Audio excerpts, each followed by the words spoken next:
This film is purely fictional. Please do not imitate it. Your like and subscribe are the motivation for me to update. Chapter 1. Currently, Chung Ji-yu stood on a 1 by 1 meter square of black earth. Based on his rural upbringing, he knew it was fertile. The kind of fertile land his parents would absolutely be tempted to plant something on if they saw it. But his parents probably couldn't see it, because the land beneath his feet didn't belong to any real place. To be more precise, the place he was currently standing on wasn't even in the real world. It all started a week ago, and everything that happened that day still felt surreal to him. It was an ordinary weekend, like any other. As a newly employed office worker, Chung Ji-yu had a rare weekend off, so he naturally planned to sleep in, ideally until noon. But in his sleep, he suddenly heard a loud bang. It was like something heavy being knocked to the ground. The sound seemed to come from downstairs, but Chung Ji-yu ignored it and turned over, intending to continue sleeping. As soon as he pulled the covers over his head and closed his eyes, he heard a sharp, shrieking sound. Something human, yet not quite. Chung Ji-yu instantly felt goosebumps all over his body. He checked the time. 7 o'clock in the morning, barely dawn. After a moment's hesitation, he got out of bed, put on his slippers, and quickly walked to the window to see what was going on. The apartment he rented wasn't high up, on the 5th floor, giving him a good view of what was happening downstairs. He saw a man standing on the street below, next to an overturned trash can. He presumably thought that was the source of the loud noise. The man, wearing a conspicuous orange sanitation uniform, was undoubtedly a sanitation worker. He walked forward with his head tilted, his posture twisted and strange, like a rusted, worn-out machine, moving on instinct without instructions. Why did Chung Ji feel this way? He saw him bump into the pillar in front of him several times, but he continued to push forward, seemingly insensitive to the pain. Chung Ji's brow furrowed, and he couldn't help but mutter, "What's going on?" At this moment, he was more inclined to believe the man was having some kind of illness. After a moment of thought, he opened his phone, which he had just casually grabbed, and prepared to call the police. But then, something unexpected happened. Chung Ji witnessed a man approaching the sanitation worker, who then bit him, causing him to let out a teeth-wrenching scream. Not long after, the man, who had been fine just moments ago, began to stiffen and twist, just like the sanitation worker, and the two of them began to wander aimlessly. A chill ran down Chung Ji's spine, finally realizing something was amiss. He dialed 110 several times, but no one answered. What was going on? Shouldn't 110 be staffed 24/7? He called several more times, and during that time, several more distorted figures appeared downstairs. They seemed like zombies. Although he knew his thoughts were outrageous, Chung Ji had an inexplicable feeling that his suspicions might be correct. His fingers trembled slightly, and he immediately chose not to call the police and instead called his mother. Thankfully, after a few beeps, someone answered. Although it was only a little after 7, Chang's mother was already up and busy. She was surprised to hear Chung Ji's call. "Hey, Ayu, why are you up so early today?" The familiar voices eased Chung Ji's creepy feeling a little. He breathed a sigh of relief and quickly asked, "Where are my dad and Jian?" "Your dad is brushing his teeth and washing his face. He just got up. Jian's asleep. It's the weekend, so let her sleep in a little longer." Chung Jian is Chung Ji's younger sister, a sophomore in high school.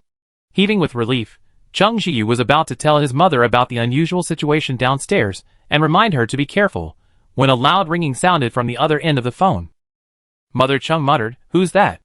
Knocking on the door so early in the morning?" She then called to Father Chung, "Old Chung, open the door quickly." Father Chung agreed and was about to go open the door. Unexpectedly, Chung Ji suddenly said, "Don't open the door."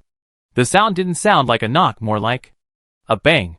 Chung Ji's lingering hope vanished completely at that moment. The banging on the door continued, and Chung Jian's voice came from the phone again, sounding as if she had just woken up. "Mom and Dad. Who's knocking at the door? It's so noisy. Jian. Listen to me." Chung Ji immediately called his sister over, and told her what he had seen this morning and his speculation. "Brother, are you kidding me? Still asleep? Aren't zombies just from TV shows?" Chung Jian laughed, clearly unconvinced. Chang's parents were also listening, bewildered. They didn't usually watch TV, let alone what zombies were. Chung Ji's tone was unusually serious. "I wish I was mistaken, but Jian, we have surveillance cameras at the door. Don't rush to open the door. Let's check it first." Chung Jian was almost unable to laugh because she thought her brother might not be joking. The banging at the door hadn't stopped since just now, and there had been no other sound except for the banging. How could that be? If someone had been knocking, and no one had opened it for so long, they would have at least called out a few times, right? So, there was only one possibility. It wasn't a person at the door. When Chang Jiyan turned on the security camera at the door, and saw the scene, all her suspicions were confirmed. It was indeed a preteen girl. The zombie, with its pale skin, dull face, and rotting wounds, frightened her so much that her face turned pale. Oh my God, what's wrong with her? Mother Cheng's voice trembled. The person at the door was clearly from their village. They had been talking yesterday, so why was she like this today? Mom, she's not sick. Chang Ziyu, worried that the family wouldn't know how to open the door, tried to calm himself and explained, word by word, what a zombie was. Chang Ziyu, don't open the door. Zombies will bite uncontrollably. Once you're bitten, you be assimilated. They're no longer human. When Cheng's parents heard this, they thought about how they almost opened the door. What if they had opened it without warning? They shuddered, dreading the thought. They immediately said, don't open the door. We won't open the door. Chang Jiyan, having regained her composure, immediately realized that Chang Ziyu, now living in the city, was even more worrying. She anxiously asked, brother, what are you going to do? There are definitely more people in the city, unlike our village, where there aren't many. Besides, we can stay indoors, and we've saved enough food to last for ages. What are you going to do? You definitely don't have much to eat. Chang Jiyan's eyes welled up as he spoke, fearing something might have happened to his brother in the city. Cheng's parents were also terrified upon hearing this. Chang Jiyu sighed inwardly and lied, don't worry, the situation here isn't that bad. The authorities are reacting quickly, and have already begun organizing rescue efforts. The family breathed a sigh of relief upon hearing this. What they hadn't known was that the zombie virus had arrived so suddenly, infecting many people in key positions, and disrupting the tightly controlled system. This time, even the authorities were caught off guard. The Chung family busied themselves propping up the door with heavy objects. His house had a large iron gate, so there wasn't much to worry about for the time being. Then, there was the matter of storing water. Since the zombie virus had just broken out, the tap water was still clean, but they weren't sure if it would be contaminated later, so they had to store more water. Chang Jiyu, on his part, had also filled all his containers with water. However, there were very few containers in the rental house that could hold water, and even if they were filled, they probably wouldn't last long. Fortunately, in addition to the large basin, his family also had a large water tank, which should have enough water to last a long time. His mind was preoccupied with worrying about his family, thousands of miles away, and he didn't think much about his own situation. His decision to call home immediately proved to be a good one, as the call automatically disconnected shortly after. Something had been damaged, and Chang Ji realized his cell phone had lost signal. Without the sounds of his family, the surroundings fell into a state of utter silence. Chang Ji exhaled, his bewilderment finally revealed. At that moment, it seemed as if, besides him, the world was filled with zombies. He wasn't as calm as he'd appeared a moment earlier. He checked his phone over and over again that day, morning and night. As night fell, his phone still had no signal, and Chang Ji had to accept reality. The apocalypse had truly arrived. He didn't know what to do. He could only follow his instructions to his family, and not dare step out of the house, prioritizing his own safety and survival. The day after the apocalypse, Chang Ji finally pulled himself together and prepared to inventory his supplies. Although he hadn't examined them thoroughly, he knew he hadn't bought much and needed to sort them out to facilitate his future plans. Perhaps if he held out long enough, he could finally wait for official rescue. Chang Ji tried to be optimistic. But before he could even begin to count his supplies, a soulless, mechanical voice suddenly echoed in his head. Ding ding, the plant cultivation space system is connecting. Connection successful. A bindable host has been detected. The host has been found to be eligible for binding. Does the host agree to the binding? Chang Ji almost thought he was hallucinating. He widened his eyes slightly and repeated, system? Am I hallucinating because I was so excited? Binding successful. Welcome to the plant cultivation space system. Congratulations to the host for receiving the newbie gift pack. Please claim it as soon as possible. Chang Ji was convinced. What kind of plant system is this? Is the Overlord system more like it? When did he say he agreed to the binding? Chang Ji's mind was filled with black lines, and he asked himself, I haven't agreed yet. Are you forcing me to buy or sell? Please claim the newbie gift pack as soon as possible.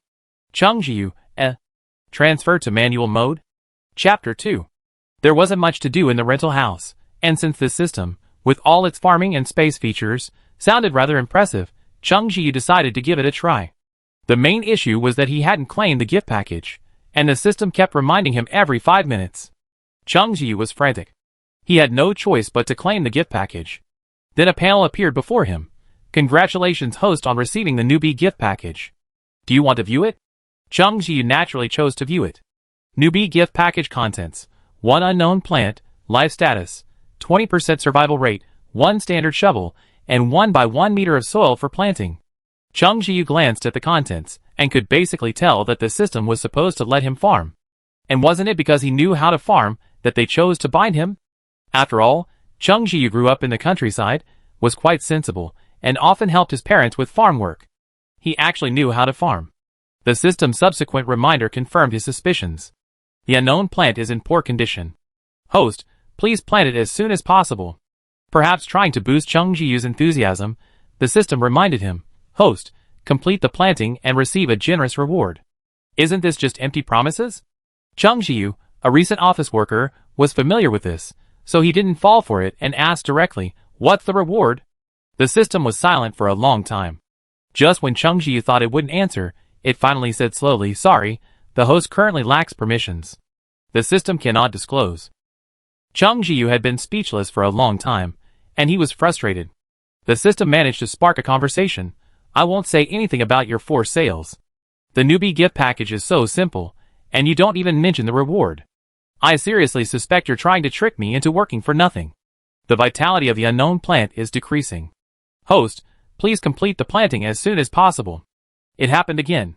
Chung Ji sighed in boredom, and checked the unknown plant. He found that the system hadn't lied to him. He found that the vitality of the plants in the newbie gift pack had dropped to 19%. Chung Ji rubbed his eyes and complained, No, this is dropping too fast, isn't it? Can I really plant something this fragile? Seeing the system remain silent, Chung Ji began to become suspicious. You're such a jerk. If I can't plant it, you won't blame me, right? The system remained silent. Chung Ji pestered it for a long time, but it remained silent. He had no choice but to give up the idea of using the system to relieve his boredom. There was nothing else to do. While he was talking, the vitality of the unknown plant had dropped another 1%. He accepted his fate, and chose to plant it. The apocalypse had suddenly arrived, and he was bound to this system. Chung Ji remarked that he'd read novels about it, and wondered if this system might be his chance. Playful, noisy, but he couldn't really ignore it. Regardless, the situation was as it was, and it couldn't get any worse. After Chung Ji chose plant, his vision blurred, and when he looked down, he saw a 1 by 1 meter patch of black soil beneath his feet. This must be the space the system was referring to. The amazing thing was that, aside from the space above his feet, everything around him was a mosaic. Curious, Chung Ji felt around in a mosaic-covered space. He discovered that the mosaic was like a jelly wall. He could move the wall to the ground. It stretched a bit, but it couldn't get through the wall. Chung Ji glanced at the ground beneath his feet, guessing the system was worried the plot was too small. If it were surrounded by real walls instead of jelly walls, he wouldn't have been able to bend his back while planting. Now that wasn't a problem. Truly, the system was quite considerate. Seeing the unknown plant's vitality decline again, Chung Ji didn't dare delay any longer. After a moment's thought, he tapped the shovel on the control panel. The ground was a bit hard, so he bent down and loosened the soil. It was a small area, and he finished it in no time. He straightened up and looked up. There was only sky, but he didn't know if it could get any sunlight. In Chung Ji's opinion, after loosening the soil, it needed to be exposed to the sun to kill any insect eggs or other things in the ground. He didn't know if the land in the system space needed to be exposed to the sun. Perhaps guessing his thoughts, the system, which had been silent until then, issued another reminder. Do you want to expose the soil to the sun? Chung Ji said subconsciously yes. As he finished speaking, his vision blurred again, and he reappeared in his rental apartment, not even a speck of dirt on his shoes from where he had stepped. If the system hadn't reminded him that the sun exposure was complete, he would have thought everything had just happened. Chung Ji reappeared in the system space, and he could clearly feel the ground beneath his feet grow warm, as if it had been sunbathed. As he squatted down, he complained to the system, next time you pass something back and forth, please remind me. I'm feeling dizzy. In reality, he didn't feel dizzy, he was just being rambling because it was so boring, and no one was talking. Unsurprisingly, the system ignored him. Cheng Jiyu had no choice but to click on the unknown plant, which had only 15% remaining health, and choose to extract it. Then, a red plant appeared in his hand. The health status was dropping so quickly that he didn't have time to observe it before planting the unknown plant in the hole he had just dug. The system was too stingy, and didn't provide any water. Cheng Jiyu thought of his limited water supply and hesitated for a moment before fumbling to get a small cup. He muttered to himself as he carefully watered the unknown plant. Cheng Jiyu, system, your reward better be better. I've lost a lot this time. Water is the source of life. A whole cup of water. He was truly distressed. He wouldn't even dare drink a cup of water like that. And this tiny plant instantly absorbed the water through its roots. However, he found comfort in the fact that the unknown plant, which had stabilized after planting, saw its health instantly increase by 5% after he watered it, and is now back to its original 20%. After the water was absorbed, Cheng Jiyu stopped watering. Although the plant looked thirsty, he didn't dare water it too much at once. Too much is as bad as too little. He was afraid it would die. If it did, he'd have no place to cry. He followed his own vegetable gardening experience and buried a circle of soil around the unknown plant to prevent evaporation. After finishing his work, he finally had time to observe the plant. It was a fiery red with only 2 leaves. There were many young plants with red hues. Cheng Jiyu didn't have much farming experience and wasn't sure what kind of plant it was. He could only wait and see. He hoped it was edible. That way, at least he wouldn't have to worry about his food source. Thinking of this, Cheng Jiyu touched the unknown plant with a smile, his eyes a touch more loving. I wonder if it was just his imagination, but the unknown plant felt warm to the touch. Is there any plant that feels warm to the touch? Cheng Jiyu didn't have time to think about it, because he noticed that after he touched the unknown plant's leaves, the plant's vitality, which had been stable at 20%, increased by another 1%. Cheng Jiyu, shock. Is that all right? Then I touch it again, hee. My hands are sore from touching it, and its vitality hasn't increased at all, no hee. Well, if touching it could continuously increase vitality, that wouldn't be in line with natural laws. Although, none of what's happening now is consistent with that. But calling it an unknown plant all the time was too awkward. Cheng Jiyu thought for a moment, scratched his face, and poked it. I give you a name. You're so red, I call you Shower, since you have 2 leaves, haha. The naming idiot had no self-awareness at all, even thinking his name was vivid. Shower seemed to like it. His health increased by another 1%. The increasing health boosted Cheng Jiyu's confidence in his planting task. It seemed the system had some integrity. After all, it was a novice task, so a simpler one was only natural. Cheng Jiyu had no idea that what he considered a simple task had been unsuccessful for countless previously bound hosts. After repeated failures, the plant system grew increasingly anxious. Finally realizing Cheng Jiyu had a strong affinity with plants, it bound him without hesitation. Its choice proved to be a good one. After Cheng Jiyu watered the plant, Shower's health increased by 5%, shocking it. You know, it had traveled to many planes before, including many where immortal cultivation existed. It had bound itself to a powerful being in that plane.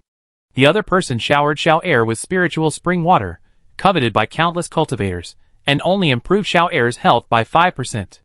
Cheng Jiyu, on the other hand, had simply poured tap water. It was truly infuriating to compare oneself with others. Not to mention that just a touch and a name could improve Xiao Air's health. It was outrageous. The system was stunned, then ecstatic. It had bound itself to the right person this time. As expected, all effort pales in comparison to talent. The exceptionally talented Cheng Jiyu labored for a while longer, only to discover that Xiao Air's health remained unchanged. He sighed and muttered, looks like this is still a bit of a challenge. He had no idea how infuriating his words were. For the next week, Cheng Jiyu diligently worked every day, spending most of his time with Xiao Air. Finally, his efforts paid off, and he successfully raised Xiao Air's health to 100%. Checking Shower status again, it had changed to growing. Great. The growing status proved that Shower wouldn't die. Cheng Jiyu felt greatly relieved, caressing Shower and muttering happily, Shower, grow up quickly. I'm running low on food, and I don't know if Shower will taste good, hee. Shower, still dazed and subconsciously trying to get closer to Cheng Jiyu, froze slightly as the leaf that was about to rub against Cheng Jiyu's finger. Can I not eat it? Seeing Shower seemed to be wilting, Cheng Jiyu said, ? Isn't it delicious? Chapter 3. The first thing Cheng Jiyu did upon waking up today was, as usual, to enter the system space, loosen the soil for Shower, and then water it.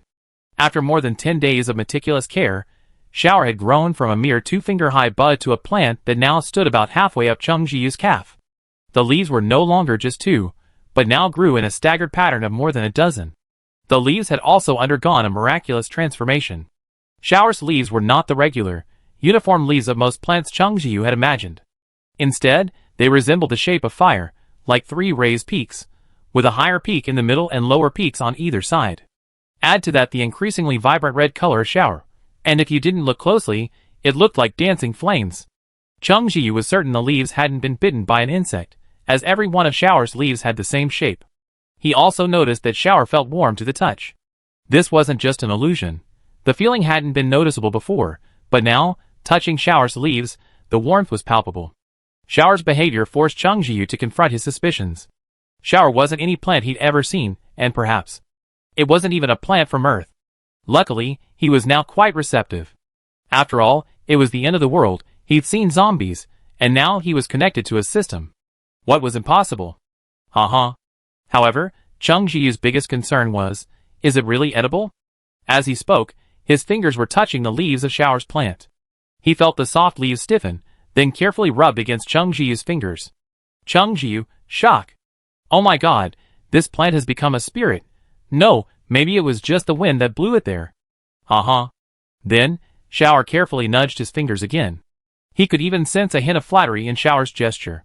Chung Ji-yu, no, give me some time. Although he had accepted the apocalypse and the system, the idea of plants becoming spirits was still a bit too much for him to accept. Perhaps because he had nudged him several times without receiving a response, Shower visibly became depressed. Before Chung Ji-yu could react, he heard the system's mechanical voice. Warning, warning. Shower is detected to be depressed. Please comfort him immediately. Please comfort him immediately. Otherwise, it will affect Jishin's health. What's with the plant health thing? The system doesn't even want to install it, right? Despite his complaints, Chung Ji-yu still listened to the system and comforted Xiao. After all, he'd said he wanted to eat it right in front of Shower several times. It wasn't Chung Ji-yu's fault, really. How could he have known plants could become spirits? It was all the system's fault. It didn't even give him a hint, though he did have some responsibility. Shower was still a minor, after all, and he'd really scared the child. Chung Ji-yu had no experience coaxing plants. He thought for a moment, reached out to touch Shower's leaves, and saw Shower move slightly. Seeing a sign of life, he quickly coaxed, Shower, don't be afraid. I'm just kidding. How could I possibly eat you? Even if I fainted from hunger, I wouldn't eat you. As soon as he finished speaking, Shower's spirit instantly perked up, one of its leaves even rubbing against Chung Ji-yu's finger. It will strive to grow, so its owner won't starve to death. Unfortunately, Chung Ji-yu couldn't sense Shower's emotions. Feeling Shower's movements, he smiled. Not to mention, Shower was actually quite adorable. Chung Ji whispered, be good. He had a younger sister, and plenty of experience with children. Plant children and human children were pretty much the same. As expected, after he finished speaking, Shower shyly nudged Chung Ji-yu's finger again. He had completely accepted the fact that Shower couldn't eat. After chatting with Shower for a while, Chung Ji-yu left the system space and began to think. Shower couldn't eat. It seemed he couldn't put all his hopes on the system. He frowned slightly at this thought, and walked into the kitchen. In the corner of the kitchen sat a box containing his remaining food. This was what Chung Ji-yu had sorted out 2 days ago. He had put all the food together to make it easier for him to plan. He took out the items one by one, trying to see how long they would last. In the box were 2 large potatoes. Assuming Chung Ji-yu ate half a potato per meal, these 2 potatoes would last 4 meals. However, considering potatoes are vegetables and relatively durable, Chung Ji-yu didn't dare eat them with every meal. He'd eat 1 potato for 2 days, taking a day off to eat something else, and then return to the potato. Besides the potatoes, there were 3 tomatoes, which weren't very fresh anymore. They needed to be eaten quickly, or they'd go bad, and he'd have no place to cry. Chung Ji-yu thought for a moment, and set one of the tomatoes aside, planning to splurge later, and make scrambled eggs with tomatoes. He only had 1 egg left. At this moment, he felt incredibly fortunate to know how to cook. Recently, he'd seen news reports about filthy and untidy kitchens, which had made Chung Ji reluctant to order takeout. For a long time afterwards, he cooked his own meals. So there was some food stored in the rental house. Of course, there were other things besides these. There was half a bag of rice, 2 packets of snail noodles, and the bacon his mother had sent him a while ago. Chung Jiu hadn't dared to eat a full meal lately. If he only ate half full at every meal, all this food would only last him 2 weeks at most. Not to mention, there was the issue of water. The rental house still had running water, but Chung Jiu didn't dare drink it. If it was contaminated, he would be living in the rental house in vain. Clearly, living off the land wasn't an option. He had to wait another week at most. If no official rescue came during that time, he would have to leave. It was either face the zombies head-on or starve to death in the rental house. The former still had a glimmer of hope, but the latter. Chung Jiu wouldn't choose the latter. Now that he had made his decision, his anxiety calmed down.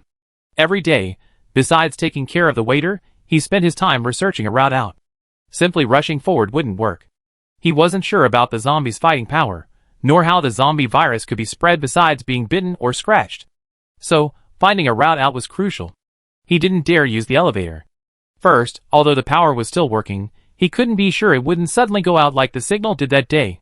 If he were in the elevator, and the power went out, he'd be trapped to death. Second, what if there were zombies in the elevator? The elevator was cramped, and his chances of avoiding them through agility were greatly reduced. And he didn't want to be in the same space with zombies. It would be too demanding. So, Chung Jiu planned to take the stairwell. These days, everyone takes the elevator. Few people climb stairs, which means there are almost no zombies in the stairwells. Moreover, Chung Jiu currently had no plans to leave the complex to search for food. He only planned to go to the first floor of his building. There was a small shop on the first floor of his building, and Chung Jiu was certain it sold mineral water. With the water problem solved, everything else would be easy. For one thing, the shop still had instant noodles. But just because he didn't leave the building didn't mean there wouldn't be zombies. He had to be prepared to face them head-on. This route was currently the best. There was no other way.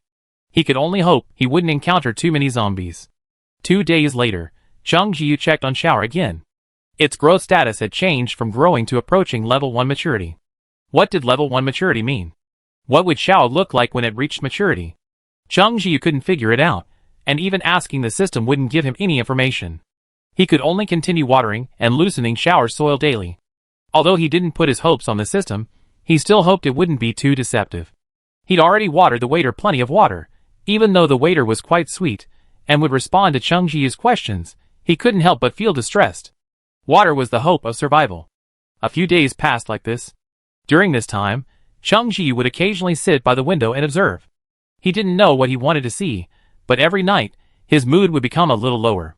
Forget about official rescue efforts. He hadn't even seen a single living human. However, Chung Jiu didn't believe that all humans had turned into zombies. The human will to survive was incredibly strong and couldn't be extinguished so easily. He was more inclined to believe that the others had gone into hiding, just like him. After all, no one knew the true state of the zombie situation right now, so hiding was the best option. But obviously, for now, forget waiting for rescue. Chung Jiu returned to his room and tried on his prepared clothes again. He donned a hooded zip-up suit, a mask, and gloves. He checked in the mirror, making sure no skin was exposed except for his eyes. He felt reassured. After taking off his clothes, folding them, and setting them aside, Chung Jiu went to bed early, ready to leave tomorrow. After waking, he ate breakfast, a rare full meal. After all, he wasn't sure if he'd be able to return from this trip, so at least he'd eat enough. If he didn't return, all that food would be wasted. If he did, he'd probably have found supplies, so a full stomach wouldn't matter. However, just as Chung Jiu was about to set off, clutching his only weapon, a kitchen knife, the system, which had been silent recently, suddenly announced, "Congratulations, host. Shower has reached level 1 maturity. Please enter the space to check as soon as possible." Chung Jiu was somewhat surprised. He hadn't expected Shower to mature at this time. He hesitated for a moment, but ultimately decided to check on Xiao Air first. For some reason, he had a feeling Xiao Air might be of great use during his upcoming mission. Thinking of this, Chung Jiu put down the kitchen knife and said to the system, "Enter space." Then, his vision blurred, and he appeared next to Xiao Air. Chapter 4. As soon as Chung Jiu entered the space, he observed Shower intently. However, Shower didn't seem to have changed much since yesterday. If anything, it was probably a brighter color. As he observed, Shower shook his branches and leaves, seemingly delighted. As if to say, "I've finally matured." Chung Jiu couldn't help but smile. He reached out and touched Shower's leaves, then heard a system prompt. Shower senses the host's next move and requests that the host take it with them. Please choose whether to take it with you. Take shower with you? Chung Ji was a little surprised. Then a thought occurred to him. Perhaps shower had a purpose he wasn't aware of. No, wasn't it agreed that I'd get a reward if the planting was successful? Chung Ji said quietly. He hadn't forgotten. So, where was the reward? This time, the system didn't remain silent. Congratulations, host, for completing the novice mission. The reward has been sent. Please check the system. The reward has already been sent? Chung Ji rubbed his nose and muttered, You can't blame me. It's your fault for not reminding me. Chung Ji thought for a moment, patting the waiter, who was anxiously shaking the branches, soothingly, while checking the rewards. Reward contents. 1 unknown plant, 5% vitality, warning, reaching critical value. Please plant as soon as possible. Plantable land expanded to 2 by 2 meters. Storage space 1 cubic meter. After seeing the vitality of this new unknown plant, Chung Ji didn't even bother to check the other 2 rewards. While cursing the system for being a rip-off, he used a shovel to turn over the extra soil nearby. After the turned soil was exposed to the sun, he quickly planted the unknown plant, which had been reduced to 4%. Fortunately, after planting the unknown plant, its vitality stabilized, just as it had before Xiao.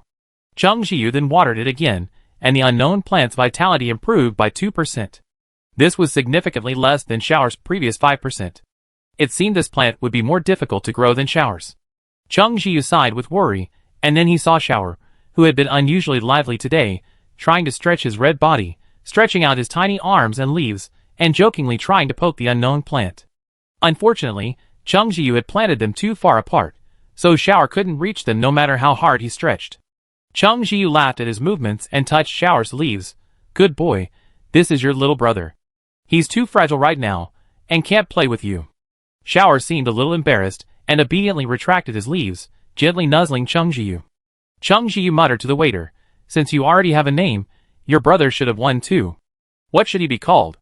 Chung Ji, the name gatherer, poked the waiter. Do you have any ideas? The waiter shook the leaves, as if to say, I don't know.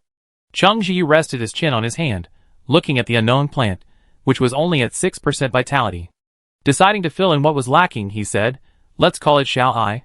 You must have a will of steel. He entered his new name into the system panel, and the name column on Xiaotia's personal plant information changed from unknown plant to Xiao Ai. Chung Ji was very satisfied and gently tapped Xiaotia's leaves. Keep growing, Xiao Ai. Then, he closely watched Xiaotia's vitality, watching it slowly decline from 6% to 7%. He smiled. Looks like Xiao Ai really likes this name. Xiaotia's condition had stabilized, which relieved Chung Ji. He looked at Xiao. Do you want to go out with me? Xiao shook its leaves in affirmative agreement. Chung Ji petted it, but it's dangerous out there. Xiao's movements were much larger. Although it couldn't speak, Chung Ji somehow understood its meaning. Xiao was saying, I'm not afraid. Chung Ji smiled, thought for a moment, and decided not to agree immediately. He decided to check on Xiao's current situation first. Plant name, Xiao. Current status, level 1 mature. Attack skill. Fire. Chung Ji's eyes fell on the attack skill column. If he remembered correctly, it hadn't been there when he checked yesterday. An idea struck him, and he immediately asked the system, how do I use Xiao's attack skill? Host, do you want to extract Xiao? Chung Ji, ? He chose yes. Then, his vision blurred, and he was back in the rental house, but this time, unlike every other time, the waiter also appeared in his palm. Chung Ji, surprise! He reached out and poked the waiter. The waiter shook the branches, looking happy and unperturbed. Chung Ji thought of the attack skill, and with a sudden thought, he said to the waiter, Waiter, attack. He waited a moment, but saw no change in the waiter. Chung Ji wondered, Am I using it incorrectly? He asked the system, what's going on? Host, please select a target. Chung Ji finally realized. That's right, he only told Xiao to attack, not what. He glanced around the rental apartment, and remembering Xiao's attack skill was fire, he cautiously avoided targeting anything inside. He thought for a moment, then returned Xiao to the system space. Then he walked to the door, and peered through the peephole. Still outside, a zombie was lingering outside the rental apartment. Chung Ji had no idea how this zombie appeared. He only knew that it had been banging on the door since the day before yesterday. Maybe it was the presence of a living person that attracted it, but it kept trying to break in. But it had no intelligence, just rambling around randomly. After over 2 days, it still hadn't been able to break the door open. Chung Jiu, who had been nervous and alert when it appeared, had now relaxed considerably. With its strength, it was clearly not going to be able to force its way in any short period of time. But it seemed unaware of fatigue or pain, so expecting it to leave on its own, or to wear it out to death, was clearly impossible. So whenever Chung Jiu left the house, he had to confront it. Originally, he'd planned to immediately chop the zombie with his knife as soon as he opened the door. Zombies moved slowly, so as long as he was quick enough, his chances of winning were quite high. But now, Chung Jiu wasn't going to fight head-on. He wanted to let the waiter try. Looking for a target for the waiter, this zombie was obviously the most suitable. Deciding himself, Chung Jiu gripped the doorknob tightly and called the waiter out, readying his knife. If the waiter couldn't handle it, he would immediately chop the zombie. With all his preparations in place, he opened the door.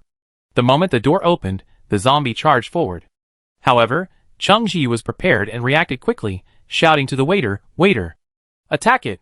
Then, before Chung Jiu's astonished gaze, the waiter transformed into a palm-sized fireball and hurled it at the zombie. Almost instantly, the zombie's body, struck by the fireball, burst into flames. Chung Jiu had never expected the waiter to be able to transform into a fireball. Seeing the zombie's attack skill was fire, he wondered if the waiter could breathe fire, and wondered how he could do that without a mouth. And, wow, the waiter transformed directly into a fireball. However, Chung Jiu wasn't just enjoying himself. From the moment the zombie was struck by the fireball, he had been closely watching its every move. He soon realized that, despite the zombie's roar, it seemed insensitive to the pain. Even as its body burned, its movements remained unaffected. It continued to slowly advance towards Chung Jiu. Chung Jiu frowned slightly, tightening his grip on the kitchen knife. His worries were indeed correct. The zombie had completely transcended the realm of humans. It was completely unconscious, and Xiaowai's attacks had little impact on it. Could it be that this thing had no weaknesses? No, everything has weaknesses. Chung Jiu tried to calm himself, dodging and observing the zombie's every move. He tried his best to lead the zombie outside the rental house, then his gaze settled on its head. The human brain controls the body's movements. What about zombies? Is it the same? If a virus wants to completely control a person, the first thing it controls should be the brain. Chung Jiu's eyes grew fierce, and he immediately shouted to the waiter, "Waiter, attack its head." The waiter received the command, and immediately launched a fireball at the zombie's head. Then, the zombie let out a shrill, ear-piercing roar, struggling instinctively, no longer feeling anything like before. It seems he was right. Chung Jiu listened to the zombie's shrill roar, and tried to calm himself, repeatedly reminding himself that it was no longer human. The waiter's attack power was limited, and couldn't directly burn the zombie to death, but Chung Jiu didn't step forward to help. He wanted to take the waiter out with him, and now he needed to have an idea of his attack power. That way, he could coordinate with the waiter. Chung Jiu waited quietly. Soon, the zombie's entire head was completely burned to ash, and its body collapsed to the ground, motionless. Chung Jiu calculated the time. The waiter's attack would take 2 minutes to burn the zombie to death. This wasn't a long time, but it certainly wasn't short either. Even with Xiao Er's help, he couldn't rely solely on him. He had to be able to protect himself. Knowing what was happening, he didn't dare stay outside any longer, fearing another zombie might appear out of nowhere. After taking Xiao Er back, Chung Jiu immediately closed the door to the rental apartment, exhaled, and smiled at Xiao Er. "Xiao Er, you're awesome." Xiao Er shook the leaf. It was still full of life, apparently having barely taken the damage from the zombie attack. Chung Jiu sat down cross-legged. Even though he had managed to remain calm, his legs still felt a little weak. He took a sip of water from his cup before saying to Xiao Er, "Since we're going out together, let's discuss how to coordinate our actions."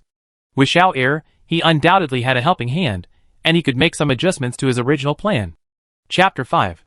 Chung Jiu pressed himself against the door, peering through the peephole.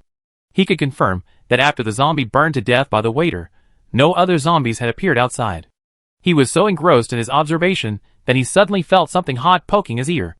Chung Jiu turned his head. The waiter, perched on his shoulder, surreptitiously retracted his leaves, pretending it wasn't his doing. "Why are you so naughty?" Chung Jiu suppressed a smile and turned to look at the waiter. The waiter shook his leaves guiltily, then nudged Chung Jiu ingratiatingly. Chung Jiu, wearing a mask and a hat, only revealed a pair of eyes that curved as he poked the waiter's leaves. "All right, let's go." The waiter shook his leaves, and the entire plant stood up straight. Although the plant had no expression, it looked incredibly serious. Chung Ji curled his lips, then exhaled, opened the door to the rental house, and cautiously glanced outside. Then, taking the waiter on his shoulder, they left together. He didn't forget to close the door. He had to come back. Outside, facing the elevator, Chung Ji planned to take the stairs. He walked quietly, turned left, and walked straight, arriving at a stairwell blocked by a door.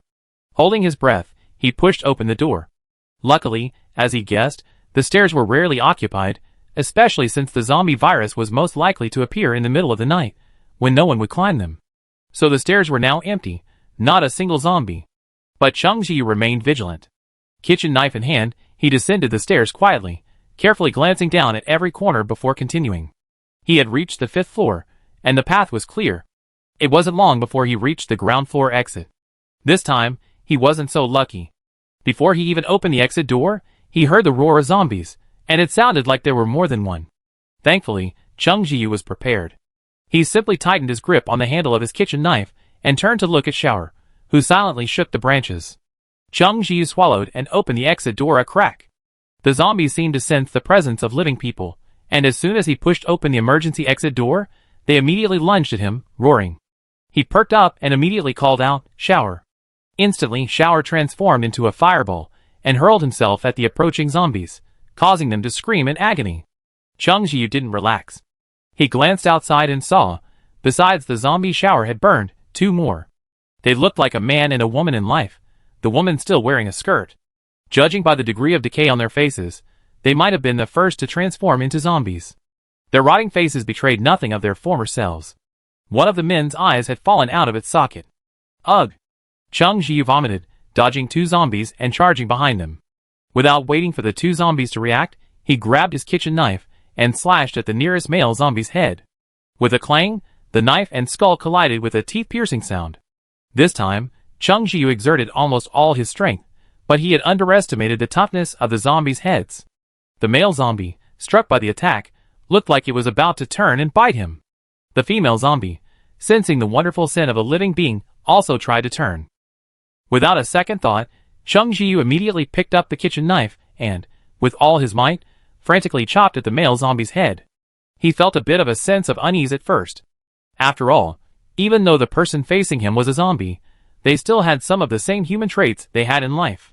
As a young man raised in a peaceful society, he had no experience chopping off heads. But after several subsequent blows, coupled with having to dodge the 2 zombies' claws and bites, he was completely numb. The male zombie's movements were growing increasingly sluggish, and before Chung Ji could completely chop it down, the female zombie next to him reached out, clawing at him with its graying nails. Chung Ji's heart tightened, and he dodged, his back slamming into the wall. He ignored the pain as the female zombie lunged at him again. He was completely cornered, and it seemed impossible to dodge. He thought that was the end of the day, but almost instantly, a fireball struck him, instantly igniting the female zombie's hair. She screamed in pain, instantly losing her ability to attack. Chung Ji ignored everything else and slashed at the male zombie again with his kitchen knife.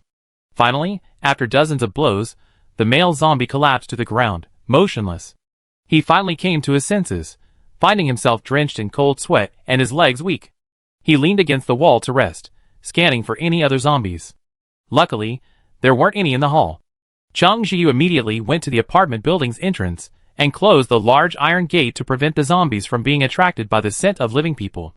Having a large iron gate would at least keep them out. Having killed that male zombie had already taken most of his energy. If a few more came, even with a waiter, he'd be done for. Chung Ji glanced at the kitchen knife in his hand. The blade was broken. It seemed not only his physical fitness needed improvement, but his weaponry as well. The female zombie had been burned to death by the waiter. Chung Ji called it back and immediately hurried towards his destination. The small shop. The shop was located in a resident's home. Initially, Chung Ji was worried about how to get in. If the owner of the shop survived, he would have to trade something with them. But now, the door of the small shop was wide open. Clearly, the owner had probably. If Chung Ji remembered correctly, the small shop was run by a husband and wife. Those two. He didn't want to dwell on it. He immediately took the waiter inside. After carefully checking everywhere to make sure there were no zombies, he closed the door. He brought a backpack. Although it was a small shop, the items inside were so numerous that a backpack clearly couldn't hold them all. However, a thought struck him, and he said to the system, "Does my newbie bonus have a storage space? Host has 1 cubic meter of storage space. Do you want to use it?" 1 cubic meter, while not much, can hold a lot of things. Chungjiu, yes. Storage space activated. Host, please explore on your own.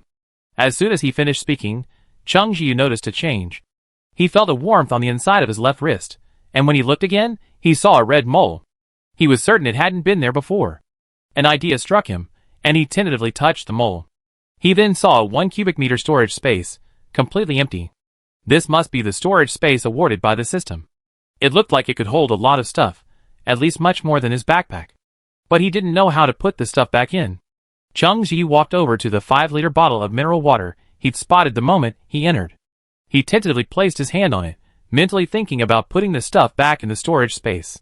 The next moment, the mineral water vanished. It was so amazing. His eyes widened slightly. If he hadn't checked the storage space and spotted the mineral water, he might have thought he was seeing things. Without further delay, Chungji gathered all the water he could find in the small shop. If he conserved it, it would be enough for him to eat and drink for at least 2 months. While packing, he discovered something fascinating. This cubic meter of space wasn't what he'd imagined. Well, in reality, if there were a cubic meter of space, you wouldn't be able to fit a cubic meter of stuff. For example, if you put a bucket of water in there and then add something else, the space would be limited. Nothing would fit perfectly in the remaining space, so there would inevitably be gaps. But the system's storage space was different. It could hold anything it could hold. There were absolutely no gaps. And even though the items were squeezed in the space, Chungji found they were still intact when he took them out to check. Once again marveling at the system's wonders, Chungji continued to pack. Besides water, food was the priority. Unfortunately, the small shop only had snacks, instant noodles, and some bread. But in this situation, there was no room for choice. Anything edible would do. Luckily, he found an unopened bag of flour in the kitchen next to the shop. In the refrigerator, there were some vegetables, eggs, and a large piece of beef. It weighed over 3 pounds. That was enough to last for a long time. The power supply hadn't been affected yet, so the food in the refrigerator was still holding up well. These items were probably for the shop owner's own consumption, so they were actually cheap for him now. Chungji's joy was mixed with a touch of complexity. He put the eggs, vegetables, and beef into the storage space, but found it couldn't fit any more, so he simply held the flour in his hand. Thinking of the frozen beef, Chungji asked the system, "By the way, does this storage space have a freshness preservation function?" Currently, it's a primary storage space and doesn't have this function yet. Chungji wasn't particularly disappointed. He was more focused on the word "not yet." What did it mean?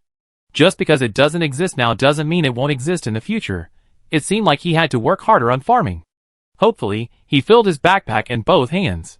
Seeing a bag of vegetable seeds, Chungji thought for a moment and took it.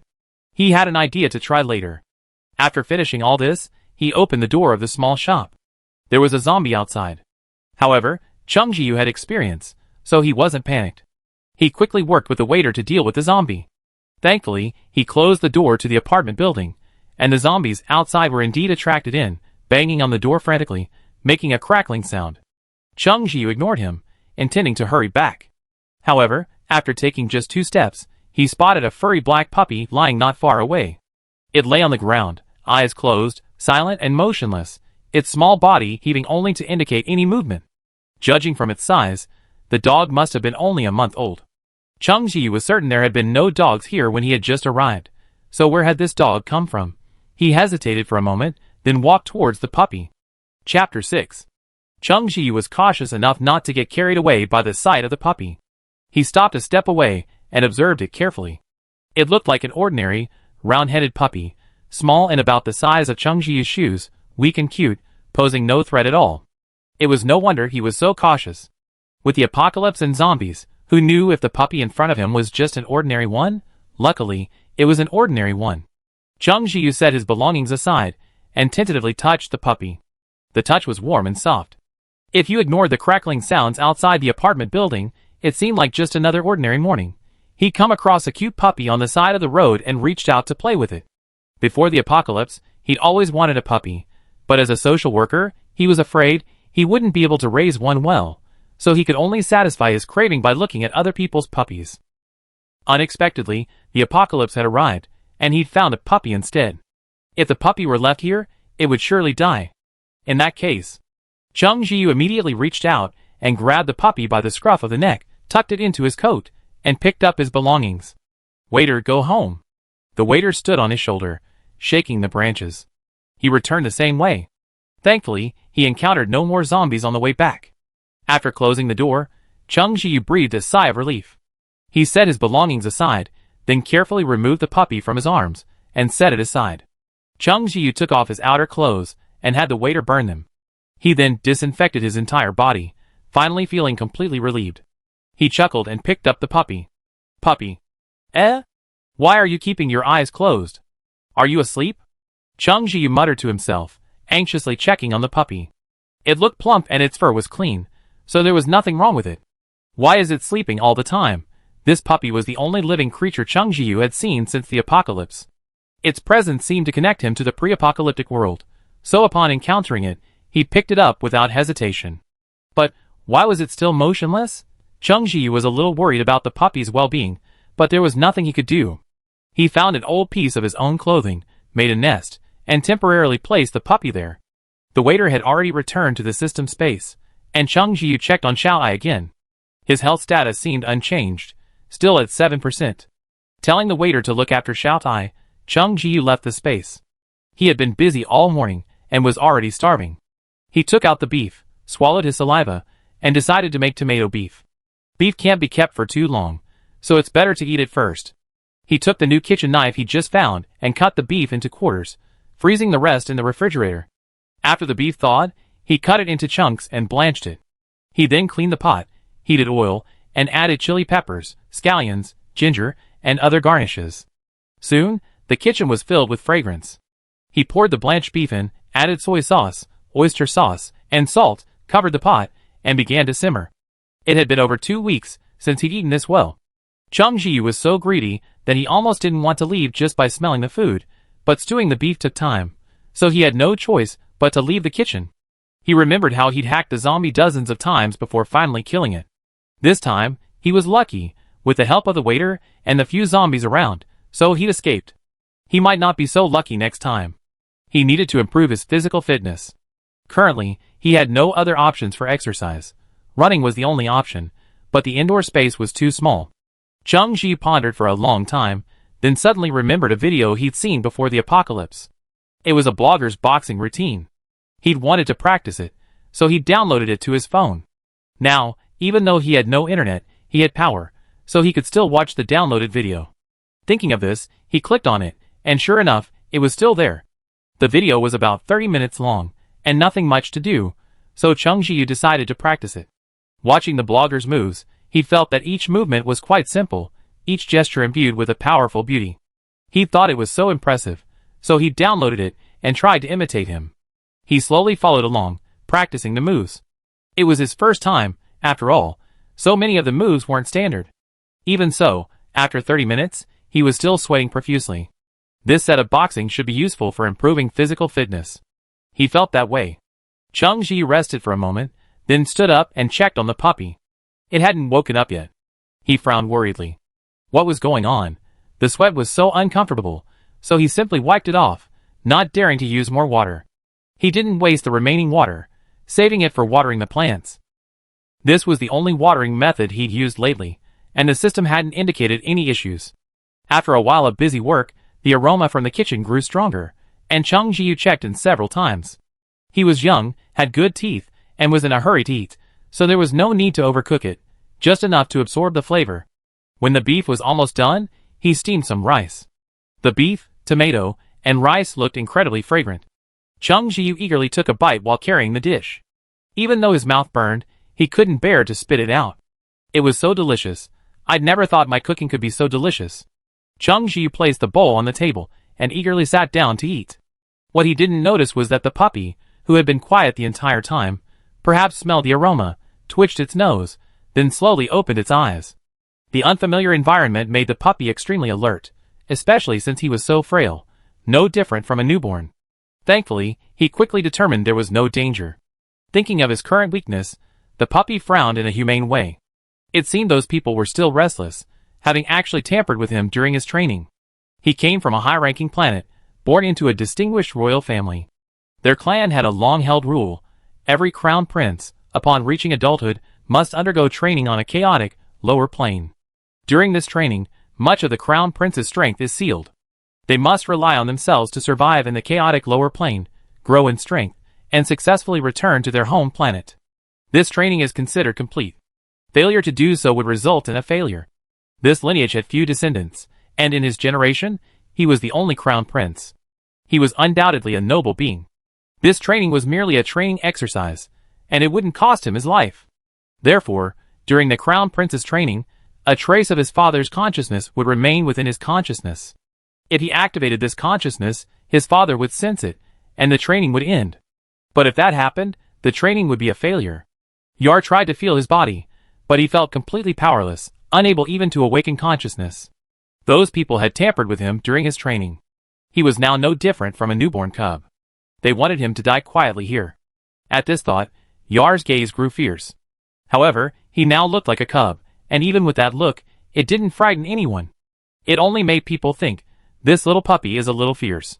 Yar temporarily gave up the idea of going back. Those people had underestimated him. Was he so easy to kill?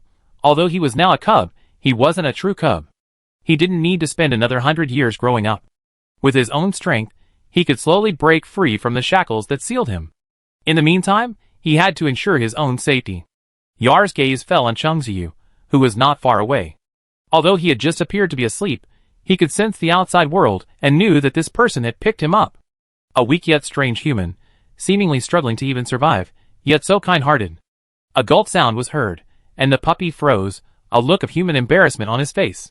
He was too weak and desperately needed energy. It wasn't just the smell that made him greedy. The puppy stamped his feet, as if trying to attract the attention of the nearby human, but he was so tiny that he couldn't make much noise.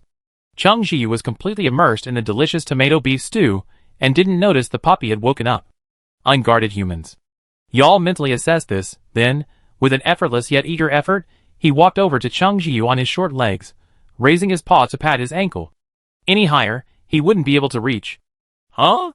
Chengxiu instinctively looked down, and saw the dormant puppy at his feet. He excitedly picked it up and said, "Wow, you're awake? You're so sweet, you even came to me." The puppy, suddenly suspended in midair, instinctively kicked its hind legs. Realizing what it had done, it froze, staring at Chengxiu. "You're touching me right away. Put me down. Oh, you're so cute." Chengxiu didn't even notice the puppy glaring at him. Its eyes, wide and wide, looked even cuter. He subconsciously muttered, "How can you be so good? You woke up and found me. From now on, I be your master. I won't let you wander." "Master? Master?" Audacious human. Yar bared his teeth. "Look carefully, I'm a noble one." Smack. His soft belly was rubbed by the bold human. Yar, shock. "Damn it." He struggled mightily. Chengxiu assumed he was feeling unwell, and quickly put him down. Yar steadied himself, and was about to teach this ignorant human a lesson, when he heard the human mutter, "You must be hungry, right? Wait, I give you something to eat." Yar, indeed hungry, paused, deciding to settle the score after he had eaten his fill. He glanced reservedly toward the kitchen. He could already smell what the human had just eaten.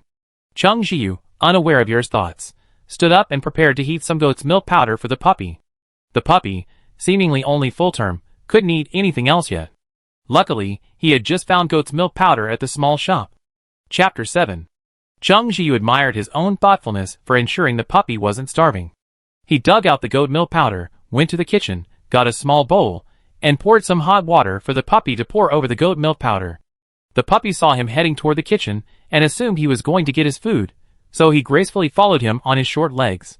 He thought of himself as an overseer, but he didn't realize he was more like a tail following his master, his eyes radiating hunger. Chengxiu tested the water temperature. Inexperienced, he figured the water shouldn't be too hot for milk powder, as it would lose all its nutrients. Although he wasn't sure if his idea had any scientific basis, he followed it anyway. Turning around, he saw the puppy, about the size of his own shoe, standing by his legs, head tilted back, staring at him eagerly. Chengxiu's heart melted instantly, and he said softly, "Don't worry, we have to wait a little longer." The puppy didn't understand why he had to wait. The food the human had just eaten was right there next to him. Wouldn't it be enough to just serve it to him? but he couldn't speak, so he could only frown and wait in silence. It shouldn't take long. Chung Jiu didn't let him wait too long. Soon, feeling the temperature was about right, he poured goat milk powder into a bowl and then mixed it with warm water. The puppy had been waiting for a long time and must have been starving. Chung Jiu carried the scalded milk into the living room. When the puppy arrived shortly after, he smiled, placed the bowl in front of the puppy, and said, "Drink." "Puppy?" ? His nose twitched, looking at the white liquid in front of him, in disbelief. Although there was a faint fragrance to it, the taste was far inferior to what humans would eat. After waiting for ages, you give him this? Seeing the puppy standing there, confused, Chung Jiu squatted down, gently nudged its head, and pushed the bowl toward it. "Why aren't you drinking? Aren't you hungry?" The puppy looked at the unappetizing liquid before it, then thought of what its human had just eaten. Its resolute head turned away, refusing to eat. "Chung Jiu? ? Wasn't you waiting so eagerly just now?" he muttered. "Puppy, that's not what I'm waiting for." Chung Jiu frowned worriedly. Why wouldn't this puppy drink the goat milk powder? Could it be that this flavor wasn't to his liking? He didn't look hungry. But Chung Jiu had no other options. Besides goat milk powder, he didn't know what to feed the puppy. What if he fed it something else and it hurt? So, after some thought, he decided to wait and see. If the puppy truly refused to eat, he'd think of a solution. The puppy stood up straight and looked away, his expression resolute, as if to say he absolutely refused to eat. In reality, he was secretly glancing at Chung Jiu from the corner of his eye. He'd assumed that if he refused, the human would offer him something he'd enjoyed more. Instead, he frowned for a moment, then said, "Then you won't drink it now. You can drink it later if you want." With that, the human, true to his word, ignored him, sat back at the table, and continued eating the rest of his meal. "Puppy, are you not going to keep it anymore?" His gaze fell on the bowl nearby. In the past, he would have refused to drink from it, but now, his body was too weak, his stomach was empty, and if he didn't eat something, he was afraid he'd starve to death. Even so, the puppy didn't drink the milk in front of him. He took his short legs and started walking somewhere else. Before leaving, he casually glanced at Chung Jiu. Then, Chung Jiu finished the rest of his meal, picked up his bowl, and went to the kitchen. "Puppy, So angry. Chung Jiu was completely oblivious to the puppy's complex inner thoughts. He ate his fill, and put the remaining tomato beef in the pot for dinner. The full meal tasted delicious, and it made Chung Jiu realize how crucial food really was right now. Thinking of this, his thoughts became even more uncontrollable. He decided to give it a try. Leaving the kitchen, he found his backpack and pulled out a small bag of cabbage seeds he'd found in a small shop. He hadn't looked closely before, but now he realized they were cabbage seeds. Cabbage seeds are good. Cabbages grow easily and grow large. He took the seeds, thought, and entered the space. He wasn't deliberately wary of the puppy. After all, it was just a puppy. What could it possibly understand? It completely ignored the inquiring gaze the puppy gave him after he vanished from the scene. When Chung Jiu arrived at the system space, Shower immediately waved its branches enthusiastically, welcoming him. He reached out to touch Shower's leaves, then checked on Xiaotai. Xiaotai was indeed struggling, his health only slowly increasing to 8%. But that was still good, at least it was slowly improving. He also touched Xiaotia's leaves, praised it, and then looked around. Since he completed the novice mission, the land in the space had expanded from 1 by 1 meter to 2 by 2 meters, instantly expanding significantly. Even with Shower and Xiaotai around, there were still plenty of empty spaces. As someone with a farming gene in his blood, how could he just sit there and watch the empty space go to waste? He had to plant something. Chung Jiu knew how to grow cabbage. He'd done it with his family before. That year, the whole family planted a patch of cabbage in the backyard. When they planted, they didn't think it was much, but when it was ready, they realized there were so many cabbages they couldn't even eat them all. That year, cabbage happened to be incredibly cheap, so sometimes people wouldn't even want their cabbage even if they gave it away for free. Afterward, many of the cabbages went bad, and the family never planted so many again, only a few heads at most. Recalling the past, Chung Jiu sighed. The cabbages they'd once thrown away would probably become a luxury in the future. Without further thought, he picked up his shovel and got to work. Raising cabbage seedlings first, and then transplanting them would give them a higher chance of survival, but that wasn't possible now, so he decided to just plant the seeds. As he was busy, the system seemed to finally realize what he was about to do. A mechanical voice sounded somewhat incredulous. "Host, what are you doing?" Chung Jiu continued to work, saying matter-of-factly, "This land is empty anyway, so why not plant some vegetables? System, host, how can you plant vegetables here? Chung Ji was puzzled. Such fertile land, why not? System, warning. Other plants will affect the growth of existing plants in this space. Please do not proceed on your own. Chung Ji paused, not expecting this to happen. He paused with a hint of disappointment. Huh? Can't plant anything? He was about to give up, and the system thought the host was easy to persuade, when the waiter beside him suddenly shook its branches, prodding the seeds in Chung Ji's hand with its leaves, as if trying to help him plant them. These plants hate other plants nearby. So what are they doing now? Chung Ji touched the waiter's branches and smiled. Waiter, are you asking me to plant some vegetables? The waiter shook the branches up and down, seemingly nodding. But if I do, it will have a negative impact on you. Although Chung Ji desperately wanted to plant some vegetables, he didn't want to harm the waiter. The waiter shook the branches vigorously, saying, No. Don't listen to that system. Chung Ji was still hesitant. After all, in his eyes, the waiter was no longer just an ordinary plant, but more like a companion. He had to take the system's warning to heart.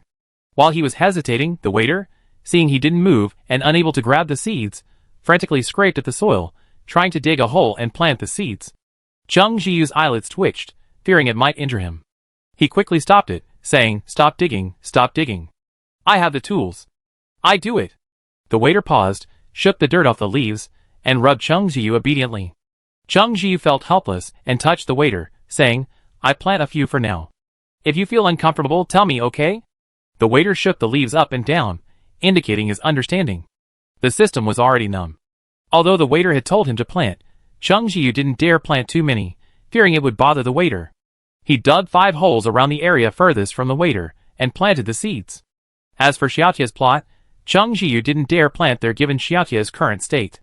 5 seeds wouldn't necessarily produce anything, so he'd just give it a try. After finishing his work, Chung Ji emerged from his space and saw the puppy was gone. He hurriedly searched for it, finally finding it in the kitchen. He smiled and brought the puppy over. Why are you in the kitchen? If you're hungry, just drink your milk. The puppy's expression was gloomy. He didn't want to drink at all. Chung Ji had no choice. He couldn't force-feed it, so he'd just wait and see. With nothing else to do, he joined in on the boxing lessons. The puppy sat nearby, watching his clumsy movements, its eyes filled with disdain. Are those limbs new? It wasn't long before the puppy's grumbling began again. Fortunately, the sound wasn't loud, and Chung Ji was busy again, so he didn't hear. The feeling of being hungry was unbearable. The puppy, who had just been determined not to drink, now had a troubled expression on his face. He didn't want to drink it, but he couldn't starve to death.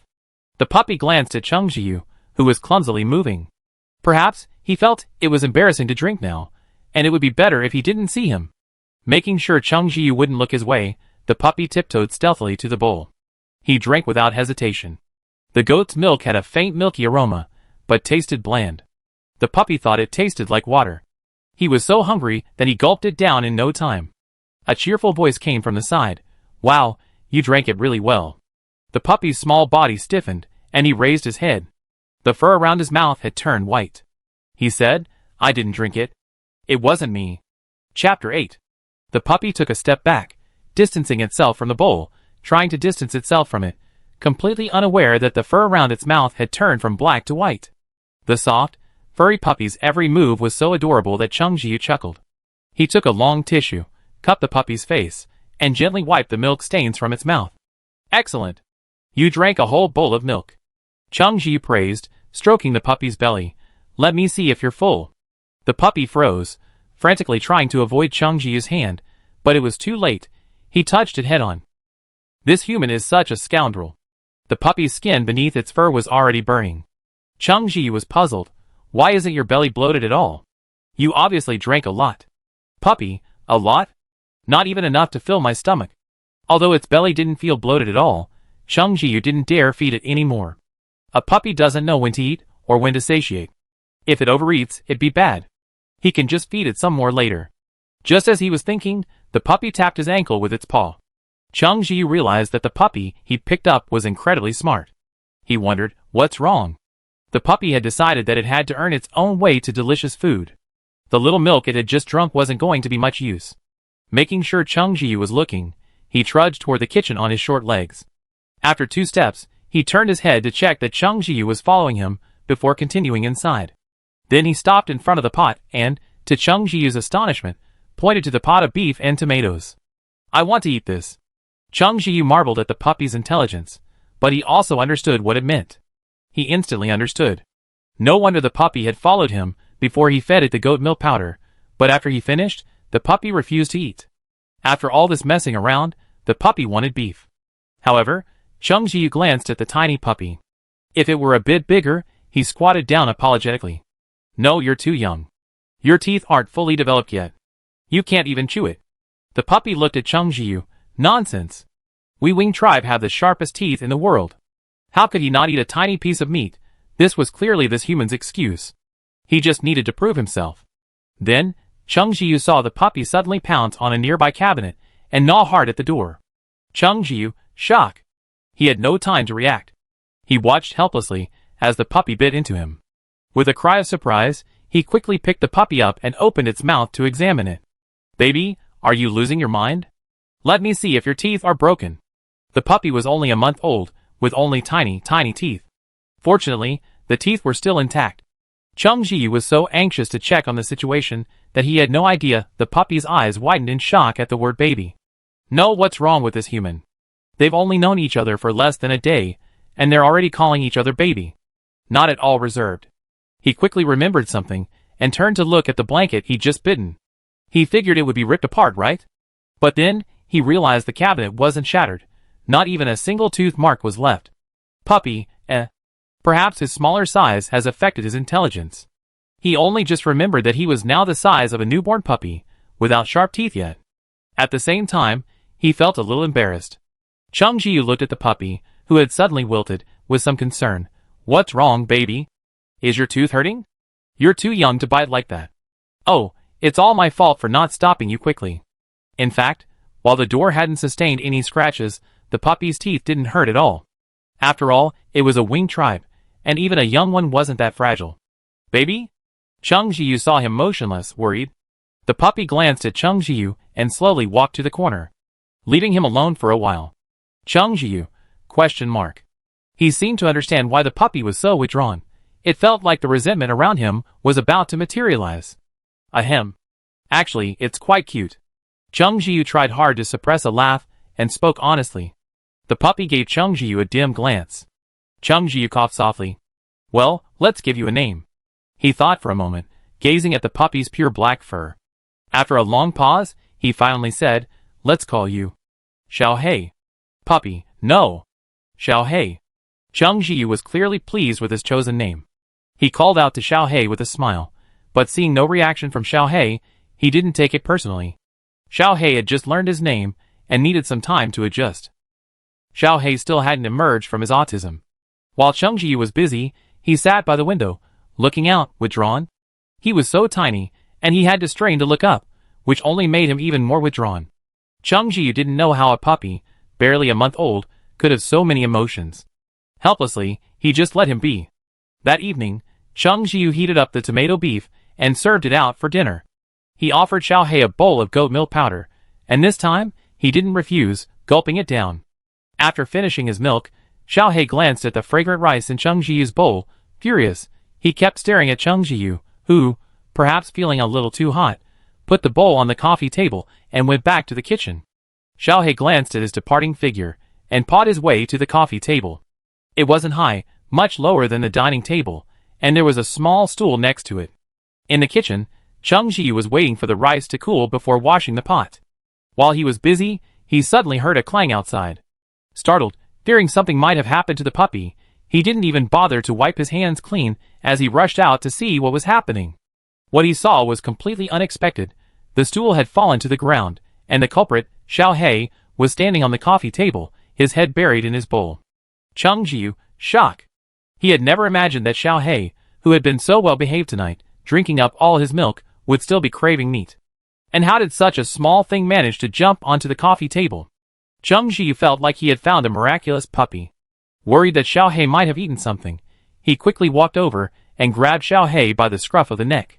Xiao Hei might have been feeling desperate, having been caught red-handed, so he simply took the opportunity to stuff another large mouthful. Chung Jiyu looked at Xiao Hei's bulging mouth. He was helpless and anxious, Spit it out. How old are you? How can your stomach handle eating meat? Not to mention, there were a lot of seasonings in this.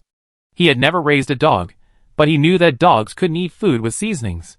However, Xiaohei just gave him a sidelong glance, then calmly swallowed the meat in his mouth, glancing at the bowl. Delicious, I want more. Cheng Jiu, He realized that despite Xiaohei's small size, in just a few moments, only half of the entire bowl of meat was left.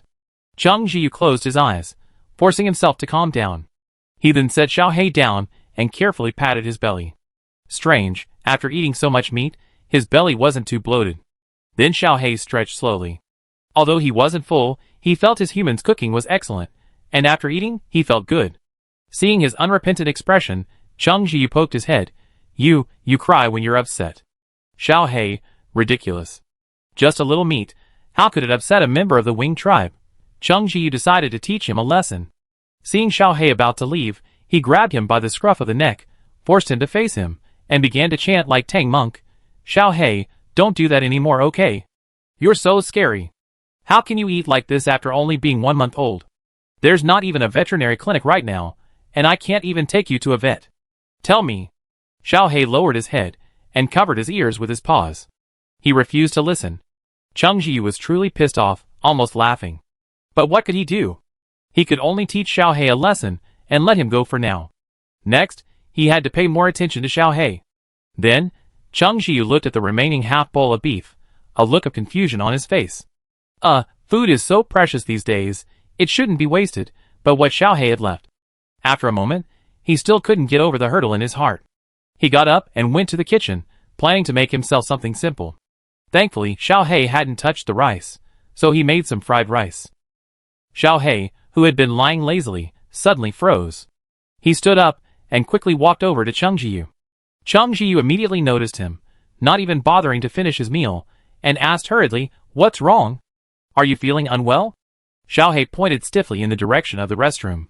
"Cheng Jiu, you need to use the bathroom?" The restroom door was closed, and Cheng Jiu had to open it. Cheng Jiu couldn't believe Xiaohei's cleverness. He tentatively opened the door, and Xiaohei immediately and eagerly stepped inside. Cheng Jiu had to believe it, and hurried after him. He glanced at the toilet, which was much taller than Xiaohei. It was obviously not suitable. Besides, how could a dog use a toilet?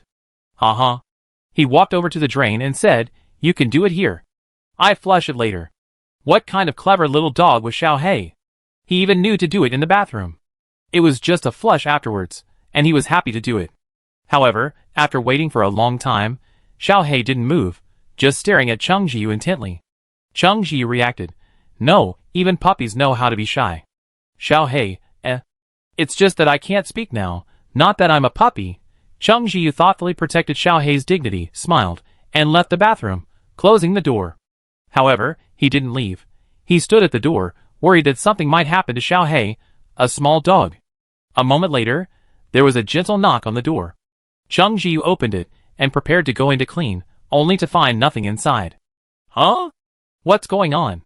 Cheng Jiu checked every corner, making sure there were no mistakes.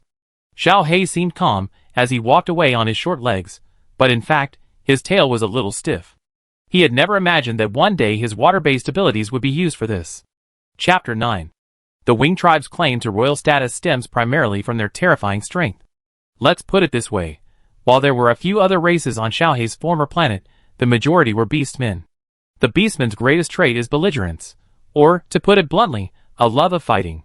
Whenever they encounter a beast of equal strength, they seek a duel. No beastman of comparable strength has never been challenged, but the Wing tribe is an exception. From Xiaohei's birth until his nearing adulthood, the number of beastmen he's challenged can be counted on one hand. Note, Wing tribe members reach adulthood at the age of 100, while Xiaohei is still a year away. And, without exception, all of these beastmen who challenged him have lost. I heard that one of them burst into tears after the challenge. Xiaohei responded, The sight of a strong man sobbing uncontrollably is truly unsettling. In reality, the opponent was truly utterly beaten to tears. Most beastmen possess only one superpower, a few with exceptional talent possess two, and a very rare few possess three.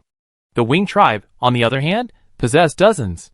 As the saying goes, having too many superpowers can easily lead to lack of mastery. However, Xiao possessed numerous and highly skilled superpowers, switching between them seamlessly. One moment, he was wielding a waterspout to scatter his opponent like a garment, and the next, a ball of fire erupted, singeing their fur to a crisp. The damage was immense, and the insult was profound. Anyone facing such an opponent would be overwhelmed. The Wing tribe's formidable strength made few dare to provoke them lightly, but there were also those who privately disagreed, claiming that the Wing tribe were simply gifted individuals, their strength solely due to their natural talent. To put it bluntly, it's just a reincarnation. To say this clearly shows little understanding of the Wing tribe. Many people assume that the Wing are born with dozens of superpowers, but this isn't the case. In reality, the Wing are born with only one superpower. For example, Xiao is born with only water.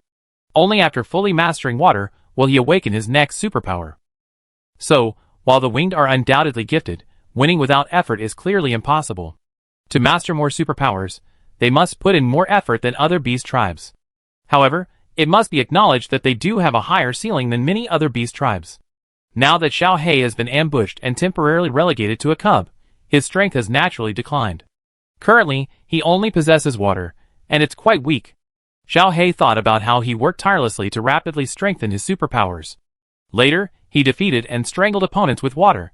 Back then, he never imagined that he would one day use his superpowers for this purpose. Cheng Ji glanced around the bathroom, making sure there was nothing to clean. He was certain Xiao had just defecated. As for why the bathroom was still spotless, perhaps it was because Xiao was a magical puppy? Cheng Ji's ability to accept things had greatly improved. The apocalypse had arrived, so what was impossible? Xiao was so smart, so what if he could do a few little things? He quickly convinced himself and left the bathroom, only to find Xiao squatting in the living room, his expression somewhat dazed, his thoughts unsettled. Xiao was just trying to clear his mind when suddenly his entire body was suspended in midair again. Oh, the human had picked him up again. Even after several experiences, Xiao still couldn't get used to this constant human embrace. His hind legs were stretched straight out, his tail tucked between his legs. Wow, I just saw that. Xiao is amazing. He's a truly amazing puppy. Not only does he not poop or pee, he even cleans up after himself. Although Cheng Ji doesn't know how he does it, he still has to give the puppy some privacy. Xiao question mark. I know I'm awesome, but why is this human suddenly praising him? Cheng Ji felt Xiao expression was filled with confusion. He smiled and said, Xiao just pooped himself. Before he could finish his sentence, Xiao sensed he didn't want to hear what was coming next, and immediately reached out a paw and pressed it against Cheng Ji's mouth. Shut up, Cheng Ji, question mark. He came to his senses, realizing something, and couldn't help but burst out laughing. Okay, I won't say anything. Xiao is still shy. He said the last part in a husky voice. Xiao head was full of black lines. He struggled and jumped to the ground, facing Cheng Ji away, ignoring him for the time being. Cheng Ji coughed softly and petted Little Black's head. My dear, it's late, time for bed. Where do you want to sleep? How about the living room? Little Black just twitched his tail without making any other movements. Cheng Ji, it'd be cold at night, but the bed I made for you is warm. If you're cold, just go back and sleep, okay? Little Black was so smart, he must have understood what he meant. Cheng Ji said nothing more, and got up to wash up. After washing up, he didn't go back to his room to sleep directly. Instead, he went to the system space to check on Shower and Xiao. Shower still greeted him cheerfully. Cheng Ji petted him, and then checked on Xiao, who seemed relatively stable. He poured some of the water he had just used for washing up on Xiao. Xiao was very accommodating, and his health status increased to 9%. It wasn't just him working hard. Xiaotia's will to survive was also very strong. Cheng Ji touched Xiaotia's leaves with satisfaction. Then, he watered the waiter some more. There wasn't much left, so he didn't waste it, instead using it all on the cabbage seeds he'd planted that day. After finishing his work, he left the space and saw Xiao standing across from him, seemingly waiting for a while. Cheng Ji was sure it wasn't an illusion, because Xiao had followed him back to his room. He glanced at the pretendingly calm puppy, his brows curved. Sure enough, even a smart puppy can feel insecure. After all, it's his first day here, so it's normal for him to not want to be alone in the living room. Xiao how can I, the crown prince, sleep on the floor? I'm not a real dog. Well, this human was sensible enough not to refuse him and let him into the bedroom. Then, Cheng Ji moved his makeshift nest made of clothes from the living room to the bedroom, placing it next to the bed. Xiaohei had just eaten half a bowl of meat, after all. Although it seemed fine so far, Changji was still worried. He placed it next to the bed, so he could hear if Xiaohei made any noise. As for letting Xiaohei sleep in the bed, forget it. He'd just been picked up and hadn't even had a bath yet. After finishing his work, he saw Xiaohei standing dazed not far away. He reached out and carried Xiaohei to the bed, patting his head. Go to sleep, good night. Xiaohei, who was sleeping in the doghouse. I couldn't sleep. Changji fell asleep quickly. He was exhausted today. He'd gone out and personally killed a zombie, which had been quite a shock to him. But no one had told him about it, so he needed a good night's sleep. In the darkness, Xiaohei slowly opened his eyes and, in the moonlight, looked at Changji, who lay peacefully asleep in bed. He stood up, gathering strength in his hind legs, ready to silently leap onto the bed. Letting him sleep in the doghouse? Impossible. How could a winged tribe member sleep in a doghouse? Telling this to others would make the other beasts laugh. However, Xiaohei had overestimated his current jumping ability. Changji's bed was a bit high, and unlike today's coffee table, he didn't have a place to lean on.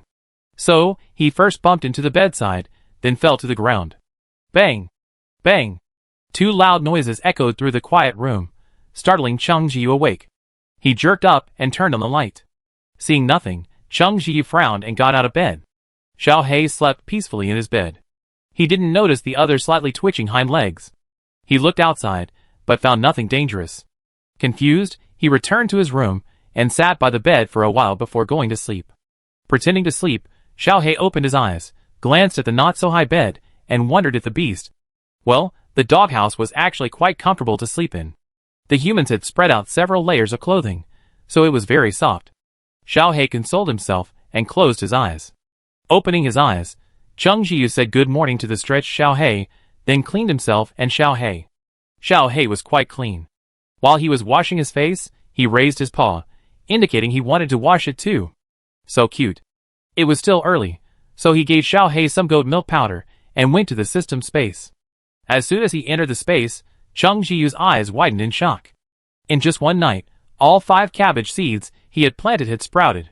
Not to mention the 100% survival rate, the speed of germination was incredibly fast. Changji was certain he had found ordinary cabbage seeds. So, he glanced at the waiter, who looked like he was begging for praise, and instantly understood. He touched the waiter's leaf and said, "It's your credit, isn't it?" The waiter shook the leaf up and down. Changji was so surprised that he naturally praised him generously, and the waiter was so happy that he almost went to heaven. He didn't rush to check on the cabbage seedlings, but first went to see how Xiaotai was doing. Overnight, Xiaotia's health had reached 11%. Changji watered it and Xiaotai impressively increased its health by another 1%. Changji checked shower status again, and it was still at level 1 maturity. Since it was level 1, there were levels 2 and 3, but he didn't know how to raise it. He figured it wouldn't be as simple as watering and loosening the soil. Unable to figure it out, he simply asked the system for help. System, how do I raise shower's maturity level? After asking, Changji was still a little worried, afraid the system would let him figure it out on his own again. Fortunately, this time the system wasn't so tricky. Attack plants need to be actively engaged in combat to raise their maturity level. Practical combat? So he had to take shower with him to fight more zombies? Changji had a plan in mind. He then checked on the cabbage seedlings. He'd only glanced briefly, and thought he'd seen it wrong, but a closer look revealed that he was right. All the cabbage seedlings were red. He remembered that the cabbage seedlings shouldn't be red, right?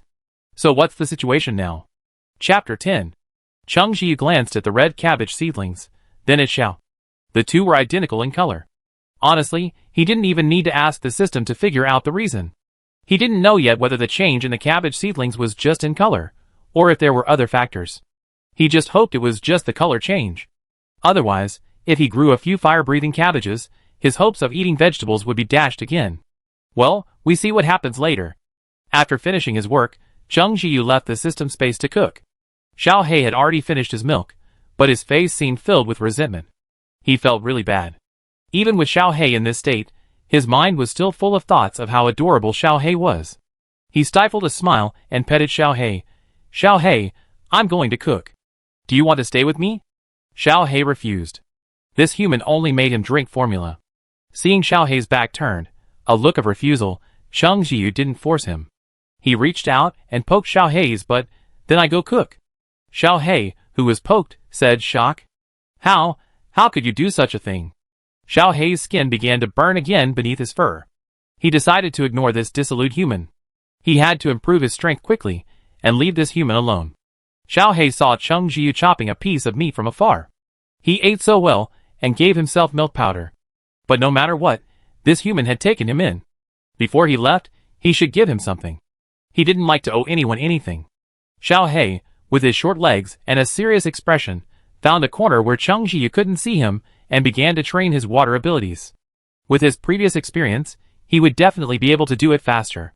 Cheng Jiu prepared a simple dish, some meatballs, and steamed some rice. The meal was ready. The family was running low on rice. But Cheng Jiu wasn't worried about running out of staple food this time. He'd found a bag of flour yesterday and could make steamed buns. Luckily, he often helped his mother cook at home, so he knew how to make them, though he didn't have the yeast. There was a solution, though. Mixing some flour and letting it sit for a few hours would serve as yeast. While making breakfast, he'd also mix the yeast. He planned to steam buns this afternoon, but unfortunately, he had to save the vegetables, otherwise he'd have liked to make some steamed buns. After bringing the meal to the coffee table, Cheng Jiu called to Xiao Hei, who had wandered into his room at some point. Xiao Hei, it's time to eat. Xiao Hei, oh, I know you eat meat. Seeing that Xiao Hei didn't move, Cheng Jiu called out again, Xiao Hei, come and eat. Xiao Hei's ears twitched. Huh? His two? He glanced at Cheng Jiu suspiciously, then saw him take his small bowl and place 2 small meatballs in it. Xiao Hei immediately trotted over, and the human placed the bowl in front of him with a smile. The small meatballs exuded a faint meaty aroma and were still steaming. So, the human had just been busy chopping meat to make meatballs for him? Xiao Hei felt a mix of emotions. What are you standing there for? It's not that hot anymore. Come on and eat. Cheng Jiu had a vague feeling that Xiao Hei might be different from ordinary puppies. If he only fed him formula, he wouldn't be able to eat enough. But he didn't dare feed him meat freely, fearing that something might happen. After much deliberation, he simply made some small meatballs. These meatballs were very tender, and a small amount wouldn't hurt Xiao Hei's stomach. Under Cheng Jiu's expectant gaze, Xiao Hei took a bite of the small meatball. It was indeed tender. The meatball had no seasoning, but it was delicious with its meaty flavor. He ate one and looked up to see Cheng Jiu also eating a small portion of stir-fried shredded potatoes. Xiao Hei knew that given the planet's current situation, food was undoubtedly scarce. And how could this human be so foolish as to give him precious meat? Fortunately, he had met him. Cheng Jiu was eating when he felt a nudge against his ankle. He looked down and saw Xiao Hei nudging his bowl towards him with his paw. You eat it. Cheng Jiu understood what he meant and couldn't help but feel touched. But touched as he was, he said, Xiao Hei, you eat it. Xiao Hei was firm. You eat it. Cheng Jiu, thank you, but your saliva is on the meatball. Both meatballs were in the bowl, and when Xiao Hei ate the first one, he inevitably touched the other one. Xiao Hei, He angrily took a bite of the meatball. Cheng Jiu tried to defend himself. Xiao Hei, I don't mean to dislike you. Xiao Hei, ha.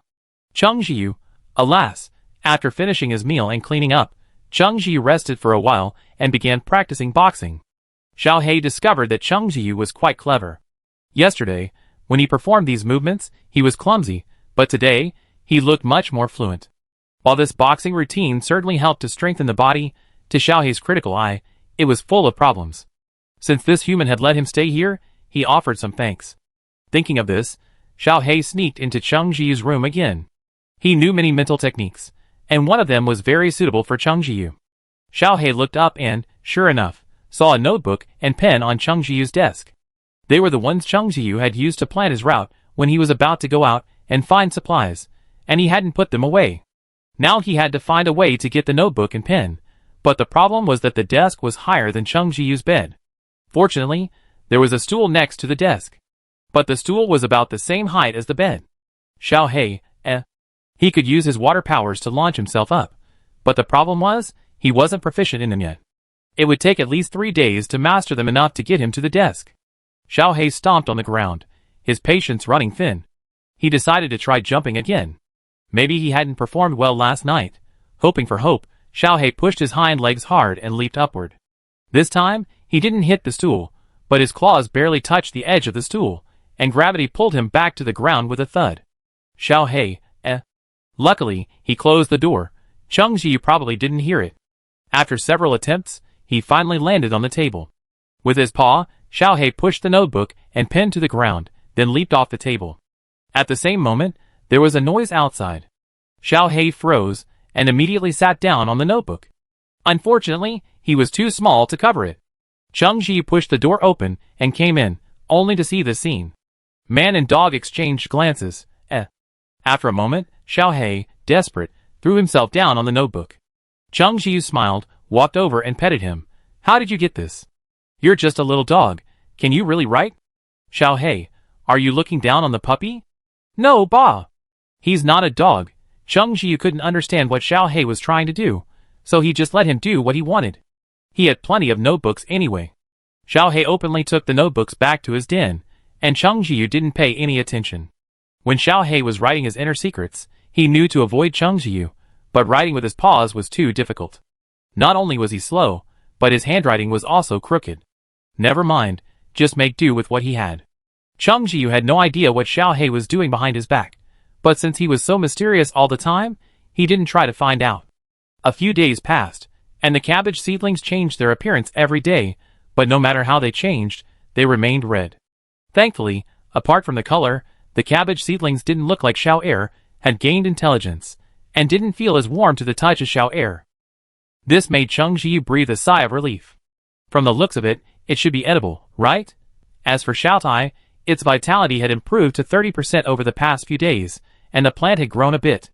He noticed that Xiaotia's leaves seemed to be getting harder, turning black overall, and gleaming metallically in the sun. Could he have chosen the right name? Xiao Tai felt like it was made of iron. He wondered what Xiao Tai would look like when it matured. Speaking of which, Xiao was still stuck at level 1 maturity, and Cheng Ji felt a little guilty about it. To be more precise, he was holding Xiao back. He didn't have the skills to deal with zombies yet. If only one zombie appeared, it would be fine, but if there were more, he would be in danger. So for now, he couldn't take Xiao out to fight zombies. Thinking of this, Cheng Ji sighed. It seemed he needed to improve his strength quickly. It wasn't just that he wanted to take Xiao out, but also because he couldn't just hide in the rental house and not leave. He figured that with the authorities now overwhelmed, he'd have to rely on himself to leave the rental house. Furthermore, he wanted to go back to his family. Although he'd called them when the apocalypse struck, how could he truly rest assured? Cheng Ji shook his head, not dwelling on it any further. In the bedroom, Xiao Hei struggled to hold the pen in his paw, writing the last character on the notebook. Finally, he put down the pen, his aching front paw finally relaxed. He looked at the mental method on the notebook. He imagined Cheng Ji must have been very surprised when he received this. Xiao Hei unconsciously wagged his tail, puffed his chest, and raised his head. After Cheng Ji emerged from the space, he walked to his feet, holding the notebook in his mouth, and set it down. Cheng Ji? ? He had long been curious. Xiao Hei was always mysteriously hunched over the notebook, not knowing what he was doing, and he wouldn't let him see. He bent down and picked up the notebook, only to see that the previously empty page was now filled with written characters. Cheng Ji's eyes widened. What is this? Xiao Hei puffed out his chest and raised his head, a look of human pride on his face. This was a secret technique passed down for years by his winged tribe. A secret that countless beast men would fight tooth and nail to obtain. Now that Cheng Ji had easily obtained it, it must be very. Just as he was thinking, he heard Cheng Ji say, Xiao Hei, you can actually write? This is amazing, but what language is this? I can't understand it. Xiao Hei's paws froze. As he wrote, he subconsciously used the winged tribe's secret language. Chapter 11. Xiao Hei was indeed no ordinary dog. Cheng Ji had long since accepted this. After a moment of surprise at the fact that he could actually write, he quickly calmed down. However, after he finished speaking, he noticed that Xiao Hei's entire body had stiffened. Xiao Hei, what's wrong with you? Wow, you're amazing. You can actually write. You're truly an amazing little dog. Cheng Ji petted him, and said sincerely, that's right. I didn't see you on the way to the store the other day, but I saw you when I came out. It seems that even when you appear, you exude something special. Xiao Hei was praised repeatedly, his tail perking up.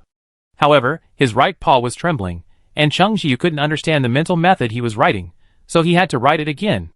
Xiao Hei, his face was sullen, but unfortunately, his face was already dark, so Cheng Jiyu couldn't see it, and he kept praising Xiao Hei for his cuteness. Xiao Hei, stop praising me. Can't I just write it again for you? Cheng Jiyu didn't know what he was thinking. Xiao Er needed him to take him out to fight zombies in order to level up, and he himself wanted to improve his strength quickly, so he could go home and reunite with his family. So, he filled almost all of his free time with plans to improve his physical fitness as quickly as possible. Also, he needed a good weapon. He hadn't forgotten that when he killed a zombie before, it took him dozens of slashes, and the blade had completely broken. But finding a weapon was difficult. Having always lived in a peaceful modern world, he didn't really know where to find one. This matter would have to be put aside for the time being. 2 days later, Cheng Ji realized that while his physical fitness had improved, overall, the results were minimal. This current training method would require years of persistence to see results. But he didn't have that much time, which made Cheng Ji feel a bit anxious. However, he didn't fret for a moment before Xiao Hei came over again, the notebook in his mouth, and, as usual, patted his ankle with his paw. Xiao Hei, what did you write again? Let me see. Cheng Ji calmed down, smiled, and picked up the notebook, bracing himself for some cryptic writing. But when he saw what was inside, he froze. This time, the notebook wasn't filled with cryptic writing that Cheng Ji couldn't even recognize, but with words he could recognize. While the handwriting was still distorted, it didn't change the fact that it was text. Cheng Ji was curious about what Xiao Hei had written. He tried to read a few sentences, and a strange feeling came over him, as if he had entered a mystical state. He unconsciously crossed his legs and closed his eyes. Xiao Hei lay on the ground, his paws aching from writing the inner mantra. Noticing Cheng Ji's state, he raised an eyebrow. He hadn't realized this human was so gifted. Guessing it would take quite a while for the other party to finish, Xiao Hei didn't stay by his side. He slowly walked back to his little nest on his aching legs. He needed to rest.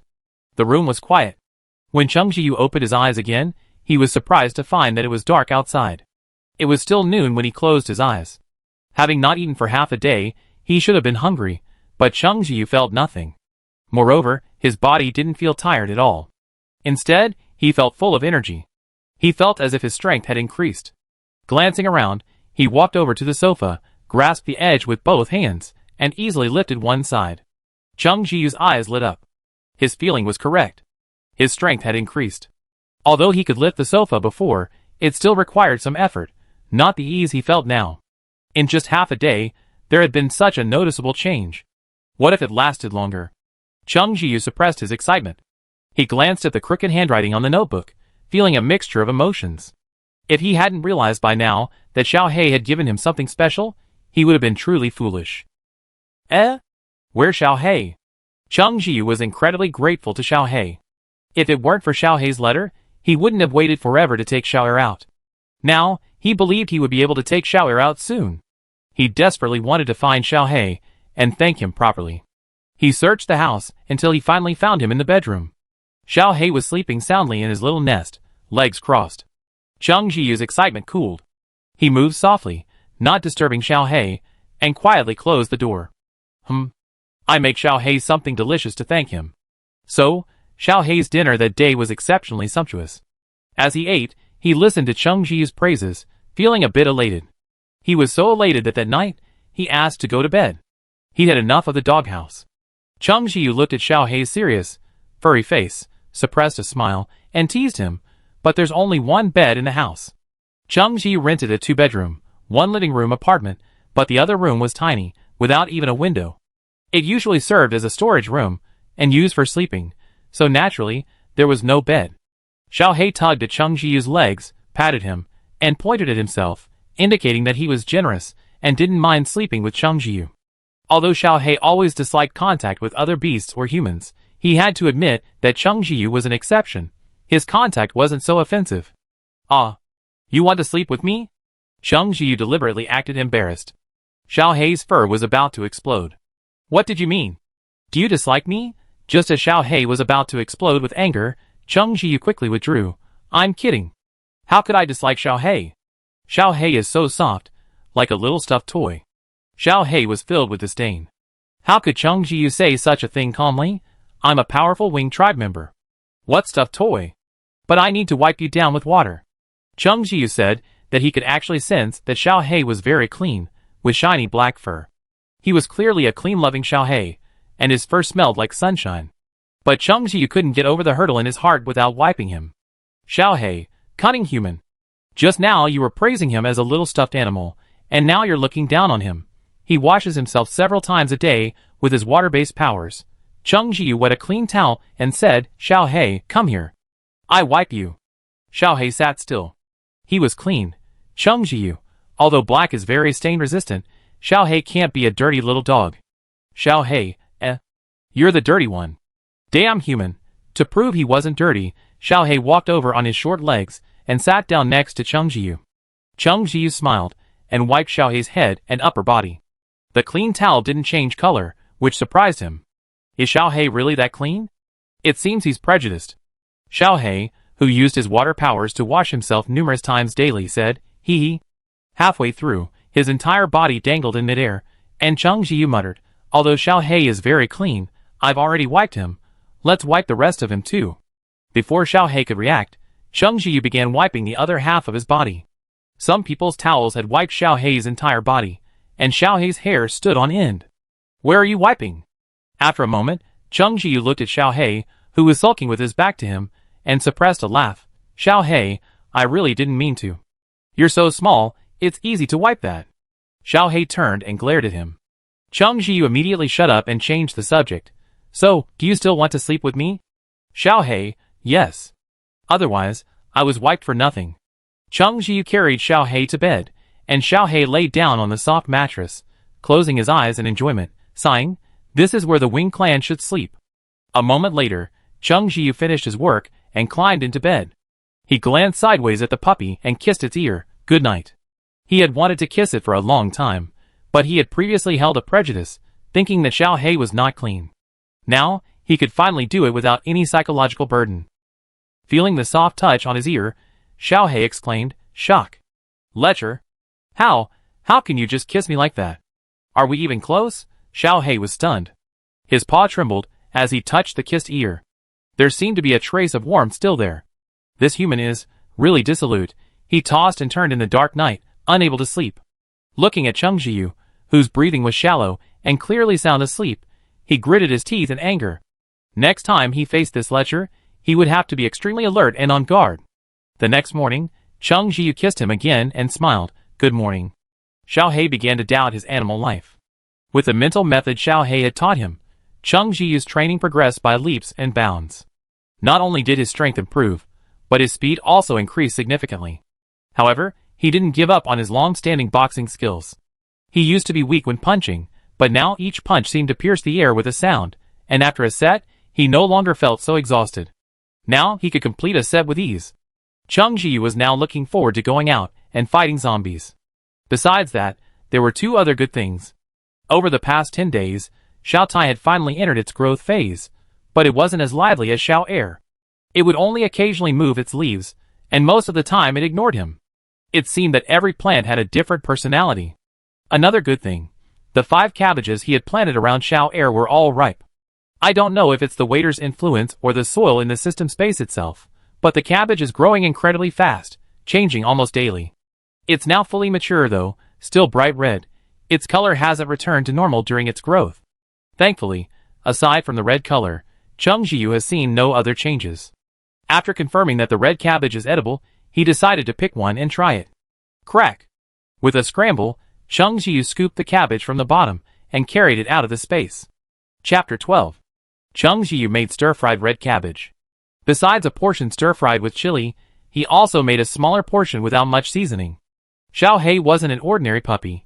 He couldn't just drink oat milk powder. Xiaohei's breakfast today included 2 meatballs and a little red cabbage. I didn't make much. Try it. If you don't like it, don't eat it. Cheng Jiu placed the small bowl in front of Xiaohei. He had originally planned to taste it himself before letting Xiaohei eat, but Xiaohei gave up on the meat first and took a bite of the red cabbage instead. He chose the red cabbage not because he liked meat, but because he felt it contained a lot of energy. He couldn't wait to take a bite, and sure enough, his feeling was correct. He had always known this human was something special. After all, he kept disappearing before his eyes. Xiaohei guessed he had traveled to some other dimension. The red cabbage must have come from there. Xiaohei was certain that nothing with such high energy existed on this inferior planet. He couldn't help but feel curious about that dimension, even tempted to explore its depths. However, Xiaohei glanced at the defenseless human, pressed his paws against the ground with a tangled ache, and ultimately suppressed his thoughts. The Wing tribe wouldn't take advantage of someone in distress. Cheng Jiu had no idea what Xiaohei was thinking. He simply treated this meal as an ordinary one. No, not quite that ordinary. If the red and white cabbage turned out fine, it would prove that growing vegetables in the system dimension worked. If nothing else, at least, he wouldn't have to worry about vegetables anymore. With this in mind, Cheng Jiu eagerly took a bite, and discovered it tasted no different from ordinary cabbage. If there were a real difference, red cabbage might be considered a premium cabbage, crisp and juicy, and mostly made of leaves, with very few stems. Cheng Jiu wasn't a big fan of cabbage himself, but the simply stir-fried cabbage was surprisingly delicious. It's just that the juices from the cabbage felt warm as they flowed into his mouth. Perhaps it was partly due to the influence of the waiter. Regardless, growing vegetables in the system space seemed to be a resounding success so far. Cheng Jiu silently noted that he would try to find more seeds when he went out to forage for supplies. At this point, Cheng Jiu didn't notice the significant difference between the red and white cabbage until half an hour later, when he suddenly felt a bit warm. He could sense that this heat wasn't caused by the weather. It was a heat that came from within, like a furnace burning inside him. He was so hot that he only wore a pair of shorts. The city's power system had been paralyzed a couple of days earlier, leaving no air conditioning fans. Cheng Jiu could only fan himself with a large fan. He didn't forget to check on Xiaohei, and found that he, as usual, didn't seem to be feeling the heat at all. Could it be because Xiaohei hadn't eaten enough red cabbage? That shouldn't be the case. Just now, Xiaohei had secretly nibbled on 2 bites of raw red cabbage, while he wasn't paying attention. Yes, Cheng Jiu was certain that the red cabbage was affecting his current heat. As for why Xiaohei wasn't affected, he couldn't figure it out, so he'd put it aside for now. Xiaohei, because I have water-based abilities, and the Wing tribe's tolerance for high-energy food is far beyond the reach of ordinary humans. Eating red cabbage made me feel hot all over. Perhaps it was Shower's influence. It seemed I'd better eat less of it in hot weather, or I'd suffer. But Cheng Jiu had other ideas. He had long noticed that the weather had become strange since the apocalypse. It was clearly spring, but the temperature was strange. Daytime temperatures could reach over 40 degrees Celsius, while nights were so cold they required a blanket. Cheng Jiu felt it was almost as cold as a winter night. The weather in the apocalypse seemed inhospitable to human survival. Red cabbage makes people feel warm, and Cheng Jiu thought he could exploit this property. Would eating red cabbage for dinner still make me feel cold at night? He decided to experiment. That night, he stir-fried some red cabbage, and made some for Xiaohei as well. He seemed to like it. Half an hour after eating the red cabbage, Cheng Jiu felt warm all over. Normally, at this time of year, the temperature would be rapidly dropping, and it would be time to change from short-sleeved shirts to cotton-padded clothes. But now, even in his short-sleeved shirt, he didn't feel the cold at all. That night, Cheng Jiu went to bed, only his belly stubbornly tucked under the quilt. As daylight dawned, he felt the heat slowly dissipate from his body. Cheng Jiu silently noted the time, estimating that the red cabbage's effects would last for about 8 or 9 hours. It happened to be the time of night when temperatures were low. This red cabbage was clearly a good thing. Cheng Jiu was going back to find his family, and he had been worried about how he would survive the extreme heat and cold on the way. Now, with the red cabbage, at least the problem of the extremely cold nights was solved. Cheng Jiu arrived at the system space and boasted to the waiter, "Waiter, the red cabbage's transformation is because of you, right? You're awesome, you've helped me so much." The waiter shyly shook the leaves. Cheng Jiu smiled as he watered and loosened the soil. In between, he said to the waiter, "Waiter, I've decided. Let's go out and fight zombies tomorrow or the day after tomorrow. Let's practice dealing with the zombies in this building first. What do you think?" At first, Cheng Jiu was cautious. He didn't dare leave the building rashly. Although he felt his strength had improved significantly, it was all talk without actual combat. So, he decided to test his own strength against the zombies in this building. The waiter shook the leaves up and down, seemingly unconcerned, and seemed quite enthusiastic about going out to fight zombies. "Then I have to ask you to cooperate with me, waiter." Cheng Jiu smiled and touched the waiter's leaves. His smile widened after receiving a response. He was about to leave the system space to make some preparations when the long-dead mechanical voice of the system rang out. "Host, we've detected that Xiaotai is about to reach level 1 maturity. Please wait until Xiaotai matures before making any further arrangements." Cheng Jiu raised an eyebrow, confused by the system's meaning, I'm out fighting zombies. It won't interfere with Xiaotia's cultivation. System. Xiaotai can be of vital assistance in this operation. Cheng Jiyu immediately said, Huh? Is that so? Then I wait a little longer. He smiled and said, By the way, System, why are you so kind all of a sudden? You actually reminded me of this? System. Finding a suitable host is not easy. Cheng Jiyu was stunned for a moment before realizing. So the system was afraid he'd reveal it to the outside world. He muttered, I'm not that weak, okay? Cheng Jiyu, at least when I'm in danger, I know how to run. I can run pretty fast now. Great, the system returned to its aloofness, barely paying any attention to Cheng Jiyu. Cheng Jiyu, all right. Since the system had reminded him, Cheng Jiyu didn't mind waiting a few more days. It wouldn't matter anyway. Now that the power system was down, life's conveniences were greatly reduced. Cheng Jiyu was busy getting everything done while there was still daylight. Thankfully, there was still gas, so he could cook, but he wasn't sure how much longer. He had a sense of urgency, and made a mental note to look for a gas stove nearby the next time he went out to forage. However, Cheng Jiyu had also noticed something.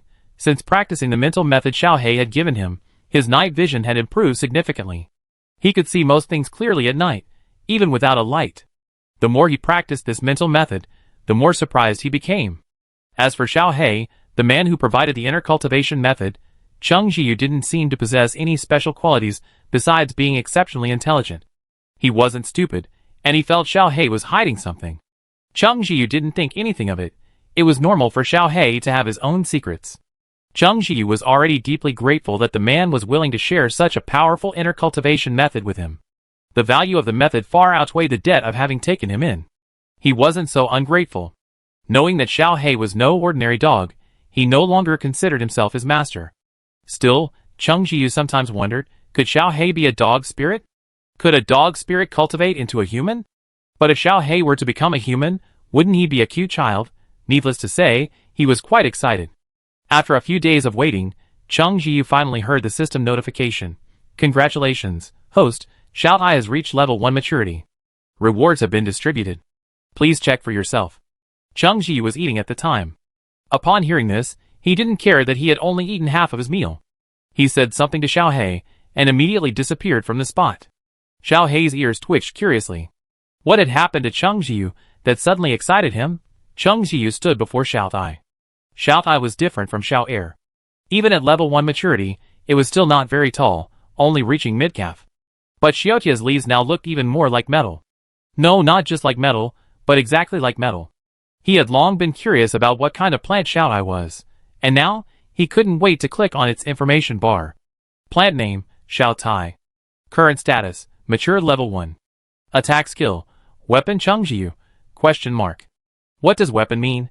He hadn't been puzzled for long when he heard the system prompt, Host, please describe Xiaotai's initial state. Cheng Jiyu was stunned for a moment, before something resembling a drawing board appeared before him. He tilted his head, and casually drew a kitchen knife. He smiled and was about to erase it when he heard, drawing completed, weapon in progress. Cheng Jiyu? I just drew it casually, didn't you even bother to check with me? Cheng Jiyu, wait!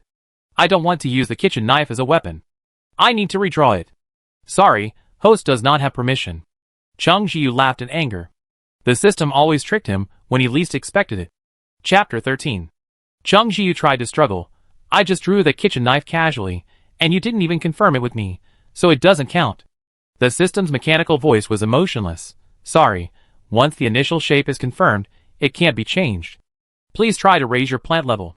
Cheng Jiyu, The problem is, he hadn't confirmed it. He was speechless.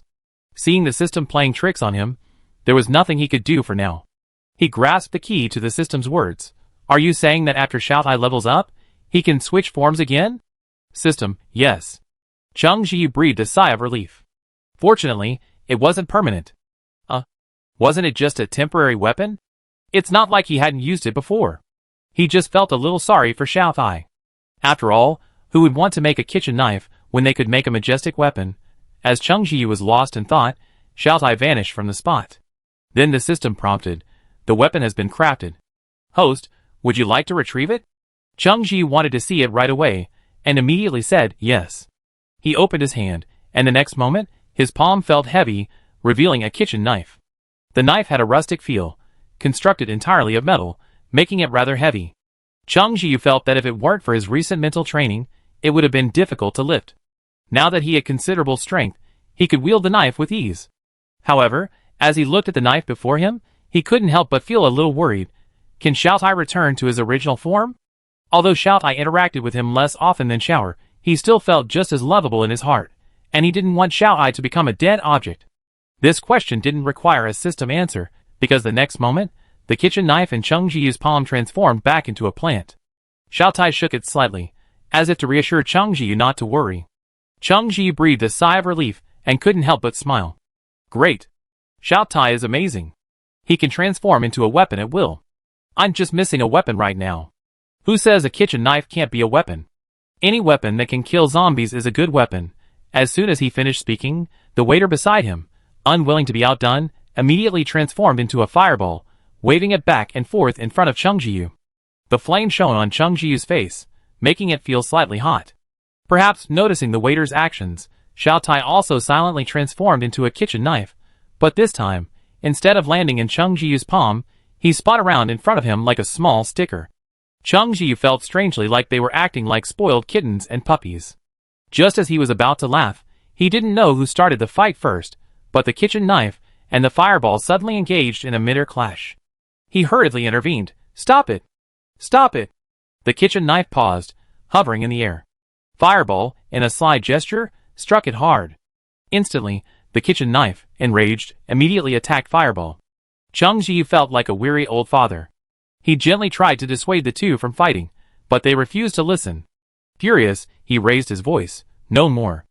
I'd be mad if you keep fighting. It worked. Fireball and the kitchen knife stopped, transformed back into their original forms, and returned to the ground, their bodies stiff, as if they were ignoring each other. Cheng Jiu felt a headache. I raised you all. You're brothers and sisters. Give each other some space. The two were silent, apparently still furious. Cheng Jiu had no choice but to let them go, to cool off. He had Xiao Tai transform into a kitchen knife, then left the dimension with it. Outside the dimension, Xiao He had been waiting. He hadn't forgotten that just now, while he was eating, Cheng Jiu had disappeared from the spot, agitated, presumably back in the dimension. He was curious about what had happened that had made him so forget about his meal. After observing for so long, Xiao He had discovered one thing. Cheng Jiu usually reappeared from the same place he had disappeared. He probably couldn't move his body in the dimension, so after finishing his meal, Xiao He didn't rush to leave. He just rested his paws, waiting for Cheng Jiu to reappear. Finally, Xiao He seemed to sense something, and the next moment, Cheng Jiu appeared in front of the coffee table. Xiao He, with his astonishing observational skills, immediately noticed that Cheng Jiu was holding a kitchen knife. Xiao He? ? He suspected he was mistaken, but he soon realized that this knife was unusual, definitely not just any. It's just that the material used to make a kitchen knife. Xiao He glanced at Cheng Jiu, his expression changing. Cheng Jiu was completely oblivious. He was eager to test the sharpness of the Xiao Ai brand kitchen knife. Xiao Ai wasn't just any kitchen knife, it was used as a weapon, so it naturally didn't need a sharpening blade, saving a lot of trouble. Cheng Jiu first tried using it to cut meat, and found it incredibly easy, requiring almost no effort. Could Xiao Ai cut through iron? Cheng Jiu wanted to give it a try, so he dug out an unused table from the utility room. The top was made of metal and tempered glass, making it incredibly strong. The landlord said it was left behind by the previous tenant, and told Cheng Jiu to find a chance to take the things downstairs and throw them away. However, Cheng Jiu had rented this apartment because he had found a job after graduation and wanted to live here for convenience. So when he first moved in, he had just started working at the company. He was busy with work during the week and had no time, and he wanted to take advantage of the weekends to relax, so he hadn't thought about it. The broken table had been sitting in the utility room. Cheng Jiu picked up a kitchen knife and gently chopped the broken tabletop. He didn't use much force, but it left a deep mark on the table, a full 2 centimeters deep. Cheng Jiu, shock. He'd guessed Xiao Tai would be sharp, but he hadn't expected it to be this sharp. He chopped the table again, this time using more force, barely feeling it, and the tabletop was split in two. Oh my god, Xiao Tai, you're amazing. Cheng Jiu exclaimed in amazement. That's great. A zombie's skull wouldn't be as hard as this table, would it? With the Xiao Tai brand kitchen knife, chopping zombies would be like cutting fruit, one cut at a time. No wonder the system specifically told him to wait for Xiao Tai to mature. With Xiaotai around, his combat effectiveness had greatly increased. Or as they say in many martial arts novels, a powerful weapon can draw countless people to fight for it. Good weapons truly are something special. Cheng Jiyu tried again, finding a strand of his own hair and blowing gently against the blade of the kitchen knife. The hair hit the blade, and it was severed. Is this the legendary severing hair with a single blow? What's wrong with a kitchen knife? Even if it's a kitchen knife, Xiaotai is the most powerful one. Cheng Jiyu fondled Xiaotai and praised him profusely. Xiaohei, who had joined him, was somewhat dismissive. It's just a knife, isn't it? It's not even as powerful as his claws. Thinking this, Xiaohei subconsciously scratched the floor with his claws, leaving it unscathed. Xiaohei, it's just that he hasn't recovered yet. Cheng Jiyu sent Xiaotai back to the system space, then took out his backpack and decided to go out early tomorrow morning to clear the building of zombies. He figured there wouldn't be many zombies in the building, so he'd practice first. Clearing the zombies was the primary task, but if possible, he could also find some supplies. Although there were still some supplies at home, Cheng Jiyu was a very anxious person, and running low on supplies would make him a bit anxious. He still had a bag of flour he hadn't used yet. He'd mixed the yeast to make steamed buns, but it got delayed. Later, Cheng Jiyu realized there was a power outage, and worried about the other things not being able to keep, he decided to eat the ones that wouldn't keep well. Flour can be stored for quite a while, so I eat the ones that won't keep well before steaming the buns. I have to go out and clear the zombies tomorrow, so I definitely won't be back hungry. Cheng Jiyu decided to steam some today. It'd be just right to take with me tomorrow, so I don't have to run back home hungry. After thinking about it, I realized I have red cabbage. Red cabbage is larger than regular cabbage, so a head lasts quite a while. I also have some vermicelli noodles at home, so I make some red cabbage and vermicelli buns. He'd recently discovered that eating red cabbage not only warmed his body, but also quickly restored his strength. He wasn't sure why, but red cabbage was undoubtedly a good thing. With these benefits, even if he felt extremely hot during the day, it wouldn't be unbearable. Bringing some food made from red and white cabbage was undoubtedly the best option for him to go zombie hunting. That afternoon, Cheng Jiyu was busy making buns and bread. With no electricity and the daytime heat, the buns wouldn't keep long. Whatever he made today needed to be eaten tomorrow, so it was best to make fewer. The system popped up again. Host, did you forget to check the rewards for Xiaotia's successful planting? Cheng Jiyu paused and said, no rush. I check tomorrow after I'm done. A reward meant there were more plants he needed to plant. He discovered that if he didn't plant a plant after claiming it, its health would continue to decline, but if he didn't claim it, it wouldn't matter. It wasn't that Cheng Jiyu didn't want to plant, but the water at home was low, and planting plants required water. So he had to go looking for water tomorrow, searching from house to house. He should be able to find some. Thinking of this, Cheng Jiyu frowned slightly, but his hands didn't stop moving. He'd noticed that since practicing his mental skills, not only had his strength, speed, and perception improved, but his appetite had also increased significantly. So Cheng Jiyu packed 30 buns at once, which should be enough for him and Xiaohei. I don't know if it was because they hadn't eaten in a while, or if it was the red cabbage, but even though they were plain, they tasted incredibly delicious. Cheng Jiyu saved his food, eating 5, while Xiaohei ate 3. Xiaohei was tiny, but all 3 were as big as him. He knew Xiaohei wasn't an ordinary dog, so he didn't feed him like a normal dog. The next day, he left some buns for Xiaohei, so he wouldn't go hungry. He was about to leave with his bag on his back when Xiaohei suddenly stopped him. Cheng Jiyu? Xiaohei, I want to go too. Chapter 14. Cheng Jiyu initially didn't notice Xiaohei's intentions. Seeing Xiaohei suddenly block his way, the tiny creature, clearly needing to look up at him, somehow gave off a rather domineering aura. Cheng Jiyu was amused by his own thoughts. He squatted down, petted Xiaohei, and said with a smile, Hey, I have something to do outside. I'll be back before dark. I left some buns and meatballs for you.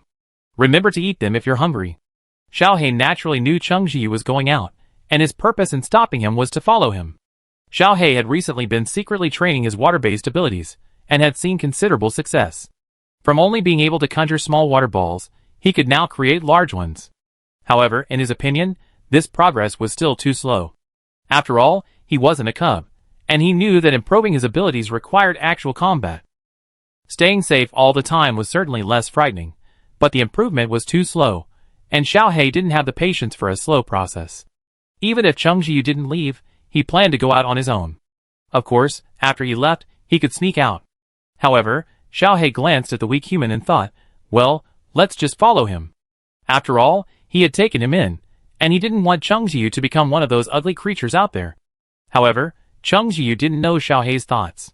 Seeing that he didn't move away, he said in a serious tone, Xiao He, stop messing around. It's dangerous out there. Stay home and be good. I'll be back soon. Danger? The Wing tribe never feared danger. Xiao He shrugged. His jumping ability had improved significantly, and he easily used Cheng Jiu's leg as a cushion, leaped onto his shoulder, and then slipped in through his collar. The place was filled with Cheng Jiu's presence. Xiao He froze for a moment, but quickly regained his composure, resting his head on Cheng Jiu's chest, feeling quite comfortable. Cheng Jiu, Xiao He. He took Xiao He out and placed him on the ground, but as soon as he put him down, Xiao He quickly slipped back into his clothes. It was like the first time as new, the second time as familiar. His movements were fluid and incredibly fast. Cheng Jiu took him out again, and Xiao He slipped back in. After a few more attempts, Cheng Jiu was speechless. If this continued, he wouldn't be able to leave the house until sunset. Desperately, he poked the dog lying on his chest, pretending to be dead, through his clothes, and said angrily, I'm warning you, it's dangerous out there. If you insist on going, then go ahead, but stay inside my clothes and don't come out, okay? While Cheng Jiu knew Xiao He was no ordinary puppy, he didn't think he could protect himself. He was so small. It must be Xiao He's cleverness, otherwise, he wouldn't have taken him with him no matter what. Xiao He, I don't know. Cheng Jiu, unaware of Xiao He's rebellious thoughts, took the buns and meatballs he'd left for him, otherwise he wouldn't have enough. He held a small iron kitchen knife in one hand, the waiter on his shoulder, and opened the door. The zombies outside had been cleared out, leaving the area deserted. Cheng Jiu thought for a moment and headed upstairs. He took the stairs to the 6th floor, emerged from the hallway, and began searching for zombies. There were no zombies outside the 6th floor, but the faint sound of zombies banging on doors could be heard from some residents. And it sounded like there were more than one. Cheng Jiu walked to the door of the resident and hacked the lock with the kitchen knife. The moment he opened the door, several zombies immediately rushed out in a shaky manner. His reaction was much faster than before. Before the waiter could even attack one of them, he was the first to strike the zombie in front, splitting its head open and instantly falling silent. Cheng Jiu wore a hat and mask, revealing only his eyes. After the zombie was slain, his expression remained unchanged as he swiftly chopped at the next oncoming zombie. The remaining one was left for the waiter to deal with. Xiao He was restless, his head poking out from his collar. Cheng Jiu reached out and pushed him back, only for him to pop up again and again and again. Cheng Jiu, He poked Xiao He's head. Aren't you afraid? Xiao He, I'm actually surprised by how ugly it is. Since Xiao He wasn't afraid and didn't move, Cheng Jiu let him go. The waiter had already dealt with the zombie, and jumped onto Cheng Jiu's shoulder, and together they entered the resident's home. There were 3 zombies, and the place was in chaos. Cheng Jiu only found a small amount of food, but he didn't mind. He stored it in his system space, and moved on to the next house. Next, whenever Cheng Jiu heard movement from a household, he would do the same. He encountered scattered zombies, but Xiao He lazily watched and didn't attack. By noon, Cheng Jiu had reached the 20th floor. He found a quiet spot, sent Xiao Er and Xiao Tai back to the system space to rest, and watered the plants. After a morning of fighting, Xiao Er's plants looked much brighter, and so did Xiao Tai's. Cheng Jiu himself was exhausted. He took off his gloves, washed his hands, and pulled some steamed buns from his backpack. The buns were cold, not as delicious as when they were hot, but they were still quite good. Cheng Jiu ate some himself and fed Xiao He, who had jumped out. He patted Xiao He's head. I asked you to come out with me, but how could it be more comfortable than staying home?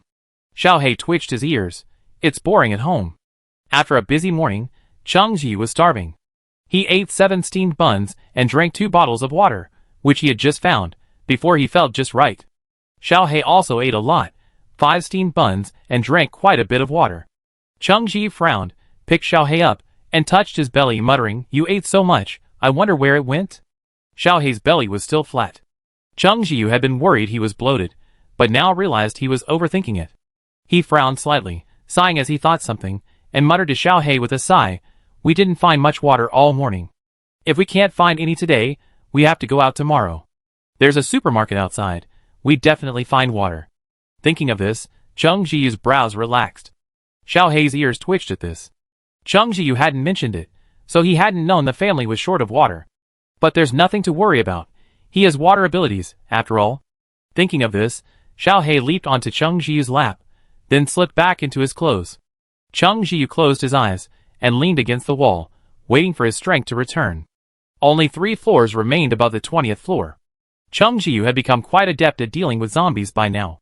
He killed them quickly and efficiently, then had the waiter burn them to ash to prevent the virus from spreading further. Then he went downstairs and finished clearing the 5 floors below. Outside the apartment building, there were no more zombies banging on the door, and no one knew where they had wandered off. It was still early, so Chung Jiyu and Xiao Hei ate the remaining buns and planned to go home after cleaning the underground parking lot. As for the water problem, let's go outside tomorrow. Chung Jiyu, clutching his small iron kitchen knife, descended to the basement level and immediately heard the roars of zombies. There were noticeably more zombies in the underground parking lot. They must have been people who, unaware of the situation that morning, had come down to work and were bitten and transformed into zombies. There were about 10 of them. Chung Jiyu moved swiftly, chopping them down like a watermelon. After a long day of fighting, the waiter's strength had improved significantly. It used to take him 2 minutes to burn a zombie to death, but now it only took half a minute. A dozen zombies seemed like a lot, but Chung Jiyu had become adept at dealing with them, and soon only the last one remained. However, after swinging the kitchen knife at the zombies, Chung Jiyu suddenly sensed something was wrong. His ears twitched, and he quickly dodged. A zombie appeared behind him out of nowhere. It was wearing a skirt and, in life, it must have been a woman. Its inorganic eyes stared at him intently. For the first time in a long time, he felt a chill. However, Chung Jiyu's men continued their movement, dodging the female zombie and aiming to take out the remaining zombie first. As soon as he raised his hand, the female zombie charged forward. Chung Jiyu dodged the female zombie while dealing with the remaining zombie, and suddenly realized that the 2 zombies were actually cooperating. Chung Jiyu's previous impression of zombies was that they had no intelligence, just charging recklessly. Even if you attacked them, they didn't know how to hide. However, the female zombie was not only much faster and knew how to dodge. Moreover, after her appearance, the remaining zombie, which had been as clumsy as the others, seemed to suddenly become smarter. It had grown considerably, its speed still slow, but it seemed to have learned to hide. Chung Jiyu observed and realized it wasn't just them coordinating, but rather that the female zombie seemed to be controlling the remaining zombies. Unbeknownst to him, the zombies were also evolving. Chung Jiyu's scalp tingled. With the addition of the female zombie, the situation had reached a stalemate, and Shower's zombie hadn't been incinerated yet. If it were just this, the situation would change once Shower incinerated that zombie. However, Chung Jiyu, with his heightened perception, could sense zombies approaching from a distance. This couldn't go on. Just as Chung Jiyu was contemplating what to do, Xiao Hei suddenly jumped out of his arms. Fearing something might happen to Xiao Hei, he quickly shouted, "Xiao Hei, come back. It's dangerous out there." Xiao Hei glanced at Chung Jiyu with complicated eyes. Seriously, he still cared about him. Chung Jiyu was terrified.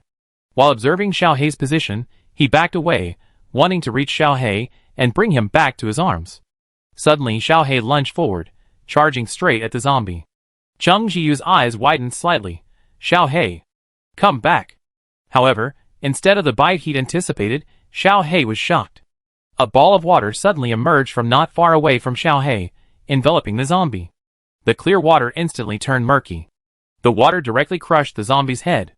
Chung Jiyu, shock. More zombies rushed in from outside. Xiao Hei was incredibly relaxed, appearing and slowly crushing the heads of each one with remarkable brutality. The female zombie, perhaps infuriated by this, roared in anger. Xiao Hei turned to Chung Jiyu. "Why are you looking at me? I'm just giving you practice." Chapter 15. Without having to deal with other zombies, Chung Jiyu could focus on the female zombie. From what he could tell, this female zombie was clearly higher level and stronger than the others. The most obvious sign was her significantly increased speed and her ability to dodge attacks. Most importantly, she possessed a certain intelligence, knowing how to feint to the east and attack in the west. However, without the other zombies' distraction, the female zombie was no match for Chung Jiyu. After she dodged his attack and reached out, Chung Jiyu immediately swung his kitchen knife and chopped off her arm. Then, before the female zombie could react, her head had already fallen to the ground. Her limbs struggled briefly before collapsing with a thud. Then, her head bared its teeth, attempting to bite Cheng Jiyu. Cheng Jiyu coldly raised his hand, dispatching it once and for all. Turning his head, Xiao He had somehow leaped onto a higher car, leisurely swishing his tail. Whenever a zombie approached, he crushed its head like a watermelon. After the female zombie was dealt with, the zombies stopped coming in droves. Reassured that he could handle it, Cheng Jiyu focused on observing the female zombie. This zombie was so different from the others, and he wanted to see what caused these changes. Cheng Jiyu found a stick and poked inside the zombie's head, finding that this one was harder than the others. He suddenly remembered a novel he'd read about how evolved zombies might develop crystal cores in their heads. Fighting back his nausea, he searched his head, but found nothing. Could he have guessed wrong? Evolved zombies can't develop crystal cores? Or perhaps this zombie hadn't evolved to that point yet? It's also possible that, while Cheng Jiyu clearly sensed this zombie was more formidable than ordinary zombies, it wasn't truly that difficult to deal with. If this zombie hadn't evolved to that level yet, how much more formidable would a truly evolved zombie be? Cheng Jiyu frowned at this thought. Suddenly, he felt a chill on his hand, startling him. He looked down to find it enveloped in water, which slowly caressed his hand, as if washing it. Cheng Jiyu turned his head, and saw Xiao He standing not far away. It was clearly a small dog, but he sensed disdain on its face. Cheng Jiyu explained, "I didn't touch it with my hands." Xiao He's eyes widened.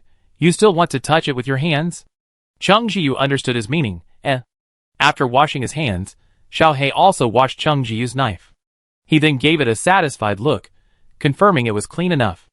Then, stepping on a puff of air, he floated over to Cheng Jiyu, jumped into his arms, and burrowed into his clothes. Cheng Jiyu poked him, and Xiao He popped his head out, impatiently asking, "What's up?" Cheng Jiyu smiled, "Nothing." Xiao He felt strangely uncomfortable looking at his smiling face. Really, why does he love to smile so much? He looks so pretty when he smiles. With no zombies left nearby, Cheng Jiyu piled the corpses together, and had the waiter burn them clean. With the waiter on his shoulder, and Xiao He in his arms, he returned home. After taking off his coat and disinfecting it, he felt at ease entering the house. Cheng Jiyu finally had time to look at Xiao He, who was uneasy under his gaze. Cheng Jiyu had finally witnessed Xiao He's unusual nature today, but he knew he held no ill will. On the contrary, if it weren't for Xiao he wouldn't have been able to deal with the female zombie in a short while. So, while Cheng Jiyu was surprised by Xiao He's water-based abilities, he didn't react with any other emotion. He petted Xiao He and asked, "Xiao He, are you a dog spirit?" Xiao He, "What dog spirit? That's so offensive. He's from the Wing tribe. What's the connection with dogs?" However, Xiao He didn't argue. Firstly, he couldn't speak yet, and secondly, he didn't know how to explain his situation. Cheng Jiyu let him be. Seeing Xiao He's acquiescence, Cheng Jiyu nodded in understanding and asked curiously, "Then, Xiao He, can you transform into a human?" Xiao He used to be able to transform easily, but now he's a cub. What do you think? Cheng Jiyu understood Xiao He's meaning from his expression. He guessed that Xiao He hadn't yet cultivated to the point where he could transform into a human form. He petted Xiao He's head and said, "It's okay, take your time. Xiao He, it won't be slow. He doesn't want to stay this week forever." Unsure of Xiao He's thoughts, Cheng Jiyu looked at him with starry eyes. Xiao He couldn't help but take a step back, inexplicably nervous about being stared at. What's going on? Cheng Jiyu picked him up, excitedly wanting to kiss him, but Xiao He stretched out his paw and pressed it against his mouth. He smiled, "Xiao He, you're my lucky star." Xiao He quickly retracted his paw. He didn't know why his paw pads felt hot. And how could anyone be so cheesy as Cheng Jiyu? What? What lucky star? Cheng Jiyu was overjoyed. I was just worried about the lack of water at home, and Xiao He, you can actually create water? Xiao He, what do you mean by creating water? That's called a water power. However, Xiao He still felt a little guilty. His powers were so weak before, so he had been trying to hide his water powers. He secretly glanced at Cheng Jiyu's expression. He didn't seem angry, and he couldn't help but breathe a sigh of relief. No, why should he care if Cheng Jiyu was angry? What was there to worry about? Well, it must be because he needed to stay with this human for a while, and didn't want to make things too awkward. Yeah, that's it. Having successfully convinced himself, Xiao He conjured up a bucket of water for Cheng Jiyu as he requested. Cheng Jiyu looked at the freshly made bucket of water, and still found it miraculous. Xiao He was so tiny, yet he could conjure up such a large bucket. He reached out and touched Xiaohei, asking worriedly, "Is Xiaohei tired?" Cheng Jiyu didn't have superpowers, so he didn't know how they worked, and was a little worried that Xiaohei might get tired. Xiaohei calmly jumped onto Cheng Jiyu's shoulder. It was a good height, though still a little less than he was used to. Seeing that he was still lively, Cheng Jiyu felt relieved and touched him. "Are you afraid of falling?" Xiaohei sat steadily, looking completely worry-free. Cheng Jiyu simply let him do what he wanted. "Although I didn't find much water today, I did find some other supplies, including some dried bacon. After a tiring day, I'd like to have a slightly more substantial meal tonight." Cheng Jiyu made fried bacon, steamed eggs, and spicy stir-fried red cabbage, and steamed rice. He also found a few bags of rice today, which should last him a long time. This meal would have been ordinary before the apocalypse, but it's considered quite luxurious afterward. Cheng Jiyu had discovered that Xiaohei had a huge appetite. He practically ate whatever he gave him. Although Cheng Jiyu didn't have superpowers, he figured they were energy-intensive, so he needed to give Xiaohei more energy. Plus, he had a big appetite himself, so even though he only made 3 dishes, Cheng Jiyu made extra large portions, each in a bowl, more than enough for them. Xiaohei, as the hero, boldly asked to eat at the table today. He wasn't a real dog, so he didn't want to eat on the floor. Cheng Jiyu readily agreed. Since the coffee table was quite large, he picked Xiaohei up and placed him on the other side of the table, with a small bowl in front of him. Because he didn't want Xiaohei to get his fur dirty, he also made a warm yellow rice bowl. Cheng Jiyu had found it today, and thought it would suit Xiaohei perfectly, so he brought it back. Xiaohei glanced at the yellow rice bowl, his expression filled with rejection. Cheng Jiyu, "Wow, Xiaohei is so cute like this." Xiaohei, forget it, he didn't bother to argue with Cheng Jiyu. Xiaohei's small bowl held a bowl of rice. Cheng Jiyu ate his vegetables while he ate his own. This also kept pace with Xiaohei's eating speed. The two of them worked together quite well. After dinner, Cheng Jiyu rested for a while, before returning to his boxing and mental training. He'd previously been somewhat complacent about his own transformation, but today he realized that while he was improving himself, the zombies were also evolving.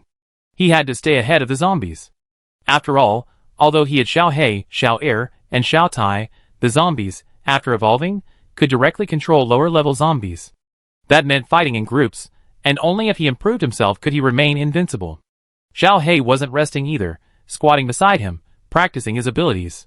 The room was quiet, and the harmony between the man and the dog seemed quite harmonious. An unknown amount of time had passed, but Cheng Jiyu estimated it to be around 1 or 2 o'clock. Although he wasn't very tired, he still took Xiaohei to bed to rest. Practice should be done in moderation. Now that he had water, he didn't have to worry about growing plants. Cheng Jiyu watered the plants in the system space early in the morning, and was finally ready to claim his reward. System, reward has been issued. Please check for receipt. Cheng Jiyu clicked to check and found that the system had indeed distributed another plant. Compared to Xiao'er and Xiaotai, this one looked much more ordinary, a small one with 2 tender yellow leaves. It looked very similar to the vegetables he'd grown before. With the experience from the previous 2 times, Cheng Jiyu skillfully planted the Little Yellow. Yes, he had quickly named the new plant Little Yellow. After planting Little Yellow, Cheng Jiyu checked for other rewards. The land in the system space had expanded again, becoming 3 by 3 meters. Honestly, it's no wonder Cheng Jiyu wanted to grow vegetables. Planting only 3 plants in such a large area seemed wasteful. Next, the storage space had also been upgraded, but there were 2 options. Please select the storage space preservation function, or expand the storage space to 2 cubic meters. Both of these are fantastic. The fresh keeping function keeps things from spoiling, and the expanded space allows for more storage. He's currently renting and doesn't need a lot of space, but he'd be moving out soon, so he definitely need this feature. Cheng Jiyu was torn between 2 options, wanting to choose both. He tried to bargain with the system. System, can't I choose both? System, host, please stop dreaming unrealistically. Cheng Jiyu, Chapter 16. Cheng Jiyu pondered for a moment and asked the system, is the fresh keeping function the same as the freezer function? System, the fresh keeping function allows the host to completely preserve the food in the same state as the food it puts in. Cheng Jiyu, wow! So impressive. Compared to this, it seems the fresh keeping function is more appealing than the larger storage function. However, he still didn't rush to make a choice. After some thought, he asked, if I choose the fresh keeping function, and the storage space becomes larger in the future, will I be able to preserve food regardless of its size, Or will I only be able to preserve food within this cubic meter?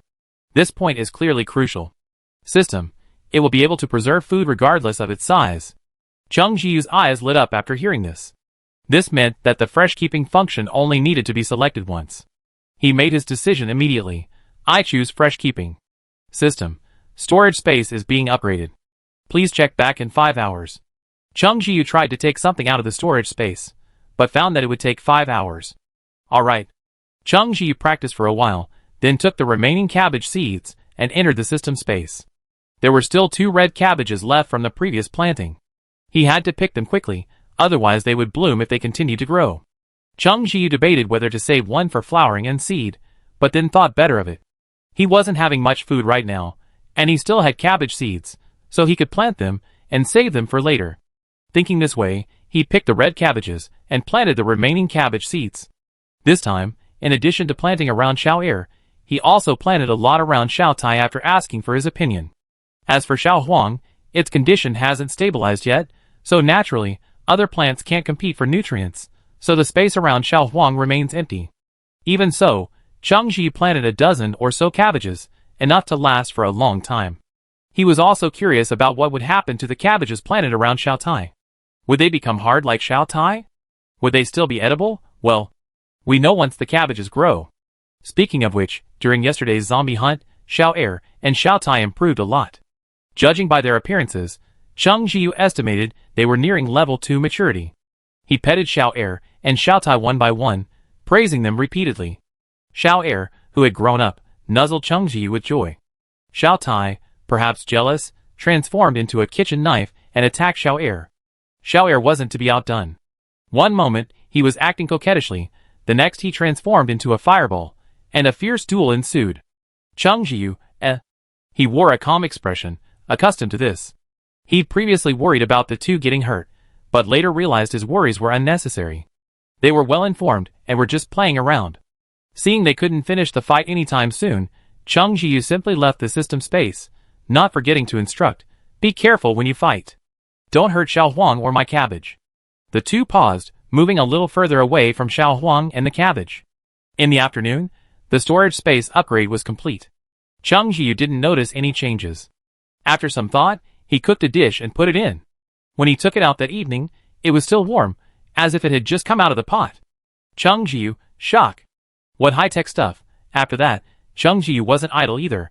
Besides eating and practicing, he'd take Xiao He and the others out to fight zombies. After clearing out the zombies in the apartment building, he moved on to clearing out the neighborhood. Soon, there were almost no zombies left. Occasionally, a few wandered around, presumably wandering in from outside. During this time, Chung Jiyu's combat skills became even more refined, and even when faced with a swarm of zombies, he could easily defeat them. And there was even more good news. Xiao Er had leveled up. The timing of Xiao Er's leveling up was quite fortuitous.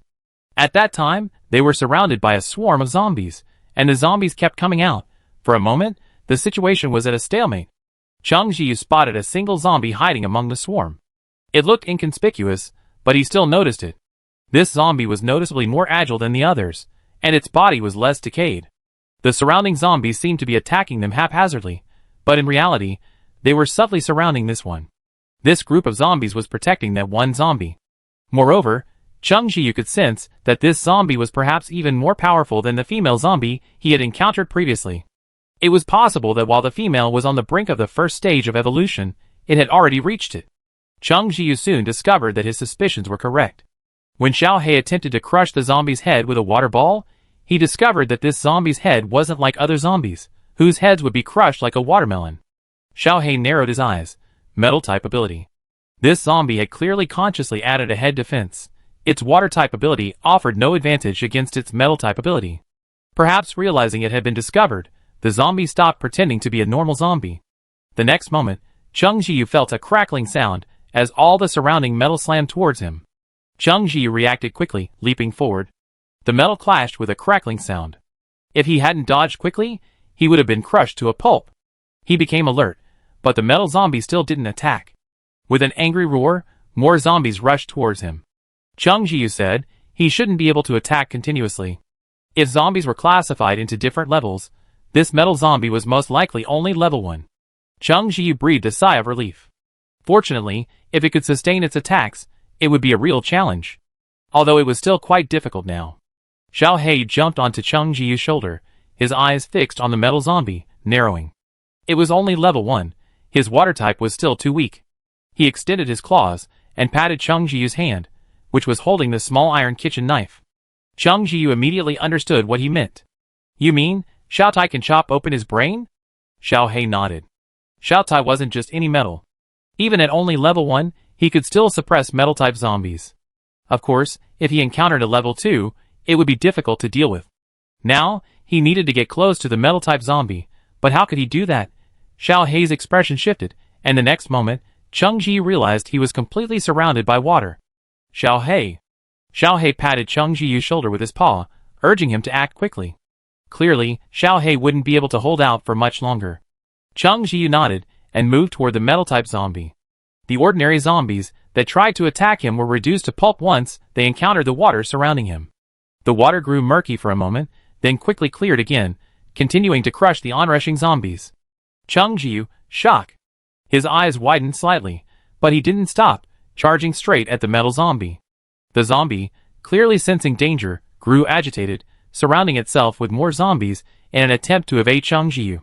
However, even a large number of ordinary zombies couldn't withstand Xiao Hei's water wall. Just as he was about to reach the metal zombie, it suddenly attacked, sending more metal pelting towards Cheng Ji. Cheng Ji frowned. The metal zombie clearly knew the water wall wouldn't hold for long, and was trying to stall for time. The water wall couldn't stop the incoming metal. Just as Cheng Ji was about to leap away, a system notification chimed in. Congratulations, host. Xiao Air has reached level 2 maturity. Please explore on your own.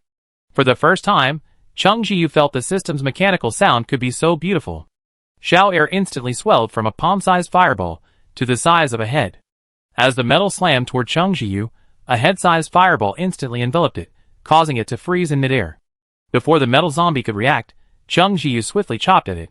Its head was indeed harder than that of a regular zombie, but clearly not as hard as Xiao Tai's. As he struck the head, Cheng Ji's hand trembled. He clenched his knife and chopped the metal zombie's head with all his might, instantly silencing it. The next moment, the water wall surrounding Cheng Ji withdrew, charging towards the remaining regular zombies, instantly crushing them. It was clear that Xiao Hei was furious. Cheng Ji asked worriedly, Xiao Hei, are you tired? Xiao Hei had overdrawn his powers somewhat, and was feeling a bit uncomfortable. However, aside from the discomfort, overdrawing his powers actually had its benefits.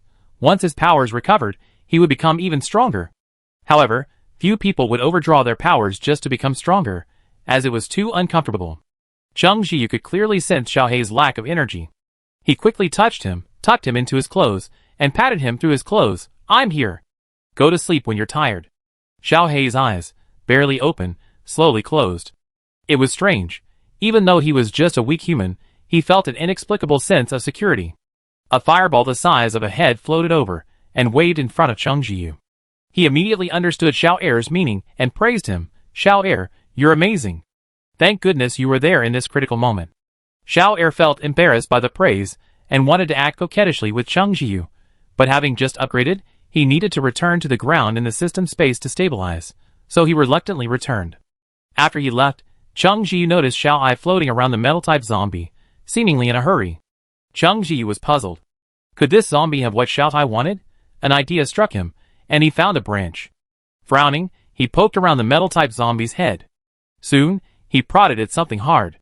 His expression shifted, and he removed the object and rinsed it clean with water. It turned out to be an irregular silver crystal, about the size of a thumb, gleaming with a devastating light in the sunlight.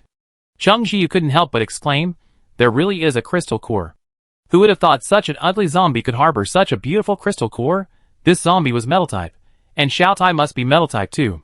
No wonder Xiao Tai had been circling around this zombie. Clearly, the crystal core would be beneficial to Xiao Ai. Chapter 17.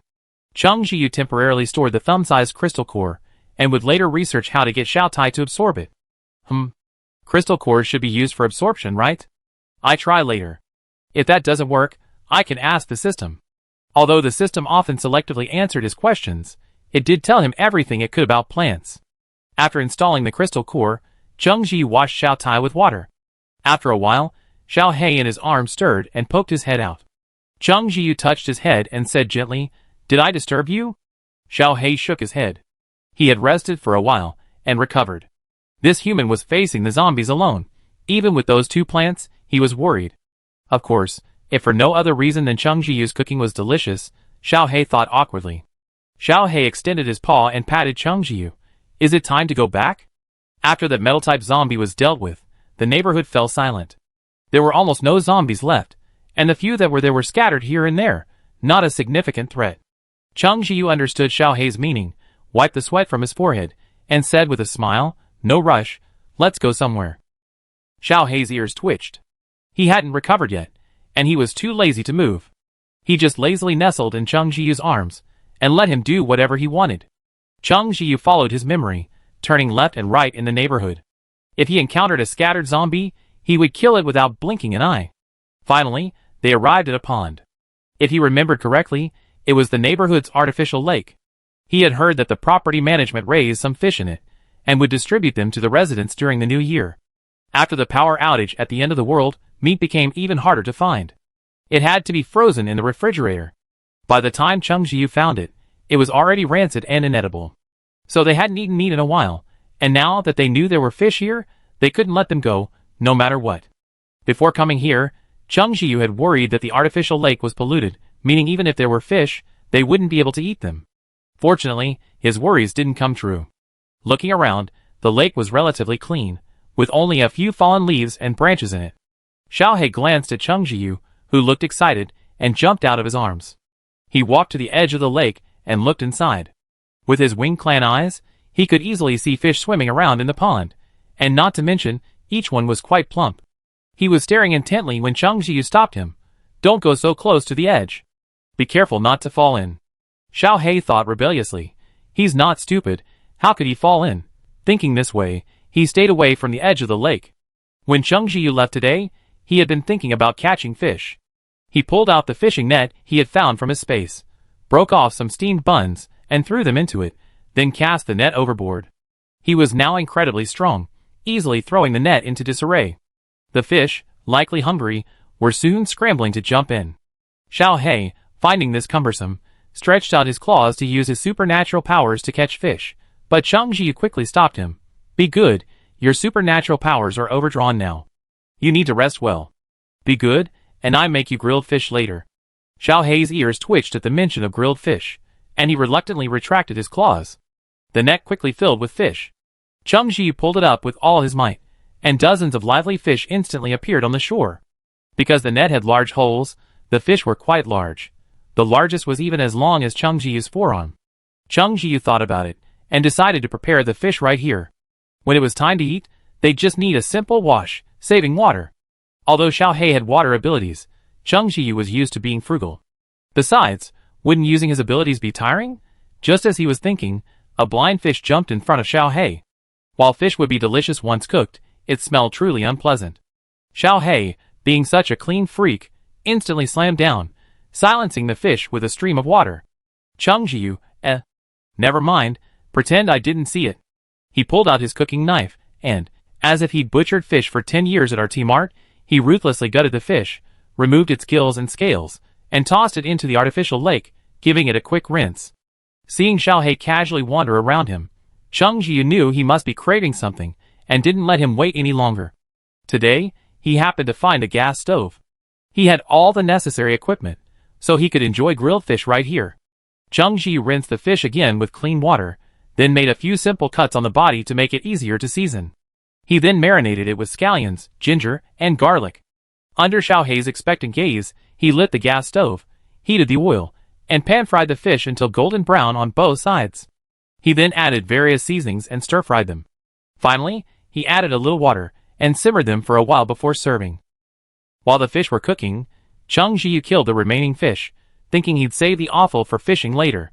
Although he had caught over 20 fish so far, with Xiao He and his appetites, it was unclear how many would be left. Catch more. After all, the space has a freshness-keeping function, so he can store other things without worrying about taint.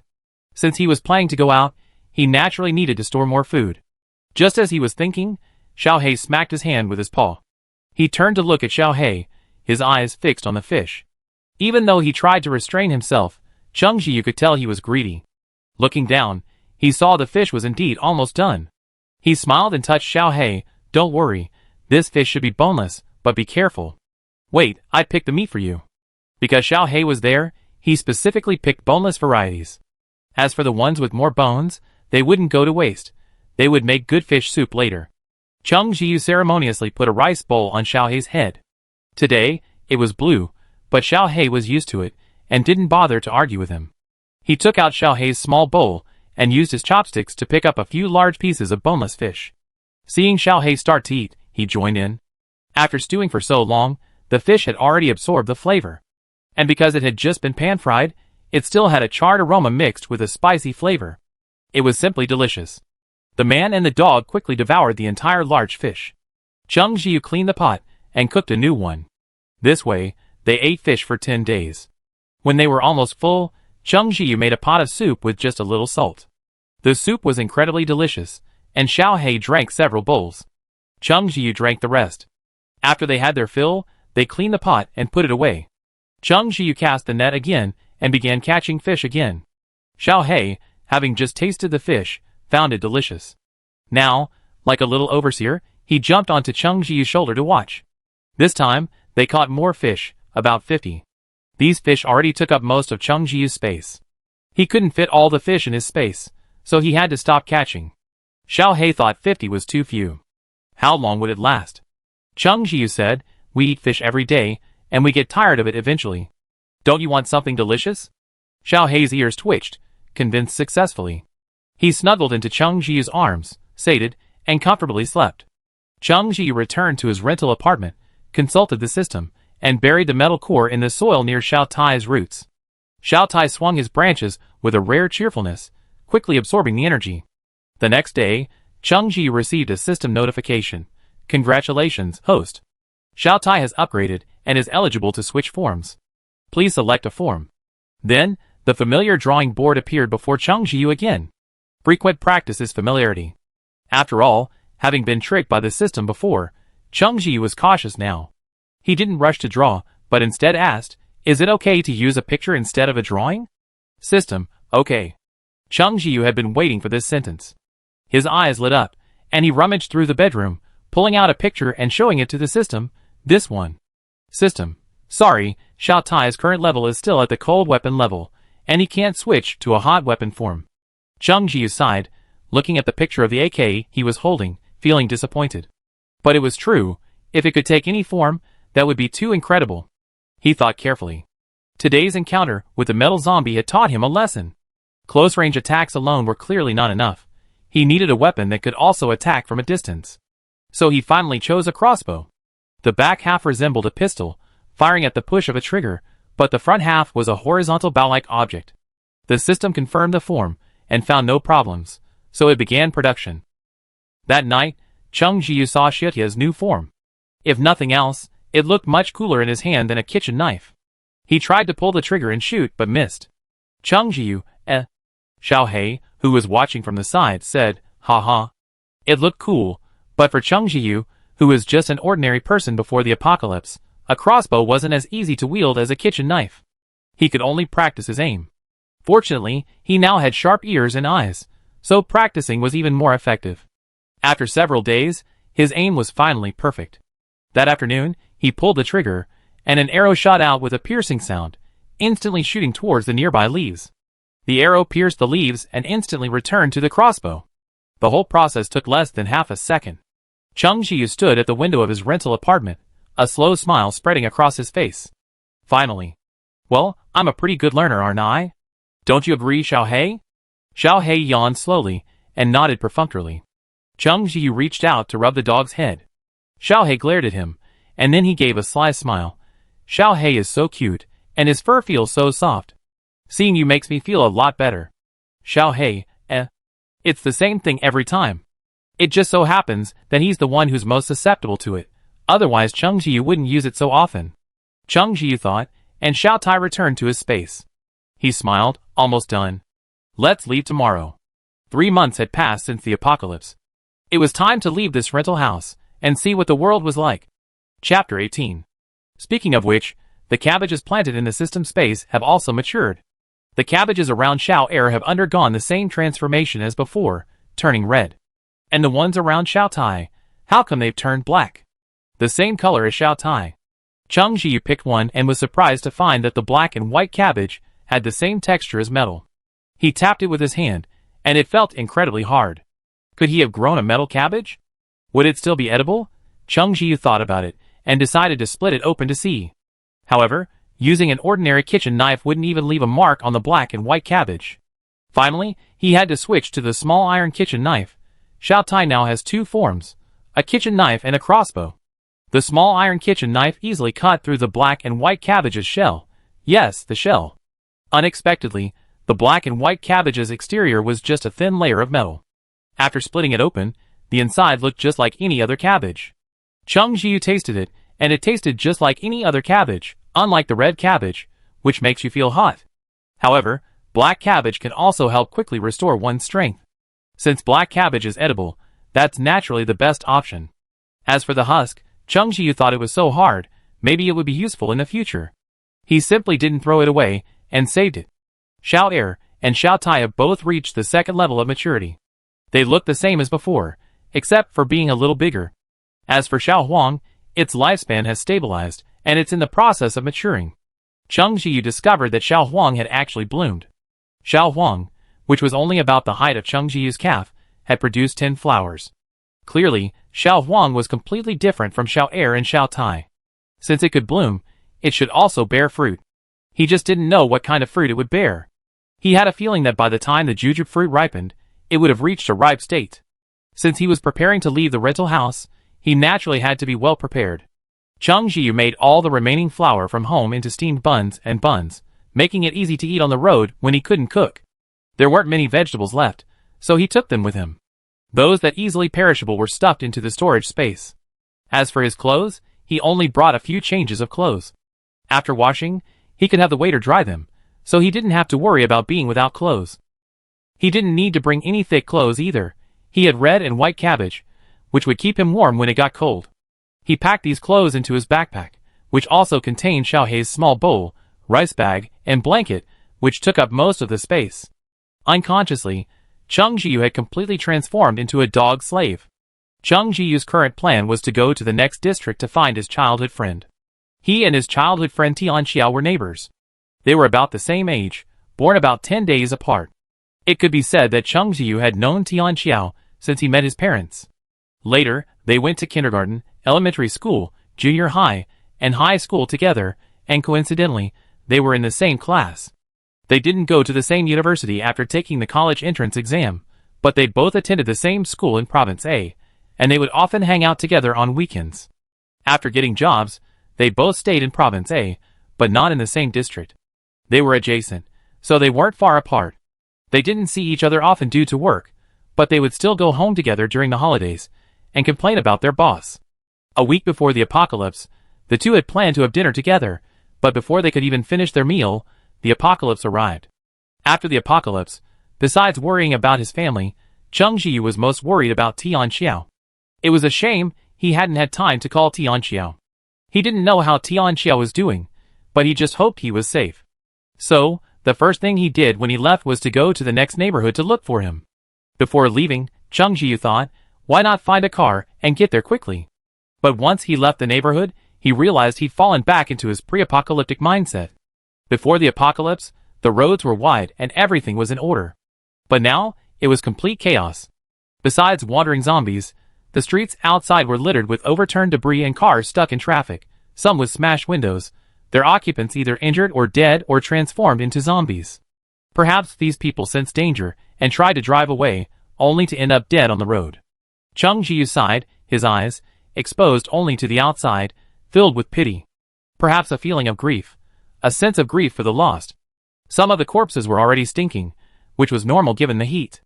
Leaving them piled up on the road wasn't a good idea. They would surely breed other viruses. Cheng Jiyu apologized and had the waiter burn them. As for the zombies, they would be burned as well after they were dealt with. So far, most of the zombies on the road were ordinary, which made Cheng Jiyu breathe a sigh of relief. This meant that those capable of evolution were completely exceptional. He had been out all day without encountering a single superpowered zombie. Previously, in the neighborhood, he had encountered one that was about to evolve, and one that had already evolved with a metal-type superpower. He wasn't sure if that was good luck or bad luck. It was already summer, but the daytime was still scorching hot. At night, the temperature plummeted, estimated to be around 10 degrees below zero, just like winter temperatures. This weather is truly bizarre. Chung Jiu and Xiao He ate red cabbage stewed with bacon and vermicelli noodles for dinner. They ate it with steamed buns and were incredibly full. After eating and drinking their fill, Chung Jiu cuddled Xiao He to sleep. They found a place resembling a clinic, complete with beds used for patients. Xiao He cleaned the beds with his water powers and spread a blanket over them, sleeping outside. Xiao He lay on his chest as he slept. In the middle of the night, there was a subtle noise outside, and Chung Jiu felt a gust of wind blowing in. He snapped open his eyes and found Xiao He awake, sitting by the window, watching vigilantly. Chung Jiu quickly called Xiao Tai and Xiao Er out, then, crossbow in hand, walked over to the window. The scene outside gave him goosebumps. The wind howled, and a swarm of zombies slowly moved toward him. Logically, so many zombies should have made a considerable noise, and Chung Jiu couldn't have failed to notice. But the wind was so loud against these zombies that they couldn't hear their movements at all. If they hadn't been alert, they might have perished in their sleep. Chung Jiu frowned. He and Xiao He worked together to take out several zombies in succession. As they fell, other zombies immediately replaced them. Chung Jiu immediately confirmed, "There's a zombie with special abilities." Looking at the unusually strong wind outside, Chung Jiu asked, "Is it a wind type?" Xiao He nodded. Actually, these zombies were just making noises as they walked, but that wind-type zombie was clever enough to use the sound of the wind to mask its movements. Chung Jiu had simply thought it was just a windy night and hadn't noticed anything was wrong. He frowned, sensing that this wind-type zombie was stronger than the metal-type zombies he'd encountered before, capable of continuously simulating wind. Chung Jiu, Xiao He, and Xiao Er were dispatching the regular zombies, while carefully searching the pile for the superpowered zombie. Level 1 superpowered zombies require close range to control a swarm, and their numbers are limited. They already had experience dealing with these zombies, so finding this wind-type zombie was crucial. However, at that moment, the air suddenly erupted in flying sand and rocks, severely obstructing their vision. It was obvious that the wind-type zombie was hiding. Xiao Er and Xiao He were somewhat affected. They could handle the regular zombies, but finding the wind-type zombie was a problem. It was clear their strength would eventually run out. Xiao He suddenly extended his claws and closed the clinic's window, isolating everything outside. Chung Jiu spat twice, his mouth full of dirt. They hid inside, and soon there was a crackling sound against the door, which grew increasingly urgent. Fortunately, the clinic's iron door was of good quality and remained motionless. Chung Jiu frowned. That zombie won't hold out for long. A level 1 zombie can't sustain its superpowers. After he finished speaking, Xiao He suddenly opened his mouth and bit his fingertip. Chung Jiu felt a pain. Xiao He licked his finger. Chung Jiu looked at the bite and almost thought it was an illusion. His finger was fine, completely unharmed. Chung Jiu? ? Then, he heard a voice. "This way you can hear me." Chung Jiu. Xiao He, are you talking? He looked at Xiao He and saw him nod. The clinic door won't hold out for much longer. Chung Jiu frowned and nodded. Hiding inside was clearly no solution. The wind-type zombie, having guessed their intentions, attacked the clinic door even more fiercely. The wind was so strong that the clinic door was practically in jeopardy. The problem now is, we can't pinpoint the location of that wind type. Chung Jiu frowned. It's too cunning. It knows how to block our view. The winged tribes sometimes don't necessarily need to see. Xiao He asked, "What if I could pinpoint the wind type's location? Without being able to see, how confident are you that you can hit it?" Chung Jiu had good aim, and his 5 senses had sharpened after practicing his mental skills, but he'd never attempted to hit a target without seeing, so he wasn't sure. Xiao He patted him with his paw. "Try it. At worst, we just run." The puppy was unusually calm at the moment. Chung Jiu smiled, nodded, and tore off a piece of cloth. Xiao He jumped onto his shoulder. The next moment, the clinic door flew open, and a fireball the size of a head slammed into the incoming zombie. A nearby water ball crushed a zombie's skull, and Chung Jiu hacked away at a few more with a kitchen knife. After a brief respite, he leaped onto the roof with Xiao He, and quickly covered his eyes with a cloth. Darkness enveloped his vision, but his other senses became clearer. The kitchen knife in his hand transformed into a crossbow, and Xiaohei's voice reached his ears. 5 o'clock, a little left, down, right here, fire. Cheng Xiu pulled the trigger without hesitation, and the sound of an arrow piercing the air reached his ears. Chapter 19.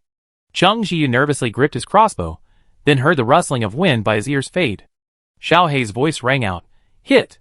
Cheng Xiu reached out to remove the blindfold and looked down at the zombies below.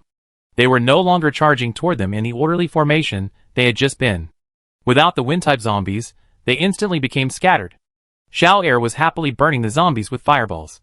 Cheng Xiu and Xiaohei simultaneously jumped off the roof and headed towards the zombie horde. In a short while, they saw a large group of zombies completely destroyed. Cheng Xiu found the wind-type zombie, chopped open its head, and removed the crystal from it, washing it clean. Although none of them had wind-type abilities, and couldn't use it right now, the crystal was clearly valuable. Perhaps they could trade it for crystals they needed later. After finishing his work and clearing out the zombies in front of the clinic, Cheng Xiu took Xiaohei to a new place to stay. The door had just been blown off, making it clearly uninhabitable. Once they were safe, Cheng Xiu picked up Xiaohei. Xiaohei, what are you doing, Cheng Xiu? Xiaohei, thanks to you today. Otherwise, that wind-type zombie would have been quite a hassle to deal with. Xiaohei twitched his tail awkwardly. Humans are such a sucker for cheesy talk. He turned his head away, not looking at Cheng Xiu. Cheng Xiu reached out and poked him. Xiaohei, why aren't you talking? Talk to me. He was surprised at how quickly he'd accepted Xiaohei's ability to speak, but then he thought it was nothing. Xiaohei was a dog spirit, so what if he could speak? Even if his magic wasn't strong enough to transform him into a human, that didn't mean he couldn't speak. Besides, putting aside the shock factor, how could this not be a good thing? Cheng Xiu hadn't encountered a single living person so far. He knew he couldn't be the only survivor, he just hadn't encountered one. But humans are social animals, so how could they not feel lonely? He used to be a quiet man, but now he'd become a chatterbox, seizing every opportunity to speak. Although Xiaohei and Xiaohei were by his side, he was the only one talking. While they responded with actions, they couldn't communicate with him verbally. And now, Xiaohei could speak. He had been busy dealing with the wind zombies, so he had no time to be surprised. Now that he finally had some free time, Xiaohei remained silent. Xiaohei? Xiaohei? Cheng Xiu kept calling. Unable to contain himself, Xiaohei frowned impatiently. What are you doing? Cheng Xiu smiled broadly, held Xiaohei, who had turned his head away, and kissed him on the fur. Nothing, I just like talking to you. Xiaohei, shock. Why is Cheng Xiu like this again? What's wrong with him being so rude? Xiaohei decided to have a good talk with him. Don't do that again. Cheng Xiu looked at Xiaohei, puzzled. Don't do what? Xiaohei, nothing. Never mind, it's not a big deal. No need to emphasize it. At most, he can just avoid Cheng Xiu when he kisses him next time. Come to think of it. Xiaohei, how come you haven't grown at all in all this time? Cheng Xiu had been worried about this for a long time, but there was nothing he could do but suppress it. Now that he could talk to Xiaohei, he quickly asked what was going on. Xiaohei twitched his tail guiltily, for he wasn't even a dog. Before Xiaohei could come up with an excuse, Cheng Xiu said, is it because Xiaohei is a dog spirit, and dog spirits grow slower? Xiaohei coughed lightly. Yeah, about right. Cheng Xiu smiled. That's good. I thought it wouldn't grow any longer. Xiaohei's ears twitched, and he glanced at Cheng Xiu disapprovingly. Cheng Xiu pinched his ears. What's wrong? Xiaohei is cute like this, but I still hope Xiaohei can grow up. I want to see him in a different light. Xiaohei's mood brightened considerably. What cute? How could I praise the winged tribe as cute? But he was barely satisfied with what Cheng Xiu said. Cheng Xiu yawned. Having just been forced awake from a nap, he felt quite sleepy. He pulled Xiaohei into his arms and said, let's sleep. Xiaohei was also a little tired, so he said nothing. He contentedly let Cheng Xiu hold him, finding a comfortable position in his arms. He hadn't even realized how fluid his movements were. Cheng Xiu closed his eyes, but he still didn't sleep too deeply, constantly on the alert for a zombie attack. He slept soundly until dawn. After breakfast, Cheng Xiu and Xiaohei discussed the decision and decided not to travel during the day. It was too hot during the day. Cheng Xiu even suspected it was 50 degrees. Fortunately, the mental skills Xiaohei had taught him had greatly improved his physical fitness, making the temperature bearable. But while bearable, it didn't mean the heat wasn't unbearable. It was only just dawn, and Cheng Jiyu took a walk outside, feeling like the soles of his shoes were melting. Compared to daytime, nighttime was actually more suitable for traveling. Although it was cold, they had red cabbage, and after eating it, the night temperature was actually quite comfortable for them. While they weren't in a hurry to travel, they weren't completely idle. Traveling on foot was far too slow, so Cheng Jiyu decided to use this opportunity to find transportation. While the current road conditions weren't suitable for cars, other means of transportation were possible. Cheng Jiyu planned to find a motorcycle. I've been here before the apocalypse. I remember there was a motorcycle market up ahead. Let's go check it out. Cheng Jiyu called over to Xiao He. Xiao He stretched, hopped onto his shoulder, patted his paws, and signaled them to set off. Wait, I hold an umbrella. The sun outside was incredibly scorching, burning skin. While it was still hot under an umbrella, it was at least less intense. What's more, Xiao He was completely black, and black absorbs heat so much that he'd definitely be feeling worse than he was. Xiao He was about to say, what a hassle, when Cheng Jiyu, holding an umbrella, said, does this make you feel better, Xiao He? Xiao He awkwardly tapped Cheng Jiyu with his paw. Cheng Jiyu didn't force an answer. After that, he began walking towards the place he remembered. Even with the umbrella, the sun's warmth couldn't be blocked.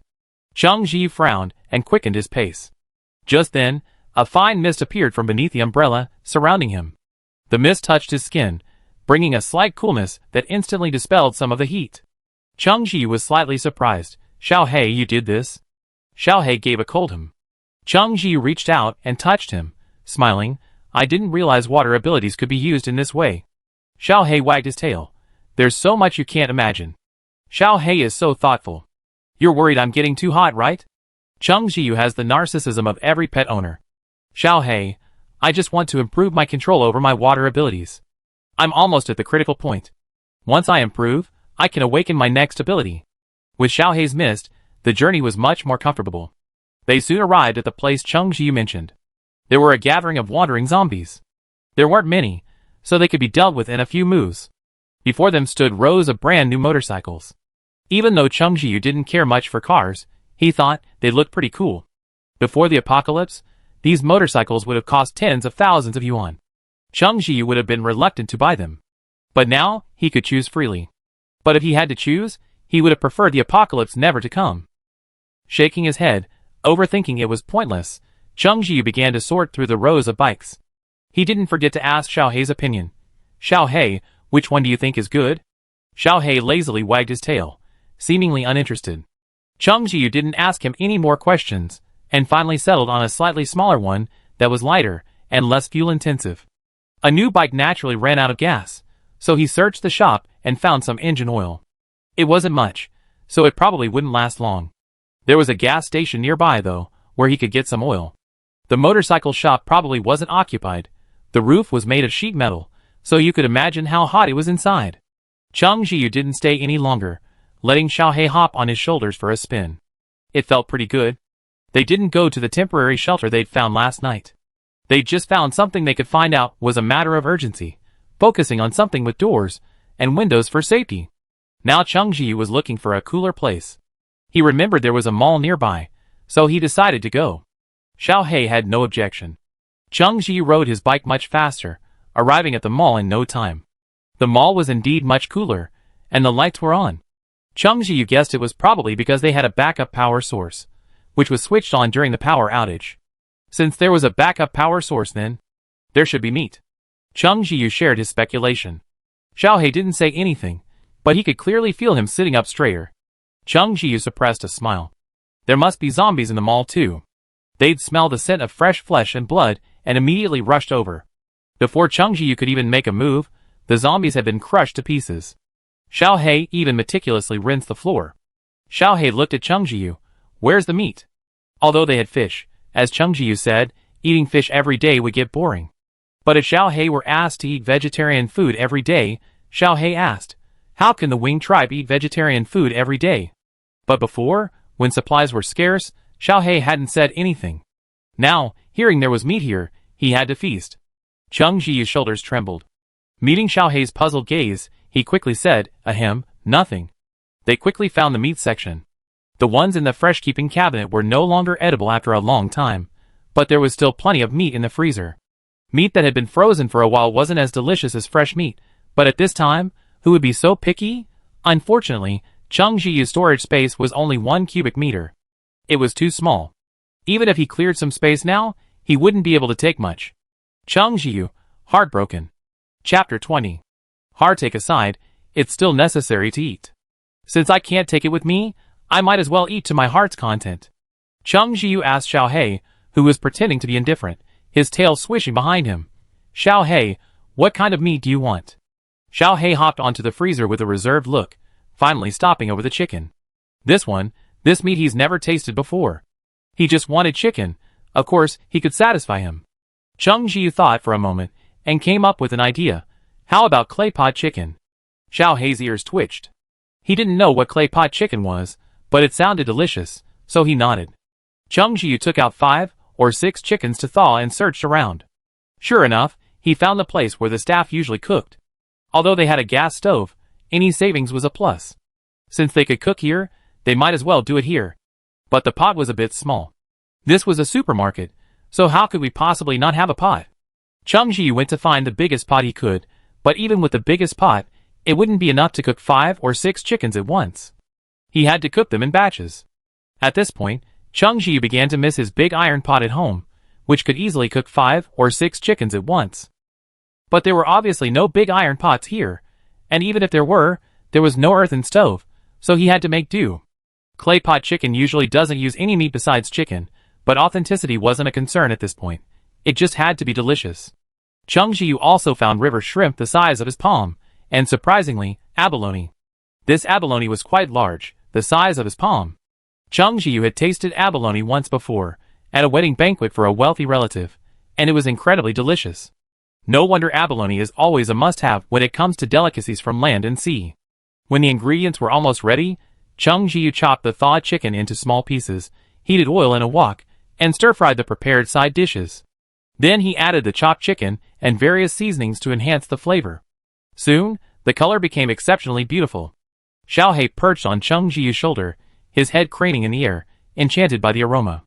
Chung Jiyu nudged him, fearing he'd fall into the pot. Don't worry, the chicken needs to simmer for a while. Xiao Hei pulled his head back. I'm not in a rush. Chung Jiyu poured the boiled water into the pot. 10 minutes later, he added the river shrimp and abalone, then rolled the dough he'd just made into thin pancakes, and covered them with them. 5 minutes after covering the pot, it was ready to eat. The aroma was so delicious that not only Xiao Hei, but even Chung Jiyu himself was salivating. Chung Jiyu took Xiao Hei's small bowl and filled it with chicken, river shrimp, and abalone, then placed a small pancake on top. Eat it. Xiao Hei glanced at the pancake with disapproval, then reluctantly ate it. It was actually quite tasty, soaking up the broth and still having a nice chew. After finishing the pancake, they could finally move on to the meat. Perhaps it was the abalone, but it had a fresh, fragrant aroma that was distinct from the chicken. Xiao Hei took a bite and immediately wanted to take it back. If the pancake was delicious, then the meat was. He was so engrossed in eating that he could barely lift his head. Chung Jiyu's meal wasn't much better. The chicken was tender and flavorful, the bones falling off with a single bite. The river shrimp had already been split open before he added them to the pot, so they could be eaten directly. The shrimp's natural sweetness blended with the aroma of the chicken and abalone, making Chung Jiyu squint his eyes. Finally, Chung Jiyu reached for the abalone. This was the dish he'd been looking forward to the most. Chicken and river shrimp were relatively common before the apocalypse, but abalone, even then, was hard to come by. After all, Chung Jiyu had just started working, and he couldn't bear to spend money on abalone. The abalone he'd been reluctant to buy before the apocalypse was now plentiful in the pot, so there was no need to worry about running out. Chung Jiyu was so engrossed in his food that he even forgot to add more rice to Xiao Hei's bowl. Only when Xiao Hei potted him in dissatisfaction did he realize what he had done, and quickly served Xiao Hei another bowl. After finishing the first pot, neither of them was full, so Chung Jiyu repeated the recipe, and made 2 more pots until they were finally satisfied. Xiao Hei, full, dozed lazily on the stool. Chung Jiyu petted him, and said, I'm going to the system space. Call me if you need anything, I'd be there. Xiao Hei flicked his tail in response. The next moment, Chung Jiyu's feet turned to earth. Xiao came over to act coquettish. He reached out to touch him, and Xiao Ai, not to be outdone, swayed his branches and leaves, then quieted down after being touched. The two weren't fighting as often as before. At most, they would smack each other with branches a few times. Cheng Jiu shook his head helplessly, and went to check on Xiao Huang. He was surprised to find that Xiao Huang had just reached the first level of maturity. The system's mechanical voice rang out. Congratulations, host. The plant Xiao Huang has reached the first level of maturity.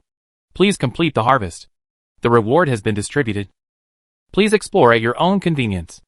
After the system's notification, Cheng Jiu was surprised to find that Xiao Huang's 10 fruits had quickly turned a bright orange, emitting an alluring fragrance. But he felt that these were definitely not ordinary fruits. After all, Xiao and Xiao I had never been ordinary fruits before. He first checked Xiao Huang's information. Plant name, Xiao Huang. Current status, mature level 1. Skill, after consuming its fruit, it blocks the perception of zombies of the same level for 5 minutes. Cheng Jiu's eyes widened slightly when he saw Xiao Huang's skill. This skill was incredible. Xiao Huang was currently at level 1, and the zombies of the same level were also level 1 mutants. So, if he encountered a level 1 mutant, consuming this fruit would render it invisible. 5 minutes would be more than enough to eliminate it. Just imagine, if he had this when encountering those two metal and wind-type zombies, he wouldn't have had to go through so much trouble. However, Xiao Huang doesn't have many fruits, so it's best to use them sparingly unless it's crucial. But Xiao Huang's skill is an attack, so how can he level up? Cheng Jiu asked the system this question, and the system responded, Host, please explore on your own. Cheng Jiu, Alright. Actually, he had an idea, the inspiration having come from Xiao Tai. Xiao's previous ability upgrades relied entirely on combat, but Xiao Tai eventually used a crystal core. Given that, Xiao Huang should also be able to use a crystal core to improve his abilities. However, Xiao Huang's skills were too unique, perhaps belonging to the spiritual category? This type of crystal core is probably rare. It seemed that Xiao Huang's skills were so extraordinary that improving them would be difficult. Cheng Jiu shook his head. It's okay, take your time. Even at the first mature stage, Xiao Huang was still smaller than Xiao and Xiao Tai. He lay quietly, like an ordinary plant, and only moved slightly when Cheng Jiu touched him. Cheng Jiu went outside and saw Xiaohe lying safely, and relieved that there was no danger outside, he returned to the system space to check the rewards. The first reward was once again an expansion of the system space, now 4 by 4 meters. While it still didn't look very large, it was significantly larger than before. There was also more free space, so I could plant some vegetables. There were vegetable seeds in the supermarket, so I'd go find some later. The second reward was again a plant. Cheng Jiu chose to extract the plant, and was shocked. The plant's vitality was unprecedentedly low. Only 5%. Thankfully, Cheng Jiu had experience. He had already prepared a planting pit when he checked the rewards, and he quickly planted the tiny plant. Even with his rapid pace, the plant's vitality had dropped to 4% during that time, and it looked wilted. Cheng Jiu watered it, but its vitality hadn't improved, which worried him. Plants need both water and fertilizer. However, Xiao and his plants had grown so well without fertilizer before, which led Cheng Jiu to believe that the black soil provided by the system was fertile, and didn't need fertilizer. It seemed like it still needed it, at least for the new plants. Cheng Jiu thought about getting some fertilizer, and then gave the new plant a new name. Let's call it Xiuqiang. I hope you thrive. System, Although Xiuqiang was still wilting, at least its health hadn't declined.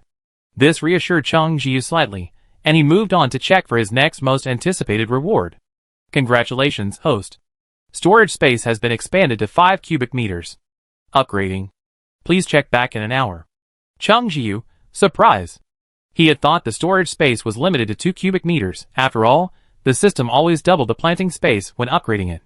Unexpectedly, this time, they were so generous, upgrading it to 5 cubic meters all at once. 5 cubic meters might not sound like much, but it can actually hold a lot of stuff.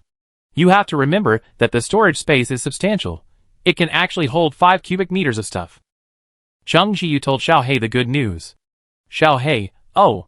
Cheng Jiu smiled and rephrased. We can bring plenty of meat. Eating meat every day will last us a long time. Xiaohe, surprise. Seeing Xiaohe's face lit up with humane surprise, Cheng Jiu rubbed his head. Take a quick look at what to bring. Oh, I make something ready-made so you can eat it later when you don't feel like cooking. Xiaohe couldn't help but ask, I want that. Cheng Jiu said, no problem. Go find some large lunch boxes, or something, and put them in there once you've made it. Xiaohe nodded and began to search enthusiastically. Soon, he had a water balloon filled with a bunch of large lunch boxes. It was unclear where he had found them. This lunch box resembled the ones Chungjiu had used when he'd bought fish. It was incredibly spacious, and one box was enough for a full meal for him or Xiaohei. Chungjiu praised Xiaohei and busily prepared dozens of boxes of clay pot chicken. He also creatively cooked clay pot fish and pork, and steamed several more boxes of rice. He didn't make more of this, mainly for convenience. Steamed rice bulks up, so they mostly brought uncooked rice.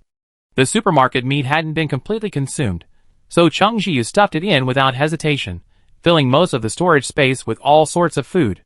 He also stuffed a lot of Xiaohei's favorite snacks. As the man and the dog were busy stuffing their supplies, they heard a noise not far away, and Chungjiu immediately went on alert. Xiaohei said, "It's one of your kind." Chungjiu? Chapter 21. Chungjiu took a moment to react, realizing what Xiaohei had said. The noises weren't from zombies, but from humans. It wasn't zombies, which made Chungjiu feel relieved and even happy. He hadn't encountered a single person since the apocalypse, but now he'd finally encountered a human. Xiaohei, observing Chungjiu's joy, felt a little uncomfortable for some reason. He said, "You're so happy, aren't you planning on going to find them?" He applied eye drops to Chungjiu's eyes, and said, "I don't think those two humans look good." Chungjiu laughed. "You didn't tell after just one look?" Xiaohei glared at him. Chungjiu rubbed his dog's head and whispered, "Don't worry, I'm not stupid." He was simply happy to see humans in the apocalypse. They were fellow humans, after all. But he also knew that, just like before the apocalypse, not everyone was necessarily good, let alone in the apocalypse where survival was a hazard. So while he was happy, he didn't plan to go out and greet them. The two men were obviously looking for supplies, and he couldn't take anything from here, so he just kept to himself. Chungjiu spotted them from afar, two burly men. One had a red birthmark on his face, looking a bit scary, while the other had a scar on his eyebrow, also looking fierce. The scarred man called the man with the red birthmark Red Face, while the other called him Old Knife. There aren't many zombies here. They must have been cleared out. Red Face, knife in hand, surveyed the area. Lao Dao glanced greedily at the items on the shelf. "Nothing is better. We're getting a great deal." As he spoke, he eagerly opened the nearest bag of potato chips and devoured them. A flicker of disdain flashed in Hong Lian's eyes, but he was also hungry. He swallowed and began to eat as well. The two of them ate whatever they found, sometimes halfway through their meal, when they spotted something else delicious, immediately dropping what they had and moving on to another. Soon, the area around them was a mess. Xiaohei's claws were hardened by the sight. He loved eating everything, but these two pesky guys were really. Chungjiu also frowned at the sight. His thought was simple. With supplies scarce these days, every bite of food was precious. How could such waste be tolerated? Even if he couldn't take it all, wouldn't it be better to leave it for those who came later? After being so spoiled by Hong Lian and Lao Dao, the food on the ground was clearly inedible. Thankfully, the two of them finally finished eating and lay down comfortably on the ground. Looking at the vast amount of food left in the supermarket, it felt like heaven. Lao Dao said, "I'm thinking of staying here." Hong Lian said, "Didn't the boss say we were going to the bread base?" Lao Dao scoffed, "What base? How can a base have so much food and drink?" Hong Lian was obviously more rational. "At least the base is safe. Besides, we're both psychics, so why would we have to worry about food and drink?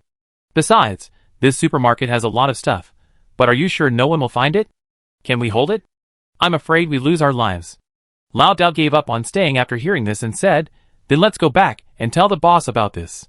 He definitely counted it as a great achievement. Hong Lian was obviously smarter and had his own thoughts. He immediately said, "No. If the boss and the others find out about this, how can we still eat as freely as we did just now?" Lao Dao thought about it and felt a bit conflicted. "What should we do? Let's go back with less stuff and say we finally found this. Didn't the boss say we need to rest here for a few days? Let's come here every day and eat our fill." Hong Lian had more than just that in mind, of course, but there was no need to explain it so clearly to Lao Dao. Lao Dao was simply mean, not a shrewd person. Hearing what he said, he thought it was a good idea. "You're smart. Let's do it." He then began to complain again. "I don't know why the boss brought so many ordinary people with him. They're holding us back. If it weren't for them, we would have reached the bread base long ago." Hong Lian, clearly knowing more than him, said vaguely, "The boss has his own needs. Don't worry about it." Nearby, Chungjiu listened for a while, and picked up a lot of useful information. At least he knew that there was a safe base, and that the group's destination was probably the bread base. And according to them, the bread base treated those with special abilities very well. Currently, the survivors are divided into those with special abilities, and those with ordinary abilities. Those with special abilities, like the zombies, possess various abilities, while ordinary people remain the same as they were before the apocalypse. Chung Jiu knew that he didn't qualify as a special ability. It seemed he would have to minimize contact with them in the future, lest they notice something was wrong. Even if he did come into contact, he would have to hide himself. His plans were truly unique. After Honglian and Lao Dao left, it was almost dark. Chung Jiu and Xiaohei left the mall, found his hidden motorcycle, and set off to find Tianxiao. The motorcycle was much faster, and Chung Jiu's current goal wasn't to kill zombies. He wasn't far from Tianxiao's area, so he should be there soon. The small scooter he'd chosen wasn't noisy when riding, and its design resembled an electric motorcycle. In short, it wouldn't be as noisy as a motorcycle. If that were the case, Chung Jiu wouldn't ride it. After all, zombies are attracted to sound as well as smell, and he didn't want to draw all the nearby zombies over. He rode the scooter. As for Xiaohei, Chung Jiu had made a small nest for him in the front of the scooter where he'd stored his belongings. While it wasn't large, it was spacious enough for Xiaohei, who was currently only slightly larger than a human hand, to lie down comfortably. However, Xiaohei didn't want to lie down, so he just lay down inside Chung Jiu's clothes, his head sticking out. Chung Jiu curled his lips. Xiaohei, you're not lying down. You want to keep me company, right? Xiaohei turned his head away. No, not really. He didn't object, so Chung Jiu took it for granted. He showered him with compliments, saying things like, Xiaohei is so thoughtful. How could there be a dog as nice as Xiaohei? He ended up making Xiaohei shove his head into his clothes, unable to come out. Chung Jiu, ha ha ha. Xiaohei, so corny. Chung Jiu was definitely much faster on his bike than on foot. If he encountered a zombie, he wouldn't have to do anything. Xiaohei would just leisurely throw a water ball, and the zombie would be crushed to pieces. Sometimes, when Xiaohei couldn't be bothered, he'd let Xiao'er do it. He'd learned to command Xiao'er by himself, and surprisingly, Xiao'er was quite obedient. The dog and the plant worked well together. If there were obstacles on the road, Xiaohei would just clear them with water balls. In short, Chung Jiu only had to ride his bike. He didn't have to worry about anything else. The journey was smooth, and finally, they arrived at the area where Tianxiao was. However, it was still some distance away from Tianxiao's residence. Chung Jiu hesitated, wondering whether to continue his journey tomorrow. Knowing Tianxiao, he knew he'd definitely come looking for him if he was still alive. He was afraid he'd miss Tianxiao if he traveled at night. In this apocalyptic world, there were no communication methods. If they missed each other, it would be difficult to find them. Just as Chung Jiu was struggling with his thoughts, Xiaohei patted him with his paw. There's a zombie swarm ahead. Chung Jiu immediately came to his senses and stopped his motorcycle. Sure enough, there was a swarm of zombies ahead. It didn't look like they were gathering spontaneously. There might be a level 1 zombie among them. Judging by the appearance of the zombies, someone must be trapped. Chung Jiu didn't hesitate. Since he'd encountered them, he had to rescue them. He called out Xiao Tai, and instantly a crossbow appeared in his hand. At this point, Tianxiao was nearly exhausted, nestled among the zombies. The apocalypse had arrived so suddenly. Fortunately, he'd survived by staying home. He then developed a high fever, and when he woke up again, he had supernatural powers. Tianxiao was an ice type. When he first discovered he had superpowers, he was shocked. After gradually accepting them, he began experimenting with them. It took him 2 months, but he finally mastered them. He decided to leave his rental house and go find Chung Jiu, who knew that the walk from his apartment would take him an entire month because of the zombies. The daytime heat had been growing, and even though he was an ice type, it still felt uncomfortable, so he decided to travel at night. Who could have imagined that tonight would be such a disaster? In Tianxiao's mind, zombies were slow-moving, clumsy creatures. He was quite lucky. On his journey, he hadn't encountered a single level 1 zombie. And because he hadn't interacted with others, he hadn't even known they existed until today. Perhaps his luck for the night had run out. He'd only walked a short distance when he encountered zombies. He killed one, and then a whole group appeared. Gradually, the zombies swarmed around him, and Tianxiao finally had a vague feeling that something was amiss. He had no choice but to keep killing zombies, but they seemed to be endless. He was exhausted, and the zombies were still so numerous that it was numbing. Moreover, he was surrounded, and the encirclement was shrinking. Tian Xiao had a vague feeling that this might be the end of his life. He thought of his parents. He was their only child. If they knew, he wondered how they would cry. And Qingzi. Although this kid was quiet, he had a soft heart. He would probably cry too. Tian Xiao pondered, looking at the zombies and cursing, damn it. Fight one-on-one if you dare. Obviously, zombies weren't so moralistic. Tian Xiao gritted his teeth and looked at the ugly zombies. If he got bit, he might as well become one of them. Better to handle it himself. Just then, an arrow flew, piercing one of the zombies in the swarm. As if realizing it was being attacked, a ball of fire ignited the arrow. Unfortunately, the small iron arrows weren't susceptible to the fire and flew towards the fire zombie, finishing it off with one strike. The zombies surrounding Tian Xiao immediately dispersed. Tian Xiao exclaimed, shock? He's not going to die. He's not going to die. Who wants to die when they can live? He had to keep his life to repay his savior. Chapter 22. Cheng Ji remained somewhat cautious, not letting Xiao He and Xiao Er take action. He personally took Xiao Tai, now a kitchen knife, and went forward to dispose of the zombies. He moved swiftly, chopping them like watermelons. As he approached one, Tian Xiao, who had frozen a zombie's head and then smashed it with a stick, was stunned. There were only a few zombies left. Tian Xiao looked at his benefactor, whose figure seemed familiar yet unfamiliar, and found time to speak. Benefactor, thanks to you, I almost died just now. Honestly, you're incredible, aren't you? You're like chopping a watermelon. I'm like a rookie in front of you. Cheng Ziyu had recognized Tian Xiao earlier, but he was tightly guarded, revealing only his eyes. The dim lighting made it difficult to see clearly, and his demeanor had changed significantly in the past few months, so Tian Xiao clearly didn't recognize him. It was impossible for him not to be thrilled the moment he saw Tian Xiao, but he waited until he had finished off the last zombie before saying, Tian Xiao, it's me. You didn't recognize me? He let out a laugh. Tian Xiao's eyes widened instantly. If he had been skeptical and hadn't quite recognized her just now, if he still didn't recognize her after hearing her voice, he'd be a fool. Orange. Cheng Ziyu pulled down his mask, revealing a handsome face. It's me. I didn't expect it to be you. He was now thankful that he hadn't had the heart to stand by and watch. The boss is actually my brother. Orange, you're incredible. Tian Xiao was stunned. Seeing someone he'd known before the apocalypse, he couldn't contain himself. Wow, Orange, I missed you so much. The apocalypse had arrived, and it was impossible for him not to worry. But he could only force himself to ignore it. Qingzi was so smart, he'd definitely survive. But sometimes he'd have these messed up dreams, and to be honest, they were pathetic. He'd always wake up with tears streaming down his face. Now, seeing Qingzi appear before him, healthy and powerful, how could he not be thrilled? Tian Xiao cried and reached out to hug Cheng Ziyu, but before he could, a dog's head popped out from his collar. The dog stared at him gloomily. Caught off guard, Tian Xiao jumped. Holy crap! Where did this dog come from? Cheng Ziyu was wearing gloves, making it difficult to touch Xiao He. He smiled and said, let me introduce you. This is Xiao He. Oh my god, brother, you're amazing. Even in your current situation, you still have a dog, and a chubby one at that. Tian Xiao was so shocked that she couldn't even stop crying. Since it wasn't convenient to explain right now, Cheng Ziyu didn't argue. Tian Xiao would understand later. Xiao He's look at Tian Xiao grew even more ominous. Where's he fat? Tian Xiao sighed, I was just about to give you a big hug, but your dog startled me. Cheng Ziyu, don't hug me.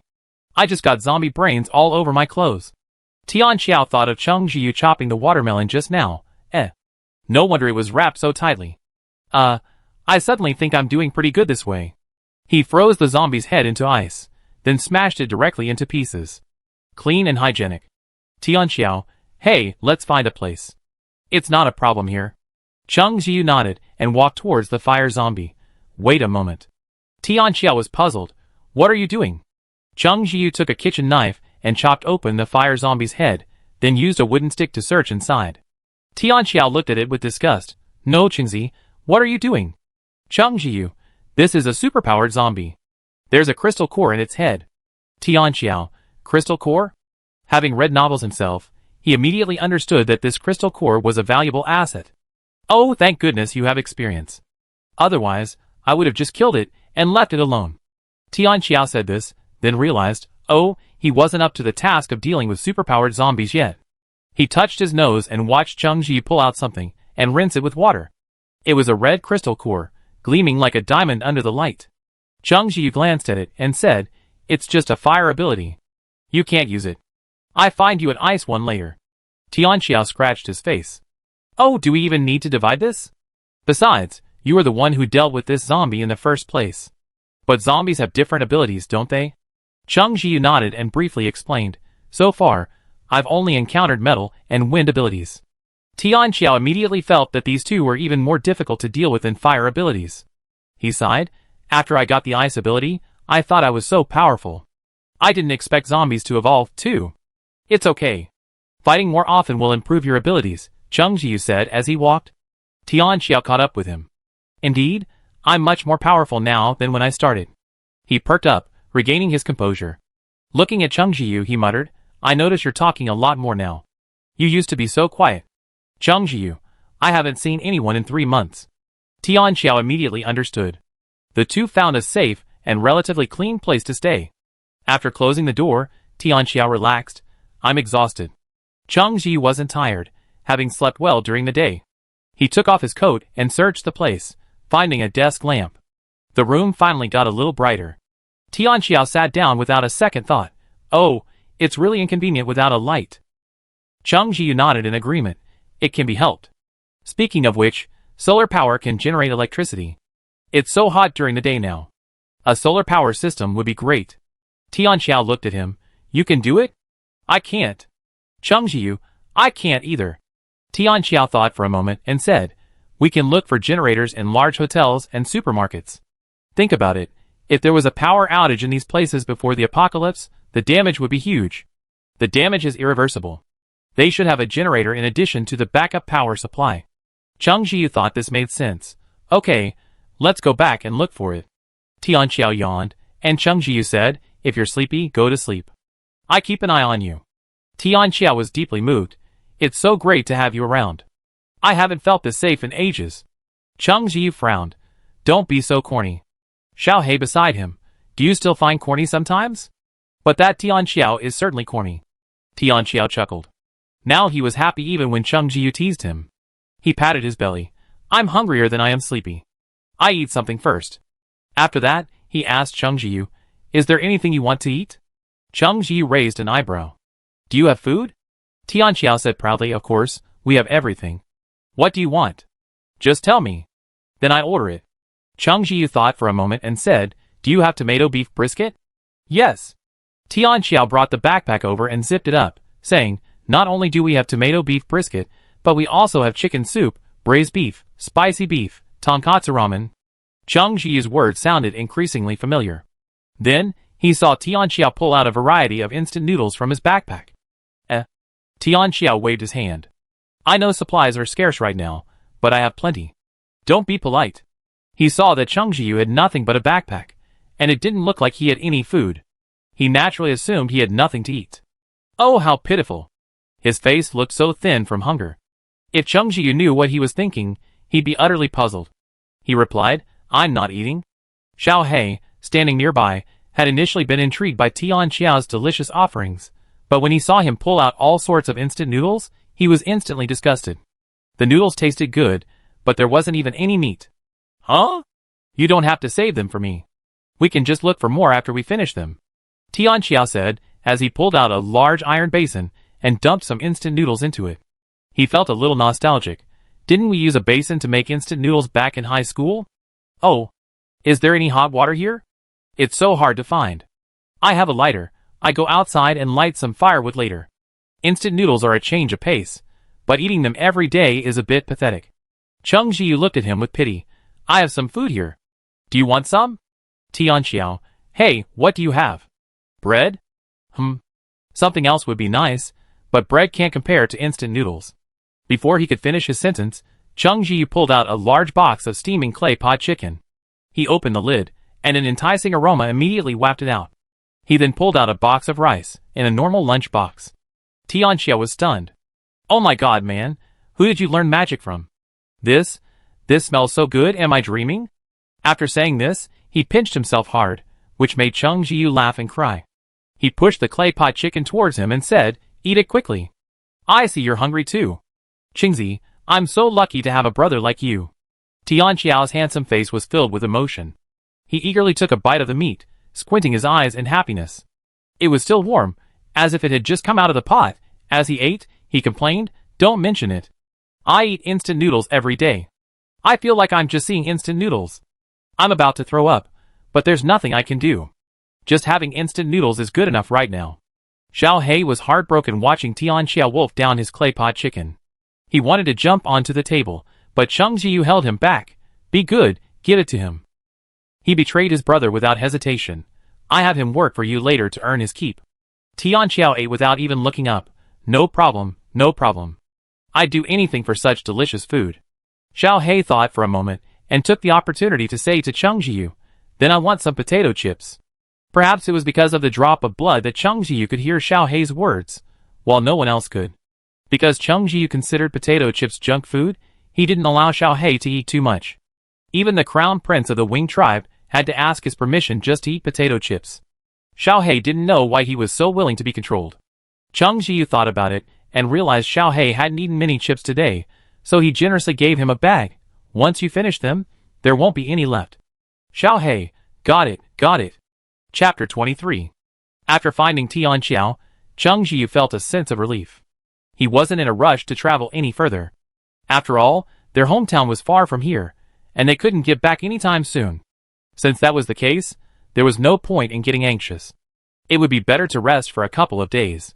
Tian Xiao seemed fine, but he'd been surrounded by zombies yesterday and nearly died. He was frightened after all. Tian Xiao was embarrassed to say it, and Cheng Jiyu didn't point it out, but he still gave him time to recover. You're only wearing a short-sleeved shirt, aren't you cold?" Tian Xiao reached out and touched Cheng Jiyu's exposed arm. Hey, it was still warm. He felt a little envious, wondering if his ability might be responsible for his resistance to the cold. Tian Xiao himself was naturally cold-sensitive. Even with his ice-based ability, he still felt uncomfortable at night, so he was wearing a down jacket. Cheng Jiyu saw through his thoughts and explained, "It's not about superpowers. Besides, I don't have any superpowers." Tian Xiao, who had been feeling sleepy, immediately woke up, thinking Cheng Jiyu was joking. "How is that possible?" Cheng Jiyu didn't elaborate further. "You find out soon. If you're cold, eat something." He didn't intend to hide what had happened from Tian Xiao. He knew she was trustworthy. He was so happy to have found Tian Xiao that he almost forgot that many people couldn't stand the night temperature. He slapped his head. "Wait for me." With that, he disappeared from Tian Xiao's sight. Tian Xiao had never seen such a thing before, and his eyes widened in shock. He looked around. "Where is she?" He couldn't help but call out, "Orange? Orange?" Xiao He lay nearby, glancing over impatiently. Tian Xiao noticed his gaze, which clearly read, "Shut up, Tian Xiao, For some reason, even though it was just a puppy, that look frightened him, and he instinctively shut up. Remembering Cheng Jiyu's request to wait before disappearing, he finally calmed down and waited patiently. A moment later, Cheng Jiyu reappeared before him, holding a strange-looking cabbage in his hands. Why did he say strange? The cabbage was surprisingly red. Cheng Jiyu said helplessly, "I don't have any cooked red cabbage here, but raw is fine. Just give it a couple of bites." Tian Xiao? He was confused as to why Cheng Jiyu suddenly asked him to nibble on this strange cabbage, and asked, "What were you doing just now? Why did you come back with this?" Cheng Jiyu explained the system space, and Tian Xiao looked bewildered. "I thought people with supernatural powers were already against common sense enough." Cheng Jiyu smiled. "Since the apocalypse, is common sense still a thing?" Tian Xiao nodded. "That's right. Does eating this red cabbage really warm you up?" If Tian Xiao wasn't full, he could have held the red cabbage and nibbled on it. After all, it was a vegetable, and vegetables were a scarce resource these days. But he was feeling a bit full. But after hearing Cheng Jiyu's explanation of the red cabbage's uses, he still picked it up and wanted to eat it. Then, without anyone noticing, Xiao He came over and smacked Tian Xiao on the forehead with his paw. Ouch! Tian Xiao covered his forehead. "Shinzi, you dog, why are you hitting me again?" Cheng Jiyu looked at Xiao He in confusion. "Xiao He, let him tear it off and eat it piece by piece." Cheng Jiyu smiled. Xiao He seemed to be feeling sorry for the red cabbage. If Tian Xiao just ate it, there would be nothing left to eat. Cheng Jiyu told Tian Xiao that Xiao He had just slapped him, but Tian Xiao ignored him and continued to chew on the cabbage leaves. It tasted quite good, crispy and sweet. If this had been made before the apocalypse, the taste alone would have put it in the high-end market. Besides, the red cabbage juice was slightly warm, like a warm current flowing through the throat and into the stomach. Soon, the stomach felt warm, and then from the stomach, it spread throughout the body. Tianqiao was so hot that he quickly took off his down jacket. His eyes sparkled as he stared at the red cabbage. Orange, this is truly delicious. Not only does it warm me up, but it also makes me feel incredibly comfortable. I was so tired just now, but now I feel much less tired. Cheng Jiyu nodded. Red cabbage is incredibly energy-rich and can truly restore your strength. Tianqiao looked at the red cabbage, realizing it wasn't just his imagination. He wanted to worship it, exclaiming, "With this, I no longer have to worry about running out of energy after freezing a few zombies." Cheng Jiyu, He didn't know what to say. Tianqiao's battle had left him speechless. Although he didn't quite understand, he had a feeling that ice powers weren't used this way. Xiaohei laughed, probably mocking Tianqiao. Cheng Jiyu pinched his ear. "Xiaohei, you know how to use ice powers, right? Can you tell me?" Xiaohei shook his ear. "What?" Could Cheng Jiyu stop being so touchy? Just as he was thinking, Cheng Jiyu noticed his ears moving and thought it was adorable. He leaned down and kissed him. "Tell me about it now." Xiaohei stiffened. Really? Tianqiao laughed. "Why are you talking to your dog so full of yourself?" No, I'm dying of laughter, ha ha. Cheng Jiyu ignored him because Xiaohei had spoken to him. Let him practice this way first, and he figure out the rest on his own. Cheng Jiyu nodded. "Okay, thanks to Xiaohei, otherwise I wouldn't have thought of it." Xiaohei said awkwardly, "And next time don't." He was touching her. Cheng Jiyu, "What?" Xiaohei glanced at him. "Nothing." Cheng Jiyu? ? He shrugged and looked at Tianqiao, who was laughing so hard. "Are you sleepy right now?" Tianqiao shook her head. "No, not at all." Cheng Jiyu called him out and started training according to Xiaohei's instructions. Tianqiao's eyes lit up as he listened. Although he hadn't tried it yet, he inexplicably felt that Cheng Jiyu's method had potential. It was definitely much more effective than freezing zombie heads. "Qingzi, you're really smart." Tianqiao patted his shoulder. Cheng Jiyu shook his head. "No, that's what Xiaohei told me." "Haha, sure, your Xiaohei is amazing." Tianqiao didn't take Cheng Jiyu's words seriously. Xiaohei looked like an ordinary puppy, just a little clever. Tianqiao quickly began training according to Cheng Jiyu's instructions. This method sounded easy, but it was quite difficult in practice. He had to transform the solid ice into countless ice blades, controlling them to pierce the zombies' heads. But that was his final thought. For now, he'd better make an ice blade first. Thinking this way, Tianqiao activated his supernatural power and conjured a round ice ball. The second time, the ice ball was slightly sharper. While Tianqiao was busy training, Cheng Jiyu wasn't idle either. He practiced his boxing a few times, and then began to practice his inner cultivation. This inner cultivation was very profound. He could grasp something new each time. Speaking of the inner cultivation, Cheng Jiyu asked Xiaohei, "Can Tianqiao use this inner cultivation?" Xiaohei, "It's not suitable for him." The inner cultivation he gave Cheng Jiyu wasn't just giving it away casually. He had specifically found it, specifically for him. Otherwise, how could he practice it so smoothly? Of course, it also had something to do with Cheng Jiyu's quick comprehension. Ordinary people wouldn't be able to adapt to the Wing clan's inner cultivation. Cheng Jiyu nodded at Xiaohei's words, and didn't ask any more questions. He closed his eyes, and entered a mysterious state. Over the next few days, Tianqiao finally mastered the art of creating sharp ice, and could simultaneously control 3 ice arrows to pierce zombies' heads. It's still far from what Cheng Jiyu had said, but take your time. Compared to the previous, clumsy methods, it's much better now. During this time, Tianqiao met Xiao Er and Xiao Tai, and he was completely astonished. It was his first time seeing such amazing plants. Of course, what astounded him even more was Xiaohei. That day, he was itching to touch Xiaohei's fur, but before he could even touch it, a drop of water hit his finger. Tianqiao yelped and pulled his hand back. Only then did he realize that Xiaohei actually had water powers, but later, during the battle, Tianqiao was even more shocked. No way. How could a dog be so much more powerful than him? Tianqiao nearly burst into tears. What could he do? He could only accept it. He and Cheng Jiyu both planned to go home. After all, their families were there, so there was no need to discuss it. So they rested for 2 days before setting off. "There's a small supermarket over there. Let's go check it out," Cheng Jiu said. They wanted to find a generator, but it was quite large and couldn't be carried around all the time. After some thought, they decided to give up the search for now. Cheng Jiu and Xiao He were already big eaters, and now with Tian Xiao, they were going through their food even faster. Cheng Jiu wanted to go and replenish it. When Xiao He heard about the supermarket, he immediately popped his head out to look. Cheng Jiu smiled and petted him, then went in with Tian Xiao.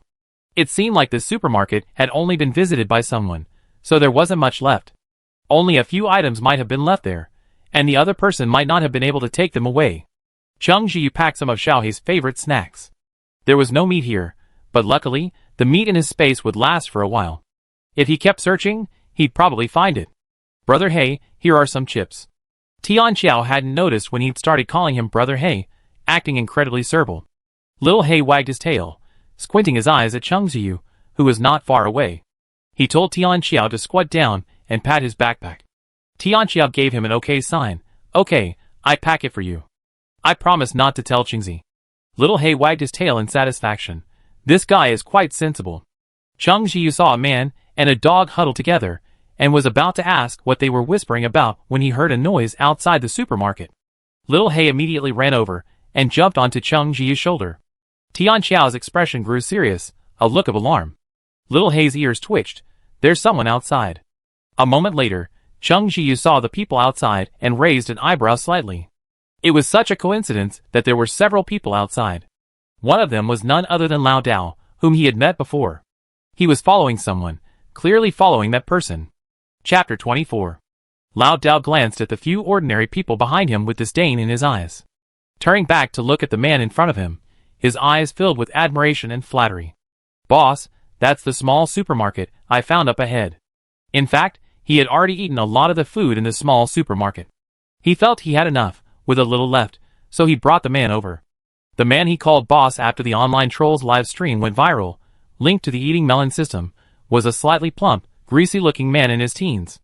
Even in the apocalypse, he had gotten some hairspray from nowhere, and still had his hair combed back. Before the apocalypse, he was just a small clerk in a company, with a stable job but no chance of promotion. Who knew he'd wake up to find the apocalypse had arrived? At first, he was a little panicked, until he awakened his special powers. Discovering that the apocalypse would no longer require him to abide by the old rules, he became excited. The end of the world, isn't that an opportunity? He took a puff of his cigarette and nodded, clearly pleased with Lao Dao. Just as he was about to go in, he felt something and frowned. He dropped his cigarette, his eyes sharpening. Brothers inside, stop hiding. Cheng Jiu raised an eyebrow slightly. Although he hadn't intended to hide, it was clear that this boss was a boss after all, and he was much more vigilant than the others. He exchanged glances with Tian Xiao, tucked Xiao He into his clothes, and the two of them left the supermarket together. When Lao Dao saw someone actually come out, his face lit up with a murderous look, especially when he saw Cheng Jiu and Tian Xiao, the two pretty boys. His menace intensified. You two blind men, don't you know I was here first? This is my territory.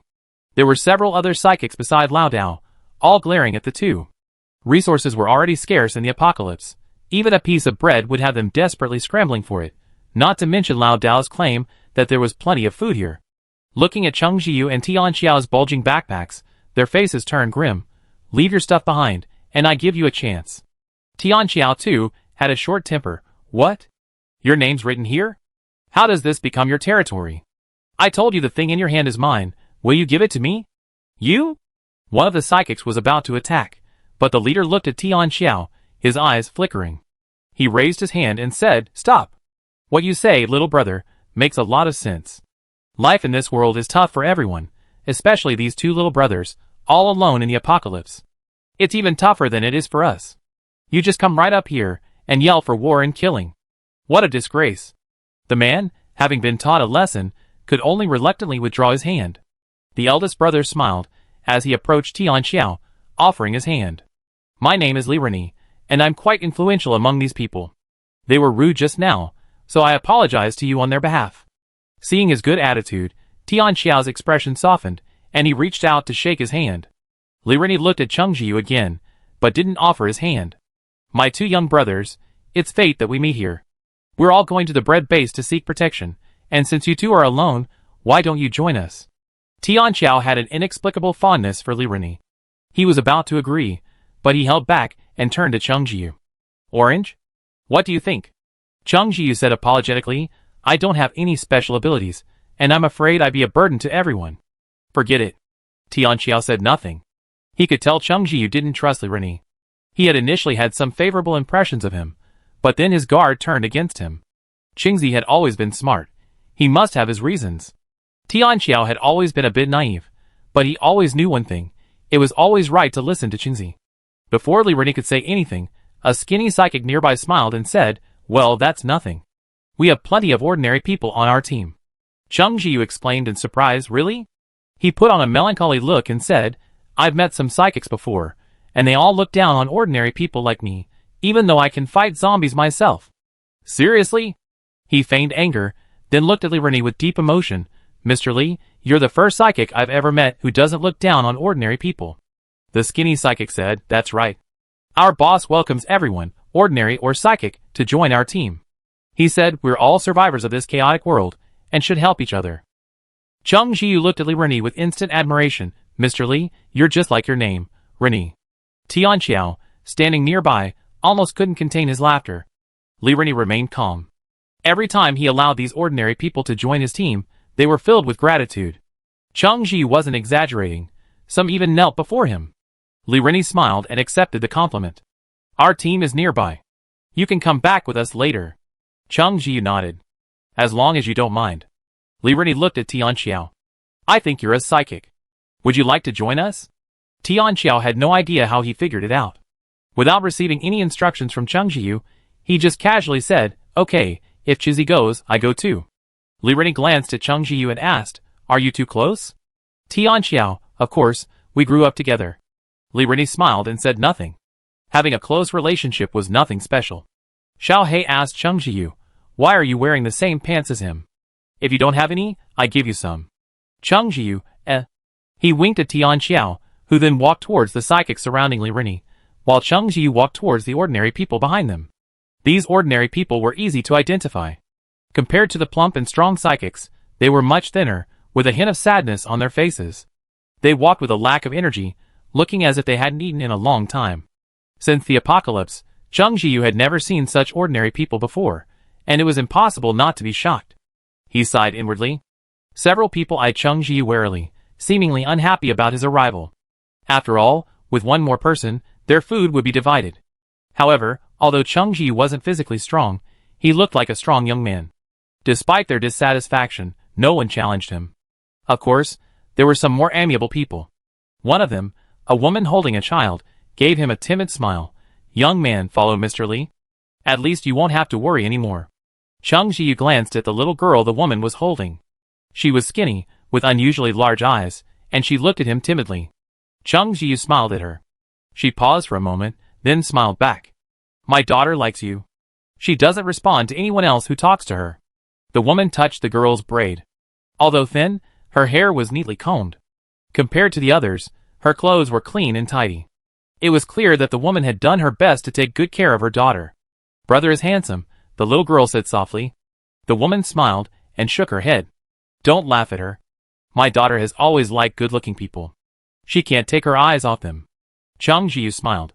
How could he laugh? The little girl was obviously adorable. He walked with the mother and daughter, and learned that the woman's name was Sister Hong, and the little girl's was Yen Yen. Chung Jiu was a little dazed. His sister was also called Yen Yen, and he couldn't help but feel closer to the little girl. They entered the small supermarket. The psychics were packing up all the edibles, while the ordinary people stood there stupidly, not even touching the cookies nearby. Their faces were clearly filled with greed. Chung Jiu frowned and asked Sister Hong, why aren't you taking the supplies? Sister Hong said, it's the team's rule. The psychics bring back the supplies, and we share them. But it was obvious that with the addition of ordinary people, they'd be able to collect the supplies faster. Sister Hong explained, well, it's not the psychic's fault. A while ago, an ordinary person, under the pretext of taking supplies, ate half of them. That's why the team came up with this rule. Some psychics even scolded them, calling them worse than pigs and dogs, only caring about food and having no conscience.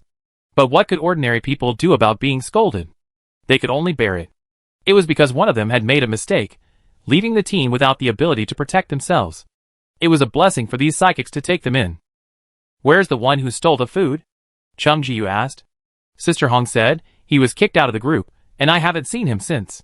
She glanced around, seeing no one paying attention. She whispered, it's not his fault, he's just too hungry. Chung Ji-yu looked at the psychics. Some were already stuffing food into their mouths, while the ordinary people didn't dare move. These psychics brought ordinary people here, but didn't let them touch the supplies. What was the point of the ordinary people then? Chung Ji-yu asked Sister Hong, do they always bring you along? Sister Hong nodded. They always bring a few people, and the rest stay in their temporary shelter, cleaning and stuff. Xiao Hei sneered, these psychics aren't as kind as they appear. Chung Ji-yu patted Xiao Hei gently through his clothes, indicating that he understood. He glanced at the skinny Yin Yin, but couldn't bear it. He pulled a loaf of bread from his backpack and handed it to her. Yin Yin looked at Chung Ji-yu in disbelief, hesitant to reach out for it. Chung Ji-yu smiled, eat it. Sister Hong quickly waved her hand this. How can we take this? Chung Ji-yu said, let Yin Yin eat it. She's hungry. Sister Hong was speechless after hearing this. She turned her head away and wiped away her tears. After confirming that Chung Ji-yu had really given it to her, Yin Yin carefully unwrapped the bread, swallowed, and offered it to Sister Hong. Mom, please eat it. It smells so good. Sister Hong swallowed instinctively, but shook her head to avoid him. Yin Yin, eat it. Yin Yin insisted on reaching out to Sister Hong, but just then, an ordinary person nearby suddenly shouted, Master Psychics. That brat is stealing the bread. Chung Ji-yu's smile faded, and he glared coldly at the person who had spoken. No wonder these ordinary people didn't dare touch the supplies even when no one was watching. Chapter 25. The speaker was hunched over, with triangular eyes and a sleazy demeanor. When Chung Ji-yu looked over, he shuddered and forced a fierce expression. What are you looking at? I'm telling you the truth. Gentlemen, this mother and daughter dared to steal supplies. I think they should be expelled from the team. He didn't think Chung Ji-yu was someone to be trifled with, and his friends seemed to be a psychic. So he didn't dare to mess with him, and only dared to bully Sister Hong and Yin Yin. Yin Yin might be young, but in the apocalypse, a child couldn't possibly be as naive as before, especially since the triangular eye's malice was so obvious. Yin Yin's eyes instantly flushed red, and he felt a little lost. Sister Hong was terrified and quickly stood up to speak, but Chung Ji-yu spoke first. They didn't steal the team's supplies. I gave them the bread. It's my own. Hey, you have a bad temper. What do you mean by your own? Now that you've joined us, it's everyone's.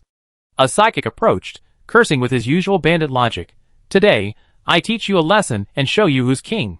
Sister Hong looked at Chung Ji-yu worriedly. Little Chung. Chung Ji-yu remained silent, merely staring coldly at the psychic. The psychic who was cursing was a wind-type psychic, but unfortunately, he seemed weak. He conjured a small wind blade and slashed at him. Chung Ji-yu narrowed his eyes, restrained Xiao Hei, who was about to charge from his arms, and easily blocked the wind blade with his small iron kitchen knife. Then, an ice blade slammed down at the psychic attacking Chung Ji-yu. Tianxiao angrily shouted, Damn you! How dare you bully Chenzi? The wind-type psychic couldn't dodge in time, and his arm was instantly gashed by the ice blade. Sister Hong breathed a sigh of relief upon seeing this, gently patting Yin Yin in her arms. It's okay, Yin Yin, it's okay. Li Renyi seemed to have just noticed the conflict and hurried over, patting the furious Tianxiao, asking him to calm down. Brother Tian, calm down. Let's talk it out. I find out what happened, and I definitely seek justice for you. After saying this, Li Renyi frowned and looked at the wind-type psychic with a hint of anger. What's going on? The wind-type psychic felt he had done nothing wrong, but since he couldn't defeat Tianxiao, he could only suppress his anger. Furthermore, he hadn't expected Chung Ji-yu to so easily block his wind blade. For a moment, he was in disbelief. Chung Ji-yu was just an ordinary person. How could an ordinary person withstand a psychic's attack? He must have been lucky. That had to be it. The wind-type psychic consoled himself while confidently recounting what had just happened. Chung Ji-yu listened and scoffed. Mr. Li, I just learned there's such a tyrannical clause in this team. If I'd known, I wouldn't have joined. I'd rather be alone. Tianxiao raised his hands and feet in support. Qingzi, if you want to leave, I don't want this damn team anymore. Li Renyi, hearing Tianxiao's words, shook his head helplessly. Brothers, why are you so anxious? We don't have such a rule in our team. It's my fault for not keeping my discipline. Don't worry, I deal with this bully later. He then appealed to their feelings and reason. I know you two are both capable young people, but being out there alone in this world is not easy. You know how hard it is to be together. It's not as safe as being together. Chung Ji-yu looked a little shaken, And Li Rennie continued, don't worry, I promise this won't happen again. Little brother, give me some face? Cheng Ji relented, alright, since Mr. Li has said so, let's just let it go this time. Tian Xiao listened to Cheng Ji, taking his word for it. Li Rennie smiled and said a few more words, then looked at the wind-type psychic and said sternly, go and accept your punishment yourself. Cheng Ji had assumed the wind-type psychic would be somewhat reluctant even if he obeyed him, but to his surprise, the psychic showed no reluctance at all and obediently accepted the punishment, as if Li Rennie's word was his. Cheng Ji raised an eyebrow. It seemed Li Rennie had a much stronger control over these people than he had imagined. But why were they so obedient? The man with the triangular eyes, who had just complained, clearly didn't expect the matter to be so easily brushed aside. When Cheng Ji looked over, he shrank his neck and hid away, trying to minimize his presence. Sister Han looked at Cheng Ji, about to say something, but he ignored her. He squatted down, smiling and saying to Yan Yan, eat quickly. Yan Yan looked at him with admiration and whispered, brother, you're amazing. After that, Yan Yan sensibly and carefully handed the bread to Cheng Ji, asking him to eat. Cheng Ji shook his head, no, I just ate a lot. I'm not hungry yet. Share it with mom. Yan Yan broke off half and gave it to Sister Hong, letting her eat. She ate it herself, sipped it in small sips, squinting her eyes from time to time, her face full of happiness. Sister Hong's eyes welled up, but she didn't rush to eat. Instead, she said worriedly, Xiao Cheng, you just offended Lu Chong. I'm worried he caused trouble for you later. Cheng Ji wasn't concerned at all. With Lu Chong's limited abilities, what was there to worry about? Unsure about how Lu Chong's abilities stacked up within the team, he asked Sister Hong. Sister Hong replied, Lu Chong is quite impressive. He's very much in Mr. Li's good graces, so I was shocked just now. I didn't expect Mr. Li to punish him. Cheng Ji, is this impressive? He was a little confused. Logically, these psychics were always active outside. Their abilities would improve through practice. It's impossible for them to be at this level. No wonder Tian Xiao wanted to leave, and Li Rennie tried so hard to keep him. If Lu Chong's level was considered impressive, then Tian Xiao probably wouldn't be a match for him on the team. What puzzled Cheng Ji, however, was that Li Rennie, despite looking surprised when he blocked the wind blade, let his eyes gleam with regret. What was he regretting?